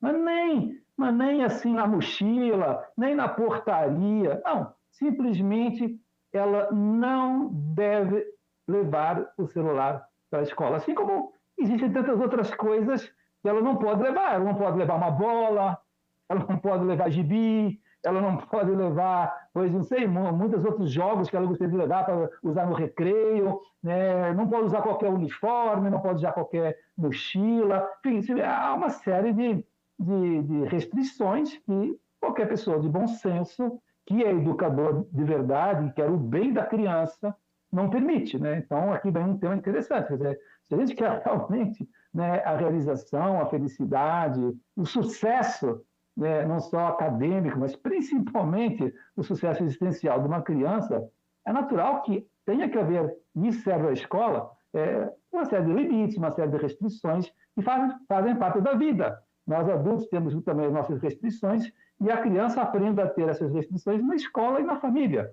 Então, é lógico que eu, como diretor de escola, que sou há muitos e muitos anos, né, eu, desde o começo, senti a necessidade de criar, pois, o meu estatuto, o meu regulamento, e mostrar para os pais, no início do ano, e eles assinarem. Eu concordo com esse documento, concordo com essas leis que fazem parte da boa convivência escolar. Então, toda a escola que se preza, toda a escola que é séria, toda a escola que quer que ela cumpra a sua função, ela tem que estar apoiada num regulamento, e dentro dessas regras, com certeza, até o 9º ano, pelo menos na minha escola, é proibido usar qualquer tipo de celular, porque ele não é simplesmente necessário. Já no ensino médio, que é assim, uma criança acima de 14, 15 anos, já está um pouco mais madura, mais autônoma, com uma capacidade mais de discernimento do bem e do mal. Então, eu acho sim que ela já pode levar o seu celular para a escola, mas, naturalmente, não utilizá-lo em sala de aula, que é o tema da nossa conversa aqui hoje. Devemos ou não permitir o uso dentro da sala de aula? Eu digo que não também para o ensino médio, a não ser, evidentemente, como já foi muito bem exposto, se haja uma intencionalidade, se haja um objetivo concreto para, enfim, aplicar em alguma técnica de ensino-aprendizagem, que existem vários. Eu mesmo, como professor, eu uso computador em todas as minhas aulas e algumas vezes até peço para os alunos do ensino médio, né, utilizarem o celular para alguma resposta que aparece na tela. Hoje há vários recursos simpáticos e dão aula com um brilho, um atrativo bacana, e o aluno pode usar e vai funcionar bem. Ora, todo no ano, a gente sabe muito bem que a criança, infelizmente, ele não tem esse autodomínio, autocontrole, ele ainda está em fase de evolução, então, naturalmente, não é conveniente que ele utilize o celular em sala de aula. Mas antes de apresentar a minha apresentação, eu gostaria de levantar a seguinte questão agora. Por que a gente está pensando numa lei que limite ou não o celular em sala de aula, em escola? Sinceramente, será que precisa de uma lei para isso? Sinceramente, quando me convidaram para esse debate, a primeira questão que eu levantei foi: engraçado, uma lei para isso? Existe lei que proíbe a criança levar, pois, não sei, Coca-Cola na escola? Não existe, né? É óbvio que não precisa, né? Existe lei que proíbe a criança de, não sei, de levar, pois, não sei, revista pornográfica? Não existe. É óbvio que isso não vai existir nunca. Então, quer dizer, é interessante perceber que por trás dessa lei, o que está por trás, hein? É só questão de vício, de aprendizagem, de socialização? Ou será que tem coisa mais profunda, mais disfarçada, e tem gente interessada nisso, para que o aluno não possa registrar alguma fala, filmar alguma cena, enfim, alguma inibição, né, de todas essas questões que a gente sabe, escola com, sem partido, essas questões que a gente não vai entrar aqui hoje. Mas, enfim, fica a ideia que é interessante vocês refletirem que essa lei tem um fundo, às vezes, bonito e bacana, mas tem muita coisa por trás que não está bem resolvida, a gente tem que também levantar essa questão. Então, eu penso, assim, de cara, que quem tem que resolver essa questão não é o governo, não é o MEC, por mais que façam uns trabalhos maravilhosos. Quem tem que fazer essa questão é o diretor da escola. Quem manda na escola é o diretor da escola. Sabe? O diretor da escola, seja público ou privado, se não tiver a autoridade necessária para impor as suas regras, o seu regulamento, então para que serve um diretor de escola? Para que serve, né, pois, toda a sua autoridade? Então, isso é um tema interessante que deixo para vocês pensarem, porque eu, como educador bastante experiente, eu não consigo conceber uma escola onde o diretor não tem autoridade para aplicar o seu regimento, o seu estatuto e assim por diante. Mas, enfim, independentemente disso, eu vou, então, compartilhar a tela com vocês agora. Espero que vocês entendam, né, que a minha fala ela vai ter um outro foco, né? Ela vai ter um outro objetivo, né? Eu quero mostrar que, afinal de contas, toda a questão do celular dentro da sala de aula e mesmo no recreio, ela tem que estar apoiada nessa pergunta. Qual é a finalidade da escola, hein? Vamos lá, vocês que estão levantando esse tema e que estão questionando com profundidade, né, a legislação do celular, eu pergunto, o celular em sala de aula vai ser um elemento, ou mesmo no recreio, que vai favorecer a finalidade da escola? Qual é a finalidade da escola, senhores que estão me ouvindo? Eu penso que esse debate de hoje, quando me disseram, eu fiquei feliz por causa disso, que eu vou poder recordar, talvez para muitos esquecido, né, a verdadeira finalidade da escola. Qual é a finalidade da escola? Vocês sabem qual é? Formar pessoas humanas completas. Essa é a finalidade da escola. Não é, portanto, somente aprendizagem, não é somente socialização, não é somente merenda, não é somente a pessoa se divertir. Não. Gente, a escola é uma coisa muito séria. Formar, né, a criança é uma coisa que exige muita responsabilidade e muito conhecimento. Afinal, quem é o sujeito da educação? Quem é que tem que aprender? E às vezes a gente esquece que quem tem que aprender é uma criança super complicada no começo, super cheia de dificuldades na sua evolução, e que se não houver alguém que a guie corretamente nesse pleno desenvolvimento, ela não vai evoluir, ela vai ficar no meio do caminho, e é por causa disso que aparecem depois todos esses transtornos, né, que fomos vendo com o doutor Cristiano e com a Anitta também. Sabe, às vezes a gente acha que é só o celular o responsável pelas suas deficiências, pelas suas lacunas, pelos seus vazios. E não é. É que, às vezes, as pessoas já esqueceram, ou talvez nunca tenham aprendido, que a escola, a sua finalidade principal é formar a criança nas chamadas 5 dimensões. Sabe, a criança ela tem um caminho bastante conhecido, quem estuda educação com profundidade conhece, e esse caminho ele é obrigatório, não é assim facultativo, não é se ele quiser, ou se ele gostar, não. Existe sim um caminho objetivo, obrigatório, universal, para todas as crianças, para que elas consigam, como diz aí o slide, conquistar a sua liberdade interior, e a sua liberdade personalizada e se transformar em uma pessoa humana. Porque quando a gente vem ao mundo, a gente não é pessoa ainda, e muito menos ser humano. A gente é um animal irracional e despersonalizado. É uma criança, quando vem ao mundo, precisamente por não ter ainda uma racionalidade formada, e ainda não ter, portanto, uma força de vontade que direcione todo esse mundo interior, ela ainda está em desenvolvimento. Então, se eu não ajudo a minha criança na escola a evoluir nesse caminho correto, asfaltado, conhecido, obrigatório, ela não vai evoluir. Ela vai ficar de uma maneira, né, atrofiada, ela vai ficar como uma uva passa, né, e não vai estar se comportando como a gente poderia esperar de uma criança bem educada, bem formada. Então, é muito importante que a gente aprenda isso, gente, é muito importante. Que uma criança na escola, ela vai... Para quê?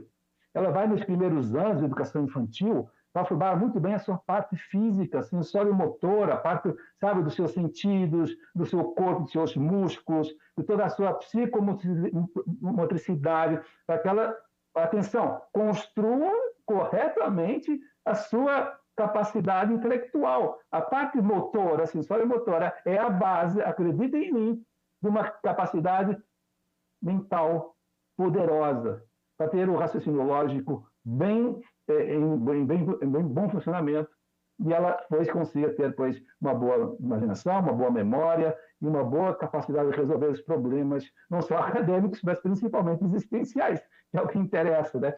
Então, a criança precisa aprender a dimensão física na escola de educação infantil. No Fundamental 1, junto com o anterior, agora começa a aumentar uma outra dimensão, que é a dimensão emocional, todo o autoconhecimento dos seus afetos, dos seus medos, das suas raivas, das suas tristezas, das suas depressões, das suas ansiedades. Isso é fundamental desenvolver na escola para que a criança consiga ir evoluindo corretamente, para que chegue rapidamente nessa terceira dimensão, no Fundamental 2, que é quando começa a abstração do conhecimento, que é quando ela começa a entender o mundo real, quando ela começa a se entender como pessoa e como cidadão. Olha que interessante, há uma evolução conectada, uma depende da outra. Se a minha parte física não estiver boa, eu não vou ter uma boa educação afetiva. Se a minha dimensão sensório-motora não estiver bem desenvolvida com a emoção, com o mundo afetivo, eu não vou ter uma boa cabeça, eu não vou pensar bem, eu não vou aprender nada. E é o que está acontecendo na imensa maioria das escolas públicas hoje, porque não houve uma boa evolução anterior, seja por questões familiares, seja por questões sociais, seja por questões econômicas, né? A criança não consegue evoluir. Então, naturalmente, a criança vai ter problemas gravíssimos depois para aprender na escola. Então, às vezes as pessoas pensam que é um celular, que é um computador, que vai tornar essa capacidade de aprender mais fácil, vai ser mais realista. Não.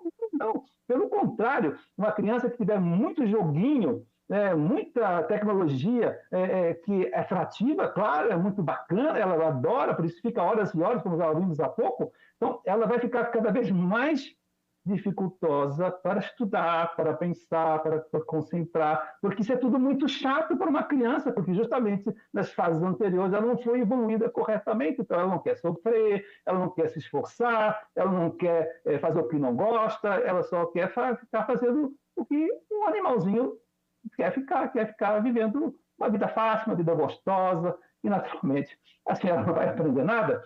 Olha que interessante, quando a criança consegue, que pouquíssima gente, volto a insistir, consegue chegar nessa terceira dimensão, mas quando ela teve a imensa sorte de ter uma escola que favoreceu esse desenvolvimento, teve a imensa sorte, ter uma família que ajudou, ela chega finalmente na dimensão volitiva, que é ter força de vontade.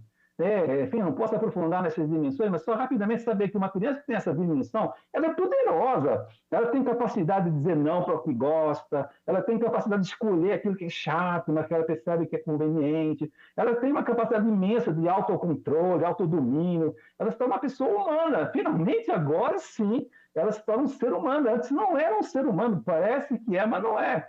Ele não tem essa capacidade de fazer escolhas corretamente que vai levá-la para a realização e a felicidade. Agora consegue.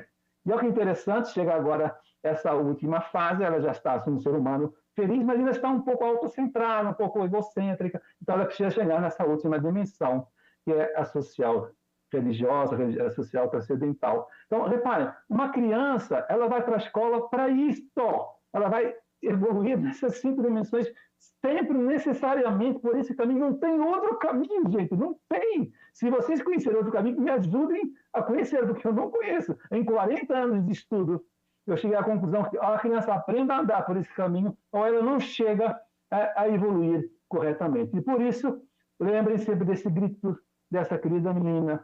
Mamãe, professora, não esqueça que eu sou feita com 5 dimensões. Eu preciso aprender a usar todas ao mesmo tempo, desde cedo, para me tornar uma pessoa humana realizada, uma pessoa feliz. Eu não preciso de celular, mamãe, não preciso. Né? Eu preciso, sim, de me tornar uma pessoa humana com coração, Então, que interessante esse slide, que é muito didático. Né? Se você, então, como eu dizia, vai evoluindo com o seu corpo de forma correta e vai aprendendo as habilidades manuais de forma que está previsto, né, através dessa dimensão sensório-motora, dimensão afetiva, ela começa, então, a chegar na sua alma. Agora começa a diferenciar dos animais, agora a minha dimensão racional e a minha dimensão volitiva começam a se concatenar, começam a se integrar no meu corpo, e eu começo a me sentir uma pessoa mais autodominada, autocontrolada, uma pessoa que tem um controle da sua própria vida. Então, vai chegar um dia em que a sua dimensão social, ter amigos, escolher bons amigos, depois de começar a rezar, de começar a ter uma dimensão transcendental, naturalmente nasce o espírito, que é onde ela se encontra, a autoconsciência de quem ela é nesse mundo. Essa é a coisa mais difícil hoje na sociedade, as pessoas se encontrarem. Quando a criança se encontra, o espírito manda na alma e a alma manda no corpo. Aqui está uma pessoa humana com coração. Adoro essa expressão. Hoje está faltando gente com coração. Quer dizer, a pessoa que seja completa, que ame completo, que trabalhe completa, que se relacione com os outros de forma completa, e não só do ponto de vista afetivo, ou só do ponto de vista racional, ou só do ponto de vista, sei lá, até espiritual, não sei se vai existir. Então, reparem, isto é para que serve a escola. É assim que o seu filho, o seu aluno, vai ser vitorioso, ele vai conseguir, de alguma maneira, conquistar a maturidade que tanto se fala hoje na sociedade. O que está acontecendo que as pessoas não amadurecem? O que está acontecendo que, depois que a adolescência está indo até os 40 anos? O que está acontecendo na nossa sociedade? Está todo mundo perdidão, todo mundo meio doente mental? O que está acontecendo? É isso, né? Não está havendo, né, um caminho educacional correto. As pessoas não estão se encontrando, as pessoas estão passando por autênticos traumas na adolescência, está havendo crises profundas que o doutor Cristiano bem revelou, com dados muito objetivos. Então, reparem, quando você percebe tudo isso, naturalmente, você começa a questionar o uso do celular. O celular está me ajudando nessa evolução? Não está. 15 segundos. Não quero o celular. Então, ok. Então, estudos neurológicos dizem recentemente o seguinte: uma criança ela vai para a escola até os 12, 14 anos para aprender, principalmente, memórias biográficas, memórias vivenciadas na escola, memórias que ela experimentou. Todos nós lembramos, quando éramos garotos, a primeira ida ao zoológico é infinitamente maior que estudar num computador os animais. Quando a gente plantou o nosso feijão pela primeira vez no nosso quintal, né, era muito infinitamente maior do que ter lido enciclopédias sobre botânica e assim por diante. Então, quando você entende que a criança, nos primeiros anos, ela precisa passar muito mais por experiências vivenciais do que conhecimentos abstratos, que é o que nos traz, muitas vezes, os nossos computadores, né? Muita teoria, muita baboseira, muita conteúdo, mas nada interativo, totalmente virtual, não real. A criança não vivencia o conhecimento. Então, ela tem dificuldades de interiorizar e aprender com profundidade esse conteúdo. E, obviamente, todas as relações sociais, digitais e virtuais são empobrecedoras, a gente tem experiência disso. É só perceber isso que aconteceu na pandemia, como as crianças ficaram debilitadas, ficaram cheias de problemas sociais e psicológicos, porque não tinham a convivência da escola, não tinham a convivência com os amigos. Isso é uma criança, é uma violência, tremenda violência. Se você pergunta para uma criança o que é que ela prefere, se ficar brincando com os amigos no playground do prédio ou ficar no computador, 100% prefere ficar com os amigos, isso é uma coisa da natureza. Então, atenção, esse aqui é o principal slide da minha fala. Então, repare, se você ajuda a criança a chegar nessa construção da pessoa humana, que é a junção dessas dimensões durante o processo educativo na escola, ela se tornar, no final do ensino médio, uma pessoa humana completa, ela vai chegar nesse mundo transcendental, ela vai se encontrar como pessoa, vai saber qual é o seu papel social, ela vai, inclusive, ter uma interação com o mundo real muito mais responsável, ela percebe a realidade, o bem e o mal, ela consegue perceber que tem que ter as suas regras, os seus limites, e conseguirá administrar melhor o seu mundo virtual. Mas o que está acontecendo hoje? Se você favorece o mundo virtual, atenção que eu vou falar agora, a criança não consegue chegar no mundo real, não consegue evoluir na alma. Ela fica animalizada, é o que a gente percebe nas crianças hoje. E muito menos consegue chegar no mundo transcendental, e por isso não tem fé, não tem religião, é uma coisa muito sentimental, muito vazia, sem um contato pessoal com Deus e com os outros. Então, reparem, né, esse é o principal motivo. Por que eu não devo permitir uma criança levar o celular na sala dela? Porque ela não está chegando ao mundo real que ela precisa aprender na escola e muito menos está tendo dificuldade com a sua evolução normal como pessoa a chegar no mundo transcendental, que é o objetivo final da escola. A escola serve para isso. Infelizmente, quem tem uma visão materialista da vida, uma visão pouco filosófica sobre a sua própria existência, naturalmente não vai aceitar nada disso que eu estou expondo. Mas quando eu percebo que isso é o mais importante, então, naturalmente, eu começo a valorizar esse pensamento da Catherine Lecuyer, que ela é bem especialista nessa temática do celular em sala de aula. Quem não conhece o livro dela chama-se Educar na Realidade. Ela fala isso, olha, um dos principais bens que está assim, escassíssimo na nossa sociedade é a atenção voluntária. As pessoas não estão percebendo o que vale a pena, não estão indo no essencial, estão indo no superficial. Então, ficam horas e horas no celular. Se você analisa o que é que elas estão vendo, é tudo bobagem. Aqui não tem nenhuma transcendência para a sua realização e nem para o seu aprendizado. Então, é óbvio que uma criança que hoje está muito viciada em celular, ela está empobrecida porque ela está só no âmbito animal, ela não está conseguindo evoluir. Ela, coitada, ela não consegue ter uma atenção porque é realmente importante no mundo real e no mundo transcendental. Então, a escola ela foi feita para educar na atenção seletiva, afinal, o que é realmente importante estar atento. Aí entra o problema do déficit da atenção. E, atenção, as crianças estão com tempo para pensar? As crianças conseguem ficar em silêncio hoje? Não conseguem. E a gente sabe muito bem que o silêncio é um dos principais pedagogos do ser humano. É no silêncio que nós aprendemos as coisas, é no silêncio que nós refletimos, é no silêncio que nós compreendemos a realidade, o mundo transcendental. Agora, sem silêncio, sem reflexão, as crianças não evoluem, elas não evoluem, ficam animalizadas. E para terminar, naturalmente, olha que coisa impressionante, todo grave problema é a falta de sensibilidade. Quando as pessoas assistem muito jogo, muita bobagem, custa de sentir a compaixão, custa de sentir-se afetuosos, meninos preocupados com os outros, são chamados meninos teflon. Nada lhes afeta, nada lhes encanta, nada lhes importa. Elas simplesmente ficam no seu mundo virtual, que é um mundo egocêntrico, o mundo do seu umbigo, e obviamente não estão conectados com o mundo real. Conclusão. Por que tantos novos jovens precisam das telas? Já se perguntaram por isso? Por quê? Por que elas precisam tanto das telas? E a minha resposta é essa. Elas não estão evoluindo. Elas não estão sendo ajudadas na família e na escola a se tornarem pessoas humanas. Então, elas estão sofrendo. Elas estão sofrendo muitos problemas que o doutor Cristiano colocou. Estão sofrendo ansiedade, estão com o medo de evoluir, o medo de avançar. Antigamente, o jovem queria mudar o mundo. Hoje, o jovem quer ficar em casa vendo videogame. Que absurdo. Então, por isso, há um grande aumento de cortisol. E o aumento de cortisol, olha o que gera. Famílias estruturadas, depressão, suicídio, bebedeira, já está perdida. Então, reparem, quando uma criança está precisando muito de celular, qualquer pai responsável, qualquer educador um pouco mais estudioso, o cara tem que concluir isso. Eles estão precisando de celular porque estão muito mal.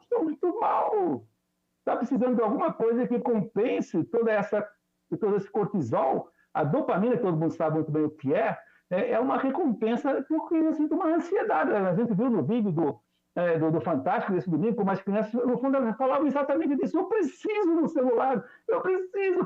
Quer dizer, quando uma criança fala isso, a pessoa já está doente, já está muito mal. Então, repare, quando a gente vê toda essa onda de tanto celular nas escolas, no fundo, um educador tem que falar assim, gente, isso está acontecendo porque as crianças estão sendo muito mal educadas. Elas estão sendo educadas a dizer que a vida foi feita para isso, para beber, para comer, para se divertir, para gastar dinheiro. Não, gente, a vida não foi feita para isso, não. A vida foi feita para uma coisa muito mais ampla, uma coisa muito mais grandiosa, uma coisa muito mais elevada, que é se tornar uma pessoa humana, gente. A gente tem que ser humano, e tem que ser uma pessoa humana que foi feita para amar. É isso que a gente existe. O sentido da vida está no amor. E quando as pessoas não têm esse sentido na vida, então, naturalmente, vão cair no mundo animal, vão cair nesse mundo bobo, né, que é o que deixa as pessoas todas doentes no mundo de hoje. E eu, como sou um educador responsável, eu não posso permitir, em hipótese alguma, uma doença destas que é pior que a Covid, muito pior que a Covid nas nossas escolas. Muito obrigado. Muito bem, professor João Malheiro, muito obrigado. O senhor deu uma aula aqui para a gente. Eu sei que estava vendo aqui nos arquivos aqui da nossa comissão de educação, o senhor vai participar de outra sessão nossa aqui sobre métodos, né? Nós vamos, fazer um debate mais na frente sobre escola cívico-militar, sobre outras, escola em valores humanos, também a pedagogia das virtudes, que é o seu exemplo que o senhor desenvolve, porque o senhor é português, mas é apaixonado pelo Brasil, que eu sei. E muito obrigado pela sua participação aqui na nossa Comissão de Educação, nesse debate tão importante sobre o uso de celulares dentro das escolas. Nós estamos vivendo, repito, uma pandemia. Não é por acaso que o dono do TikTok falou, numa entrevista há pouco tempo atrás, dizendo que os filhos dele só iriam ter acesso ao celular, acho que com 16 anos. Ele chegou a dizer 16 ou foi 18 anos. Os filhos do donos do 18. Ó, a professora a professora Débora está me corrigindo aqui. 18. O dono do TikTok. Olha só, o cara sabe o que está fazendo, né? E eu vi um documentário uns 2 anos atrás que me marcou muito, que é da mesma forma que tem clínicas de recuperação, senadora Damares, né, comunidades terapêuticas e tudo, para pessoas que têm problemas com vício em droga, né, em álcool, maconha, enfim, tem agora para clínica de recuperação especializada no detox de celular. E diz que a crise de abstinência é terrível, dolorosa, né? Então nós estamos diante de um vício muito, muito delicado e as pessoas não sabem.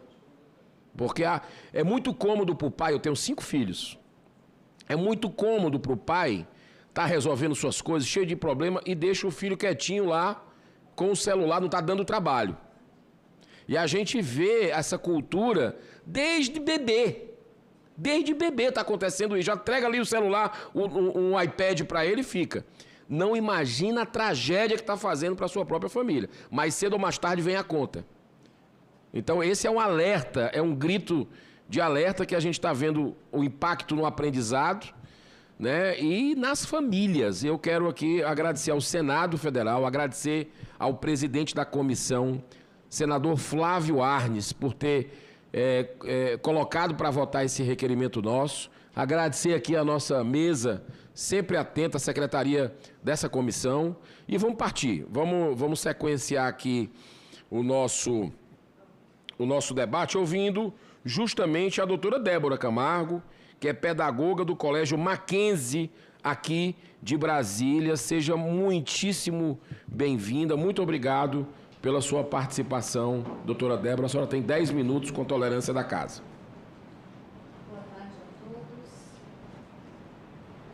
Boa tarde a todos. Eu agradeço o convite. É um prazer poder participar desse debate, ouvir tantas pessoas, né, influentes, conhecedores também, e que sempre agregam mais conhecimento. Mas confesso que é um desafio, né, falar sobre o tema. Eu precisei revisitar alguns conceitos para poder tornar mais clara a minha linha de pensamento e defesa, né?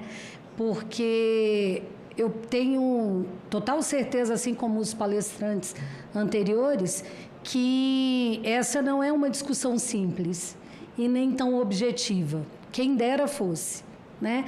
Ao contrário, é muito complexo, envolve a participação de diversos atores, né? E tenho eu uma opinião particular, muito particular, sem me atrever a operar em outras áreas. Minha área é educação, mas eu penso que hoje a gente já vive um caso de saúde pública, né? Não é apenas um caso de educação. Apenas não no sentido reducionista, porque se fosse também teria já uma grande relevância. Mas é, de fato, um caso que precisa mobilizar, no meu ponto de vista, a sociedade civil, né?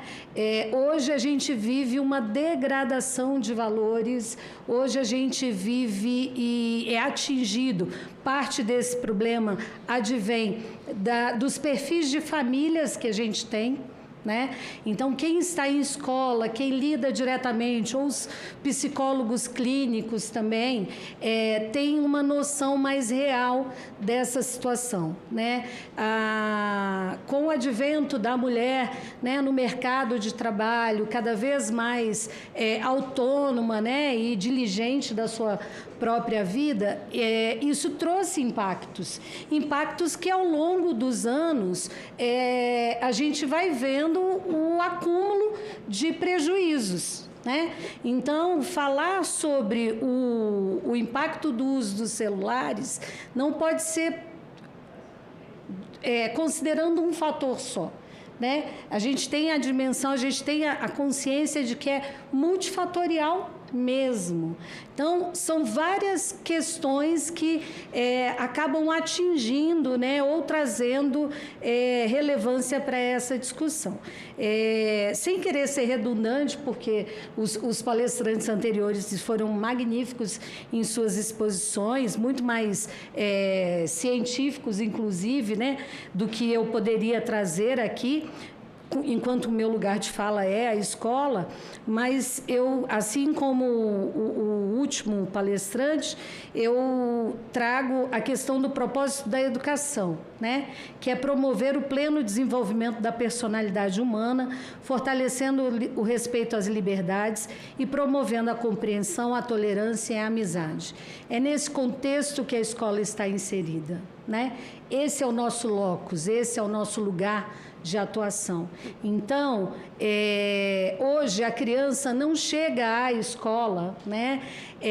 Ela já chega com muitas interferências, ela já chega sem uma série de habilidades já desenvolvidas ou em desenvolvimento para interagir, né? Porque a escola é espaço de interação, a escola é espaço de construção coletiva, né? Para que a gente promova, né, aquilo que é o pleno, que é o que os direitos humanos, né, a Declaração Universal dos Direitos Humanos prega, né, o pleno desenvolvimento humano. A gente precisa garantir que essa criança tenha espaço, tempo e qualidade de interações, porque sim, isso vai promover aprendizagens cognitivas, aprendizagens reais, as aprendizagens experienciais, aprendizagens emocionais, né, para que ela possa se desenvolver plenamente. Os sistemas educacionais, no meu ponto de vista, também precisam estar melhor preparados para ensinar sobre e por meio das tecnologias educacionais. Então, é um outro elemento que a gente precisa trazer para a discussão. Não basta pensar a escola, né, como um lugar de promoção, né, dessa aprendizagem midiática, dessa aprendizagem, esqueci o termo, dessa aprendizagem midiática, se a gente também não tiver e não fomentar a formação dos nossos professores. Se a gente não tiver também como oferecer a eles espaço para essas aprendizagens. Diferentemente dessas últimas gerações, né, aqueles que têm 30 anos ou mais não são os nativos digitais. Então, eles precisaram se adequar, né, a esse universo das tecnologias para interagir, continuar interagindo no mundo.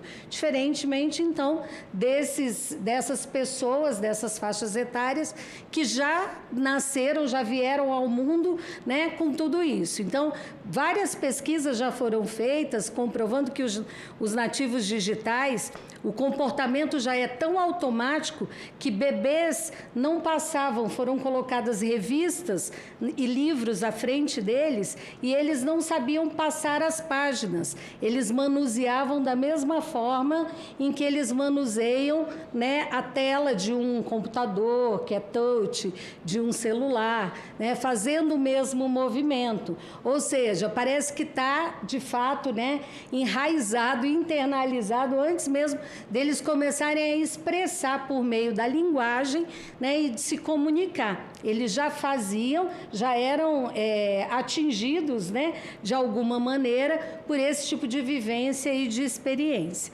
Então, tudo isso nos faz refletir, né, sobre o quanto o impacto do uso dos dispositivos eletrônicos diminui a capacidade de interação, a capacidade de vivências, de resolução de problemas, de sociabilidade das crianças e dos jovens. E isso está ficando cada vez mais evidente para nós, não só nós, professores, né, que estamos dentro das escolas, mas as famílias. O senhor exemplificou há pouco a observação em um lugar público, em um restaurante. É muito comum, quando a gente sai à rua, né, a gente perceber que, às vezes, as famílias estão até juntas, né, todos os familiares, todo o núcleo familiar ali, porém não há nenhuma construção, nenhuma mediação, nenhuma interação entre eles, né?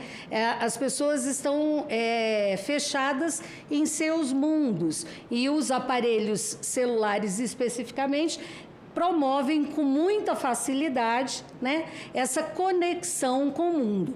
Hoje, há 15, 20 anos atrás, a gente precisava de um computador para estabelecer uma comunicação mais ampla. E não era confortável levar um computador para todos os lugares, né? Hoje a gente tem na palma da mão, né, um equipamento que não tem não traz muito ônus, nenhum peso, nenhum volume, e que a gente pode se conectar com o mundo inteiro, né? Achando também que está fazendo uma conexão ali real, né? Uma conexão presencial. A gente pode estar rodeado de pessoas, quando na verdade...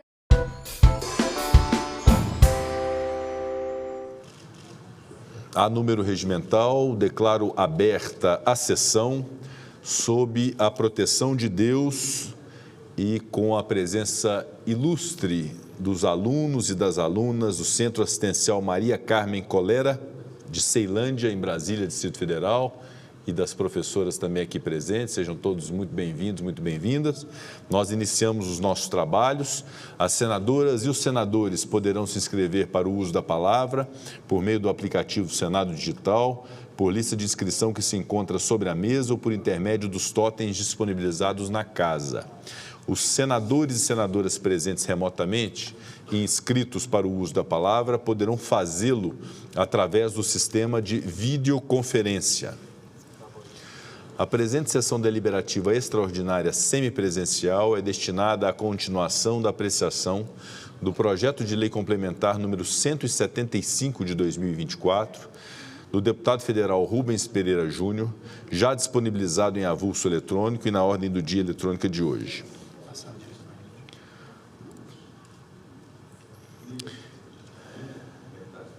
Desde já, esta presidência encerra o período de expediente e declara aberta a ordem do dia.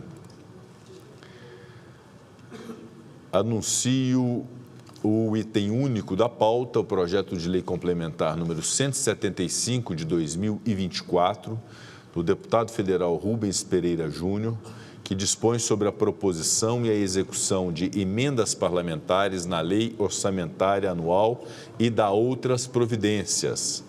Perante a mesa foram apresentadas as emendas números 1 a 44, 46 e 47. As emendas números 21 e 29 foram retiradas pelos autores.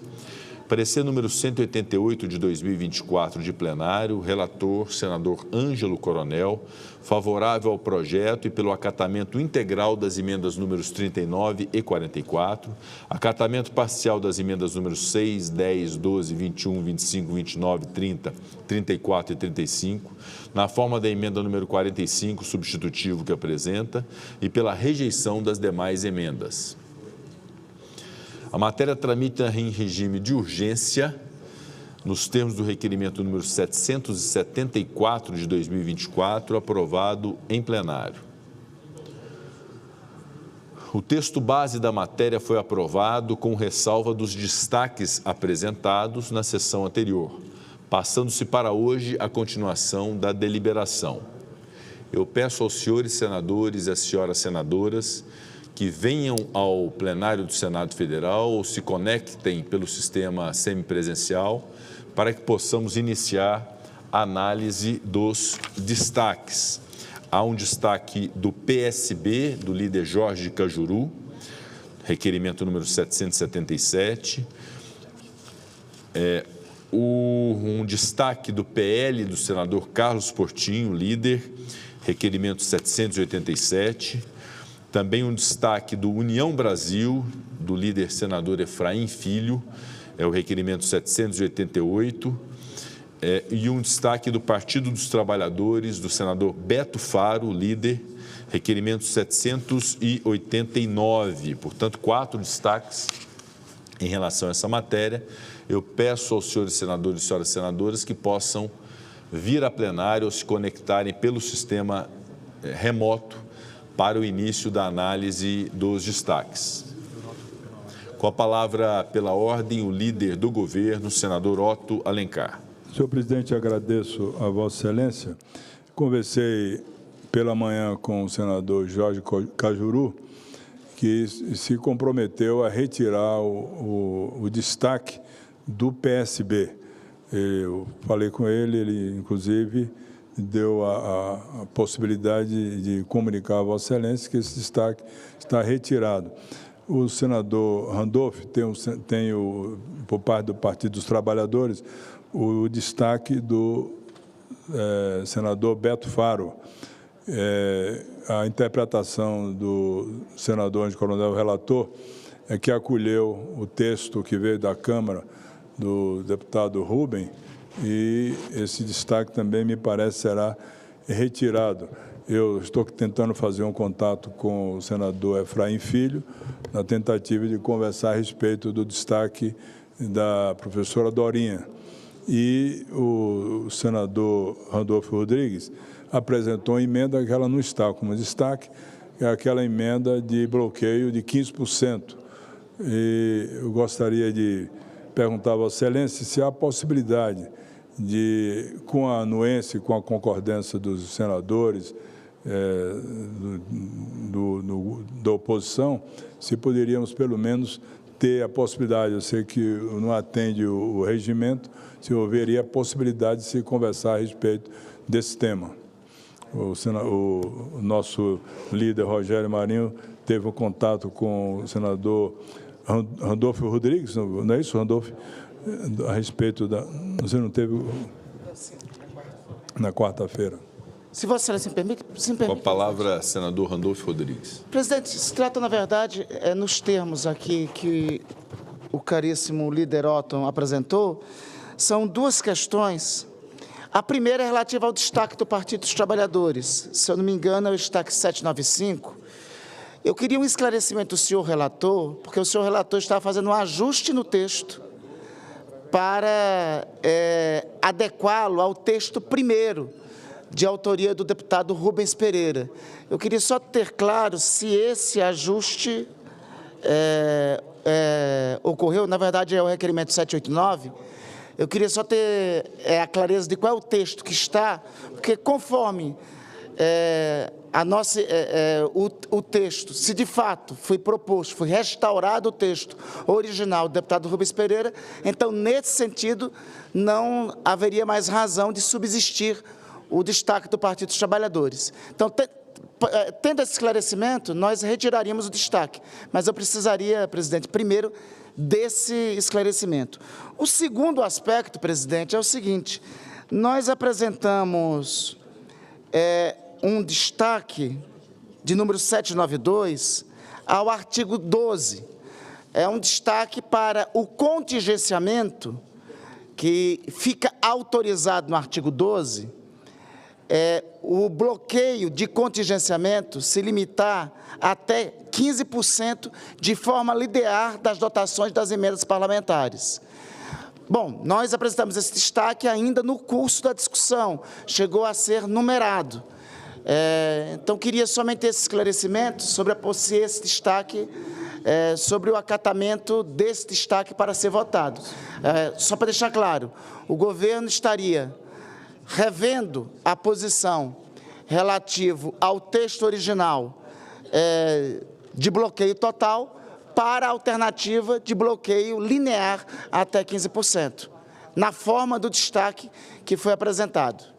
Senador Randolfo, esse requerimento 792, a princípio, foi dado como intempestivo, considerando que sua chegada à mesa se deu após o fim da discussão. Mas eu já pedi à Secretaria-Geral da Mesa para confirmar, inclusive, a ordem cronológica desses acontecimentos, para dar uma informação precisa e uma decisão da presidência em relação a esse requerimento. Quanto à sua primeira ponderação, eu vou, daqui em instantes, passar a palavra ao relator, o senador Ângelo Coronel, sobre cada um desses destaques, para que possa o relator se manifestar e os seus respectivos autores, então, terem ciência do posicionamento do relator e para que possamos dar prosseguimento à sessão. Com a devida máxima venha ao melhor secretário-geral do mundo, que é o querido Saboia, e é difícil divergir dele e de Vossa Excelência, mas é porque no nosso registro estaria que ainda ter sido a tempo. Então, se essa controvérsia nós pudermos a miúde resolvê-la, para inclusive poder confrontar uma posição que é a posição, pelo menos na base de apoio do governo, já pacificada. Perfeito, senador Randolfo. Eu solicito à Secretaria-Geral da Mesa que faça a informação precisa em relação ao momento da apresentação do destaque do Partido dos Trabalhadores. Com a palavra, o líder da oposição, senador Rogério Marinho. Bom, senhor presidente, só para que a própria mesa tenha, com certeza, vai reiterar o posicionamento que nós todos temos aqui, nós nos preparamos para esse debate hoje. Estou aqui em Brasília em atenção à importância desse tema, apesar de ser uma sessão semipresencial. E, efetivamente, esse destaque não ingressou no período das discussões, só se ocorreu após. Nós tivemos o cuidado, inclusive, de nos prepararmos para esse debate aqui. E essa emenda, ela não existe, né? Então, eu gostaria que nós tivéssemos aí a possibilidade de fazer o debate de mérito, de acordo com o próprio regimento, das emendas que foram destacadas, né, para que nós possamos encerrar a votação desse PLP. Meu gabinete, a exemplo de Vossa Excelência e de vários senadores aqui, está atulhado de prefeitos, né, de entidades não governamentais, todas preocupadas com o fato de que o orçamento está sobrestado, né? Então, é importante que nós possamos votar esse projeto tão importante que vai permitir, espero eu, a volta da execução orçamentária. Senador Randolph Rodrigues, em relação ao requerimento 792, de autoria de Vossa Excelência, de destaque, a informação da Secretaria-Geral da Mesa que a discussão da matéria se encerrou às 20h26 de quarta-feira e o destaque foi apresentado às 20h30, de modo que, em razão da intempestividade, a presidência o indefere, ele não será apreciado. Portanto, permanecem os destaques do PSB, do PL, do União Brasil e do PT, o requerimento 789. Líder Otto Alencar. Senhor presidente, o do PT, o destaque foi retirado. Como eu falei a Vossa Excelência, o senador Anjo Não, é um outro requerimento, 792, que não estava considerado aqui. Não. Esse é o dos 15%. Ah, dos 15%. Esse é um outro requerimento. O Beto Faro está excluído. O do senador Beto Faro está remanescente. Ele ainda não foi retirado. É porque precisa de um esclarecimento, a gente precisa ouvir o relator sobre o texto final agora, o texto que está contemplado, o parágrafo 1º, que eu acredito que está, mas só para nós podermos ouvir o relator. O relator acolheu lá um texto do deputado Rubem que coincide com esse do senador Beto Faro, então poderíamos ouvir o relator do senador Ângelo Coronel para que ele possa esclarecer esse assunto. Antes de passar a palavra ao relator, eu dou a palavra ao senador Espiridião Amin pela ordem, pelo sistema remoto. Exatamente, presidente. Que eu gostaria de até obter um esclarecimento. Muito boa tarde a todos. Esta tentativa do senador Randolph Rodrigues era de restabelecer a palavra bloqueio, se eu ouvi bem.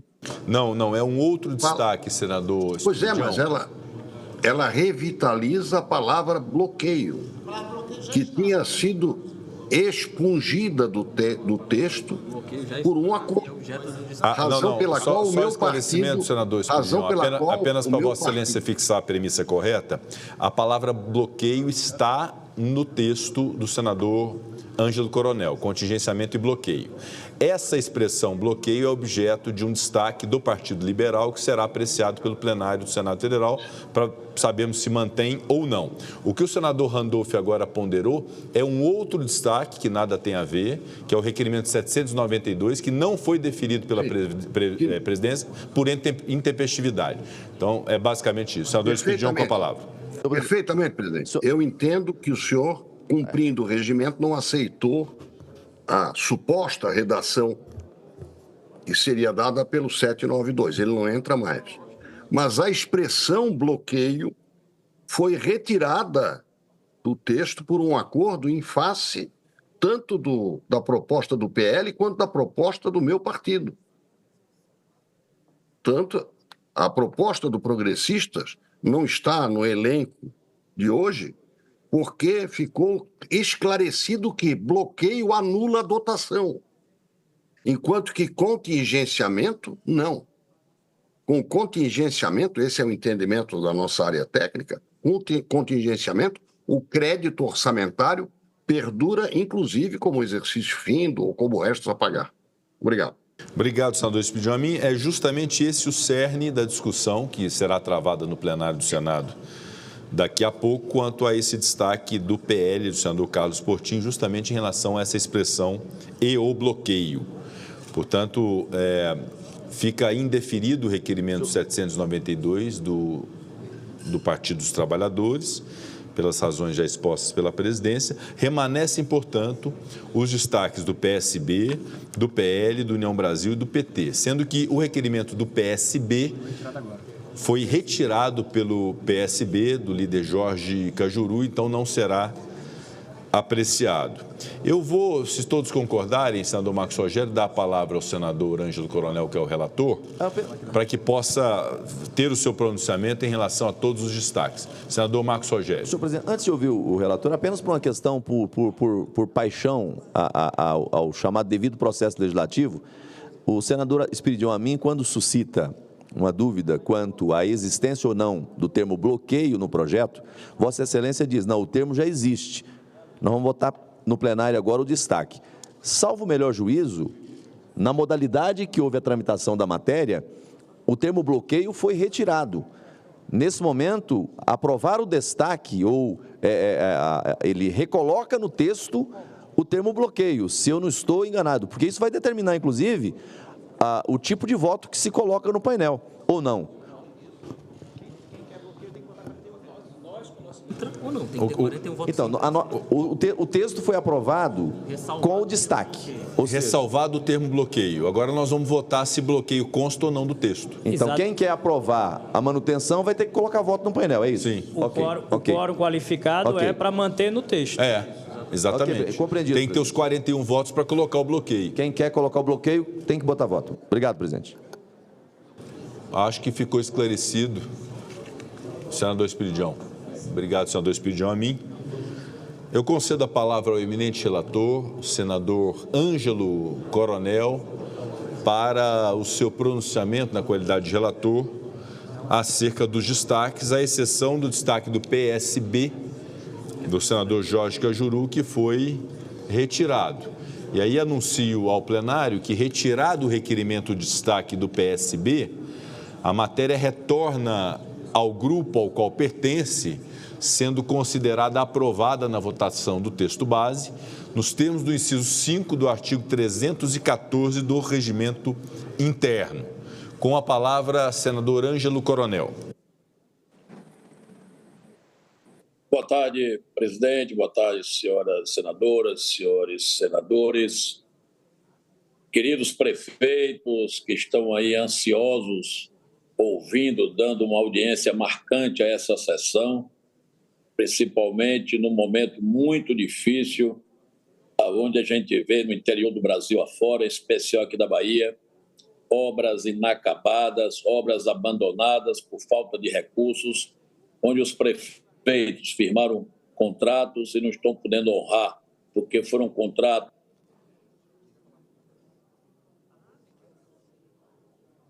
agora. Esperamos que hoje, presidente Rodrigo, que o Senado dê por fim essa demanda e que retorne à Câmara para que se restabeleça esse fluxo normal de emendas e que o Poder Executivo haja também com celeridade como o Congresso está agindo, e se tiver também alguma acordo com o Supremo Tribunal Federal, que também seja célere, porque está um verdadeiro caos no interior do Brasil, em especial aqui da Bahia. Então, senhor presidente, nobres colegas, em respeito ao acordo institucional, vou falar aqui, presidente, do veto do destaque do senador Beto Faro, que é o destaque 789, onde tem um novo texto.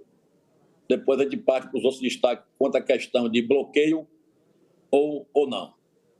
Então, respeito ao acordo institucional celebrado entre os poderes legislativo e executivo, apresentamos um novo texto do artigo 11, conforme acordado e apresentado originalmente no projeto do deputado Rubens Pereira Júnior.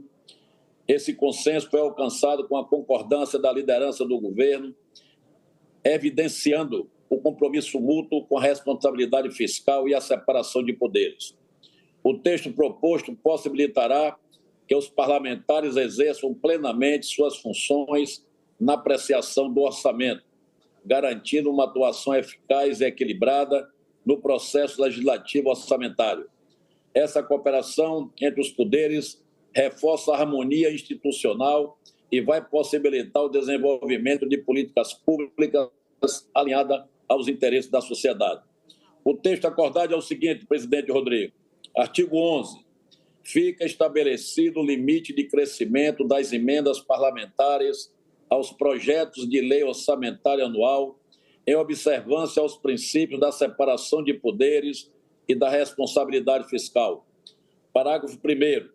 O limite de que trata o caput compreende todas as emendas parlamentares nos projetos de lei orçamentária anual em despesas primárias, ressalvadas aquelas previstas na linha A, inciso 3, parágrafo 3º do artigo 166 da Constituição Federal e do disposto no parágrafo 5º. Parágrafo 2º, presidente. Para efeito do limite de que trata o caput, as emendas parlamentares em despesas discricionárias serão discriminadas na lei orçamentária anual com identificadores próprios, nos termos da Lei de Diretrizes Orçamentárias, sendo vedada a realização de emendas em despesas discricionárias do Poder Executivo, ressalvadas aquelas previstas na linha A, inciso 3º, parágrafo 3º do artigo 166 da Constituição Federal e do disposto no parágrafo 5º. Parágrafo 3º, presidente. Para exercício 2025, o limite fixado no montante dos limites previstos nos parágrafos 9º e 12 do artigo 166 da Constituição Federal, adicionado do valor de 11 bilhões e 500 milhões de reais para as emendas não impositivas. Parágrafo 4º. A partir do exercício 2026, os limites corresponderão, primeiro, ao limite do exercício imediatamente anterior para as despesas de que trata os parágrafos 9º e 12 do artigo 166 da Constituição Federal, atualizado pela correção do limite de despesas primárias de que trata o artigo 4º da Lei Complementar número 200, de 30 de agosto de 2023, e, segundo, ao limite do exercício imediatamente anterior para emendas não impositivas, atualizado pela variação acumulada do INPCA, Índice Nacional de Preço ao Consumidor, publicado pela Fundação Instituto Brasileiro de Geografia e Estatística, IBGE, considerados os valores apurados no período de 12 meses, encerrado em junho do exercício anterior ao que se refere à Lei Orçamentária Anual. Parágrafo 5º.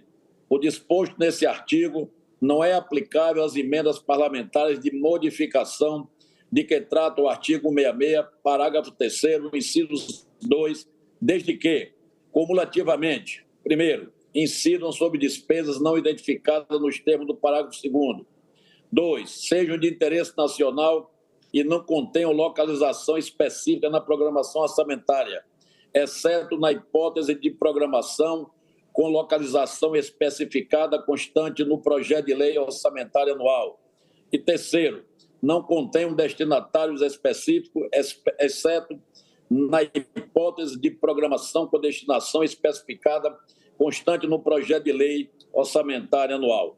Eu ratifico, senhor presidente, senhores senadores e senadoras, que esse texto foi o texto do projeto original, fruto de um acordo dos três poderes, do Legislativo, com a presença do senador Rodrigo Pacheco, com a presença do presidente da Câmara, Arthur Lira, com a presença de representantes da Casa Civil e vários representantes do Supremo Tribunal Federal. Eu fiz o restabelecimento do texto original, que foi excluído do projeto aprovado pela Câmara, pelo relator a Câmara Elmar Nascimento. Fizemos o restabelecimento para que a gente possa, com isso, chegar a esse acordo para dar celeridade na liberação das emendas que estão presas.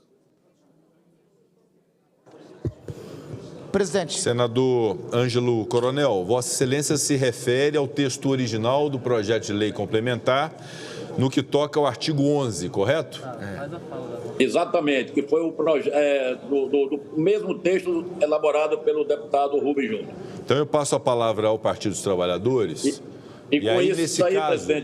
presidente Rodrigo, com esse texto aí, o Partido dos Trabalhadores ficaram de retirar o destaque do senador Beto Faro, que tem o número 789. Perfeitamente. Então, nessa hipótese, havendo a retirada do destaque, passaria a palavra ao senador Randolfo Rodrigues pelo Partido dos Trabalhadores, nós teríamos que votar a subemenda apresentada por Vossa Excelência, que restabelece o texto original. Por isso, a necessidade, não votaremos o destaque, ele será retirado, mas votaremos a subemenda do eminente relator, senador Ângelo Coronel. Com a palavra, o Partido dos Trabalhadores, senador Randolfo Rodrigues. Presidente, nos termos do esclarecimento do senhor relator, nós retiramos o destaque de número 789. Obrigado. Fica retirado o destaque 789 do Partido dos Trabalhadores. Eu peço que a subemenda seja encaminhada pela assessoria do senador Ângelo Coronel para o conhecimento dos eminentes senadores e senadoras, não obstante, senador Eduardo Braga, pelo que informado pelo relator, seja o texto original do projeto de lei complementar, que já é do conhecimento de todos. O texto original encaminhado à Câmara. O texto original encaminhado à Câmara, né? Então, o texto original do PL.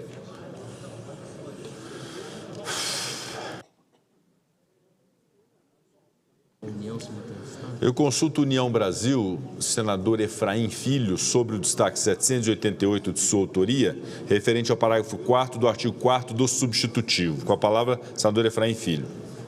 Senhor presidente, o discurso ele é uma sugestão da senadora professora Dorinha, que logicamente tem, né, uma defesa muito forte da temática da educação. E nós já temos nas emendas individuais e nas emendas de bancada a obrigação de 50% ser destinada à saúde.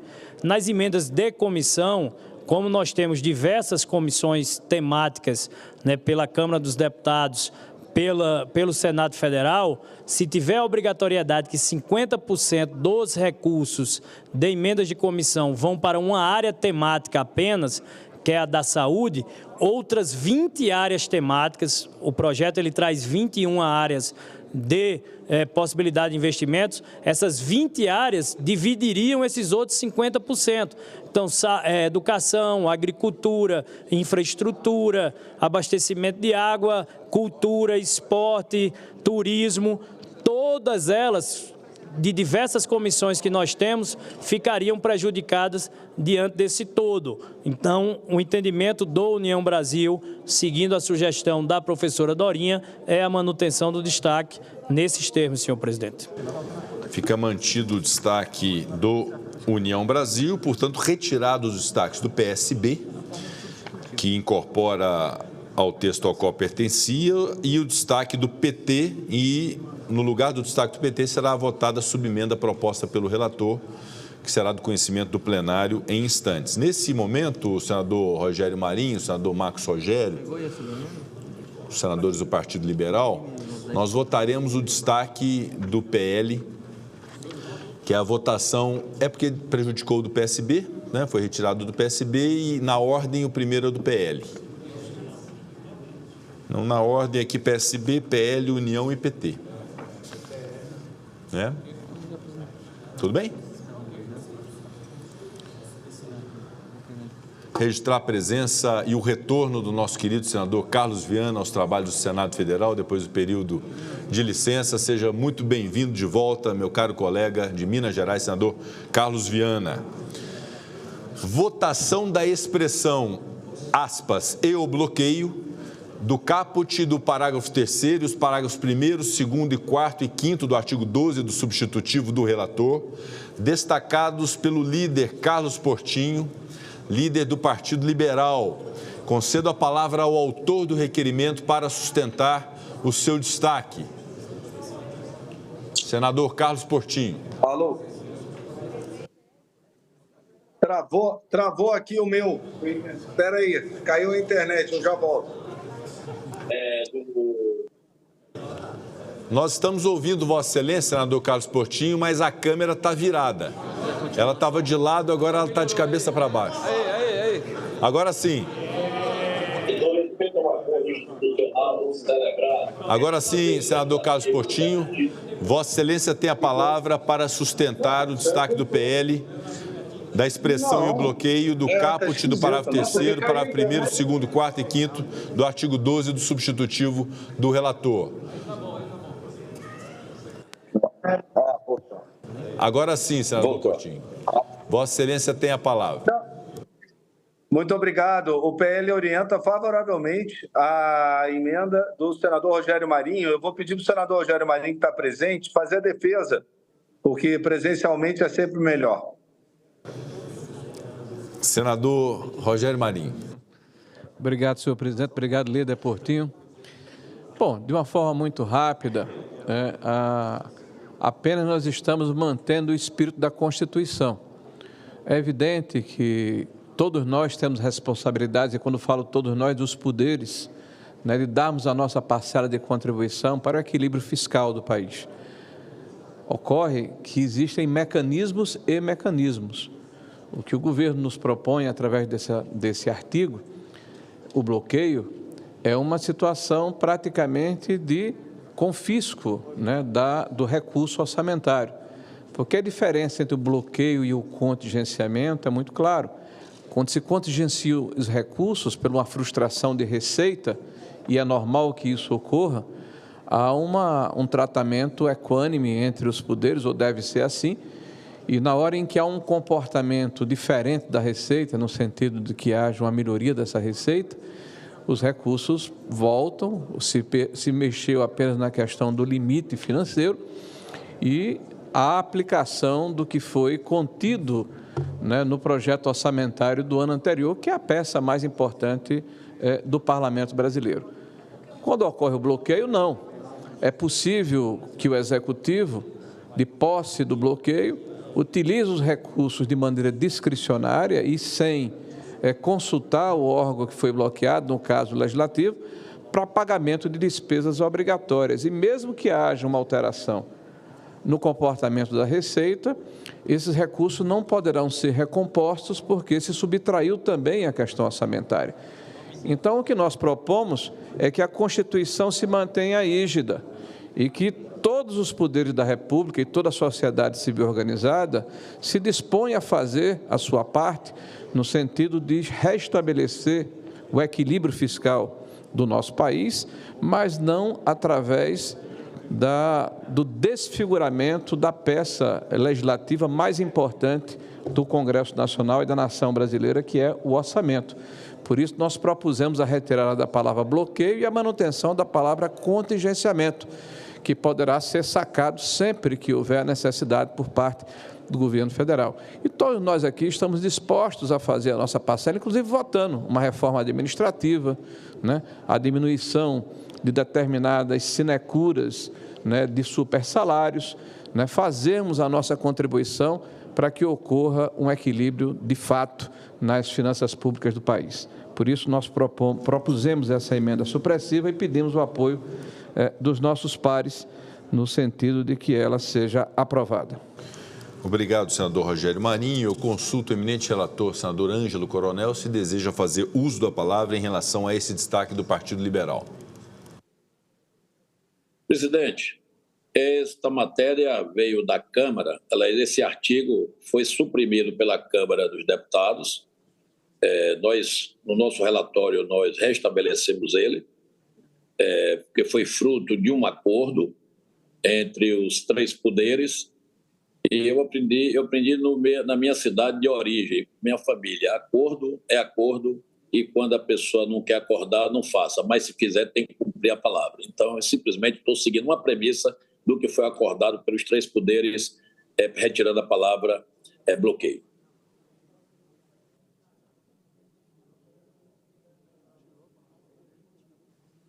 Obrigado, senador Ângelo Coronel. Eu determino à Secretaria-Geral da Mesa que abra o painel para o início da deliberação.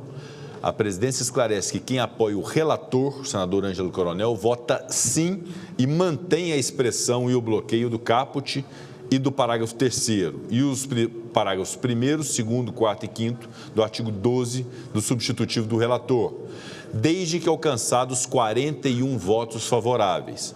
Quem apoia a liderança do PL, a sustentação do senador Rogério Marinho, do senador Carlos Portinho, vota não e rejeita os dispositivos destacados. Portanto, o voto sim acompanha o relator, o voto não acompanha o destaque do Partido Liberal. Com esse esclarecimento, a votação está aberta. Para orientação, concedo a palavra aos líderes por 1 minuto. Como orienta o PSD, líder Omar Aziz. Como orienta o PL, líder Carlos Portinho. Ele orienta com o senador Rogério Marinho, pelo destaque, o voto é não. Como orienta o MDB? Como orienta o Partido dos Trabalhadores, líder Randolph? Presidente, só para um esclarecimento para os colegas que estão a iniciar a votação. O artigo 12 diz ipsiliter o seguinte: fica autorizado o contingenciamento e o bloqueio de dotação de emendas parlamentares até a mesma proporção aplicada às demais despesas discricionárias. Ora, presidente, não há possibilidade alguma, com a vigência desse dispositivo, de ter exclusão ou discriminação entre as emendas parlamentares. O que se objetiva com esse dispositivo é que o mesmo percentual de contingenciamento e bloqueio que tem todas as despesas discricionárias da União também possam restar para as emendas parlamentares. Ou seja, a não aprovação significa que as emendas parlamentares ficam num patamar que não serão, das quais não será possível o contingenciamento e o bloqueio, e as despesas discricionárias da União, todas demais, será possível o contingenciamento e o bloqueio. Por isso, o Partido dos Trabalhadores orienta o voto sim. Como orienta o Podemos, líder Rodrigo Cunha? Como orienta o União, líder Efraim Filho? Senhor presidente, esse tema é muito mais do que uma mudança na letra fria da lei.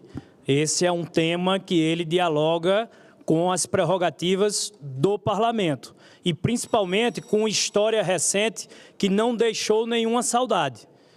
O Congresso Nacional ele conquistou a sua autonomia e a sua independência com o orçamento impositivo, para que não volte a acontecer aquilo que nenhum de nós deseja. O balcão de negócios, o toma lá da cá, a aprovação de projetos baseados na liberação de orçamento. E isso, o bloqueio, permite que você possa ter um bloqueio de emendas parlamentares diferente do contingenciamento. O contingenciamento ele é linear, ele atinge a todos. Se tem que reduzir despesas, vamos reduzir a despesa de todos os poderes, de todas as atividades discricionárias e obrigatórias. O bloqueio, ele permite esse tratamento diferenciado. É por esse motivo que a União Brasil orienta o voto não, para que a gente não retorne a esse tempo em que o deixe de ser uma realidade que foi boa, acima de ser boa para o Congresso, acima de ser boa para o governo, ela é boa para a nação brasileira e é nesse sentido que a União Brasil orienta o voto não, presidente. Como orienta o Progressistas? Presidente, olá, tudo bem? De volta.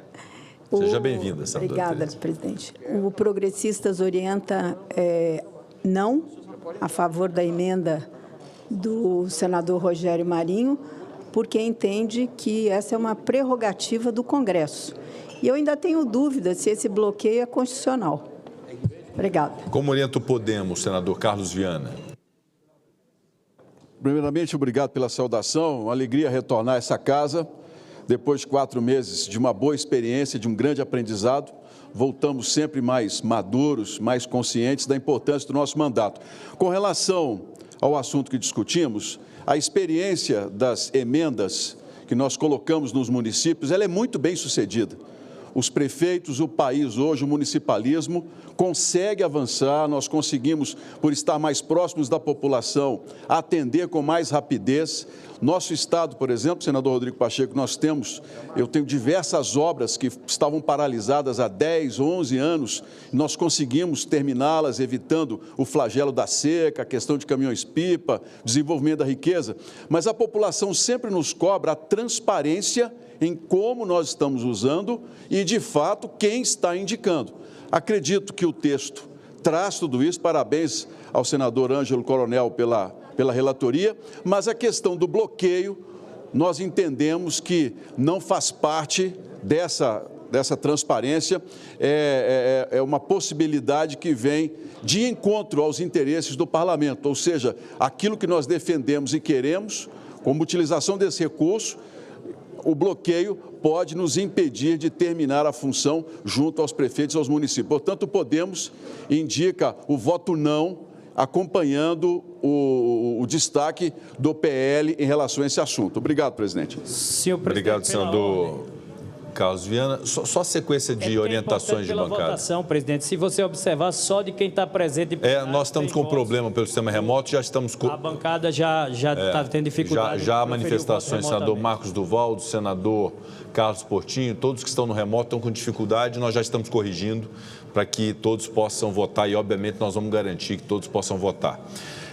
Como orienta o PSB? Como orienta o Republicanos? Senador Hamilton Mourão. Presidente, o Republicanos orienta o voto não pela manutenção das prerrogativas do Parlamento. Estamos aí com o destaque do nosso senador Rogério Marinho. Como orienta o PDT? Como orienta o Partido Novo, senador Eduardo Girão? Presidente Rodrigo Pacheco, já que nós continuaremos com esse instrumento, que no meu modo de entender é um desvio de função do parlamento, mas as emendas parlamentares, que tem que ser de forma pelo menos republicana, tem que ser de forma isonômica. Se o governo está querendo bloquear para ter o superávit, para ter o dinheiro em caixa, que ele faça o trabalho, o dever de casa dele, cortando as despesas. Você viu aí agora 33 milhões gastos agora no Janja Palusa. 33 milhões.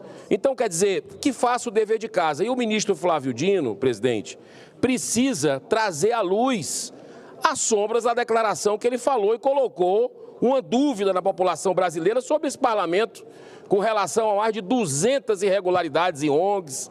Tem que falar o nome de ONGs, nome de parlamentares, para que a população saiba realmente, tenha coerência do que é que está acontecendo de falta de transparência no nosso país. O Novo orienta não a esse bloqueio que vai beneficiar um lado político da história. Muito obrigado. Como orienta o PSDB? Como orienta a maioria? Como orienta a minoria? Governo? Senador Otto Alencar.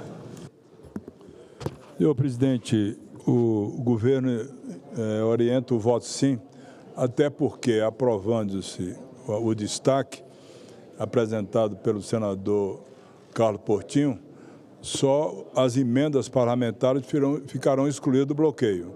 As outras esferas do governo, executivo e judiciário, estarão submetidas ao bloqueio. Portanto, o governo orienta o voto sim. Como orienta a oposição? Como orienta a bancada feminina do Senado? Como orienta a oposição, senador Rogério Marinho? O voto, senhor presidente, nós orientamos o voto não, inclusive deixando claro, como eu falei na defesa inicial, de que o contingenciamento já permite que o governo, na hora em que tiver uma frustração de receita, faça a sua parte, ou de maneira linear, ou da forma que ele achar conveniente, que esperamos que seja linear. Não é necessário o bloqueio. O bloqueio é uma violência, é uma captura, né? É uma ação que, inclusive, é inconstitucional. Essa foi uma conquista do Congresso Nacional e da sociedade brasileira para impedir, como lembrou com muita propriedade o senador Efraim, o balcão de negócios, quando os parlamentares votavam de acordo com a conveniência do governo e a liberação dos recursos tinha essa lógica. Então, a independência do parlamento é uma conquista importante da sociedade e deve ser mantida. Voto não. Estamos em processo de votação nominal. Solicito aos senhores senadores e senhoras senadoras que possam votar. Senador Lucas Barreto, senador Eduardo Braga, senador Plínio Valério, senador Omar Aziz, senador Jacques Wagner, senador Everton, senadora Ana Paula Lobato, senadora Margarete Busetti, senador Wellington Fagundes, senadora Zenaide Maia, senador Giordano, senadora Mara Gabrilli. Se permite o senador Efraim. Senhor presidente, para reforçar a nossa posição até dentro de um tema que foi trazido aqui pelo senador Ângelo Coronel, a respeito da construção, né, comum entre os três poderes. Na nossa percepção, esse tema ele não dialoga com as principais demandas que foram trazidas pelo Supremo Tribunal Federal, e de forma justa, os temas da rastreabilidade e da transparência. Esse tema de bloqueio de orçamento, ele não dialoga com essas demandas que tem sido, né, o maior foco dos projetos que estão sendo discutidos tanto na Câmara dos Deputados quanto no Senado Federal.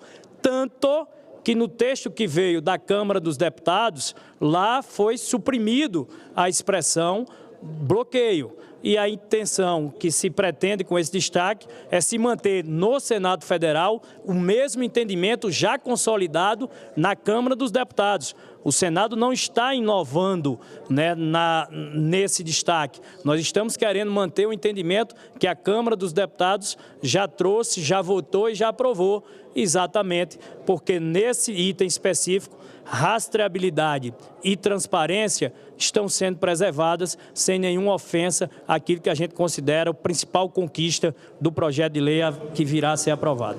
Estamos em processo de votação nominal. Solicito aos senhores senadores e senhoras senadoras que possam votar no plenário do Senado Federal ou pelo sistema remoto. Senador Sérgio Petecão, senador Rodrigo Cunha, senador Fernando Farias, senador Isalci Lucas, senador Magno Malta, senador Nelsinho Trade, senador Veneziano Vital do Rego, senador Confúcio Moura, senador Chico Rodrigues, senador Paulo Paim, senador Laércio Oliveira. Estamos em processo de votação nominal. Passamos à lista de oradores. O primeiro orador inscrito, senador Espiridião Amin.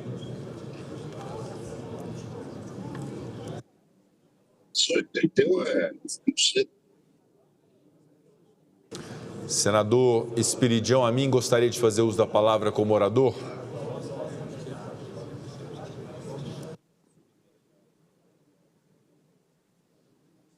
Próximo orador inscrito, senador Paulo Paim.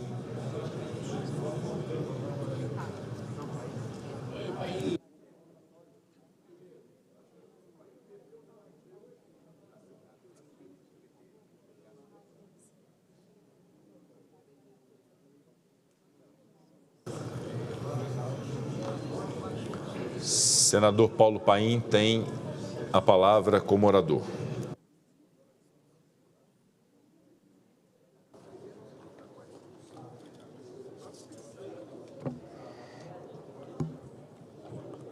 Senhor presidente Rodrigo Pacheco, falo hoje sobre um tema que repercutiu a nível, e está repercutindo a nível internacional. Hoje marca o início de um evento histórico para o Brasil e para o mundo. A cidade do Rio de Janeiro é o palco da maior reunião diplomática da nossa história, a cúpula de líderes do G20. Esse encontro reúne chefes de estados e de governo das maiores economias globais para traçar caminhos frente aos principais desafios da atualidade. Amanhã, ao final da cúpula, o Brasil passará simbolicamente a presidência rotativa do Fórum para a África do Sul, coroando assim um ano de intenso trabalho diplomático e reafirmado o protagonismo do nosso país na cena internacional. Desde dezembro de 2023, o Brasil assumiu a liderança rotativa do G20, conduzindo mais de 130 reuniões preparatórias em várias cidades brasileiras, demonstrando o compromisso com o diálogo, o entendimento e a construção de consensos. Sob a liderança do presidente Luiz Inácio Lula da Silva, a presidência brasileira priorizou 3 pilares fundamentais para o debate global: combate à fome e à pobreza, desenvolvimento sustentável e a urgente reforma da governança global. Dentre as principais entregas dessa presidência, destacamos a consolidação da Aliança Global contra a Fome e a Pobreza. Essa iniciativa já conta com a adesão de diversos países e organizações internacionais, estabelecendo as bases concretas para políticas públicas eficazes no enfrentamento da fome, um mal que ainda assola milhões de pessoas no mundo. Avançamos também em questões cruciais, como a agenda climática e a tributação internacional.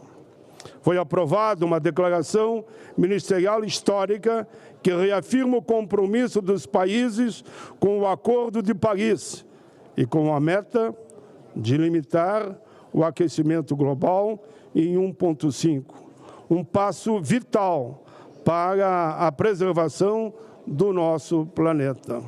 Além disso, a Declaração do Rio de Janeiro sobre cooperação tributária internacional representa um marco da luta por uma tributação mais justa, abrindo caminho, assim, para uma discussão global sobre a taxação de grandes fortunas e a diminuição das desigualdades econômicas.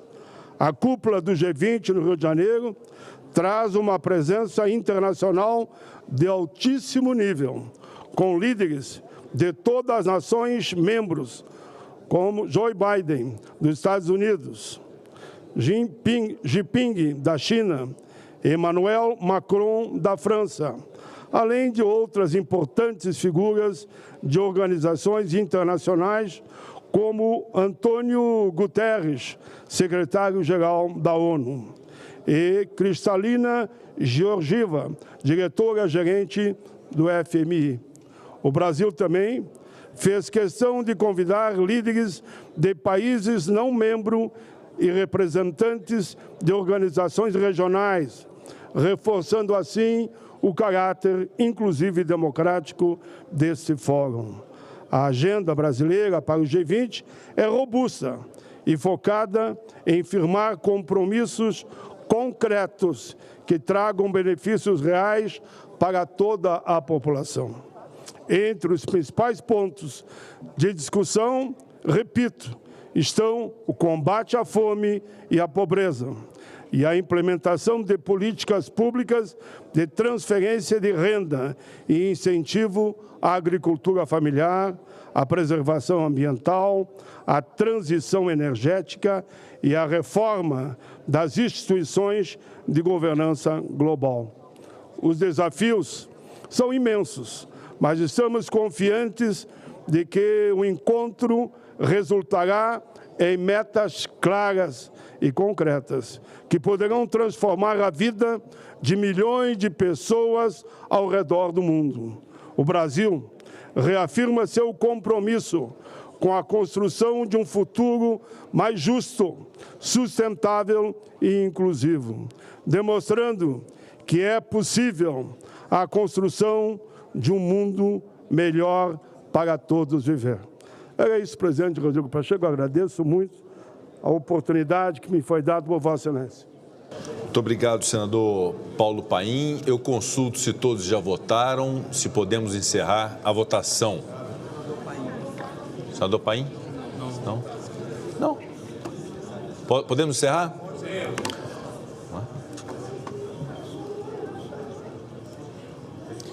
Encerrada a votação, determina a Secretaria-Geral da Mesa que mostre no painel o resultado.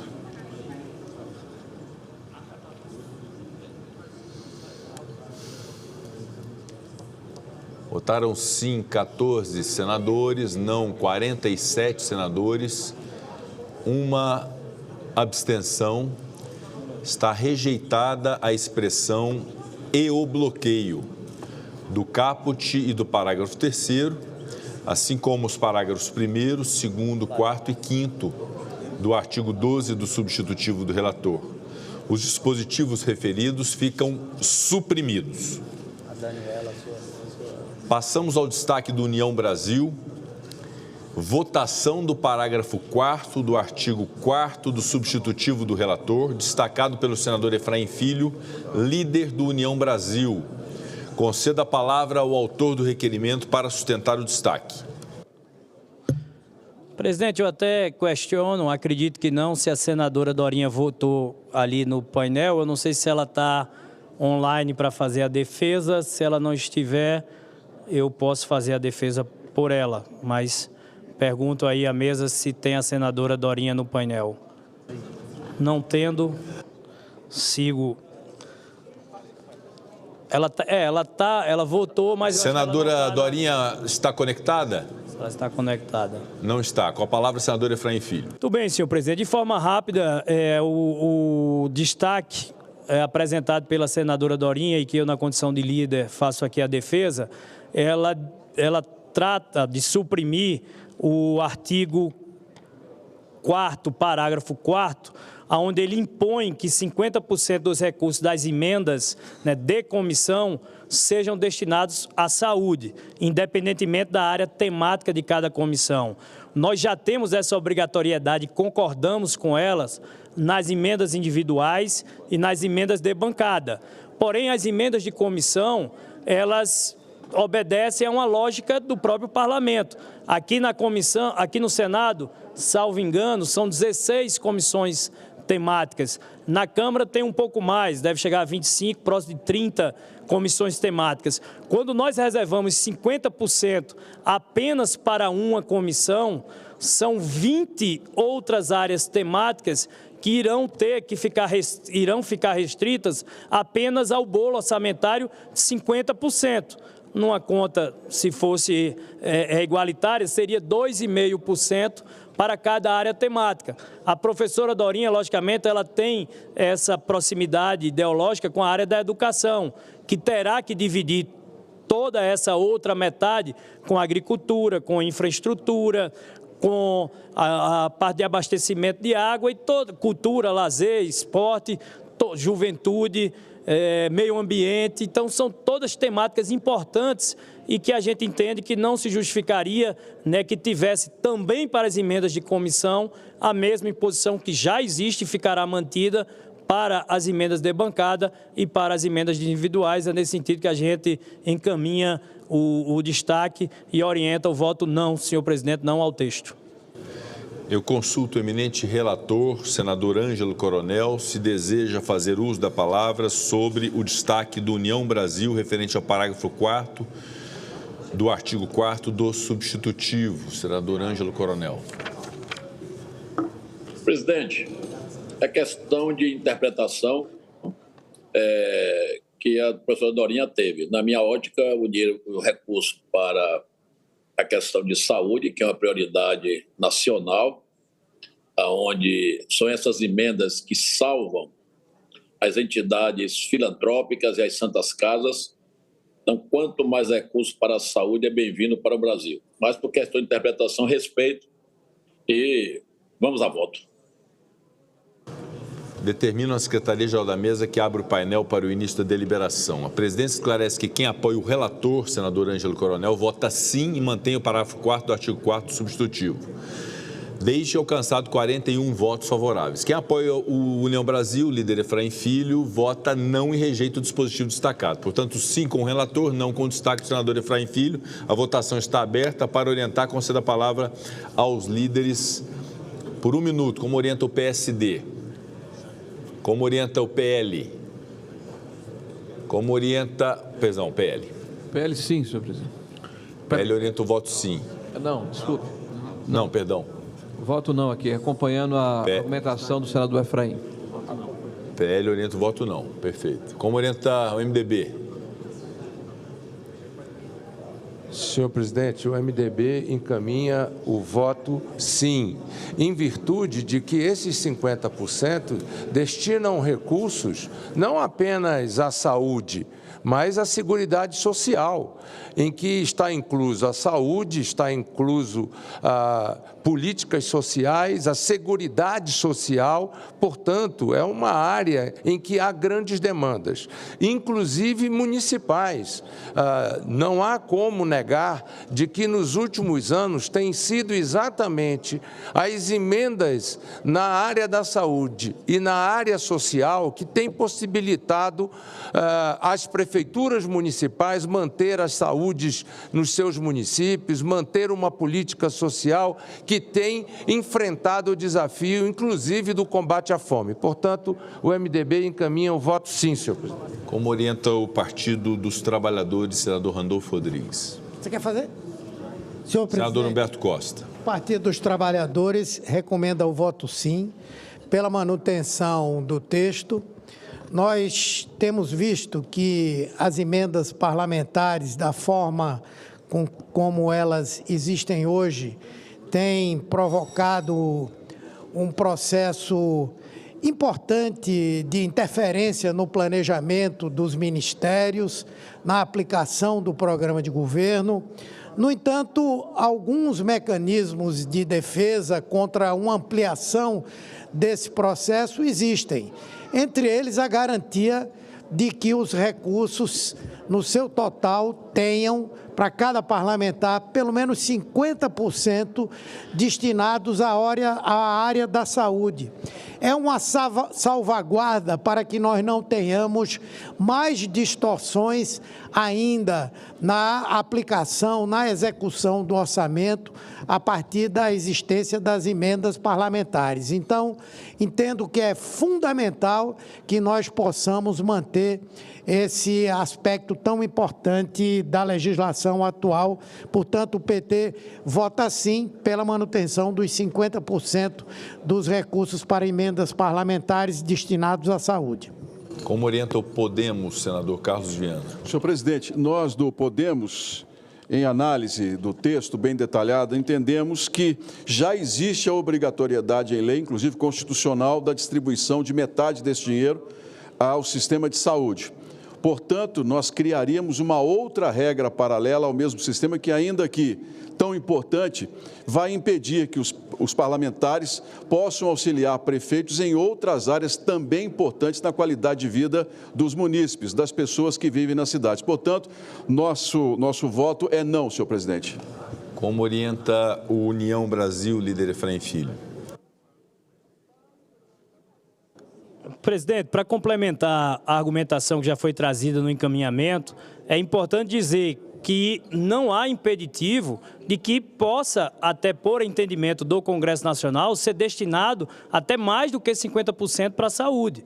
Em determinados momentos ou em determinadas situações, poderá sim a saúde ter a prioridade máxima, como aconteceu, por exemplo, em tempo de pandemia. Eu acredito que isso varia de tempo a tempo, de acordo com aquilo que é a finalística, né, dos trabalhos do Congresso Nacional. Lembrando que também esses recursos não vão apenas para prefeituras, eles podem atender também a governadores de estado e também podem atender à União Federal. Então, eu acredito que a gente deixar livre para que as comissões temáticas do Congresso Nacional definam as suas prioridades, nas quais, logicamente, também está inserida a saúde, mas sem imposição de percentual mínimo, é o melhor entendimento. Mais uma vez, não fere qualquer acordo, né, entre os poderes, porque não fere os princípios da rastreabilidade e tampouco da transparência, preservando, assim, o entendimento, né, para a aprovação do projeto. Encaminhamos o voto não, presidente. Como orienta o Progressistas, líder Tereza Cristina? O Progressistas orienta não, justamente pensando que nós já temos 50% obrigatório na saúde, mas nós acabamos prejudicando outras emendas setoriais. Então, o nosso encaminhamento é não. Como orienta o PSB? Como orienta o republicano, senador Hamilton Mourão? Republicanos orienta pelo voto não, presidente. Como orienta o PDT? Como orienta o Partido Novo? Líder Eduardo Girão. Presidente, o Partido Novo orienta o voto não, acompanhando o relator, acompanhando o senador Efraim Filho, pela defesa dele. Como orienta o PSDB? Maioria. Como orienta a minoria? Como orienta o governo, líder Otto Alencar? Senhor presidente, não porque sou da área de saúde, por muitos anos professor da Universidade Federal da Bahia e tendo trabalhado em vários hospitais públicos, e eles vivem hoje um drama muito grande por falta de recursos. Santa Casas, organizações sociais. Recentemente, o maior hospital público do meu estado, o Hospital Santo Antônio, das Obras Sociais da Irmã Dulce, eu socorri com essas emendas, a emenda que serviu para pagamento e funcionamento do hospital. Eu acho que retirar recursos da saúde nesse momento tão grave dessas unidades todas públicas e até Santa Casa de Misericórdia, organizações sociais, seria muito ruim. Até porque a educação tem recursos vinculados e acrescentados, inclusive, como agora o fez o presidente Lula no programa Pé de Meia. Portanto, fará falta sim, se for retirado da saúde, o percentual de 50%. O governo encaminha com toda a consciência que é fundamental preservar os recursos da saúde, o voto sim. Como orienta a oposição, líder Rogério Marinho? Senhor presidente, eu peço a atenção dos pares, porque à medida que nós fomos ouvindo aqui as argumentações que foram proferidas pelos representantes dos partidos representados nessa casa, né, eu acredito que houve alguma desinformação, não proposital.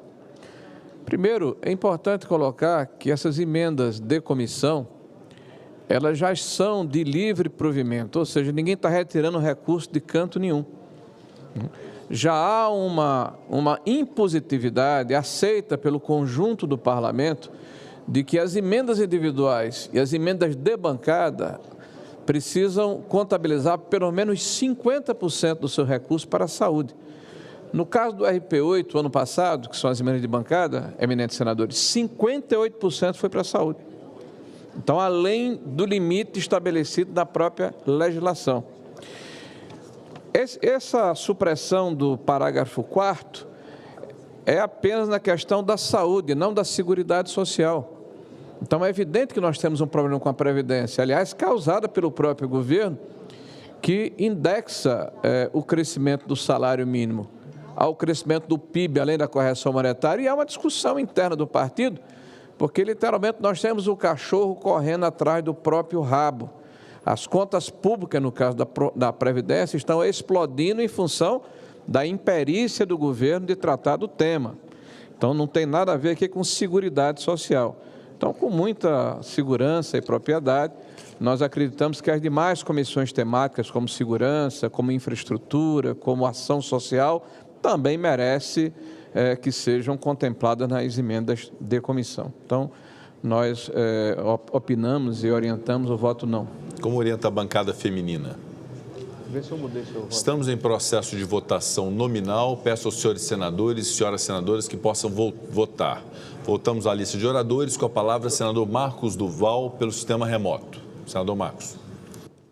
Presidente, boa tarde a todos os amigos, colegas senadores e senadoras. Presidente, eu venho já questionando a questão da queda das liminares, o requerimento feito pelo senador Rodrigo Cunha, presidente do Poder no Senado, com 42 assinaturas de senadores, quer dizer, apoiando a luta em favor da nossa Constituição.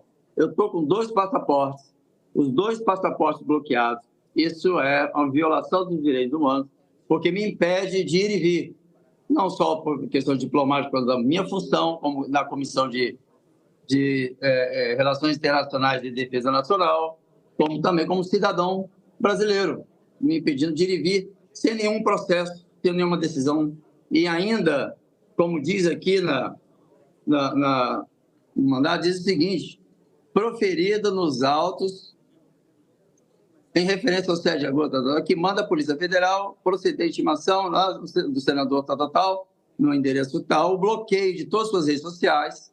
Eu, até agora, eu perguntei onde está escrito questão de censura, aqui na nossa Constituição, enfim, e todas as outras. O que mais chama atenção é, caso eu não entregue o passaporte e as redes sociais não fossem tiradas do ar, a minha imediata decretação de prisão preventiva. Ou seja, um ministro da Suprema Corte coloca isso, e embaixo eu coloquei, enfim, não dá para tirar o fundo embaçado, mas eu coloquei aqui exatamente o que ficou faltando. O mandato não foi acompanhado de uma decisão judicial. O Senado Federal nem foi comunicado, tanto é que eu perguntei para Vossa Excelência não sabia disso.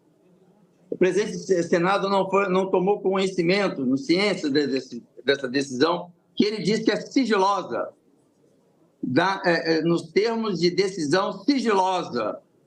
Então, presidente, eu peço aqui, não em nome do senador Marcos Duval, mas em nome de todos os senadores, em nome do juramento que nós fizemos em defender a Constituição. É claro, é notório, uma grave violação ao artigo 53, 220 e outros mais, mas eu tenho um encontro que eu tenho anualmente com os senadores que ligados à área de não só de relações internacionais, mas também de inteligência.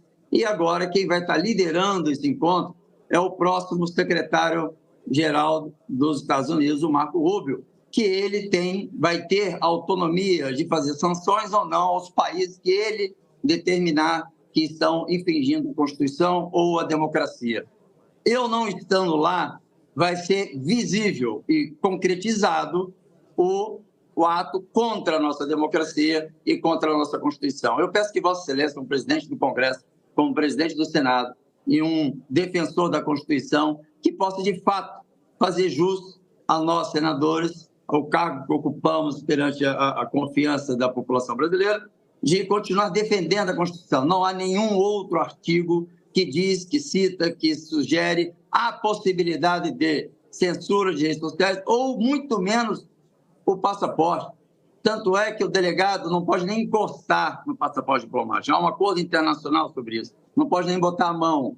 Então, eu peço aqui, presidente, que isso seja decidido emergencialmente. Nós estamos aí há 10 dias desse encontro. Não é um encontro para ficar debatendo questões internas do Brasil, mas são questões gerais, internacionais, e onde o Brasil se encontra em vários órgãos que ele é signatário. Então, eu peço aqui que a gente não exponha o Brasil agora de forma bem explícita, que o Brasil está vivendo sob uma censura da toga e está desrespeitando a Constituição. Então, não há o que se discutir contra o artigo 53 e as violações que eu estou sofrendo como senador da República, e assim abre uma brecha para todos os outros senadores também sofrerem a mesma perseguição e censura e o seu direito, não só como parlamentar, mas como cidadão comum, de poder ir e vir. Então, eu peço a Vossa Excelência que, por favor, tome providência de forma emergencial e faça a autorização da minha ida. Eu estou indo sozinho para esse encontro que é anualmente, não foi por questões da atual situação da geopolítica, mas é um encontro permanente e eu, desde o meu início do meu mandato, desde 2019, eu estou sempre presente. Eu não estando agora, por essas questões que já tem conhecimento, de bloqueio de passaporte e violando a Constituição, então vai ficar explícito e vai gerar uma movimentação internacional e vão voltar de novo aos olhos do Brasil, que vai sofrendo sanções, perca de investimentos, e aí nós vamos entrar numa crise diplomática enorme. Eu peço que isso não envolve o senador Marcos Duval, envolve o Brasil, envolve os senhores senadores, envolve a todos. Obrigado, senador Marcos Duval. Eu recolho a questão de Vossa Excelência e informo que esse tema tem sido tratado pela presidência do Senado, juntamente com a Advocacia Geral do Senado. Ainda hoje pela manhã tratamos a respeito desse assunto de Vossa Excelência, buscando dar todos os encaminhamentos possíveis para a defesa de suas prerrogativas. Eu imagino que Vossa Excelência deseja uma solução definitiva e não uma solução que eventualmente coloque em xeque o próprio Senado Federal ao se submeter ao plenário um tema que não necessariamente será cumprido a título de um requerimento submetido a plenário. A questão, nesse momento, é jurídica e não necessariamente política. De modo que eu peço paciência a Vossa Excelência e faremos o requerimento próprio em relação à liberação do seu passaporte para o cumprimento de missão institucional que interessa a Vossa Excelência no seu mandato de senador da República, mas faço aqui um registro e uma lembrança de que a Constituição determina a submissão ao plenário para a ratificação ou não de prisão em flagrante de senador da República e não de medidas cautelares. E a medida cautelar passível de analogia à prisão é tão somente o afastamento do mandato, que é inclusive precedentes dessa casa em relação a outros senadores que tiveram problemas parecidos. Medidas cautelares não necessariamente são passíveis de requerimento para o plenário do Senado Federal. De modo que essa é uma análise que tem sido feita pela presidência, juntamente com a mesa diretora e a advocacia do Senado, com todo o esforço para se evitar qualquer tipo de desgaste para a Vossa Excelência, para o Senado, inclusive na relação com o Judiciário, o Ministério Público e Polícia Federal. Nós estamos empenhados nessa solução e peço paciência a Vossa Excelência aos encaminhamentos dados e que reconheça a dedicação da presidência e da advocacia do Senado a essa causa de Vossa Excelência, que já há algum tempo toma boa parte do nosso tempo, e não estou reclamando, não, faço de bom grado, é meu papel como presidente fazê-lo, mas diversos requerimentos já foram formulados, alguns com êxito, outros não, mas estamos buscando cuidar de maneira muito detida do caso de Vossa Excelência. Portanto, peço um pouco mais de paciência e submeterei, repito, à próxima reunião da mesa diretora e do Colégio de Líderes essa situação para que tenhamos o melhor desfecho possível em relação a esse tema. Eu consulto o plenário se todos já votaram, se podemos encerrar a votação. De acordo de todos, está encerrada a votação. Determina a Secretaria-Geral da Mesa que mostre no painel o resultado.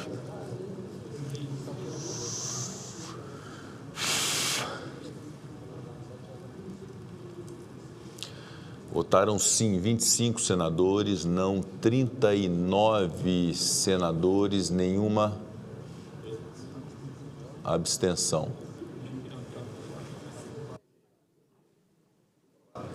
Rejeitado o parágrafo 4º do artigo 4º do substitutivo do relator, o dispositivo fica suprimido. Votação em separado da subemenda ao substitutivo do relator, nos termos do acordo de plenário, que restabelece o artigo 11 do projeto original apresentado na Câmara dos Deputados. Essa é a subemenda apresentada ao relator, que fez com que o Partido dos Trabalhadores retirasse o seu destaque, e nós, então, submeteremos ao plenário a votação da subemenda do relator, do senador Ângelo Coronel. Solicito à Secretaria-Geral da Mesa que abra o painel para o início da deliberação. A presidência esclarece que quem apoia o relator vota sim. Senhor presidente. E aprova a subemenda do relator, restabelecendo o artigo 11 do projeto original apresentado na Câmara dos Deputados, desde que alcançado 41 votos favoráveis. Quem rejeita a subemenda vota não. Então, quem apoia o relator, e nos termos do acordo, vota sim. Pela ordem, e quem rejeita vota não. Antes de abrir o painel, com a palavra pela ordem, senador Marcos Rogério. Se nós estamos diante de uma proposta que é fruto de um acordo, de um entendimento, indago Vossa Excelência se há necessidade de operar com a votação formal, nominal. Projeto de lei complementar, nós precisamos for nominal. Ok. Por ser projeto de lei complementar. Mas aí é um acordo de votação, sim. A votação está aberta. Eu consulto se podemos apor a orientação do voto sim às bancadas, né? Então, por acordo, votamos sim, de acordo com a subemenda do relator. Está aberto o painel. Peço que os senhores senadores e senhoras senadoras possam votar. A orientação geral é do voto sim, para acolhimento da subemenda do senador Ângelo Coronel. Senhor presidente. Quem que é o próximo orador? Senador Rogério Marinho. Olha, só para esclarecer aqui para o plenário, que o acordo existe, todos vamos votar favoráveis, mas essa é uma demonstração de que o Congresso não se furta a dar a sua contribuição ao esforço fiscal. Vejam que, constitucionalmente, o indexador de crescimento das emendas é a receita corrente líquida, que teve um crescimento bastante razoável esse ano, mesmo com aumento maior ainda das despesas, o que mostra um certo descontrole das contas públicas. Então, com esse acordo que está sendo feito pelo relator, ao invés das emendas crescerem no próximo ano de 15% a 20%, eminente senador Eduardo Braga, vão crescer o IPCA no caso das emendas de comissão e as emendas, de bancada e as individuais, acrescido de 2,5%, que é o mesmo indexador, ou o mesmo parâmetro, do arcabouço fiscal. E no caso das emendas de comissão, apenas o IPCA, correção monetária do período. Então, o Congresso, de uma forma madura e, aliás, unânime, dá a sua contribuição para que não haja desequilíbrio das contas públicas, mesmo entendendo, e aí faço aqui essa vênia, que esse talvez não fosse o instrumento adequado, já que o indexador está dentro da Constituição. E nós aqui estamos acordando, através de um PLP, essa mudança de indexador e de parâmetro, dando a nossa contribuição para que não haja um descontrole das contas públicas. Com a palavra o próximo orador, senador Humberto Costa.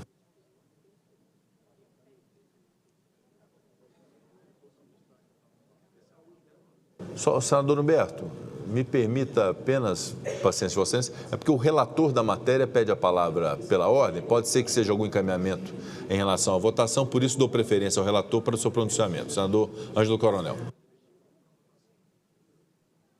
Presidente e senhores senadores e senadoras, é importante também que se coloque que esse novo texto é para preservar a Comissão Mista de Orçamento, que em algumas entrelinhas de textos enviados como sugestão, o poder da CMO, não só para esse ano, mas para os futuros próximos, estaria literalmente engessado.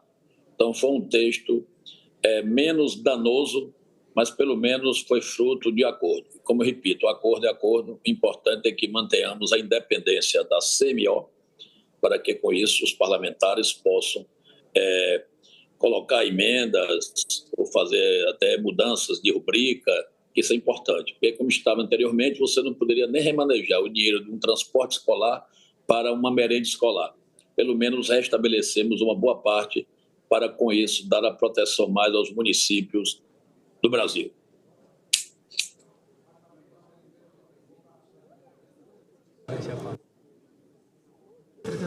Senador Humberto Costa tem a palavra. Senhor presidente, senhoras senadoras, senhores senadores, eu quero abordar aqui no dia de hoje o atentado ocorrido contra o Supremo Tribunal Federal na última quarta-feira, aqui na Praça dos Três Poderes, e que nos alerta sobre o quanto é fundamental seguirmos vigilantes em defesa da democracia brasileira. O ato terrorista, diferentemente do que alguns têm defendido, não foi uma ação isolada. Ele é resultado do discurso de ódio e de violência política que nós vimos emergir nos últimos anos. É resultado também de uma ação sistemática de grupos radicais da extrema-direita que se conectam e se reforçam por meio das redes sociais. Essa ação reforça a necessidade da retomada do debate sobre a regulamentação das redes sociais e a responsabilização das empresas de tecnologia pela disseminação de tanta desinformação e discursos violentos.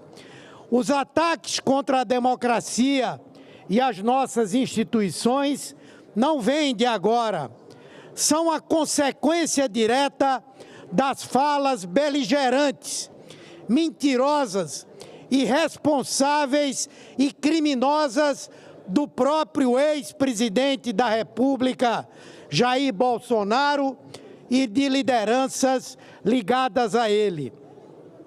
Antes mesmo de ser eleito, Bolsonaro falava em fuzilar a petralhada e atacava minorias.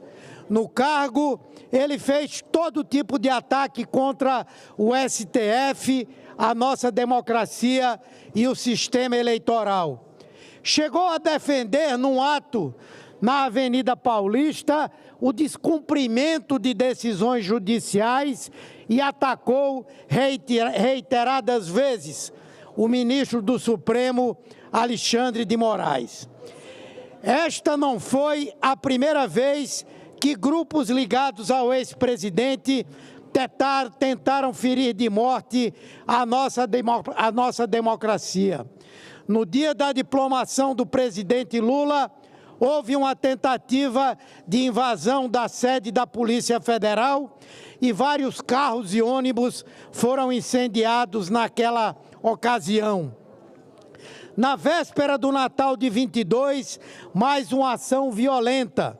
No Aeroporto Internacional de Brasília, uma bomba foi acoplada a um caminhão-tanque abastecido com querosene de aviação, e a tragédia só não foi gigante por conta da ação do motorista e uma falha na detonação do explosivo.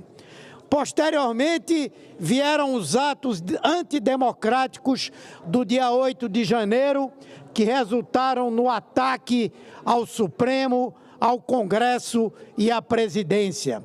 Mais de 40 policiais foram feridos naquela ação terrorista. Mesmo negando as suas digitais em todos os crimes, o ex-presidente tem as mãos sujas de sangue.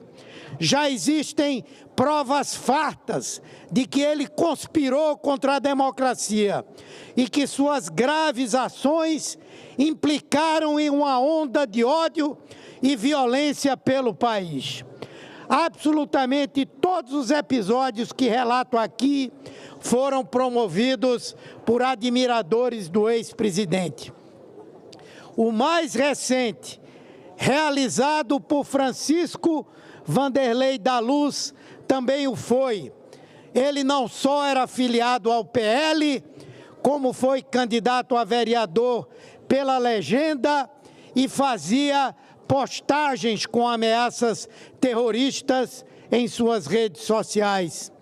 Em todas as falas aos jornais, familiares e amigos dele relataram como o extremismo político transformou um homem que era considerado pacato e cordial em um homem-bomba. Antes, além de tentar explodir o STF, ele também deixou artefatos explosivos armados na residência que alugou e planejou o atentado em Brasília. O ódio e a mentira representam os principais combustíveis da violência, cujas consequências se perpetuam em um ciclo vicioso de ainda mais violência. Neste domingo, mais uma tragédia. A casa do homem-bomba foi queimada. Sua ex-esposa foi encontrada no local com o corpo gravemente queimado. E ela é a principal suspeita dessa ação. Talvez um ato de suicídio.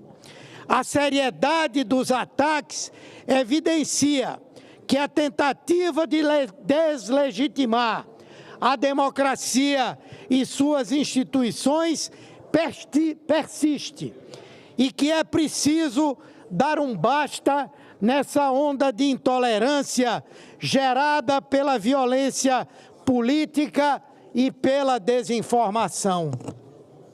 A responsabilização dos criminosos é o caminho natural para isso. Há muita gente que ainda precisa ser responsabilizada por atentar contra a democracia. A própria Polícia Federal está investigando se este cidadão tragicamente morto recebeu apoio, ajuda ou contou com a colaboração de outros atores para perpetrar esse ato terrorista. Por isso é que os que hoje pregam a anistia a esses terroristas do 8 de janeiro são os mesmos que morrem de medo de terem os seus crimes revelados e de serem responsabilizados. A história já mostrou as consequências de um país que não pune os seus algozes. Debater a anistia é dar uma mensagem direta aos criminosos, uma vez que a impunidade funciona como principal catalisador da violência, do ódio e da intolerância. Além do mais, quando se concede uma anistia, porque em algum momento se estabeleceu um conflito amplo e um questionamento às normas, às leis, às instituições, ao sistema político, se supõe que quem foi anistiado, primeiro foi condenado e segundo, com a anistia, passa a aceitar as regras do jogo e a organização do sistema que ora existe. Qual a garantia de que aqueles que têm atacado a democracia vão passar a reconhecê-la, a reconhecer as leis, a autonomia entre os poderes e a democracia no nosso país? A falta de responsabilização dos crimes é a incubadora de um ambiente propício para que episódios tão graves como este, um atentado à própria democracia, sigam se tornando cada vez mais frequentes. Por isso, e mais do que nunca, precisamos reforçar o grito que ecoa em todo o país: sem anistia para golpistas, sem anistia para quem ataca a democracia, punição para aqueles que querem destruir o Estado de Direito que foi construído no Brasil à base da luta de muito sangue, inclusive daqueles que foram vítimas da ditadura militar. Muito obrigado, senhor presidente. Obrigado, senador Humberto Costa. Com a palavra, o próximo orador inscrito.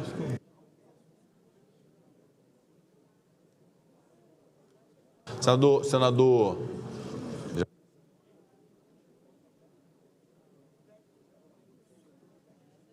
Podemos encerrar a votação antes da fala de Vossa Excelência?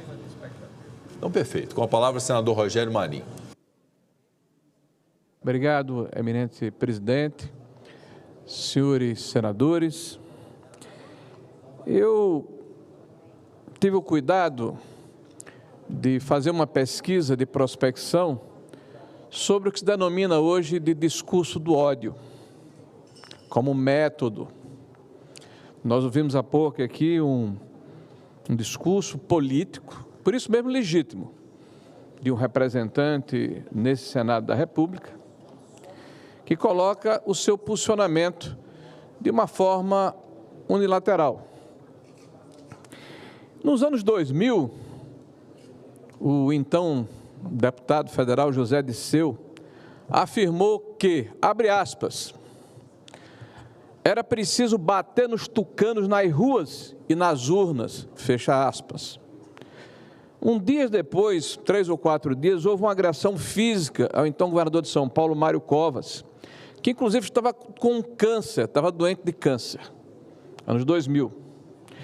Em 6 de junho de 2006, cerca de 500 manifestantes do Movimento de Libertação das Sem Terra invadiram e depredaram a Câmara dos Deputados. 35 pessoas feridas, a maioria funcionários da Câmara. Policiais legislativos. Um dos casos mais graves foi um operador de logística do Departamento da Polícia Legislativa que sofreu um traumatismo craniano e necessitou de internação na UTI. Naquela época, não era terrorismo, era um ato político. E o STF, pasmem, não assumiu a investigação desse grave atentado contra a democracia.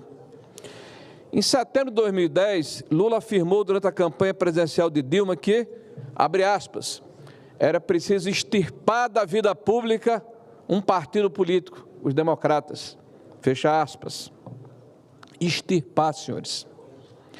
Em 17 de junho de 2013, cerca de 10 mil manifestantes Participaram de protestos em Brasília durante a manifestação.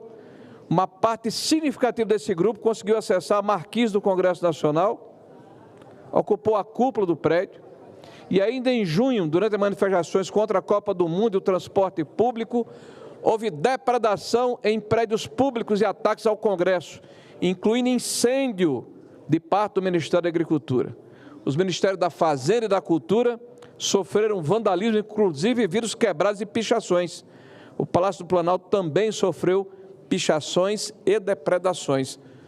O STF não cuidou desse caso, nem tampouco foram denominados terroristas que queriam fazer a supressão violenta do Estado de Direito. Em 6 de fevereiro de 2014, durante os protestos no Rio de Janeiro, houve a morte de um jornalista, Santiago de Andrade, cinegrafista da TV Bandeirantes, foi atingido por um rojão na cabeça quando cobriu a manifestação da esquerda.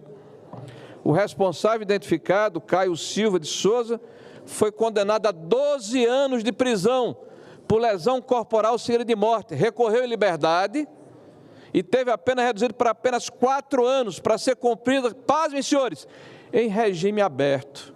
Olha a diferença das senhoras, dos idosos, das pessoas armadas com bíblias que estiveram aqui no prédio, numa depredação contra a Praça dos Três Poderes. Estão sendo condenados a 17 anos de prisão. Agora, quem assassinou alguém, 4 anos em liberdade.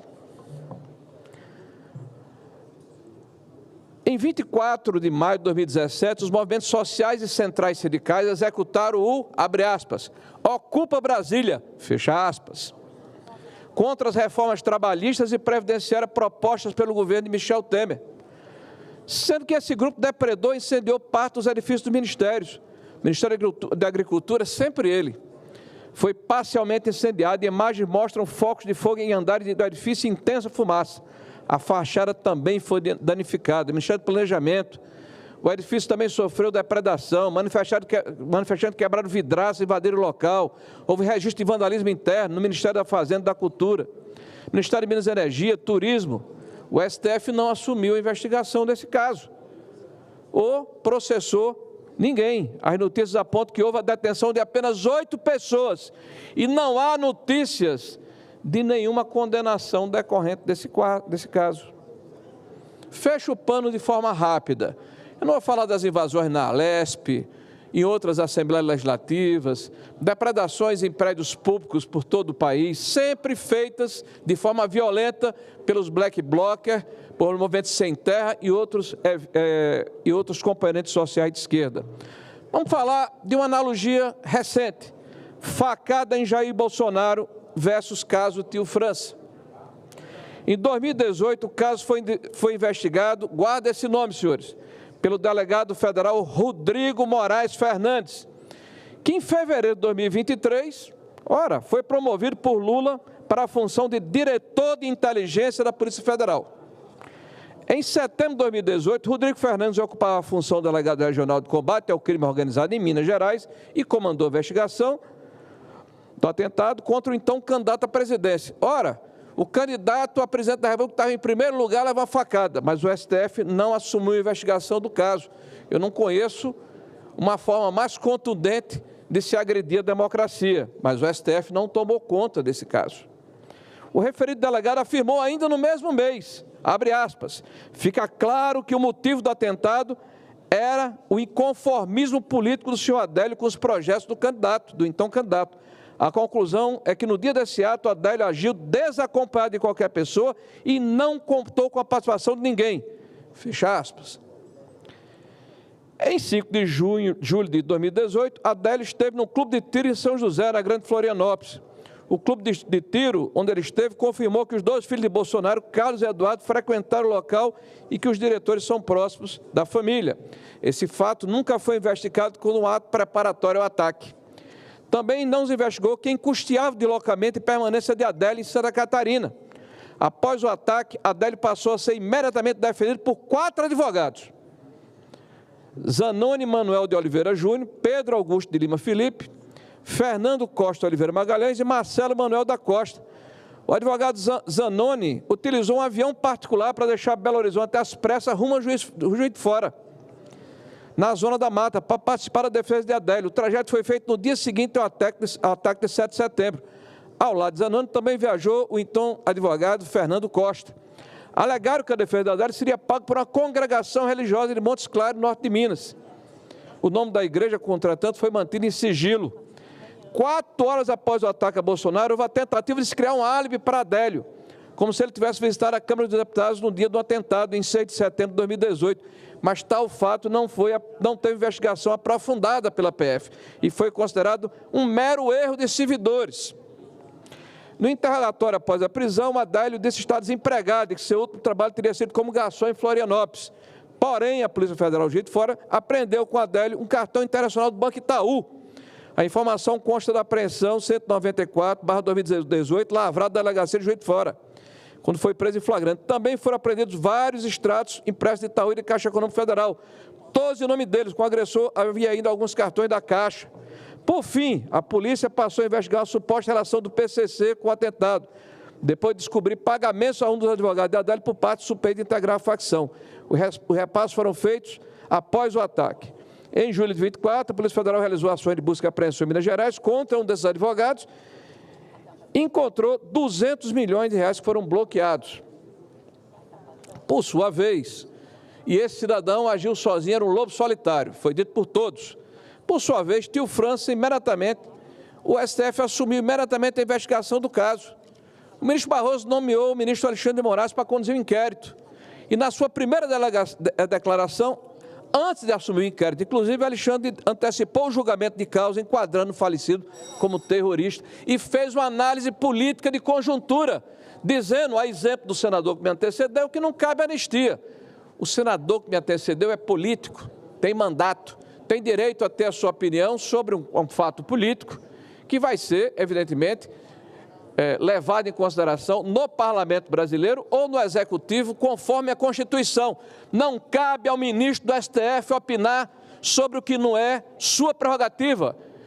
O ministro precisa exercer o seu papel de juiz e esperar ser provocado. Quando ele for provocado, ele fala. Antes, ele está sendo irreverente, ele está sendo inábil e ele está usurpando uma prerrogativa do Parlamento e do Executivo brasileiro.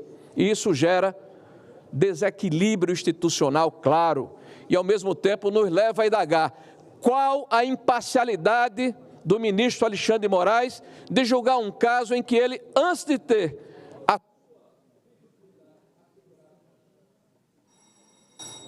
pelo ministro Barroso, já antecipou o seu julgamento. E mais, o telefone celular do tio França já foi periciado. O de Adélio até hoje não foi.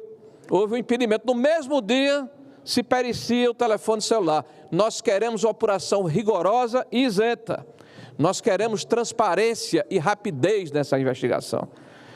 É muito cômodo que esse mesmo delegado, que já foi nomeado, inclusive, para ser adido em Londres agora em outubro, seja o mesmo delegado que foi indicado, o mesmo de Adélio Bispo é o mesmo delegado que foi indicado para conduzir o inquérito do tio França.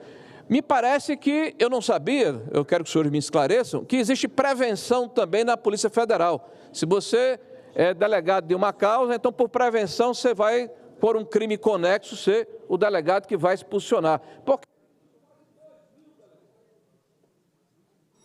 2 mil delegados da Polícia Federal, só esse delegado tem a condição de fazer esse papel, e ele que já está designado para ir fora do Brasil, certamente pelos seus méritos, lá para Londres, para ser adido lá em Londres, é esquisito. Eu comecei falando aqui de política e terminei falando de questão séria, que é a questão das prerrogativas e do equilíbrio, ou a necessidade de voltarmos à normalidade democrática do nosso país. Porque, sinceramente, eu fico muito incomodado quando vejo um ministro do STF, aliás, o presidente dizer: aonde perdemos a luz da alma para a escuridão do ódio. Muito bonita a frase. Do recivilizador da sociedade brasileira, o eminente ministro Barroso, o nosso recivilizador, que é uma palavra tão bonita que a gente até se enrola um pouco com ela. E eu pergunto, ministro,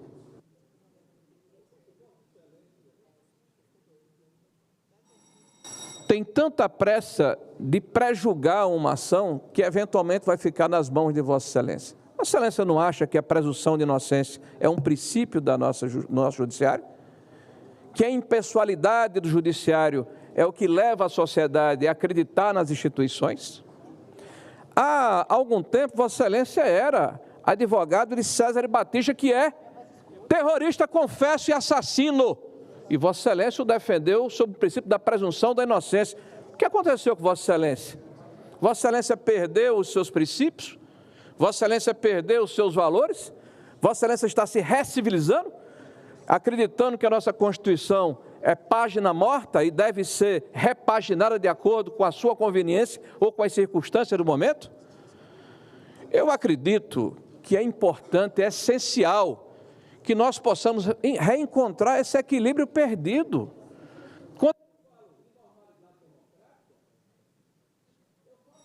Angústia e da minha perplexidade por observar que hoje as decisões da mais alta corte judiciária estão sob suspeito, não é a sociedade, que quando nos aborda diz, eu não acredito no que está sendo feito, porque criminosos impedidos estão sendo liberados e pessoas que não têm tanta culpa estão levando penas absurdas, absolutamente exageradas, desproporcionais.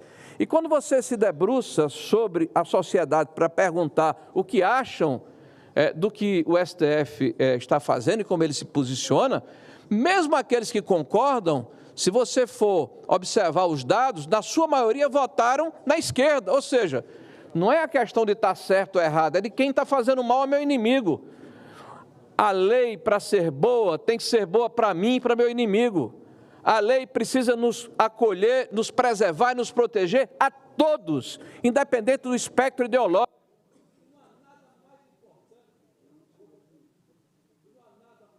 Importante na sociedade, na nossa civilização ocidental, do que a possibilidade de nós vivermos numa democracia em que o contraditório seja exercido. Não dá mais para a gente acreditar que há isenção quando o ministro se acha no direito de falar sobre política, mas não aceita ser contraditado.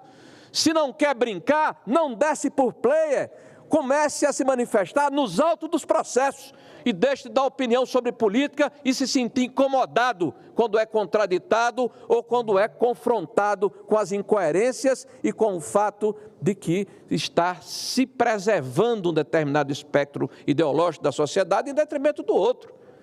O embate político é para ser feito aqui e na sociedade, e não por pessoas togadas que devem se limitar a julgar os autos dos processos de acordo com a lei e não de acordo com a conveniência do momento. Muito obrigado, senhor presidente. Vou encerrar a votação e determino à Secretaria-Geral da Mesa que mostre no painel o resultado.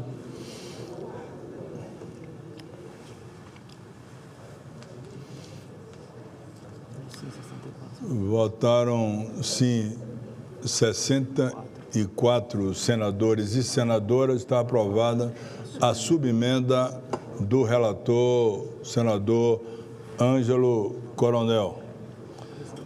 O parecer da comissão diretora oferecendo a redação para o turno suplementar será publicado na forma regimental e discussão do substitutivo em turno suplementar. Encerrada a discussão sem emendas, o substitutivo é dado como definitivamente adotado sem votação. A matéria retorna, como é regimental, à Câmara dos Deputados. Inscritos os senadores Eduardo Girão, senadora Damares Alves. Pela ordem, o senador Eduardo Girão, do Partido Novo do Estado do Ceará. Muitíssimo obrigado, senhor presidente Otto Alencar, senhoras senadores, senhores parabéns, senadores. Eu fico assim, 6 anos de mandato quase, senador Jorge Seife, senador Cleitinho, senadora Damares, que chegaram há pouco tempo. Eu acho interessante, Porque o Senado é a casa da sabedoria, né? Do discernimento. Muitos aqui já foram governadores, ministros e tal. E nesse momento sombrio que a gente vive de trevas mesmo, onde o ódio permeia algumas discussões, a gente percebe que a política entrou por uma porta de uma forma que quando alguns colegas usam essa tribuna para apontar o dedo, muitas vezes com a motivação de vingança, não ficam nem aqui para ouvir o contraponto, porque não acreditam naquilo que estão dizendo, porque é impossível se acreditar em lorota, que está querendo pegar um ato isolado, terrível, que aconteceu aqui na última noite do dia 13, um ato de violência, de um atentado, mas contra a própria vida. Não foi atentado contra a instituição, contra ninguém. Foi uma tragédia que aconteceu humana e que o caminho sempre será a paz. Nunca será o troco.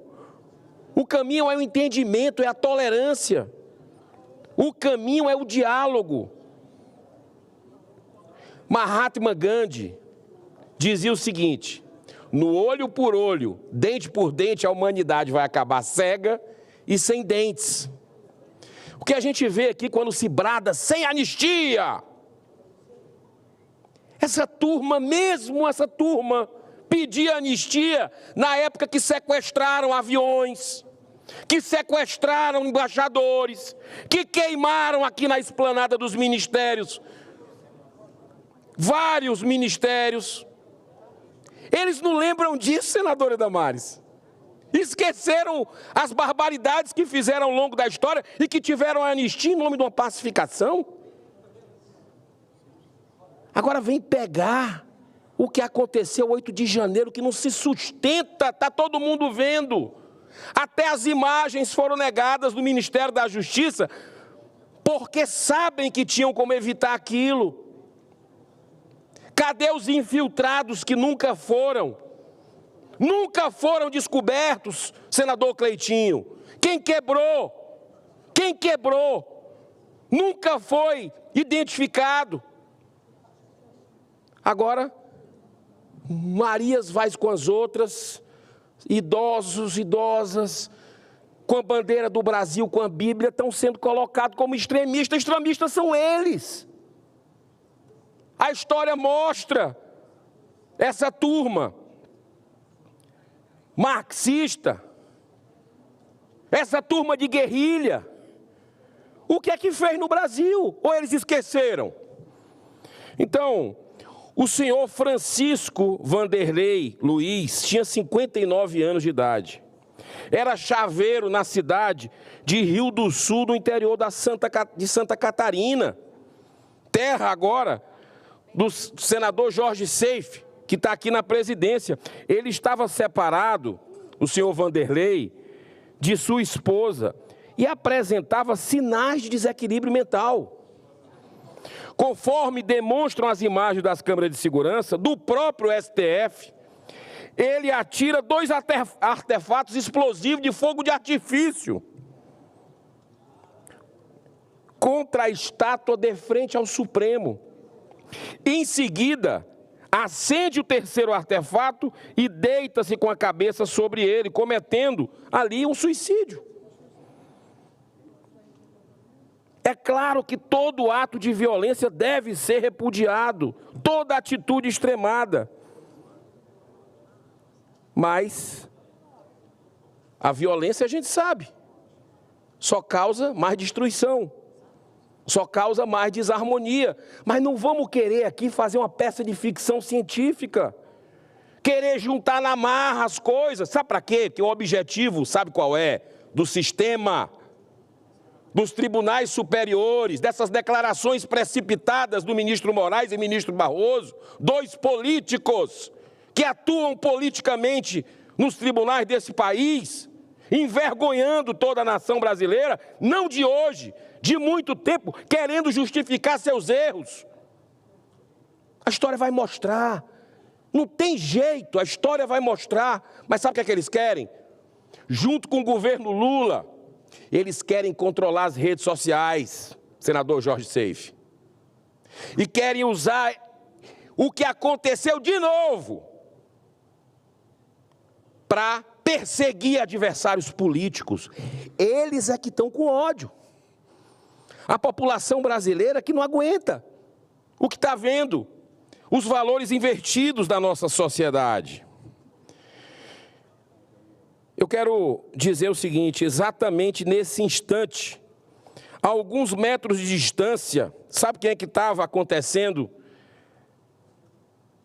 Uma estranha reunião de Lula com Gilmar Mendes, Alexandre de Moraes e Zanin, sem que essa agenda tivesse sido informada oficialmente, como seria natural ao envolver um presidente da República e 3 ministros do STF.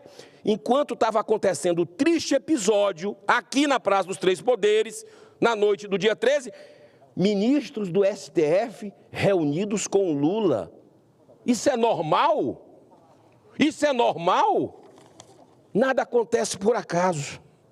É injustificável e inaceitável a declaração precipitada de Alexandre de Moraes dizendo, abro aspas, essas explosões não são um fato isolado, mas resultado do extremismo e do clima de ódio que se instalou no país. Fecho aspas. E o pior de tudo é que Luiz Roberto Barroso designou o próprio Alexandre de Moraes para conduzir esse novo inquérito. Já não basta as aberrações jurídicas que a gente está vendo no inquérito da fake news, onde ele mesmo é a vítima, ele julga, ele é o dono da bola, ele investiga. O correto, ministro Barroso, que o senhor não fez, é afastar o ministro Alexandre de Moraes, declarando-o impedido e suspeito, simplesmente por ter publicamente já feito um pré-julgamento do caso, sem nenhuma base. Trata-se de um grave e explícito ilícito processual. Esses tristes acontecimentos só fazem corroborar o clima de confronto entre os extremos políticos produzidos pelas arbitrariedades e o crescente abuso de autoridade do ministro Alexandre de Moraes na condução do famigerado e interminável inquérito das fake news. E principalmente, eu repito, pelas aberrações jurídicas no inquérito de 8 de janeiro. Aí eu vou para outro pacifista, chamado Martin Luther King, quando ele dizia, uma injustiça em algum lugar é uma ameaça à justiça em todo lugar. É isso que a gente está vendo. É isso que a gente está vendo. Uma provação do cidadão de bem, sem precedentes na nossa história. Dentre todas as injustiças cometidas, meu querido irmão, senador Jorge Seife, com o nítido propósito de vingança, nós precisamos, mais uma vez, evidenciar um desses casos emblemáticos, justamente porque foi praticado também contra aquela estátua de frente ao Supremo Tribunal Federal. Débora Rodrigues dos Santos, 39 anos de idade, cabeleireira, mãe de 2 crianças ainda pequenas, está presa desde março de 2023. Qual foi o seu grave ato criminoso? Pichou com batom justamente essa estátua com os dizeres, perdeu, mané, reproduzindo a mesma fala do ministro Barroso nas ruas de Nova York, ao ser questionado por um cidadão brasileiro a respeito da segurança das urnas eletrônicas. Olha só, o mesmo Barroso, senhoras senadoras, senhores senadores, que antes de tomar posse como ministro, defendeu a legalização da maconha em eventos internacionais da Open Society de George Soros. Aliás, deixa eu abrir um parêntese. Vocês viram a declaração do Alex Soros, filho do George Soros, ontem, na questão do conflito Rússia-Ucrânia? Você viu que ele comemorou que o governo americano anunciou que está autorizando a Ucrânia a utilizar mísseis de longo alcance, o Alex Soros comemorou. Esse é a referência da cultura da paz? É o mesmo, senadora Damares, que investe milhões aqui no Brasil para o assassinato de crianças indefesas nos ventres de suas mães. É o mesmo que investe dinheiro aqui no Brasil para a legalização da maconha, das drogas. Essa turma não tem moral para falar de paz. Está querendo agora colaborar com a Terceira Guerra Mundial. É isso. É isso. Dos colegas, me encaminhando para o encerramento, eu quero dizer que o ministro Barroso também, como foi lembrado pelo nosso querido senador, líder Rogério Marinho, ele foi advogado do terrorista, isso sim, T maiúsculo, terrorista Cesare Battisti, condenado à prisão perpétua na Itália pelo assassinato de 4 pessoas, e agora, no final de semana, reconheceu que participou dos assassinatos. Essas ações negativas devem ter sido determinantes para que o PT o levasse ao Supremo através da indicação da Dilma. Foi a defesa do Cesare Battisti, de um terrorista, senhor Barroso. Mas vamos lá. Esse caso da Débora está se tornando tão ou mais emblemático que o do Clezão, que amanhã nós teremos uma audiência pública aqui na Comissão de Segurança do Senado, senador Cleitinho. Gostaria muito de ter a sua presença lá, senadora Damares, senador Jorge Seife. As famílias vão estar aqui dos presos políticos que em pleno século XXI o Brasil tem, milhares.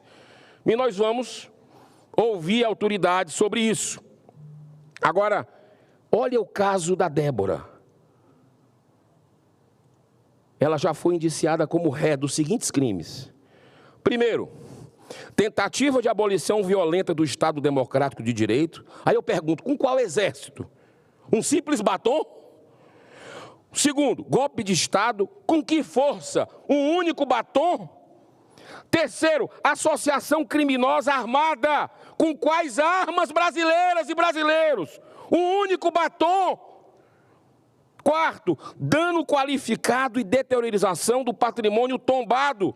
Tudo isso com a pichação que foi facilmente retirada com água e sabão com um batom. Os danos dessa brutal injustiça, hoje reinante no Brasil, não ficarão restritas apenas à família que carregará esse trauma pelo resto das vidas.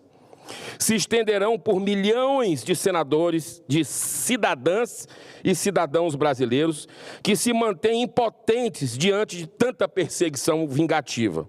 E aí poderemos começar a entender as possíveis razões que causaram esse grave episódio, que culminou na atitude desesperada, desequilibrada de alguém como o senhor Francisco Vanderlei, que certamente não conseguiu conter racionalmente sua indignação por tudo o que está acontecendo no Brasil. No minuto final, lhe prometo terminar. Eu quero concluir dizendo que, como senador da República do Brasil, me sinto também responsável pelo possível suicídio desse brasileiro. Isso porque só essa Casa Revisora da República tem o poder de pacificar a nação brasileira, rompendo com essa omissão covarde e assumindo a prerrogativa garantida pela Constituição de admitir a abertura do processo de impeachment desse ministro Alexandre de Moraes. São 50 laudas assinadas por 157 deputados federais, vários juristas, 2, e apoiados por quase 2 milhões de brasileiros. Ainda dá tempo. Ou agimos com dignidade para restaurar o tão vilipendiado Estado Democrático de Direito, ou então estaremos nos tornando responsáveis, todos, por outros brasileiros que, de forma desesperada, possam chegar ao ponto de atentar contra suas próprias vidas. Deus abençoe a nossa nação. Obrigado, senador Girão. Com a palavra, senadora Damares Alves, do Distrito Federal.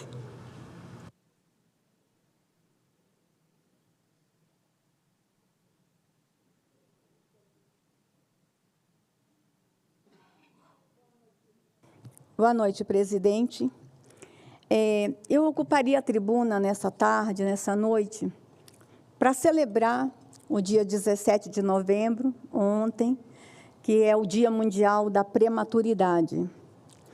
Mas o senador Girão acabou me provocando com sua fala. Não falarei sobre o Dia da Prematuridade, como nós estamos no Novembro Roxo, que é o mês inteiro da prematuridade, eu volto à tribuna para falar que, inclusive, Girão, nascem 320 mil prematuros no Brasil, 1.000 por dia, mas nós temos no país o melhor corpo neonatal do mundo. Nossos bebês de 23 semanas e 22 semanas estão sobrevivendo no Brasil de uma forma incrível, mas precisamos fazer a prevenção da prematuridade. Mas vou ocupar meu espaço agora, presidente, para fazer coro ao discurso do senador Girão e ao discurso do senador Marinho, sobre o que aconteceu na semana passada. E eu vou começar falando, senador Girão, que depois do trágico episódio, o que nós estamos ouvindo falar, não vai ter anistia. Esse é o discurso da mídia nas redes sociais e, pasme, é o sentimento do STF. Mas não é o STF que decide se vai ter anistia ou não, é o Congresso Nacional. Eles são magistrados, os ministros precisam entender o seu verdadeiro papel, eles são magistrados, não são polícia, também não são parlamentares e também não executam políticas públicas. São magistrados e julgadores. Mas já vem o sentimento de lá, não vai ter anistia. Porque um homem se suicidou na esplanada, na Praça dos Três Poderes, um homem doente mental, um homem com sérios problemas de saúde mental e emocional. Gente, basta ler o que aquele homem escrevia e publicava.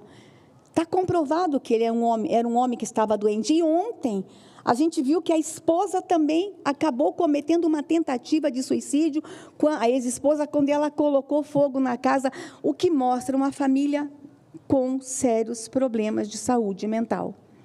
E eles estão dizendo que não vai ter anistia. E sabe o que me deixa triste, senhor presidente, senador Girão, Cleitinho? Eu fui a ministra que julgou mais de 13 mil pedidos de anistia no país. Deixaram para mim, a esquerda não conseguiu julgar todos os pedidos de anistia, estavam lá nas gavetas. Quando eu abri as gavetas, tinha pedido de anos, porque eles só julgavam, só analisavam os pedidos que eles queriam. E eu tive que estudar sobre a anistia, eu tive que me aprofundar sobre o tema. E eu descobri que a anistia é perdão, a anistia é esquecimento, a anistia é reparação. E o instrumento da anistia é usado quando o Estado provoca certo dano em pessoas que provavelmente cometeram erros e que depois se reconhece que não, vamos perdoar, vamos virar a página. E a anistia foi concedida no Brasil anos atrás. O roubo a bancos não impediu a anistia no Brasil. Os explosivos que usavam não impediram a anistia no Brasil.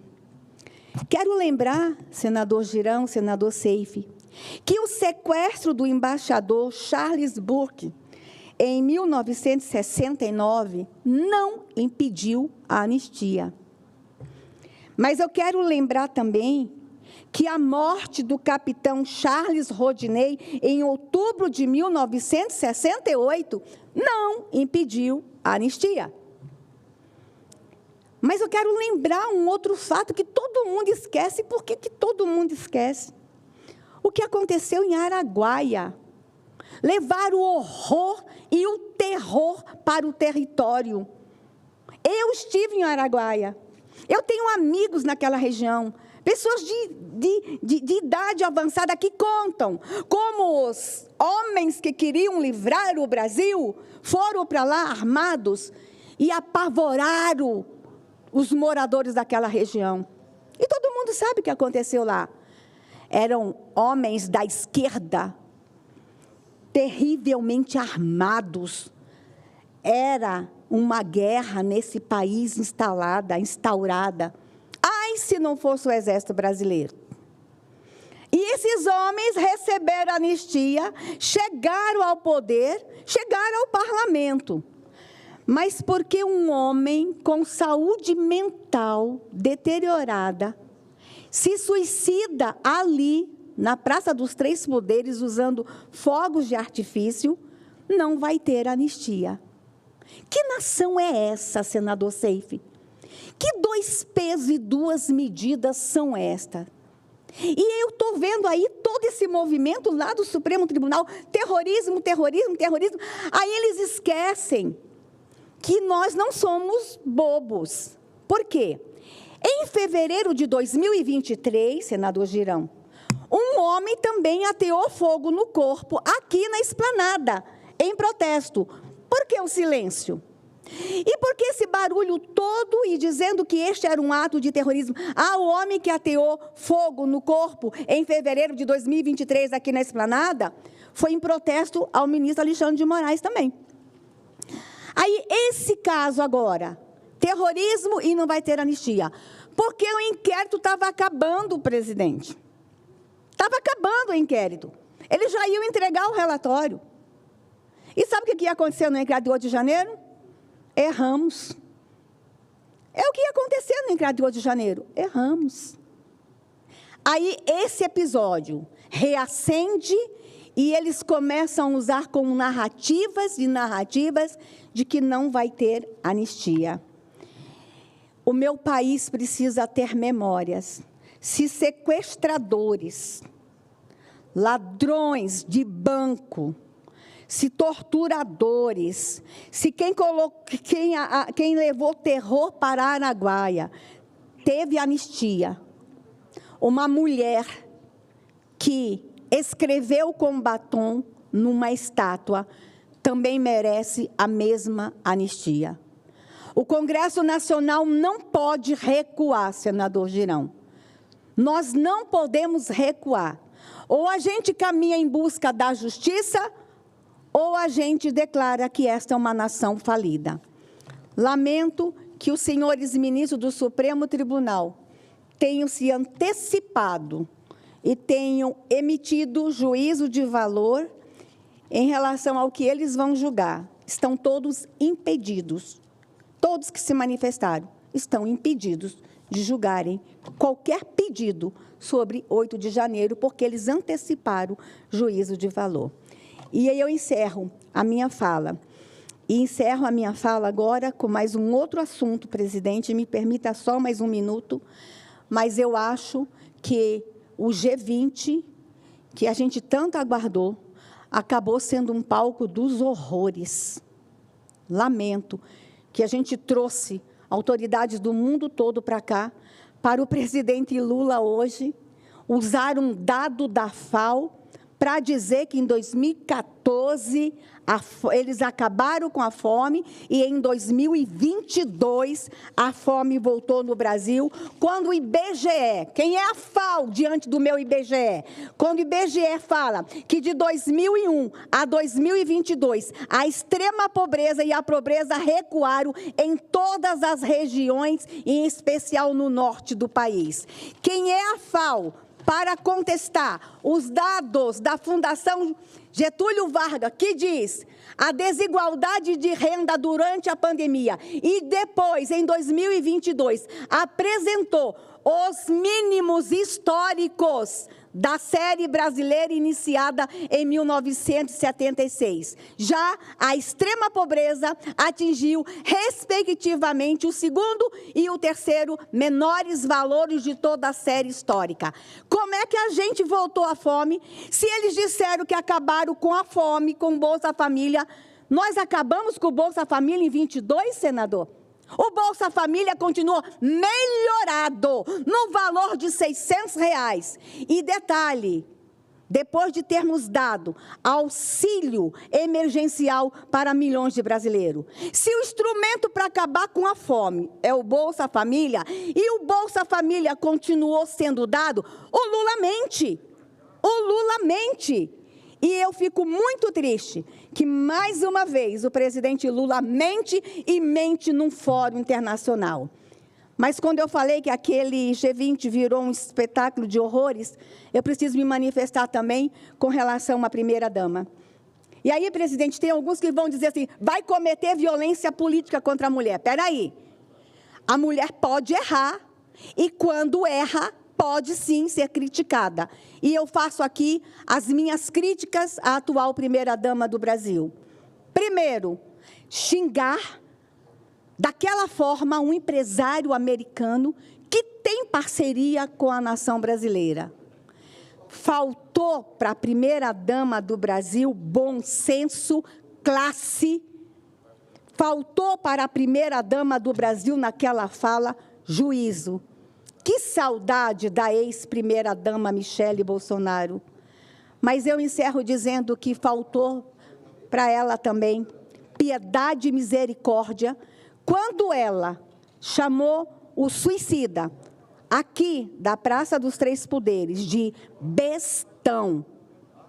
Aí você vê, ela chama ele de bestão numa tarde, no outro dia a mulher dele tenta suicídio. Será que ela não mediu o efeito das palavras dela? Lamentavelmente, a atual primeira-dama do Brasil nos envergonha. A atual primeira-dama do Brasil precisa ser chamada pelo Itamaraty e a participação dela em eventos internacionais precisa ser revista. Era o que eu tinha para dizer, presidente. Anistia já. Obrigado, senadora Damares.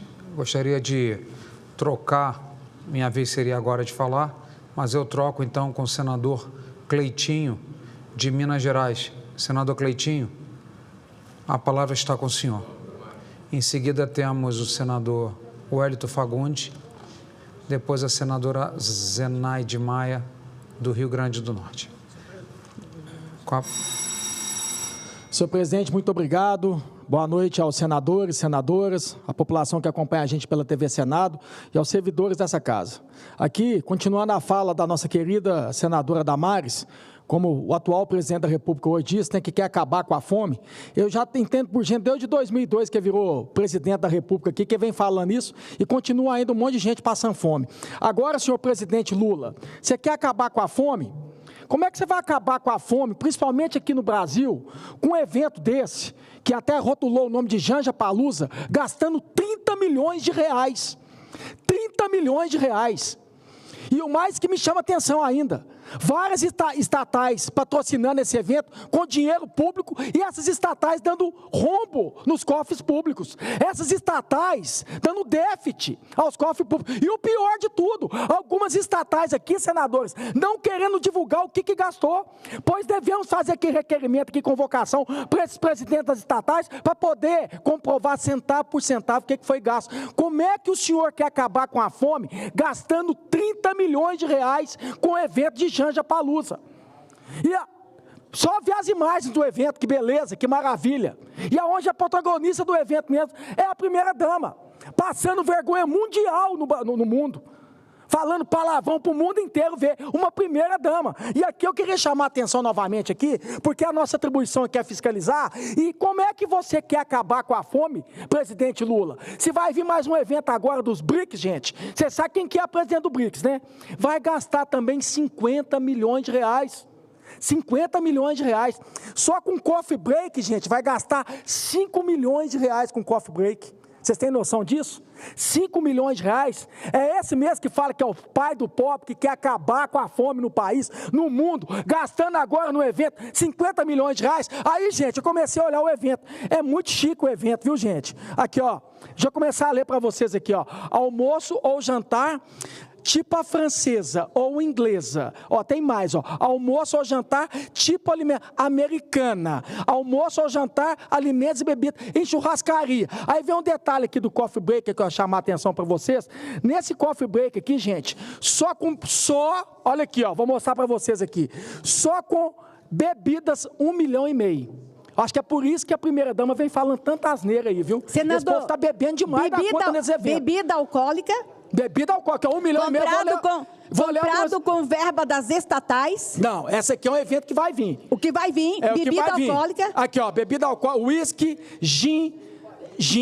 A minha esposa gosta de gin. Eu nunca bebi, não, gente. Só bebo refrigerante. Mas minha esposa, quando a gente sai, gosta de tomar um gin. Vodka, Campari, vinhos brancos e tintos nacionais. E um detalhe, premiados, espumantes nacionais premiados. Tem que ser premiado. Então, como é que quer acabar com a fome? Falar que quer defender o pobre aqui, com um evento agora da Janja Palusa, com mais de 30 milhões de reais, e agora vai fazer um evento do BRICS, que eu acho que é para o ano que vem agora, mais de 50 milhões, gente, esse evento do BRICS, e só com coffee break, 5 milhões, só com bebida, 1,5 milhão de bebida. Você quer enganar quem, Lula? Pode ficar à vontade. Cleitinho, inclusive no Janja aqui, nesse evento da Janja agora, o que será que foi consumido naqueles camarins? Eu estou pedindo uma informação sobre bebidas alcoólicas nos camarins. E eu quero saber também o que os artistas beberam nos hotéis, porque eu não admito que a gente pague bebida alcoólica para artista com verba pública. Senador, 30 milhões. Ontem eu fiz pesquisa. Eu encontrei cestas básicas no Brasil, aqueles kits mais modestos, por R$45. Sabe quantas cestas básicas poderíamos ter comprado com 30 milhões de reais? Mais de 666 mil cestas básicas. Nós teríamos alimentado todo o arquipélago do Marajó por dias e teríamos alimentado quase inteiro o estado do Amapá. Aí eu fico perguntando, esses 30 milhões vai virar o quê para o Brasil? Foi um evento para a primeira-dama dançar e brincar com a turma dela. Esse pessoal, eu estou achando que ele estava levemente alterado, viu, gente? Levemente alterado. Mas eu queria falar aqui sobre isso, como eu sempre falo aqui todos os dias. Pessoal, população brasileira, você que é o patrão, tira isso, que falar que o país está quebrado, que o país não tem dinheiro. Como é que um país está quebrado e gasta 30 milhões com o evento agora dessa Janja Palusa? Como é que um país está quebrado e futuramente agora, acho que é o ano que vem, vai gastar com esse evento do BRICS aqui também, mais de 50 milhões e só com bebida 1,5 milhão? Esse país está quebrado? Como é que um país está quebrado, que um presidente da República agora quer gastar mais de 1 bilhão, vou repetir, mais de 1 bilhão de reais com um avião? Então parece que esse país agora, nesses 2 anos aqui, é festa e viagem. É só isso o tempo inteiro. E trabalhar que é bom nada. E sabe o que eu escutei que é o pior de tudo? Presta atenção no que eu vou falar para vocês, população brasileira. Porque é preciso fazer corte de gastos. Se vai fazer corte de gastos, os primeiros cortes de gastos tem que ter os 3 poderes. Tem que ser aqui, no Legislativo, tem que ser no Judiciário e no Executivo. E só quer cortar do povo. Cortou o auxílio gás, quer cortar o Bolsa Família e agora quer reduzir o salário mínimo. Quer reduzir o salário mínimo. Então, que corte de gasto é esse, gente? Como é que está faltando dinheiro? Se tem dinheiro para comprar um avião de mais de 1 bilhão de reais para o Lula viajar com a primeira-dama. Aí, eu estou errado em falar isso aqui? Isso pode ser qualquer presidente da República que for, gente. Está errado. Um representante do povo, um líder da nação, onde tem pessoas miseráveis aqui no país, que passa fome, os primeiros a dar bom exemplo somos nós. Somos políticos, é nós que temos que cortar da própria carne, não é tem que cortar da carne do povo, não, gente. Vocês têm noção que quer reduzir o salário mínimo? Para onde que esse país vai? Nós vamos deixar isso aqui não, viu, senadores? Que nós temos que aprovar aqui o orçamento aqui. E cabe a nós não deixar. Tem que aumentar o salário mínimo. Se você, Lula, tem dinheiro para comprar um avião para você... é igual a primeira-dama falou, não, mas o avião é para o presidente, mas o atual presidente da República hoje é o Lula. Se eu estivesse no lugar dele, com a crise que está esse país aqui, eu não tinha coragem de comprar um avião, não. E eu começava a andar mais aqui dentro do Brasil, eu começava a andar mais no Nordeste, eu começava a andar lá no Vale de Jequitinhonha, lá em Minas Gerais, eu parava de viajar um pouquinho e ia ver a realidade do povo brasileiro que vive hoje aqui no país aqui. Seu problema, Lucas, você está longe, meu amigo. Eu não sei que mundo você está vivendo, não, presidente. Eu não sei se... Você tem que começar a botar seus pés agora, dentro do país. Você não quis nem fazer campanha agora, durante os 45 dias. Você não quis rodar o país. Então, você como líder da nação, que vem falando o tempo inteiro, corte de gasto. Ele falou de nós também. O Legislativo também tem que fazer o corte de gasto. Eu estou aqui à disposição. Olha, que quiser fazer uma reunião aqui do Poder Judiciário, Legislativo e Executivo, todos nós aqui, eu sou o primeiro a levantar a mão. Vamos cortar. Nós que temos que cortar da própria carne. Aí eu tenho que ver agora aqui, fazendo a minha fiscalização, que tem ainda mais 50 milhões para gastar com o evento. E 1,5 milhão de bebida. E aí tem que cortar do salário mínimo. Tem que cortar do trabalhador, do pagador de imposto. O salário mínimo, em vez de aumentar, vai reduzir para ficar mantendo essas mordomias de vocês, mantendo evento de Janja Palusa, mantendo evento agora do BRICS. Você sabe quem que é presidente do BRICS, né, gente? Para gastar 1,5 milhão com bebida? Você está achando que eu vou ficar calado aqui? Mas não vou nunca. E eu quero finalizar aqui dizendo o seguinte, sobre a fala que eu escutei aqui antes da minha, né? Falando sobre a questão, que garantia que vai ter de dar anistia para esse pessoal? Será que eles não vão voltar aqui, não? Que garantia que o STF está dando para perdoar José Dirceu, Sérgio Cabral, perdoar os irmãos Batista? Que garantia que essa turma não vai voltar e vai continuar fazendo o que sempre fez aqui, que todo mundo sabe que é que fez?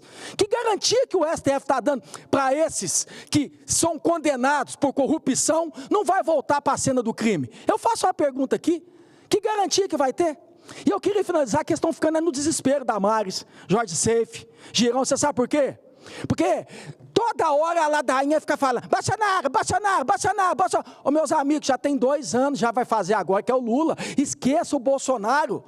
Esqueça a família do Bolsonaro. E agora eu estou aqui e eu peço aqui aos senadores, né, que foram eleitos junto com o Bolsonaro, com o apoio do Bolsonaro, para a gente defender a honra do Bolsonaro aqui. Porque o que eles querem fazer aqui é sacanagem com o ex-presidente Bolsonaro. É perseguição. Então a gente precisa honrar aqui o Bolsonaro aqui. Sabe por que eu estou falando isso aqui? Porque começou a bater o desespero. Porque daqui 2 anos tem eleição. E eu já estou vendo várias pesquisas dizendo aí, se o Bolsonaro tiver empatado, está na frente. Se a eleição fosse hoje, o Bolsonaro em pesquisa já estava na frente do Lula. Então isso começou a bater, foi desespero. É o tempo inteiro a mesma ladainha ficar falando do Bolsonaro. É Bolsonaro, é Bolsonaro, é Bolsonaro. Esquece um pouco, gente. Bolsonaro ele é casado, e muito bem casado, e com uma excelente primeira-dama, que representou muito bem o país aqui durante os 4 anos de primeira-dama. Esqueça, o homem é casado. Esqueça um pouco, pois eu quero falar aqui e chamo a atenção aqui de tantos deputados federais, porque toda hora a imprensa fala, o inquérito dia 8 vai terminar, eles querem prender o Bolsonaro. Vocês estão com medo do Bolsonaro? Vocês deveriam deixar o Bolsonaro ir para a eleição, para vocês verem o que vai acontecer daqui 2 anos, como aconteceu agora esse ano nas prefeituras.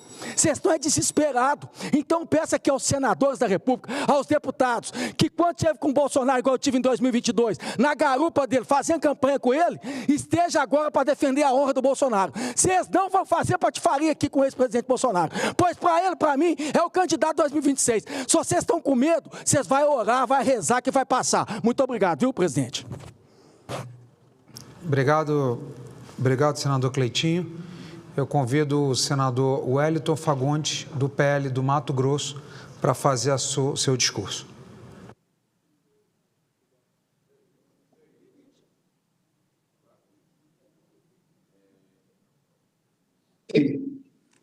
Meu presidente em exercício, Jorge Seife, que prazer poder falar sobre a sua presidência, né? Olha, um grande abraço a todos vocês aí, companheiros, colegas e senadores e senadoras.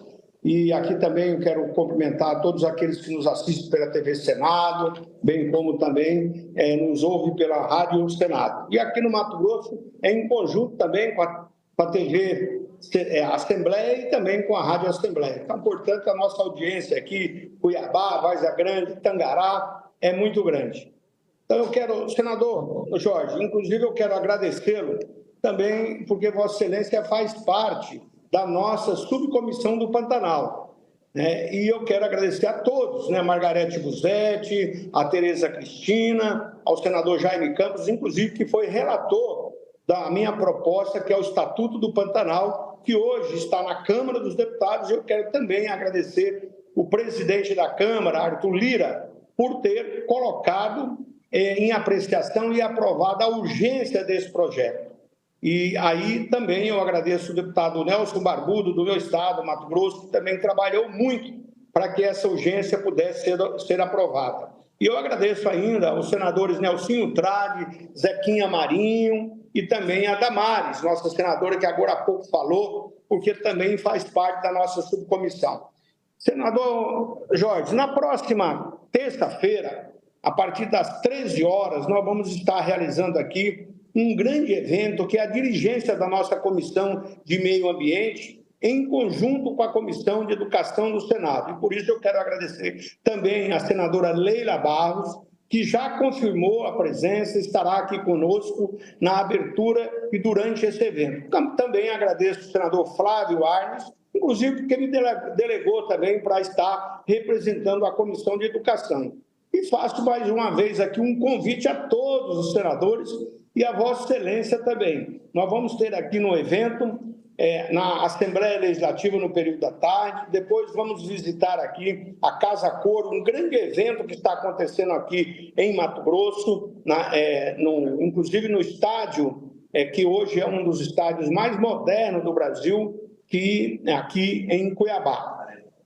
Posteriormente, nós vamos depois ao Pantanal, numa unidade do SESC Pantanal, que é também do SESC Nacional, que eu agradeço aqui em nome do José Roberto Tadros, que é o presidente da Confederação, também o José Carlos Cirilo, que é o presidente do SESC Nacional, e a Cristina Cuiabatalha, né, que é também aqui a gerente regional. E eu agradeço também ao presidente do FEComércio, que é o Venceslau. É muita gente para agradecer, mas dado a importância desse trabalho que vamos fazer, inclusive a todos que vierem, e eu faço mais uma vez questão de convidá-lo, senador Jorge Steiff, porque nós vamos depois instalar numa unidade do SESC Pantanal, é uma reserva de mais de 100 mil hectares, um resort onde tem pesquisas, as universidades se fazem presente. Eu destaco aqui todas as nossas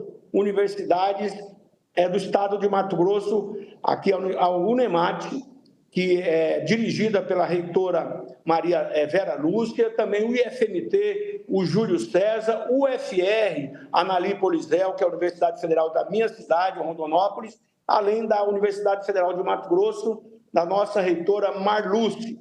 Então, esse evento, eu ainda aqui faço questão de dizer do papel de estar lá conosco o Corpo de Bombeiros, o comandante Gledson e também a Marinha do Brasil, do 6º Distrito, que é o almirante Amendoeira. E também eu não posso deixar de registrar a presença da FACMAT, que é a Federação do Comércio de Mato Grosso, inclusive está aqui conosco nesse momento o presidente Jonas Alves. E nós vamos estar convidando, então, todos os presidentes. Eu destaco aqui a importância desse evento, porque nós vamos estar lá discutindo exatamente os incêndios que consumiram este ano mais de 1 milhão de hectares. 4 anos atrás, foram mais de 3 milhões de hectares consumidos pelas chamas, pelos incêndios que ocorreram. E esse ano ainda foi muito menos, exatamente porque nós estamos trabalhando com todas essas entidades, com os institutos de pesquisa, fruto de uma emenda que aloquei no orçamento, conseguimos perfurar poços estratégicos no Pantanal, junto com essas universidades, também a Associação Mato Grossense de Municípios. Com isso, então, estamos tentando estruturar. Já conseguimos implantar também o Corpo de Bombeiro na cidade de Poconé, um trabalho em parceria com o senador Jaime Campos e outros tantos equipamentos. Mas é importante estarmos discutindo exatamente porque a cada ano vamos tendo a experiência para que a gente possa fazer com que o nosso Pantanal tenha vida. E quando eu falo vida, senador Jorge Steiff, é principalmente as pessoas que vivem no Pantanal, que são os ribeirinhos, os quilombolas, os indígenas, os proprietários de pequenas e grandes propriedades, também na área de turismo, pousadas, hotéis que lá temos.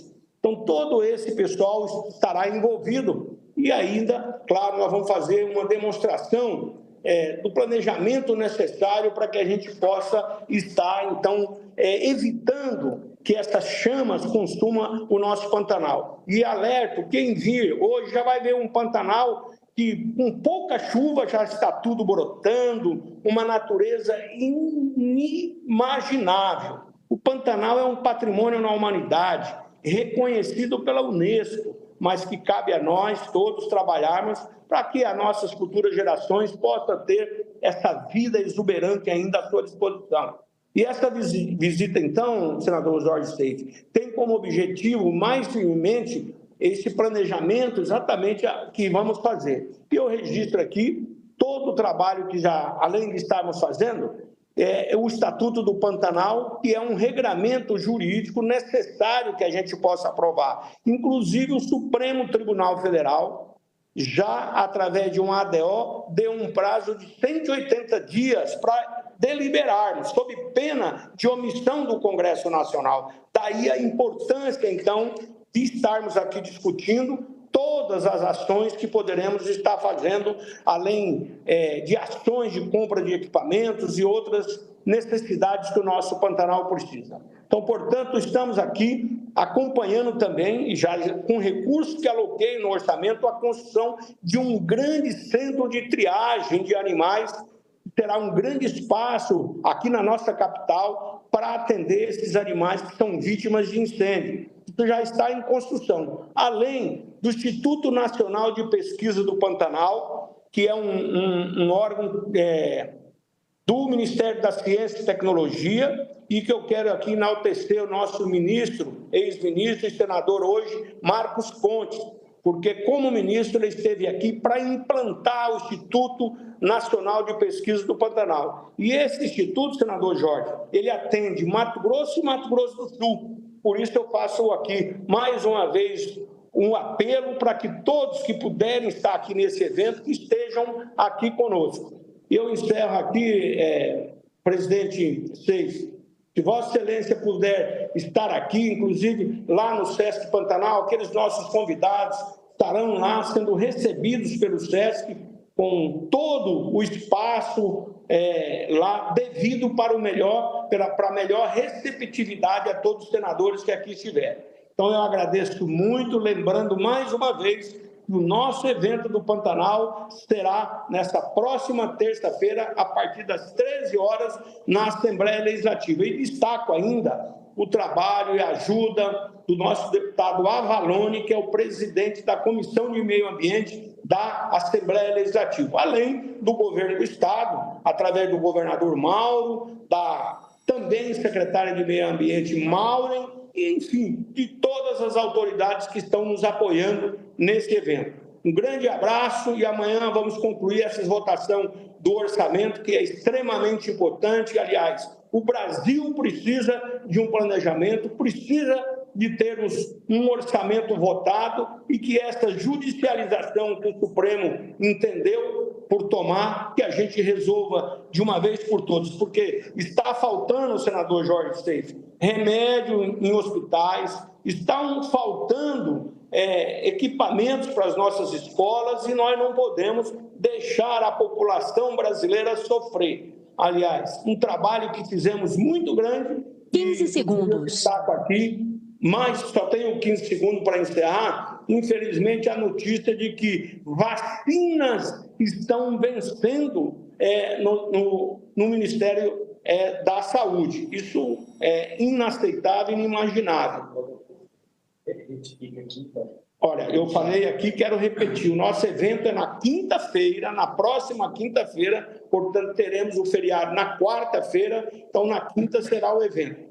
Um grande abraço, senador Jorge Steiff, e que a gente possa fazer com que esse Brasil seja um país de oportunidades. E, claro, as crianças, a juventude esperam essa resposta urgente de todos nós, porque não podemos deixar só esse pensamento de aumentar os impostos, aumentar a carga tributária e trazer mais peso para os nossos contribuintes. Então, esse evento do Pantanal é uma oportunidade, inclusive, também para discutirmos um orçamento justo para que a gente possa fazer com que áreas de preservação, áreas, ecossistema, como é a questão do Pantanal, da Mata Atlântica, tenha recurso suficiente, pelo menos para a sua manutenção. Muito obrigado, senador Jorge Seif. Obrigado, senador Wellington. Eu quero destacar aqui seu incansável trabalho, junto com a senadora Margarete, junto com o senador Jaime Campos, pelo Pantanal Mato Grossense, pelo meio ambiente, pelos animais. Vemos aqui o senhor nas comissões, os senadores também, a senadora Tereza Cristina também, incansáveis na luta pelo nosso Pantanal. Parabéns, vou repetir aqui a todos que puderem participar, parlamentares, senadores, na quinta-feira, na Assembleia Legislativa do Mato Grosso, serão feitas diligências para conhecer e também fiscalizar o trabalho através da Comissão do Meio Ambiente, presidido pela senadora Leila Barros, aqui do Distrito Federal, e vários senadores, várias autoridades estarão acompanhando essa visita técnica, essa fiscalização em prol do nosso meio ambiente, do nosso Pantanal Mato Grossense. Parabéns, senador Wellington, e agradeço e passo imediatamente a nossa última oradora do dia. Obrigado pela paciência, senadora Zenaide Maia, do Rio Grande do Norte. A palavra é da senhora.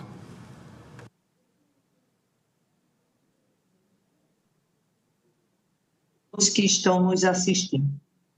Muito se tem cobrado do Poder Executivo a famosa responsabilidade fiscal. E antes que diga que a senadora é a favor da irresponsabilidade fiscal, tem uma pergunta que não quer calar. Tudo bem, o Brasil está com dificuldades econômicas, por que os limites vão ser tirados justamente dos gastos primários? Se é que isso a gente pode chamar de gasto. Porque investir em educação, em saúde, em assistência social e segurança pública é investimento. E digo aqui, a responsabilidade fiscal é dos três poderes. Enquanto estamos aqui cobrando que retire recursos da saúde, da educação e da segurança pública, esse Congresso, praticamente todas as semanas, autorizam renúncias fiscais bilionárias para grandes empresas. Então, isso entraria na irresponsabilidade fiscal. 3, quem vai pagar imposto nesse país? Porque trabalhador, seja do serviço público e privado, é quem está pagando. Essa reforma tributária, que eu concordo que a gente tem que diminuir esse número de siglas de imposto, mas essa reforma não está contemplando. Reforma tributária, com justiça tributária, é aquela que é para cobrar de quem ganha mais. Quem ganha mais paga mais e quem ganha menos paga menos. Eu diria aqui o seguinte: todos os países da OCDE, com exceção de Brasil e Málaga, gente, cobra impostos sobre lucros e dividendos. Olhe os Estados Unidos, que é muito citado aqui como exemplo de uma grande economia. Mais de 40% dos impostos são cobrados de quem tem lucros e dividendos. Aqui, como não consegue taxar os grandes que lucram muito, os impostos vão para os serviços e o consumo. Outra coisa que o Brasil é diferente do mundo todo, que se fala aqui que o Brasil, que o governo está aumentando a dívida pública. Por que não se para de remunerar as sobras de caixa dos bancos? Que os ministros da economia, o próprio ministro do governo anterior dizia que remunerava. Sabe o que é isso, Brasil? Que atrapalha até a indústria e o comércio? É que aquilo que o banco não emprestou até o seu horário, o Tesouro Nacional, o Banco Central, recolhe e paga no mínimo a taxa Selic. Sabe quanto é por dia que o Banco Central e o Tesouro Nacional fica com esse dinheiro pagando a taxa Selic? É uma média de quase R$1 trilhão por dia. Isso faz falta, gente, na saúde, na educação, na assistência social e na segurança pública. Nenhum país no mundo faz isso. Só o Brasil. 3, por que esse Congresso permite que os bancos, além de ficarem com mais de 40% do orçamento da 10ª economia do mundo, que é a nossa, esse Congresso permite que os bancos ainda façam o mercado financeiro uma extorsão das famílias brasileiras, cobrando mais de 400% de juros nos cartões de crédito, cheques especiais e outras transações econômicas. Por quê? Nós temos uma PEC 79 de 2019, assinado por mais de 30, de minha autoria, por mais de 30 senadores, que limita os juros nos cartões de crédito, dos cheques especiais, a no máximo 3 vezes a taxa Selic. Gente, não mexe com a autonomia do Banco Central, mas impede que as famílias brasileiras sejam extorquidas. E isso não é nem pautado na Comissão de Constituição e Justiça, que está lá desde 2019. O cartão de crédito não é usado pelas famílias brasileiras para comprar luxo ou supérfluo, porque quem tem dinheiro não usa nem o cartão de crédito, certo? Tem dinheiro suficiente, porque não paga imposto de renda, não paga nada sobre os seus lucros. Os cartões de crédito são usados pelas famílias para comprar medicamentos, entra no orçamento da família para comprar alimentos. Então, esse Congresso tem o dever de lutar pela responsabilidade fiscal, evitando as renúncias fiscais bilionárias de quem ganha muito, botando para pagar impostos sobre lucro e dividendos, porque o mundo todo, os países da OCDE cobram, evitando que esse imposto vá para os serviços, turismo, tudo isso, e para o consumo. E isso aqui a gente pode resolver.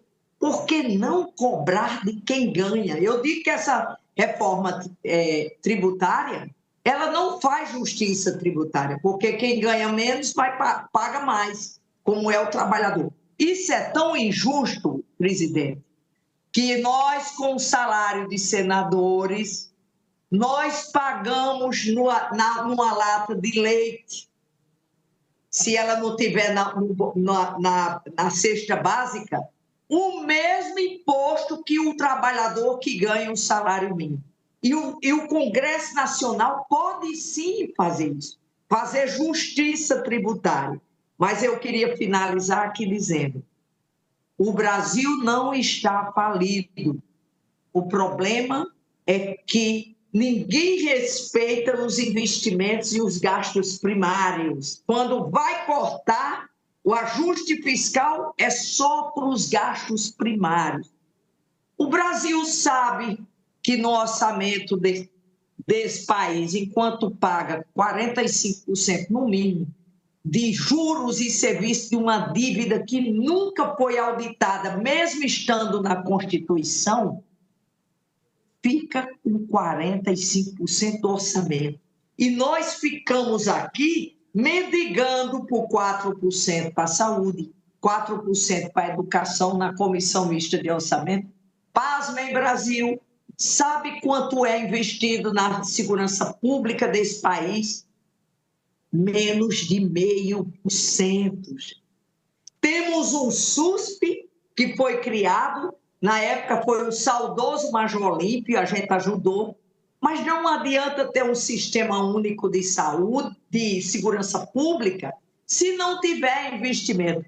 Outra PEC, minha autoria, mas assinado por mais de 30 senadores, que é a 44 de 2019, que está na Comissão de Constituição e Justiça, que vai aumentando de 1% até 2,5% da receita corrente líquida, não tendo recursos não tem saúde, não tem educação, não tem assistência social, nem tem segurança pública.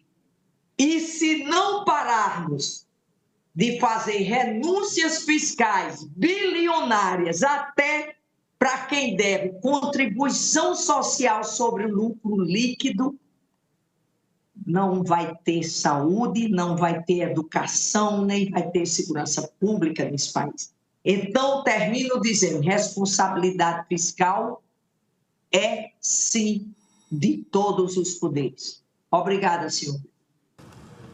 Senadora Zenaide, obrigado pelas suas palavras de grande relevância para o nosso país. E tenho certeza que não é uma demanda da senadora Zenaide, senão do povo brasileiro, que a senhora coloca aqui, a sua preocupação sobre a dívida pública que só aumenta, não reduz, sobre os juros que o nosso povo paga. Então, quero agradecer à senhora pelo posicionamento. Conte comigo também nas comissões para colocar esses projetos, para trazer esses projetos em pauta, e tenho certeza que a senhora vai ter um aliado em prol do nosso povo brasileiro e contra os juros e os juros abusivos que muitas vezes são cobrados da nossa população. Lembrando que outros países têm 2, 3 mil bancos, enquanto que no nosso país, infelizmente, o monopólio está sobre 5 ou 6 entidades somente, e isso acaba virando um problema social, porque poder na mão de poucos acaba afetando a muitos. Obrigado, senadora Zenaide, uma boa noite para a senhora. E eu queria também, hoje, como eu tive a honra de presidir essa sessão, não pude utilizar a tribuna, mas eu queria só trazer uma reflexão a todas as senhoras e senhores que nos acompanham, que num passado não tão distante, todas as forças democráticas do Brasil, legislativo, executivo, judiciário, deram as mãos para olharmos para um novo futuro, para acabar com o revanchismo, com ódio, para acabar com perseguições, mesmo com crimes tão graves. Eu estou falando das anistias que foram concedidas no passado. Na ocasião, inclusive os militares apoiaram essa anistia.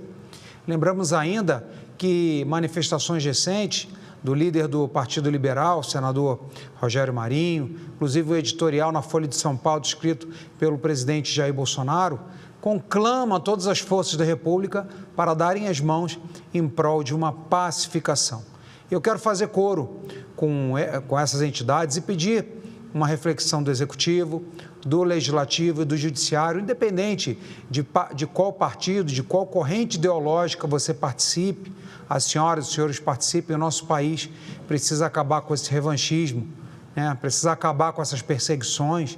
Já está muito clara que, infelizmente, as penas, o que está ocorrendo no Brasil, está dividindo o Brasil e não unificando, está gerando divisões, dissidências, ódio, perseguições que não fazem bem para a nossa democracia. Então, eu conclamo aqui, faço coro com o senador Rogério Marinho, que é meu colega, meu líder aqui do Partido Liberal, em prol da união dos poderes da República, em prol de uma pacificação da nossa nação, da nossa pátria amada Brasil. E a presidência informa os senadores e senadoras que estão convocados às seguintes sessões semipresenciais para amanhã, terça-feira: sessão não deliberativa às 10 horas e sessão especial às 11, destinada a comemorar o Dia Nacional de Zumbi e da Consciência Negra, dia 20 de novembro. E cumprida a finalidade dessa sessão, a presidência do Senado Federal declara o seu encerramento, agradecendo às senhoras e senhores por nos acompanhar. Muito obrigado.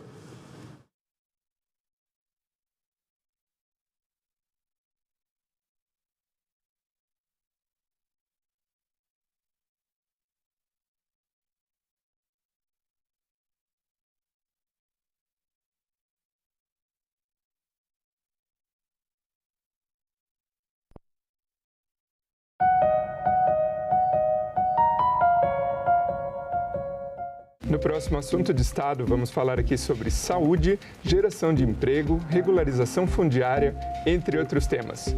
E o nosso convidado é o senador Isalci Lucas, do PL do Distrito Federal. Não percam. Acho que todo governo deveria primeiro planejar o que nós queremos para o Distrito Federal. Né? Aí vem educação, saúde, segurança, porque o governo existe para cuidar das pessoas. Assunto de Estado. Hoje, 20h, aqui na TV Senado. Ao longo da história da escravidão no Brasil, muito mais escravos foram alforriados através de negociações com seus senhores do que os 700 e tantos mil que foram os chamados libertos do 13 de maio. Houve um movimento em todo o Brasil de senhores alforriando seus escravos porque já sabiam que a abolição iria acontecer. Então alforriavam em troca desses escravos permanecerem nas fazendas, nos engenhos, sobretudo nas fazendas do sul, de café, para pelo menos garantirem o trabalho, a mão de obra da próxima safra. Os senhores viram que o movimento dos próprios escravos estava crescendo. Fugas, por exemplo, em massa aconteceram às vésperas da abolição.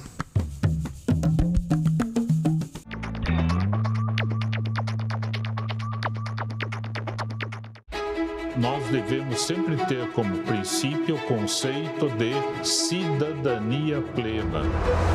Cidadania e direitos humanos não apenas melhora a qualidade de vida, mas também fortalece a democracia, a justiça social em todo o país. A cooperação e o respeito ao próximo nos unem e são fundamentais para ampliar o capital humano e permitir a plena cidadania. Nós vamos trabalhar tecnicamente, mas mais do que isso, humanamente, olhando para o cidadão, exigindo para ele dignidade, respeito e cidadania. O Brasil está reencontrando nos últimos meses o caminho do crescimento com cidadania e igualdade social. Ser cidadão não é apenas viver em sociedade, mas transformar. TV Senado. Democracia todo dia.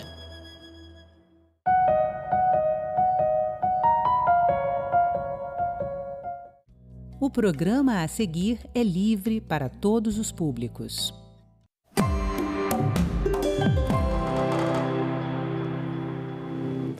A Pesquisa Nacional por Amostra de Domicílios do IBGE comprova que o Brasil é um país muito desigual. Os mais ricos têm uma renda quase 40 vezes maior que os mais pobres. Essa desigualdade é uma das causas do desenvolvimento social desequilibrado. No programa de hoje, nós vamos conversar sobre distribuição de renda com a Alejandra Leonor Pascoal, professora de Direito da UNB. Muito obrigado, professora. Obrigada. Eu que agradeço pelo convite. Professora é doutora em Direito, pós-doutora em Filosofia Política, especialista em Direitos Humanos. Eu queria começar perguntando para a senhora o seguinte. Nós vivemos no Brasil um país que é um dos mais ricos do mundo, sim, no entanto, um dos mais desiguais. Sim. De modo geral, o que explica essa desigualdade? O que há na nossa estrutura social e política que explica isso? Bom, é algo que está muito sob nossos olhos, mas que o Brasil nega. Não está invisível, mas o Brasil nega. É a herança da escravidão. O Brasil teve milhões de escravos, mas foi o último país no mundo, nas Américas, em abolir a escravidão. Mas, lamentavelmente, a esses milhões de pessoas escravas, ex-escravas, uma vez libertas, não lhes foi dada nenhuma oportunidade para poder reiniciar suas vidas.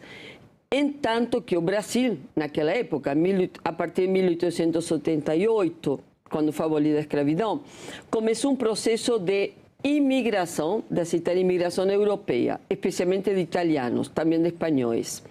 Então, essa mão de obra, naquela época já, essa mão de obra, não vou falar especializada, mas aquela mão de obra que tinha melhores recursos e uma autoestima maior que as pessoas negras que tinham sido escravizadas, ocuparam os espaços que as pessoas negras podiam ter ocupado. Então, as pessoas negras escravizadas no Brasil, mais de quase 5 milhões de pessoas, uma vez liberadas, não tinham nenhuma oportunidade. Pior ainda, porque a eles lhes tinha sido negada a educação, tinha sido negadas a eles o próprio nome, seus costumes, sua religião. E essa negação e esse preconceito do Brasil em relação a eles continuou.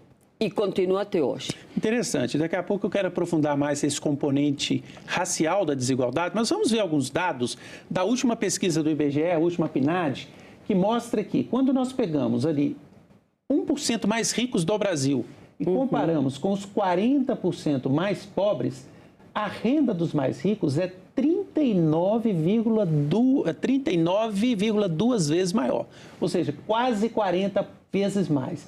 Vamos para o outro gráfico, onde a gente aumenta um pouco o percentual aqui. Em vez de analisarmos 1% mais ricos, vamos analisar os 10% mais ricos. A renda 14,4 vezes maior. Diminui um pouco, mas ainda é muito grande. Esses dados são recentes, ou seja, vêm desde o passado. Com esses dados, nós poderíamos dizer que o Brasil continua sendo um dos países mais desiguais do mundo? Sem dúvida, sem dúvida. Porque países chamados ricos ou chamados do primeiro mundo, especialmente países europeus, eles implementaram políticas públicas para tentar acabar com grandes desigualdades sociais e econômicas nos seus países. Mas o Brasil nunca implementou essas políticas. Só podemos falar que recentemente começou a implementar algumas dessas políticas para dar oportunidade à população pobre para melhorar sua renda, melhorar sua educação, que é fundamental. A educação é um meio de poder aceder a melhores condições de vida. Mas ainda é muito... essas políticas são muito pífias, muito vagas, não são suficientes, porque foram milhões de pessoas ex-escravas e condenadas a essa situação de tanta pobreza que acabaram integrando o que a gente vê hoje, esses bolsões de pobreza nas favelas de todo o Brasil. A gente poderia dizer, então, que essa desigualdade afeta mais determinados segmentos? A senhora falou da população negra. Sim, sim. Eu poderia perguntar também mulheres, né? Porque a renda das mulheres é menor que dos homens. Sim, sim. Esses segmentos são maiores vítimas da desigualdade? Sem dúvida, sem dúvida. São as maiores vítimas. Eu comecei mencionando a população negra, que engloba homens e mulheres. Claro, mas as mulheres, sem dúvida, eram as mais prejudicadas. Como eu citei o fator da escravidão e a abolição da escravidão, o que aconteceu que as mulheres, uma vez que foi abolida a escravidão, as mulheres tentaram, negras, ex-escravas, elas minimamente encontraram espaços, como nas casas de família, cozinheiras, faxineiras, e isso a gente vê até os dias atuais, né? Descendentes do que eram pessoas negras, alguns um pouco miscigenadas, mas continuam fazendo esse tipo de trabalhos, as mulheres, nas faxinas, limpeza em geral, órgãos públicos, privados, a parte privada, etc. Mas as mulheres ficaram numa posição desigual em relação aos homens, em todas as áreas. Só sabemos que só nos serviços públicos, quando é por concurso, não, porque há um sistema igual. Mas, mesmo assim, até nos serviços públicos, órgãos do Estado, quando as mulheres devem passar em concursos públicos por entrevistas, há discriminação em relação a elas. Tem menor oportunidade. E isso acontece na magistratura, na docência nas universidades públicas. Isso acontece em todos os lugares. É um segmento onde o número de mulheres é bem menor na diplomacia. Sem dúvida, sem dúvida. Muito mais diplomatas homens que mulheres. Sem dúvida. E isso vem inclusive da herança que a gente teve no Brasil, como em outros países da América Latina, da colonização europeia, onde as mulheres já eram muito discriminadas e continua aquela desigualdade até naqueles países, mas no Brasil continua isso muito acentuado, muito acentuado. Nós vimos, né, por esses dados, que a desigualdade de renda ainda é muito acentuada. Eu perguntaria o seguinte para a senhora: essa desigualdade de renda está diretamente ligada à pobreza?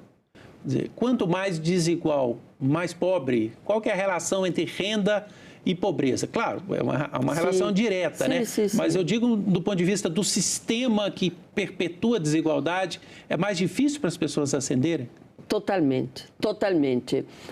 Eu, como docente de universidade Pública Federal, a UNB, com todo orgulho que eu tenho, que foi a primeira em instaurar o sistema de cotas para negros, para negras e vagas para a população indígena, que é outra população muito afetada nessa desigualdade de renda, muito excluída.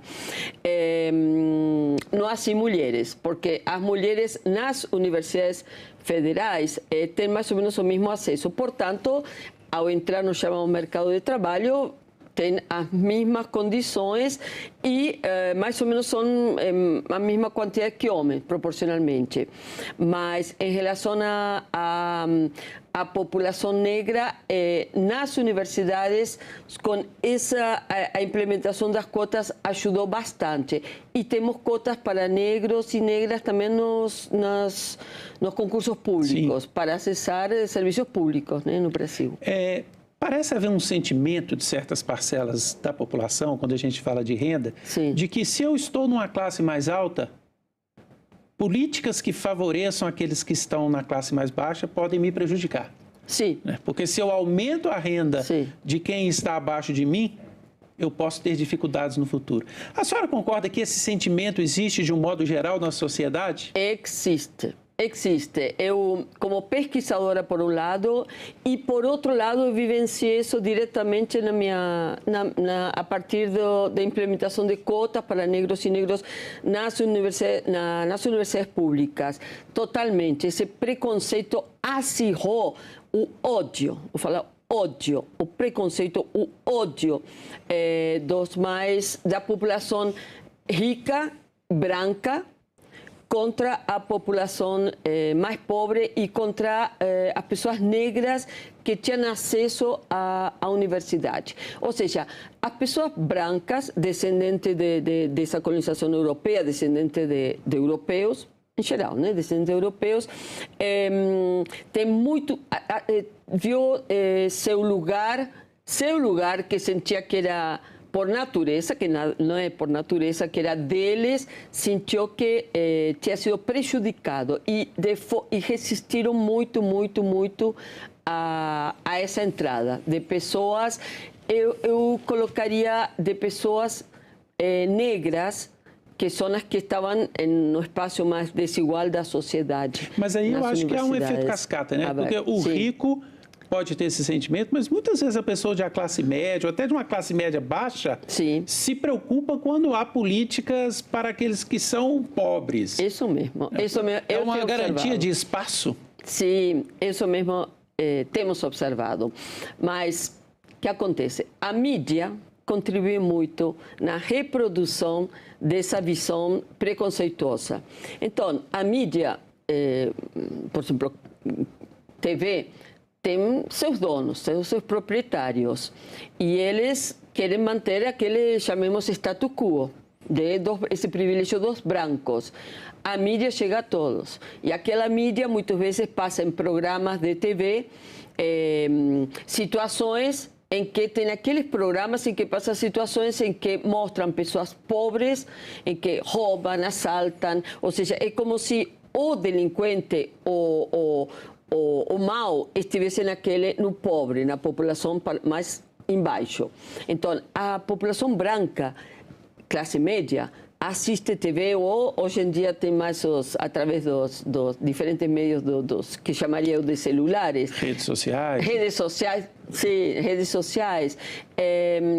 Acaba se reproduzindo para eles esse preconceito contra quem está mais para baixo. E um medo de que esse que está embaixo possa subir, tirar seu espaço. Vamos ver mais alguns dados da pesquisa do IBGE, da PNAD, em relação a crescimento de renda. Que embora haja uma concentração, nós verificamos em 2023 que os mais pobres tiveram uma alta de renda maior, né? Então, entre os 10% e os 20% mais pobres, tiveram um aumento de 13,4% na renda. Entre 5% e 10% mais pobres, a alta foi de 16%, e entre os 5% mais pobres, a alta foi de 38,5%. Já os mais ricos, entre 10% e 5%, alta de 11,6%, entre 5% e 2%, alta de 12,6%, 1% mais ricos, alta de 13,2%. O que esses dados estão mostrando? Né? Que no último ano, mesmo a concentração sendo muito grande, a desigualdade muito grande, por um motivo ou por outro, os mais pobres tiveram um crescimento de renda maior. Isso seria resultado de políticas sociais, sobretudo da pandemia, a gente teve um aumento de investimento em políticas como Bolsa Família. Isso é que estaria gerando um certo crescimento maior da renda dos mais pobres? Sem dúvida, sem dúvida. Mas não podemos nos enganar. O Brasil é dos países mais desiguais do mundo. Não é suficiente a implementação de políticas mais leves. O Brasil deveria fazer um investimento muito mais profundo. Mas que tipo de política poderia ser mais profunda para resolver isso? Eu penso na educação de base. Mas não só que os professores sejam muito bem remunerados, respeitados e pensar seriamente a educação de base. Porque as pessoas que pertencem às camadas mais, chamemos, pobres, sentem que a escola rejeita eles, expulsa eles. E, por outro lado, por conta daquela herança escravocrata que o Brasil teve, as pessoas que descendem daquelas acabaram formando famílias que foram desintegradas, porque a escravidão desintegrava famílias, sem dúvida, não aceitava famílias, acabou a escravidão, mas continuavam totalmente desintegradas, e por isso o Brasil é um país onde o que se destaca é a figura da mulher, da mãe em famílias bem pobres, a mãe com seus filhos.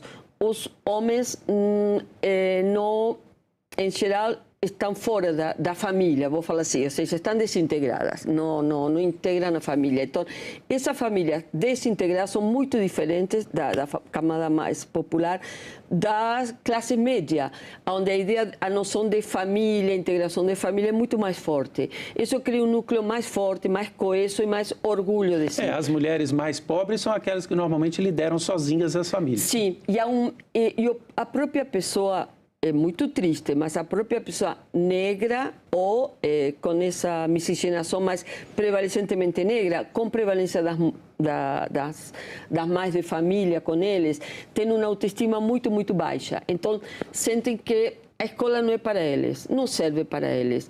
E daí que a implementação de políticas sociais deveria ser muito, muito mais séria, firme. Se o Brasil realmente quer mudar. Mas o problema também está em que esses mais ricos, mesmo sendo uma absoluta minoria e não tendo crescido tanto, são os que têm poder no Brasil. Têm poder e ocupam os lugares de poder nos lugares mais importantes do organigrama do Estado, desde o Poder Judiciário, Legislativo e a titularidade dos estados, governadores. Então, são eles que decidem, ou são os mais ricos ou os ricos através deles. E nunca vão, desculpe, falei nunca, mas é minha visão extremada, talvez, porque acho que o Brasil deveria adotar essas políticas sociais realmente de forma séria. Inclusive, tomar muito cuidado com o que faz com os recursos públicos. Esses dados da PNAD e do IBGE, eles mostram que esse desequilíbrio, essa concentração de renda é diferente por regiões no Brasil. E as regiões que têm maior concentração, menor renda, menor participação na renda são o Nordeste e o Norte. Por outro lado, as regiões onde há renda maior e menos concentração são Sul, Sudeste, sobretudo. E o Centro-Oeste agora também por causa do agronegócio. Sim. Esse desequilíbrio regional é um reflexo de tudo isso que a senhora vem falando? Sem dúvida, sem dúvida. Porque a escravidão começou primeiro no Nordeste do Brasil, né, com a exploração da cana-de-açúcar, depois veio para o São Paulo, né, região de São Paulo, o café, mas foi mais a concentração da escravidão foi mais no Nordeste do Brasil. E o Sul, entre aspas, desenvolvimento do Sul veio muito tempo depois. No Sul é onde mais se estabeleceu aquela colonização europeia, onde também isso, o que também levou ao Brasil a uma falsa ideia de que se o Sul mais desenvolvido, falaria entre aspas, com menos desigualdade, é porque isso é fruto da colonização europeia. E tudo isso é produto, essa ideia preconceituosa no Brasil, novamente, insisto nisto, é fruto também da ideia que se implementou no Brasil de forma muito firme, com políticas, da ideia de branqueamento do Brasil, de que era necessário branquear o Brasil, para que o Brasil se desenvolvesse de forma semelhante com os países europeus. Então, daí que o Sul sempre é tido como Sul, Sudeste sempre é tido e existe essa realidade. Acontece que no Sul e Sudeste teve essa a importação cruel de pessoas negras para a escravidão foi mais para o nordeste do país. O sul foi um processo posterior, né? Foi um processo posterior. O crescimento da economia necessariamente diminui a concentração de renda ou pode até aumentar a concentração? Quanto mais cresce a economia, quer dizer que nós estamos diminuindo a concentração ou não há relação direta? Esse crescimento pode estar aumentando a concentração? Na minha visão, pode acabar aumentando a concentração de forma muito perigosa. Sempre se tentou, e vou falar nesses termos, vender, vou colocar entre aspas, muito entre aspas, a ideia de que quanto mais ganhasse o rico, quanto mais ganhasse o empresário, mais iria haver distribuição de renda. Essa é uma ideia totalmente falsa. Na minha visão. Os economistas, minha área não é de economia, mas os economistas saberão explicar muito melhor do que economistas serios, bien intencionados. No, y esa cuestión, no precisamos ser economistas para entenderla perfectamente. Cada uno de nosotros podemos enriquecer mucho y esse enriquecimento não significa que vai levar a uma distribuição de rendas. Eu posso enriquecer muito, não vai significar que vai ter distribuição de renda. Pode não ter nenhum tipo de distribuição, muito pelo contrário. E Brasil tem também demonstrado isso, lamentavelmente, que pode haver muita concentração de renda e maior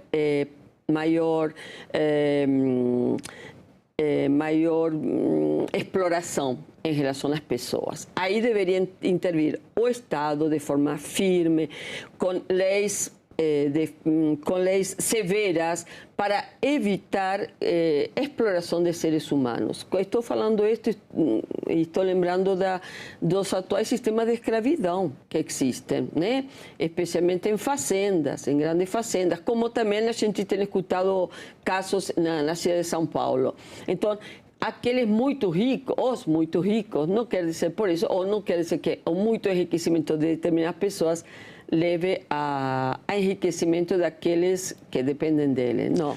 Embora a senhora não seja economista, tem um aspecto da economia que dizem ser fundamental nessa ideia de tentar diminuir a concentração, que é um imposto de renda que atinja mais as classes mais altas. O governo, inclusive, está falando agora em aumentar alíquotas para os mais ricos, sim, porque nós sabemos que no Brasil as alíquotas são bem baixas, né? Sim. Essa seria um tipo de política que poderia ajudar?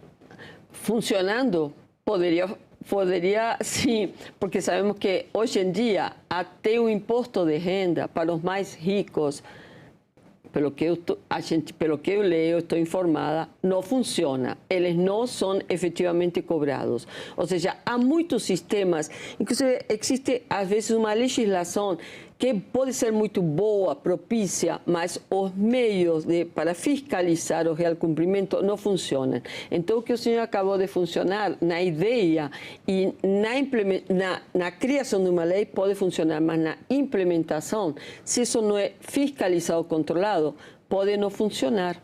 A senhora conhece bem a América Latina, eu lhe perguntaria, comparando o Brasil com outros países da América Latina, o que nós teríamos de experiências positivas, negativas, contrastes entre o Brasil e aquelas nações da América Latina? Sim, só queria colocar isto para, lembrando do que estavam falando há pouquinho também, estou me lembrando de países europeus que têm um desenvolvimento excelente, muito alto, como os países chamados nórdicos, de Finlândia, Suécia, Noruega. São países onde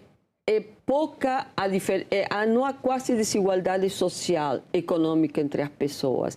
Então, está me lembrando um pouco isto que o senhor, que estávamos falando agora, essa enorme desigualdade no Brasil faz com que o Brasil dificilmente consiga se desenvolver em forma humanamente adequada. E a comparação com a América Latina? Perfeito. Com a América Latina. Bom, a América Latina é muito diversa, tem passado por situações que, às vezes, eu sinto a América Latina, a situação da América Latina é como um pêndulo, que às vezes vai por governos mais progressistas, que eu apoio, e por governos mais repressores. Então, a América Latina sempre funciona como um pêndulo, e os outros países vão acompanhando, porque nenhum país da América Latina, especialmente, consegue estar sozinho. Eu sou oriunda da Argentina, né? Brasileira naturalizada, oriunda da Argentina. A Argentina teve épocas, e eu vivenciei isso, especialmente na minha infância, em que, pese a que a Argentina nunca tinha conseguido culminar um governo constitucional, legitimamente eleito, sempre passou por golpes de Estado, mas tinha uma classe média muito forte e muito maioritária. E os bolsões de pobreza eram bem reduzidos. E a educação pública era de excelente qualidade. Então, isso fazia com que a renda fosse mais ou menos igualitária, em que as pessoas que tivessem amplo acesso às universidades. Isso marca uma diferença, marca a diferença tem inclusive na autoestima das pessoas, e a autoestima é fundamental, não é uma questão banal, é fundamental.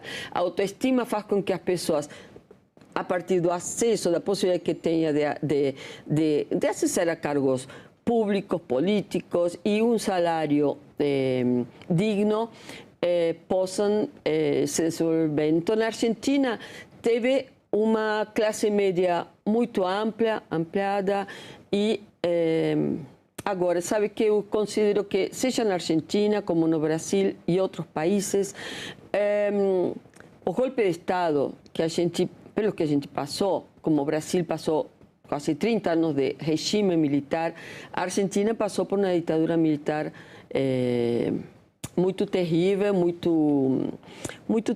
muito repressora, e essa ditadura militar não foi à toa, ela impediu um desenvolvimento econômico igualitário e começou a marcar na Argentina uma desigualdade muito grande social, que a gente está vendo nos dias atuais, nos níveis de pobreza da Argentina, que eu sei que chama a atenção com qualquer pessoa que a gente chama atenção porque sempre foi um país mais equilibrado economicamente, como a senhora falou, né, em termos de igualdade de renda. De igualdade de renda, que leva a uma educação aprimorada, uma educação aprimorada, e que não teve Brasil, Então, comparando, se a gente quer comparar um Brasil com a Argentina ou com o Uruguai sempre era chamado, para mim, eu não gosto desse termo, a Suíça da América, por seu equilíbrio social.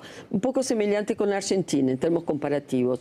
Chile era outro país que tinha um equilíbrio social bastante equilibrado, mas teve também um golpe de Estado em 73 e acabou produzindo um grande equilíbrio econômico e social.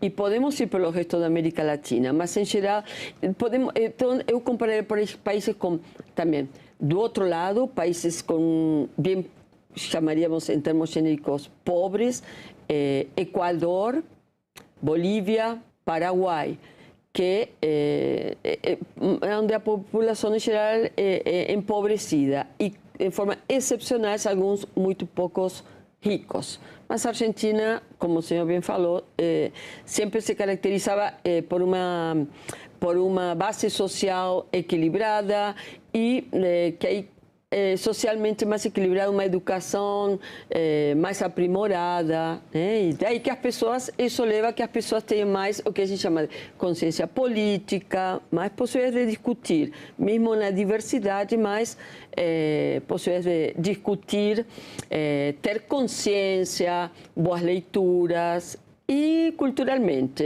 cinema, literatura, arte, o bem-estar econômico leva a pessoa a procurar outras coisas melhores, né, na vida. Professora, muito obrigado pela entrevista.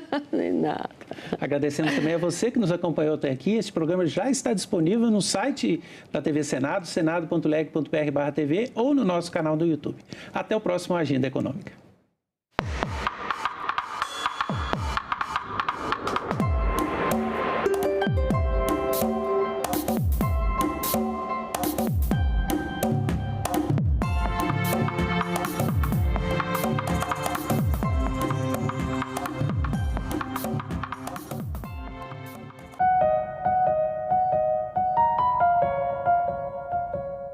No próximo Assunto de Estado, vamos falar aqui sobre saúde, geração de emprego, regularização fundiária, entre outros temas. E o nosso convidado é o senador Isalci Lucas, do PL do Distrito Federal. Não percam. Acho que todo governo deveria primeiro planejar o que nós queremos para o Distrito Federal. Né? Aí vem educação, saúde, segurança. Porque o governo existe para cuidar das pessoas. Assunto de Estado. Hoje, 20h, aqui na TV Senado. O momento da abolição foi uma festa em todo o país, uma explosão com grandes concentrações, caminhadas, passeatas, missas campais, um clímax, assim, uma apoteose de celebrações, acompanhadas no dia seguinte por muito medo por parte dos senhores e das autoridades. O medo de que a festa virasse revolta, que os escravos, além da liberdade, quisessem mais. Quisessem terra, por exemplo, quisessem propriedade, quisessem, sem dizer a palavra, indenização, quisessem reparação, não apenas deles, aquela geração que foi, né, libertada, mas também reparação pelo acúmulo de exploração ao longo dos séculos. Então houve muito medo e as autoridades se prepararam para isso.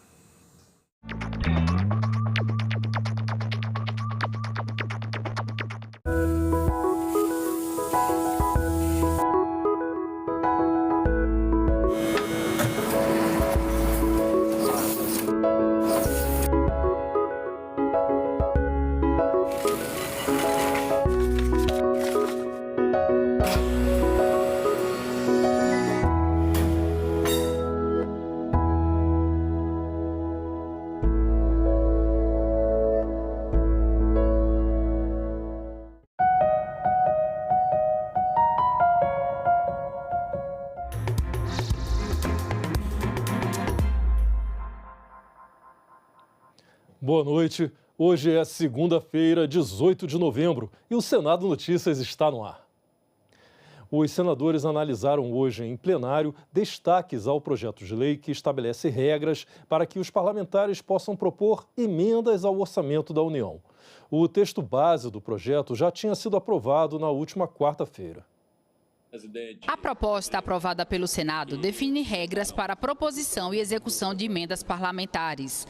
Desde agosto, por decisão do Supremo Tribunal Federal, emendas de execução obrigatória apresentadas por deputados e senadores ao orçamento estão suspensas. De acordo com o relator, a proposta unifica normas e assegura transparência, atendendo à preocupação do STF. O texto base do projeto foi aprovado na última quarta-feira.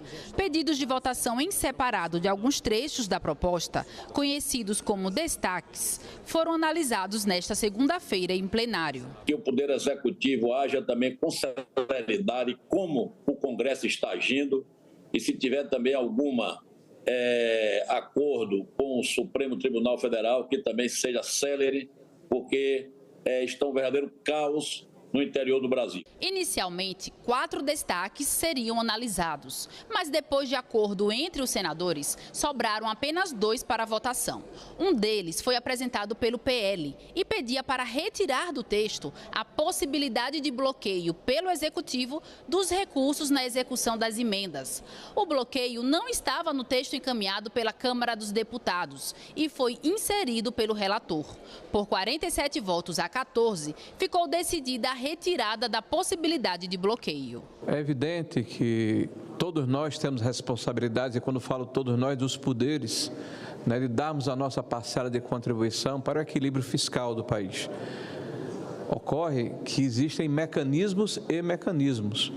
O que o governo nos propõe através desse artigo, o bloqueio, é uma situação praticamente de confisco do recurso orçamentário. A não aprovação significa que as emendas parlamentares ficam num patamar que não serão, das quais não será possível o contingenciamento e o bloqueio, e as despesas discricionárias da União, todas as demais, será possível o contingenciamento e o bloqueio. Está rejeitada a expressão "e o bloqueio".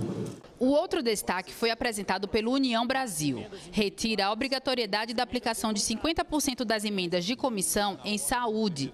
O texto sugerido pelo partido também foi acatado, com 25 votos contrários e 39 favoráveis. Quando nós reservamos 50% apenas para uma comissão, são 20 outras áreas temáticas que irão ficar restritas apenas ao bolo orçamentário de 50%. A educação tem recursos vinculados e acrescentados, inclusive, como agora o fez o presidente Lula no programa Pé de Meia.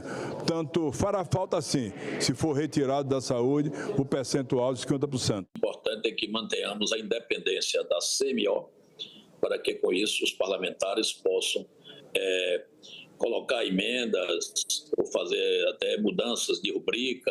Isso é importante, porque como estava anteriormente, você não poderia nem remanejar o dinheiro de um transporte escolar para uma merenda escolar. Pelo menos restabelecemos uma boa parte para, com isso, dar a proteção mais aos municípios do Brasil. Efeitos da reforma tributária no setor imobiliário. Esse foi o tema da primeira das 4 audiências públicas previstas para esta semana na Comissão de Constituição e Justiça.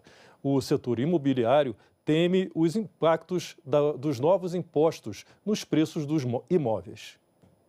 Como o mercado de imóveis vai reagir à regulamentação da reforma tributária e à incidência dos novos impostos sobre o setor? Para os especialistas reunidos na audiência pública sobre o tema na Comissão de Constituição e Justiça, o setor será impactado diretamente. Toda a infraestrutura impacta diretamente na competitividade da indústria, e de toda a economia brasileira. É importantíssimo que a gente tenha isso em mente quando fizermos a avaliação da carga tributária incidente nesse setor. O setor imobiliário defende mudanças no texto da reforma tributária para evitar que os preços dos aluguéis, vendas e construções de imóveis subam, prejudicando o segmento. Se não existir uma transição que garanta a manutenção da previsibilidade daquilo que foi produzido sobre um sistema para ser arrecadado sobre outro sistema, você vai levar, primeiro, uma decisão para o agente econômico de não investir mais nesse setor.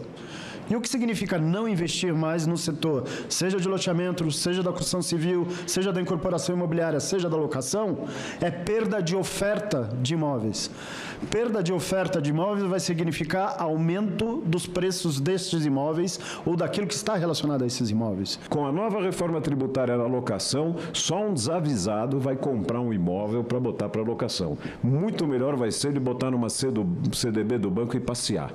Ele vai ganhar muito mais dinheiro. Hoje, há um crescimento na escolha de imóveis para aluguel, especialmente entre o público jovem, segundo dados do IBGE. há uma mudança do comportamento sociológico, principalmente na faixa de 15 a 29 anos. Portanto, essa lógica tem que estar presente no Congresso Nacional na hora de discutir essa política, tem que estar presente também no Ministério da Fazenda, no governo federal, na lógica de que nós estamos tendo uma mudança de comportamento sociológico importante. Durante esta semana, a comissão fará mais reuniões sobre os possíveis efeitos da reforma tributária em outros setores. As 3 audiências públicas já programadas vão abordar sobre os impactos da reforma na Zona Franca de Manaus, no Simples Nacional e nos setores de infraestrutura, saneamento, energia e telecomunicações. Quarta-feira é feriado. O 20 de novembro já vinha sendo feriado em algumas cidades e estados, mas este ano passa a ser feriado nacional, depois da sanção de uma lei gerada de um projeto apresentado aqui no Senado. É o Dia da Consciência Negra, também conhecido como Dia de Zumbi. Durante os quase 100 anos de existência, o Quilombo dos Palmares teve lideranças emblemáticas, sendo uma das principais Zumbi dos Palmares. A atuação de Zumbi incomodou a coroa portuguesa, o que motivou a destruição por completo do Quilombo em 1694. No ano seguinte, Zumbi foi assassinado e decapitado. A data da morte de Zumbi, 20 de novembro, ficou marcada como um símbolo de resistência à escravidão e de enfrentamento ao racismo no Brasil. Desde 2011, a data entrou no calendário oficial e é celebrada como o Dia da Consciência Negra, sendo feriado em alguns estados e municípios. Neste ano de 2024, pela primeira vez, 20 de novembro será feriado nacional, após o presidente da República sancionar a lei aprovada pelo Congresso em 2023. O senador Paulo Paim, que relatou a proposta no Senado, falou sobre a articulação para a aprovação do projeto. Eu venho perseguindo esse projeto para aprová-lo desde a Constituinte, junto com a Bené, com o Caó, com o Edmilson. O Caó, inclusive, já faleceu, junto com a Abdias, em outros tempos, né? Apresentávamos e perdíamos. Até que, enfim, fizemos uma boa conversa com o senador Rodolfo Rodrigues, ele ficou de autor, eu fiquei de relator no Senado, aprovamos o projeto que 20 de novembro não será mais somente o Dia da Consciência Negra, será o Dia da Consciência Negra, mas também um dia para reflexão do combate que temos que fazer a todas as formas de preconceito. Considerado o maior quilombo da América Latina, Palmares chegou a receber cerca de 20 mil pessoas escravizadas. Para além de uma comunidade formada por escravos fugidos, o local era ponto de encontro de diferentes grupos étnicos e linguísticos. Palmares conviveu com brancos, negros, mestiços, religiosos de diferentes espectros, população indígena, e com isso tornou-se uma república de todos. E isso foi o segredo do sucesso em 100 anos, em que Palmares foi combatida por portugueses, espanhóis, holandeses, e que teve uma autossuficiência muito bacana. E cada vez mais é imprescindível compreender que, para além desse dia, temos também o ano todo para enfrentar os racismos perversos, que nos acabam com a saúde mental.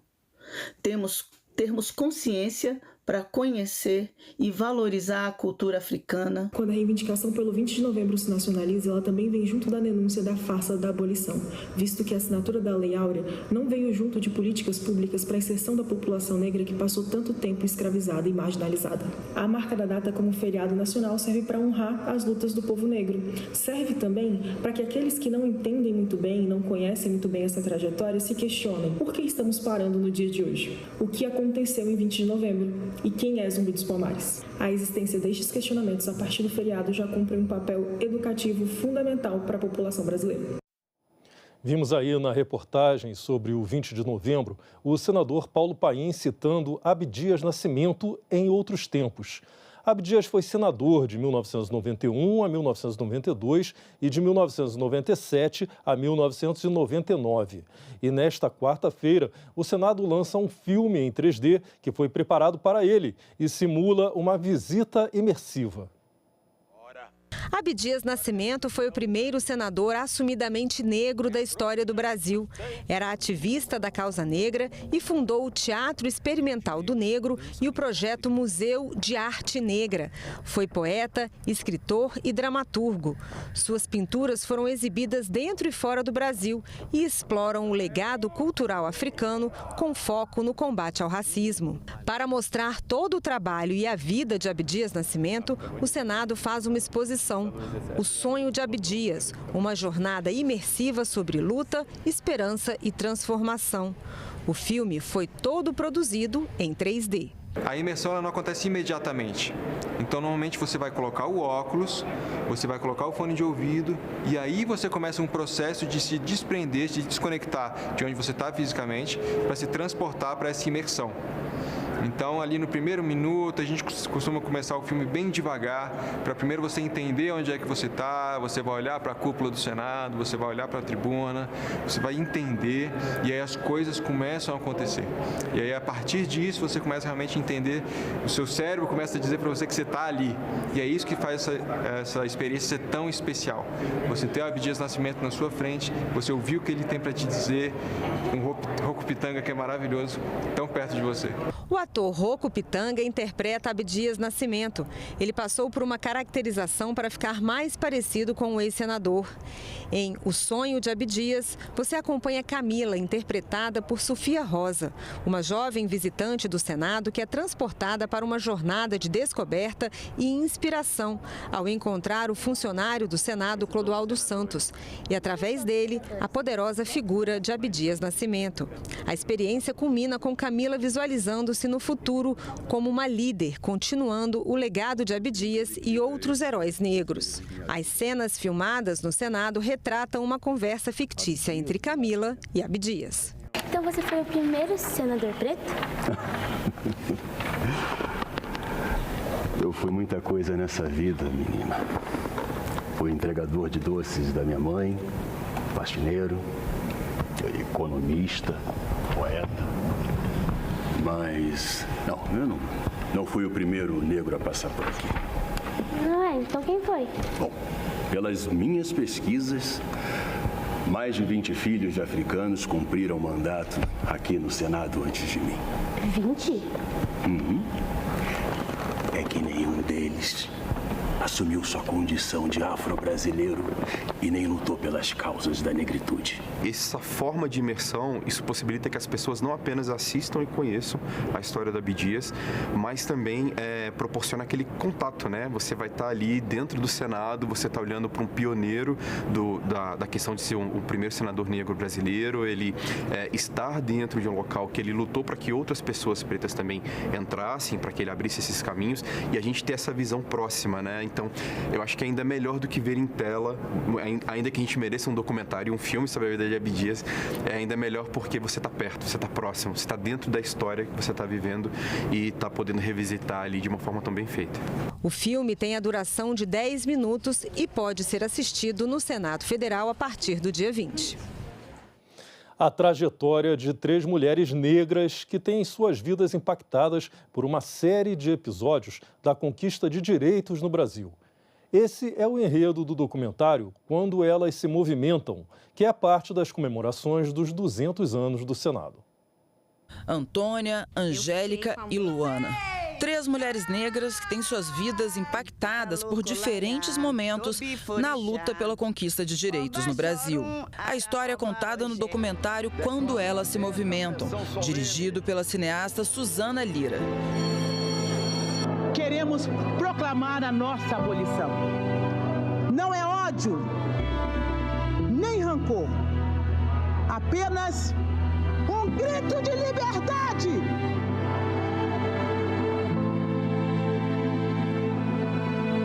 Mulheres negras são a base, da pirâmide social do nosso país. O título do filme vem de uma frase que a filósofa e ativista política Angela Davis tem dito e salientado em diversas ocasiões nos últimos anos. De acordo com a norte-americana, quando a mulher negra se movimenta, toda a estrutura da sociedade se movimenta com ela.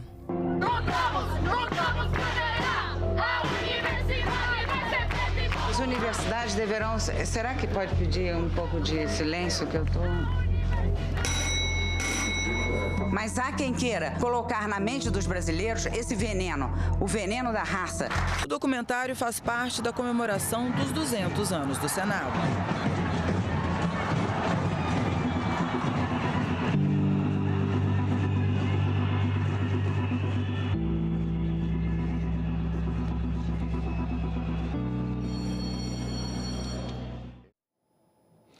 Seis meses depois da calamidade no Rio Grande do Sul e do começo dos trabalhos da comissão criada para acompanhar as atividades de enfrentamento da tragédia, os senadores lançaram o livro Além da Calamidade. Foi no feriado de 15 de novembro. Na tradicional Feira do Livro de Porto Alegre, já na 70ª edição, uma obra que discute o presente e aponta caminhos e soluções para as situações de desastres ambientais. Além da calamidade, respostas e reconstrução no Rio Grande do Sul, reúne textos de reflexão de senadores e outras autoridades. E também a visão de técnicos e especialistas em eventos climáticos e prevenção de desastres. A atuação de órgãos públicos e as diversas iniciativas para socorrer vítimas e áreas afetadas e fortalecer os mecanismos de segurança e proteção. 6 meses depois da tragédia, no feriado da proclamação da República, uma cerimônia de lançamento justamente num dos locais atingidos. É quase inacreditável que depois de 6 meses nós estamos aqui nesse local que viu as águas chegarem a 2 metros de altura. E foi também pelo trabalho do Senado Federal que nós conseguimos galgar a recuperação do nosso estado pouco a pouco. Nossa comissão ela foi constituída com a grande finalidade de buscar agilizar as legislações que fossem importantes para a recuperação do nosso Rio Grande do Sul. E o artigo que eu escrevi neste livro tem como título "O Rio Grande é mais forte". E essa foi a realidade. Nós recebemos auxílios do governo federal, de toda a sociedade brasileira. O povo gaúcho como um todo se mobilizou, mas foi a nossa força, a força de rio-grandenses que somos, que nos fez chegar a este momento. Nosso sonho é esse. Em primeiro lugar, o interesse de todo o povo brasileiro. Por isso que esse livro leva esse nome, construído de forma coletiva. Nós, aqui no Rio Grande, a comissão no Congresso Nacional, teve o apoio de todos os estados e o DF.